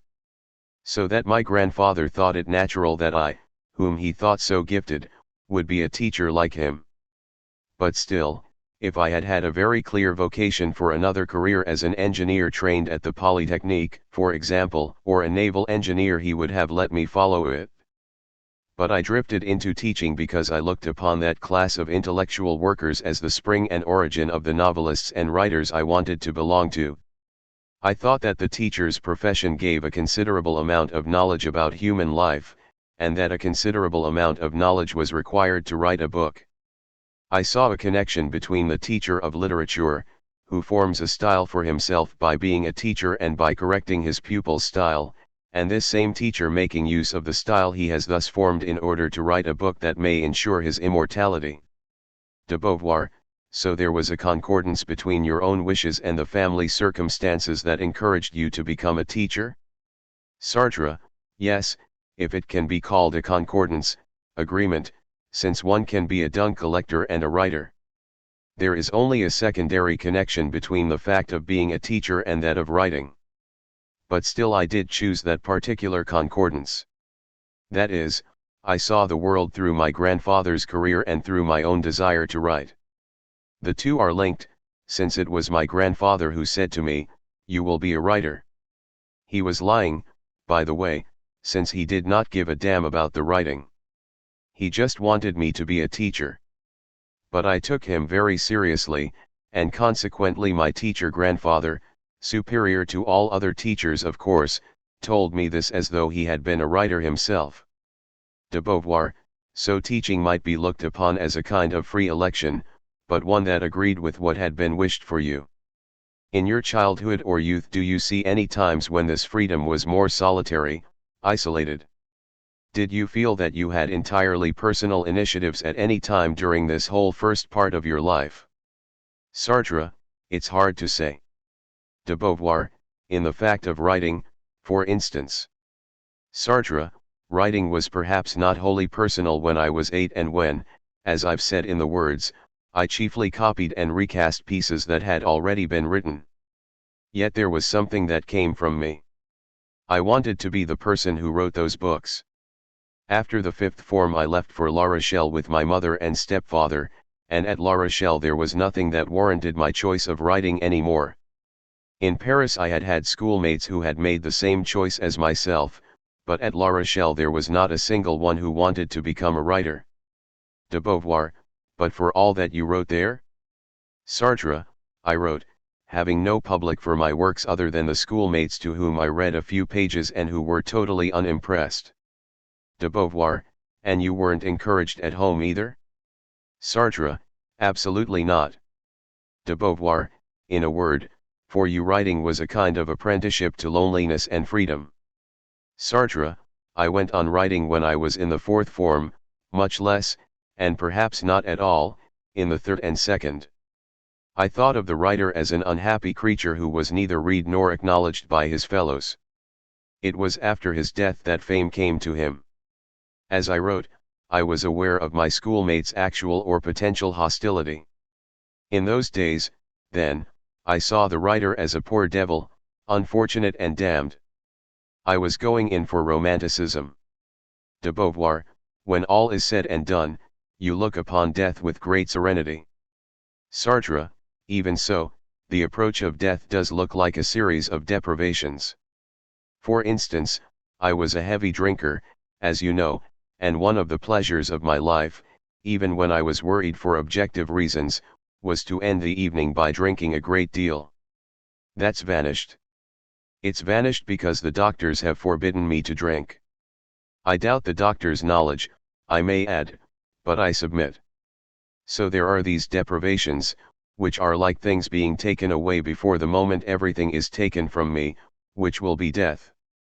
And then there is this dispersal, which is the advent of old age. Instead of still having a perfectly clear idea of a synthesis of myself which should make one single man, it's all dispersed in a mass of activities, of trifling things. The synthesis is begun, but it will never be finished. I feel all this, therefore I am in a less comfortable state than I was 10 years ago.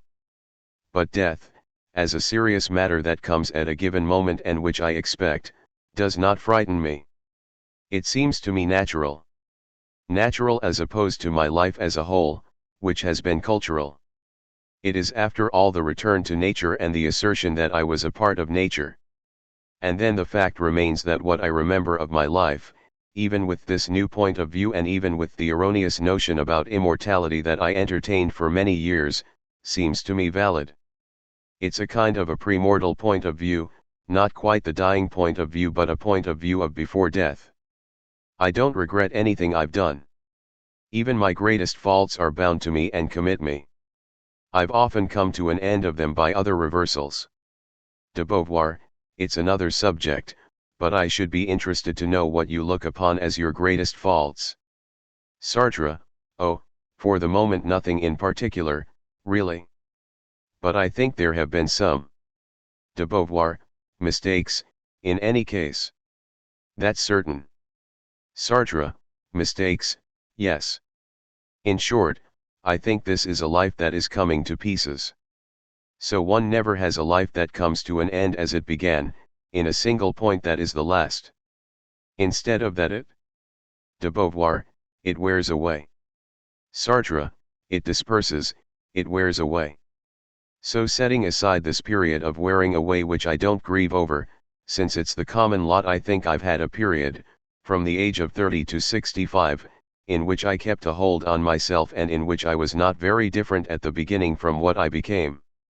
A period in which there was indeed a continuity during which I used my freedom properly to do what I intended, in which I was able to be of use and to help spread certain ideas, and in which I did what I wanted, that is, I wrote, which has been the essence of my life. I've succeeded in what I longed for from the age of 7 or 8. To what extent have I succeeded? I've no idea, but I have written what I wanted to write, books that have had an influence and that have been read. So when I die I shall not die as many people do, saying, oh, if I had my life to live over again I should live it in another way, I have failed, I have made a mess of it. No. I accept myself entirely, and I feel that I am exactly what I wanted to be. And certainly, if I look back to the past, to my childhood or my youth, I see that I asked for less than I have accomplished. I had a different conception of fame. I imagined it for a small audience, a select few, and in fact I have reached almost everybody. So when I die I shall die content. Displeased at dying that particular day rather than 10 years later, but content. And up until the present, death has never weighed upon my life and probably it never will. It is on those words that I should like to end this chapter. De Beauvoir, yes, but there is still one question that I should like to ask you.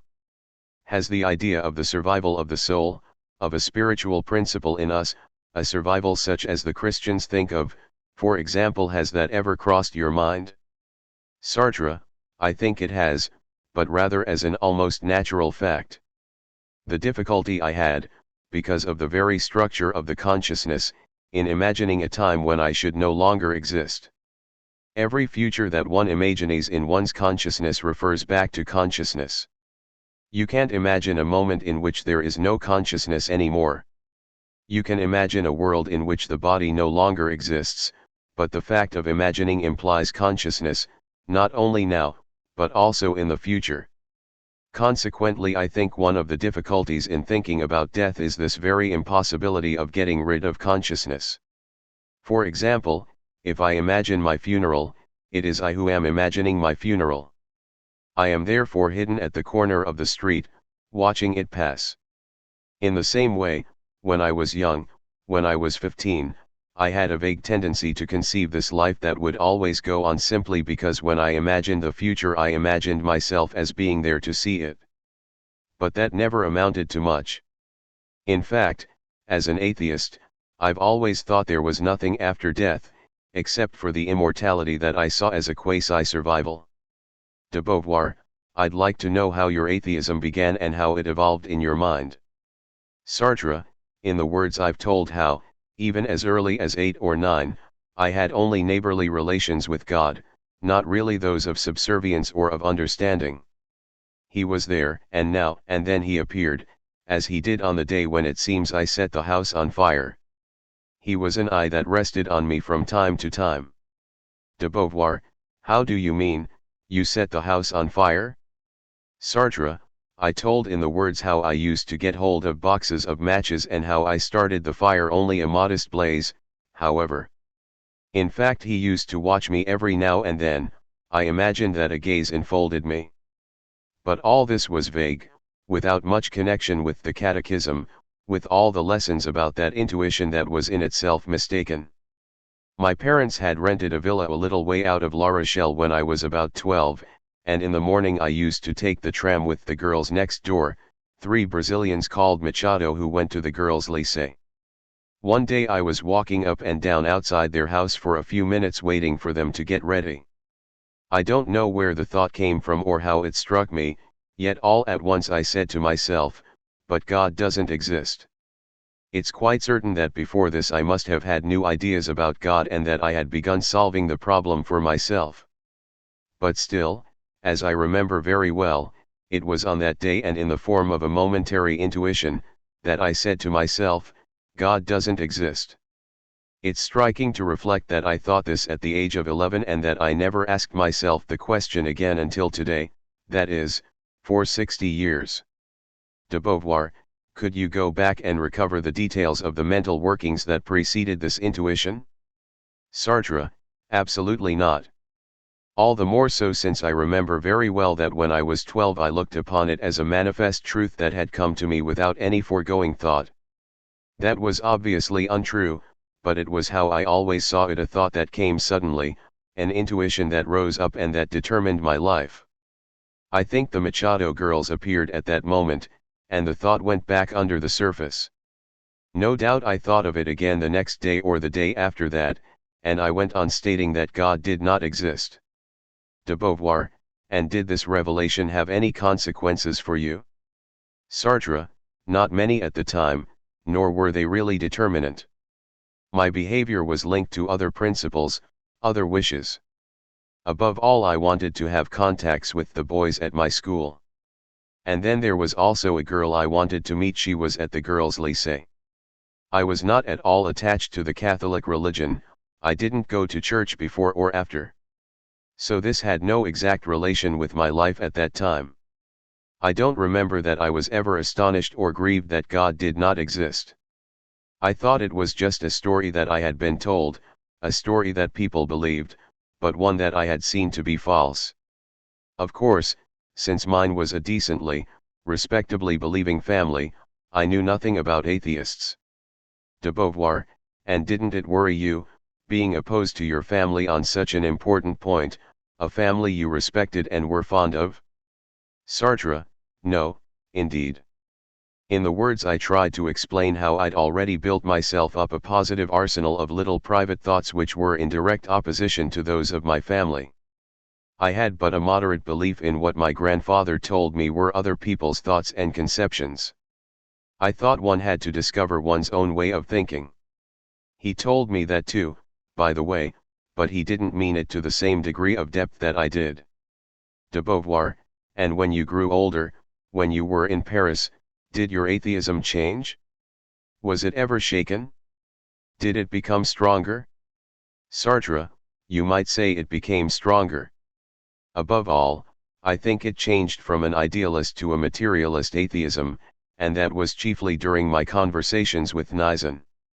Idealist atheism is difficult to explain. But when I said, God doesn't exist, it was as though I had got rid of an idea that was in the world, and in its place I had set a spiritual void, a certain abortive idea, in the framework of my ideas as a whole. And the result was that this had little direct connection with the street, the trees, the benches people sat on. It was a great synthetic idea that vanished without directly affecting the world at all. Gradually, my conversations with Nizen and my own reflections led me to something else, to a different concept of the world, which was not something that was to vanish, putting me in touch with a paradise where I should behold God, but which was the sole reality. The absence of God was to be read everywhere. Things were alone, and above all man was alone. Was alone like an absolute. He was a curious thing, a man. That came to me gradually. He was both a being lost in the world and consequently surrounded by it on all sides, imprisoned in the world, as it were, and at the same time he was a being who could synthesize this world and see it as his object, he being over against the world and outside. He was no longer in it, he was outside. It's this binding together of without and within that constitutes man. Do you see what I mean? De Beauvoir, yes, perfectly. Sartre, and it took me some years to convince myself of that. Obviously, it is much easier to see him just as a mere within or as a mere without. The difficulty is that there are the two, and that this contradicts itself is its own profound and basic contradiction. There I would be, in Tours, for example, sitting at a café table. Not outside Tours but in Tours itself, never stirring, yet at the same time, by refusing to be an object defined solely by my being there, I could see the world as a synthesis, as the totality of the objects around me that I could see, and beyond them other objects, the horizons, as Heidegger puts it. In short, grasp the world as the sum of these horizons, a sum also made up of the objects. De Beauvoir, when you learned philosophy in Philo, in Hypocagny, in Cagny, and so on, and at the École Normale up until the aggregation, did it have any connection with your atheism? Did it strengthen it, or at least provide it with arguments? Sartre, I decided to do philosophy in Hypocagny and in Cagny itself. And at that point I was absolutely certain of the non-existence of God, and what I wanted was a philosophy that accounted for my object, my in the human sense, that is, your object too, man's object. That is to say, his own particular being, in the world and outside it, and the world without God. What's more, since I hardly knew anything about the atheists' books, this seemed to me a new undertaking. In any case, they've written little philosophy. All the great philosophers have been believers more or less. That means different things at different times. Spinoza's belief in God is not the same as Descartes or Kant's. But it seemed to me that a great atheist, truly atheist philosophy was something philosophy lacked. And that it was in this direction that one should now endeavor to work. De Beauvoir, to put it briefly, you wanted to make a philosophy of man. Sartre, yes, to make a philosophy of man in a material world. De Beauvoir, did you have friends to keep to your young days still? Did you have friends who were not atheist? What were your relations with them? Did it bother you? Did it bother them? Sartre, bother is not the right word. I was on very, very good terms with Laroutis, who was a delightful fellow and whom I was very fond of. But obviously it set us apart. We talked about the same things, and yet we were perfectly aware that we weren't talking in quite the same manner. Laroutis's way of having a drink was so like my way of having a drink that you could hardly tell the difference, yet it was not the same. De Beauvoir, among these friends were there any who tried to persuade you, I don't say to convert you, but to persuade you of God's existence? Sartre, no, never. In any case, with those I used to see, I either didn't know whether they were atheists or Christians, or else if I did know it, they were extremely discreet, because they were at the École Normale and they were intellectuals. They therefore considered that they were in touch with men who believed wrongly, who believed little, or who did not believe at all, and that it was up to each to manage for himself as best he might. They were merely to be there and do nothing, say nothing that might offend another's conscience. It meant that I was always left in peace. De Beauvoir, there was a time when you knew some Christians very intimately, and that was in the prison camp. Indeed, your best friend was a priest. Sartre, yes, most of the people I mixed with there were priests. But at that time, in the prison camp, they represented the only intellectuals I knew. Not all, but in any case my friend the Jesuit, Feller, and the priest who later left holy orders and married. De Beauvoir, the Abbé Leroy. Sartre, the Abbé Leroy. They were intellectuals, people who thought about the same things as I did. Not always as I thought, but even so reflecting upon the same things was a bond. So I could much more easily talk to the Abbé Leroy or the Abbé Perrin or to Feller, the Jesuit, than to the peasant prisoners. De Beauvoir, your atheism did not worry them. Sartre, it seems not. The Abbé Leroy told me quite spontaneously that he would not accept a place in heaven if I were turned away. Though in fact he thought that I should not be turned away, but that I should learn to know God either in my lifetime or after my death. So he looked upon it as a frontier that would vanish. A barrier between us that would disappear. De Beauvoir, and when you wrote Being and Nothingness, did you vindicate or try to vindicate your disbelief in God philosophically? Sartre, yes, of course, it had to be vindicated. I tried to show that God would have had to be the in itself for itself, that is, an infinite in itself inhabited by an infinite for itself, and that this notion of in itself for itself was in itself contradictory and could not constitute a proof of God's existence. De Beauvoir, it was, on the contrary, a proof of God's non-existence. Sartre, it did provide a proof of God's non-existence. De Beauvoir, yes. Sartre, all this centered about the notion of God. In Being and Nothingness I set out reasons for my denial of God's existence that were not actually the real reasons. The real reasons were much more direct and childish since I was only 12 than theses on the impossibility of this reason or that for God's existence. De Beauvoir, somewhere you said that atheism was a long-term task and that you had carried it through to the end, thought not without some labor. Just what did you mean by that? Sartre, just that moving on from idealist atheism to materialist atheism was difficult. It implied long drawn-out work. I've told you what I meant by idealist atheism. It's the absence of an idea that is refused, that is shut out, but in the absence of an idea, the idea of God.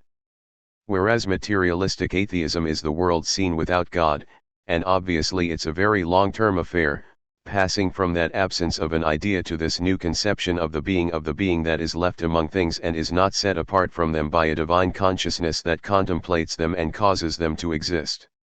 De Beauvoir, you mean that even if one does not believe in God there is a way of viewing the world?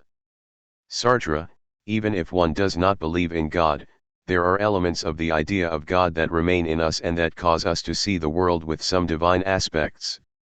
De Beauvoir, what, for example? Sartre, that varies according to the person. De Beauvoir, but for you? Sartre, I don't see myself as so much dust that has appeared in the world, but as a being that was expected, prefigured, called forth.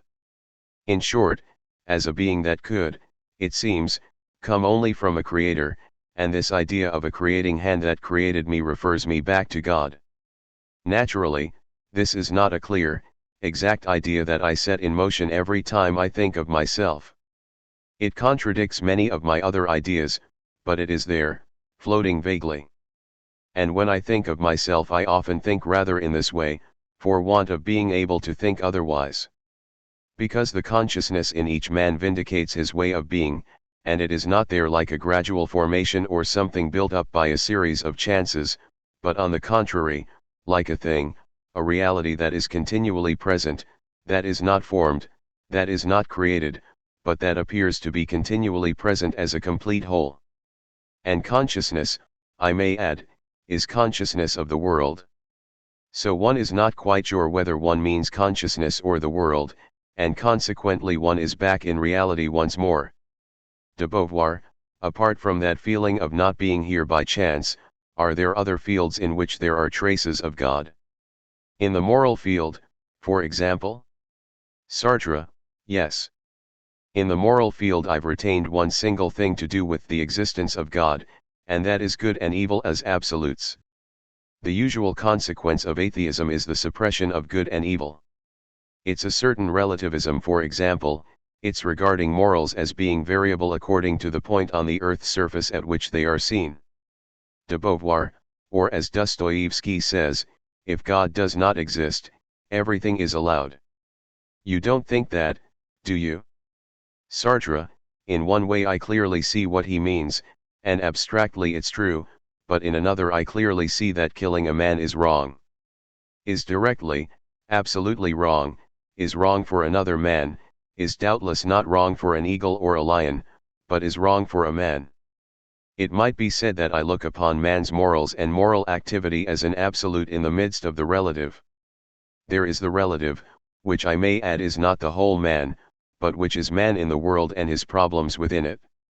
And then there is the absolute, which is the decision he takes with regard to other men in reference to these problems, which in its turn is therefore an absolute that arises in him insofar as the problems he sets himself are relative. So I look upon the absolute as a product of the relative, the opposite of the usual view. Furthermore, this is linked to those within-without notions I was talking about just now. De Beauvoir, broadly speaking, how would you define what you call good and what you call evil? Sartre, essentially, the good is that which is useful to human freedom, that which allows it to give their full value to objects it has realized. Evil is that which is harmful to human freedom, that which holds men out as not being free and which, for example, creates the determinism of the sociologists of a certain period. De Beauvoir, so your morality is based on man and no longer has much relation to God. Sartre, none, at present. But it is certain that the notions of absolute good and evil arose from the catechism I was taught. De Beauvoir, couldn't it be said that a morality without God is more demanding, since if you believe in God you can always be forgiven for your sins, at least in the Catholic Church, whereas if you don't believe in God a wrong done to man is absolutely irreparable? Sartre, absolutely. I think that all evil is in itself irreparable, because not only has it taken place and is wrong, but it also has consequences of hatred, rebellion, and reciprocal evil, even if there is a better way out. In any case the evil is there, deep down. De Beauvoir, wasn't there a kind of remaining whiff of the belief in God in the faith you had in literary creation, in your determination to sacrifice everything to the work of art when you were young? Sartre, oh yes, I've said that it's the last page of the words. I said that the work of art seemed to me like Christian immortality, and at the same time it was the creating of something in the absolute that escaped man and that ought to be read by the eye of God. And it took its absolute, transhuman value from the fact that basically it was given to the Creator. The first relation between the work of art and God was therefore given by my first conception of art. I created a work, and beyond any human audience, God looked at it. It's that which has vanished, although when one is writing one still gives a kind of transhuman value to what one puts down. The beautiful appears as what men approve of in that which is beyond the reach of mere human approval. Men's approval is a sign that the object has a transhuman value. Of course it's an illusion and it corresponds to nothing true, but one retains it when one is writing. Because if it is going to be successful, the work one is engaged upon goes beyond the present, living, existing public and is also directed at a future public. Furthermore, it carries with it the judgment of 2 or 3 generations, which is handed on, slightly modified but retained, by subsequent generations. So there is as it were a kind of view of the work that is fundamentally the view of men, somewhat multiplied, somewhat changed. When, for example, Voltaire reaches the consciousness of the 20th century, he is a Voltaire already lit by a light that considers him as Voltaire, and that we do not feel to be quite human, that we feel to be a light that comes from him, and that at the same time might be as it were another consciousness shining on him. That is, something like God. It is among very cloudy, very ill-matched notions of this kind, very hard to understand, that the remaining elements of a divine idea revolve, elements that will, I think, steadily lose their strength as the world goes on. De Beauvoir, you said that it was hard, in a materialist fashion, to realize the world without God, to feel it in the objects, the things, the people. How was it difficult? And how did you manage it? Was there an evolution? If you don't mind, I will go back to the question of your passage from idealist atheism to materialist atheism. What did that call for? Sartre, in the first place, it called for the idea that objects have no consciousness, an essential idea that people often overlook. When people speak about objects, it is as though they thought they had a dim kind of consciousness. And when we live in the world, surrounded by people, we often look upon objects in that way. And it is that consciousness which must be made to disappear. One has to discover for oneself how things exist, a material, opaque existence with no connection with a consciousness that illuminates them apart from our consciousness, which in any case has no relation to any inner consciousness of theirs. De Beauvoir, do you mean that we attribute consciousness to them because, in short, it is God's consciousness seeing them that we impute to the objects? Sartre, absolutely. It's God seeing them, it's God giving them consciousness of himself. And what we do perceive on the contrary is these objects as we behold them. That is, the consciousness is in us, and for its part the object is totally devoid of consciousness. It exists on the in-itself plane. And that's a complicated matter that has to be carefully studied before saying that one is certain that an object has no consciousness. A great deal of effort is required before one reaches the summing up of a whole sector of the world's objects with no consciousness, for as I said a moment ago, the divine consciousness tends to revive in one shape or another and slip into them. And it's precisely that which must be avoided, because it is not right. De Beauvoir, you speak of the objects in itself, but you won't say that an object possesses a kind of being that is absolutely definite, determined, and independent of human consciousness. It is an in itself, it is not a for itself. But surely this doesn't mean that, apart from your consciousness, it has a reality that obtrudes itself on the consciousness, and that is the reality that God is said to have created? Sartre, that is what I mean. I think the objects I see here do indeed exist apart from me. It's not my consciousness that makes them exist. They don't exist for the sake of my consciousness and merely for that, they don't exist for the sake of the consciousness of mankind as a whole and merely for that. They exist without consciousness in the first place. De Beauvoir, they exist in relation to your consciousness and not in a kind of supreme objectivity arising from their being seen by God in a certain way. Sartre, they are not seen by God in a certain way because God doesn't exist. They are seen by consciousness, but the consciousnesses don't invent what they see, they perceive a real object that is outside. De Beauvoir, in short, according to you, they perceive them under various aspects that are all equally valid. Sartre, yes. De Beauvoir, there's no kind of especially favored aspect that is the one that God perceives. Sartre, absolutely. The object is very complicated, very complex, it offers various aspects to the people who look at it. And then there are consciousnesses other than human, there are those of animals and insects, for instance. So the objects yield themselves up in completely different ways according to the consciousnesses that apprehend them. But the object is outside these consciousnesses, it is, but without self-awareness, it is in itself. Although of course in itself and for itself are linked, not at all as is usually thought for God, but almost like two of Spinoza's attributes, the in itself being that of which there is consciousness, the consciousness existing only as consciousness of the in itself. No doubt it can be consciousness of the for itself. But there is no consciousness of the for itself except insofar as there is consciousness of the in itself. Consequently, the in itself for itself perceived as the being of God is an impossibility, a mere idea of the reason, without reality. And then again there is the in itself for itself link of the consciousness and the thing, which is another form of the in itself for itself and which exists at every moment. At this particular moment I am conscious of a mass of things that are here before me, that really exist, and that I perceive in their very existence itself. I perceive the in itself of a table or a chair or a rock.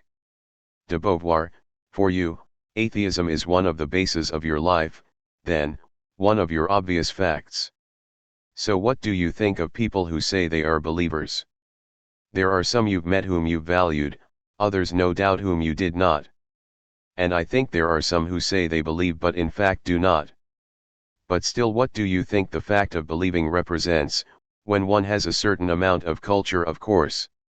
When a man like Merleau-Ponty, who stopped, by the way, said he believed in God, or when your friends the priests, the Jesuits, said that they believed in God.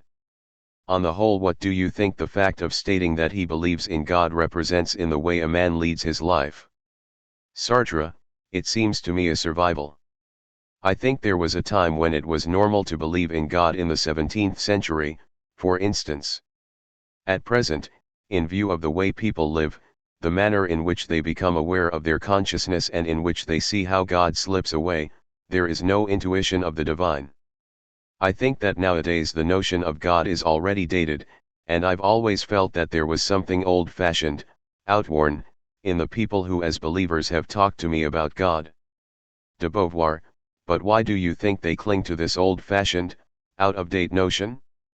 Sartre, why, they do so just as people often cling to other old-fashioned, out-of-date notions and other old-fashioned, out-of-date systems, because they have preserved elements from the great period of the divine synthesis of the 17th century, for example, that cannot find a place in another synthesis, a modern synthesis. They can't live without that already dead synthesis coming from the earlier centuries, and when you see them they are dated, aged, and outside our epoch. Although they may be excellent mathematicians or physicists, they have a vision of the world that belongs to a past age. De Beauvoir, but where do you think they get this vision of the world? Sartre, from their options, from themselves, from their freedom, and then from various influences. They have been influenced by people who themselves retain the 17th century vision, priests, for example, or very Christian mothers, mothers being more attached to religion than men, at least in the earlier period. So these men seem to me to represent something that would not tempt a young man who still has to form himself, something that already smells of the past, of an aged past. The young men who believe in God must have links with tradition, different from ours. De Beauvoir, you spoke of the choice of a certain vision of the world. Do you think that their choice brings them advantages and that it's for that reason they make it? Sartre, it certainly brings them advantages. It's much pleasanter to believe that the world is thoroughly closed, with a synthesis made not by us but elsewhere by an all-powerful being, and that this world is made for each of us. That all suffering is a trial allowed or desired by the Supreme Being, and that one must take things as they are, that is to say, undeserved sufferings that are wanted by nobody and that bring nothing to the person who undergoes them. Favors too, which are not any particular person's favors, but which in the same way represent something that is given without anyone having done the giving.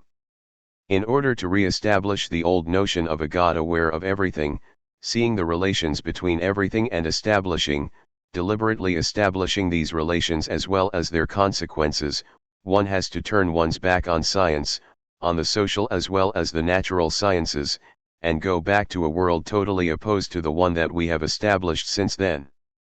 That is, one has to preserve a notion which the sciences of man and nature, without saying so and without directly intending to do so, have largely helped to dispel. De Beauvoir, on the other hand, do you see, I won't say advantages, but a certain moral and psychological enrichment for man in being an atheist? Sartre, yes, but it will take a long time. Because one has to disentangle oneself from every vestige of the principle of good and evil which is God, and one has to try to rethink and rebuild a world set free from all divine notions putting themselves forward as an immensity of in itself. It's hard. Even those who think they have succeeded in becoming conscious, deliberate atheists are certainly still imbued with divine notions, elements of the divine idea, and therefore they rather miss what they are aiming at.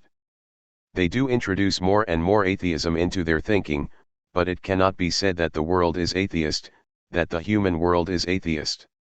There are still too many people who believe.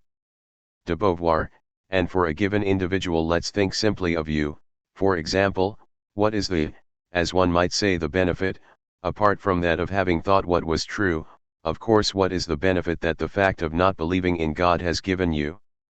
Sartre, it has strengthened my freedom and made it sounder. At the present time this freedom is not there so that I may give God what he asks me for, it is there for the discovery of myself and to give me what I ask of myself. That's essential. And then my relations with others are direct. They no longer are mediated by the omnipotent. I don't need God in order to love my neighbor. It's a direct relation between man and man, I don't have to deal with the infinite at all. And then my acts have made up a life, my life, which is going to end, which is almost over, and which I judge without too many errors.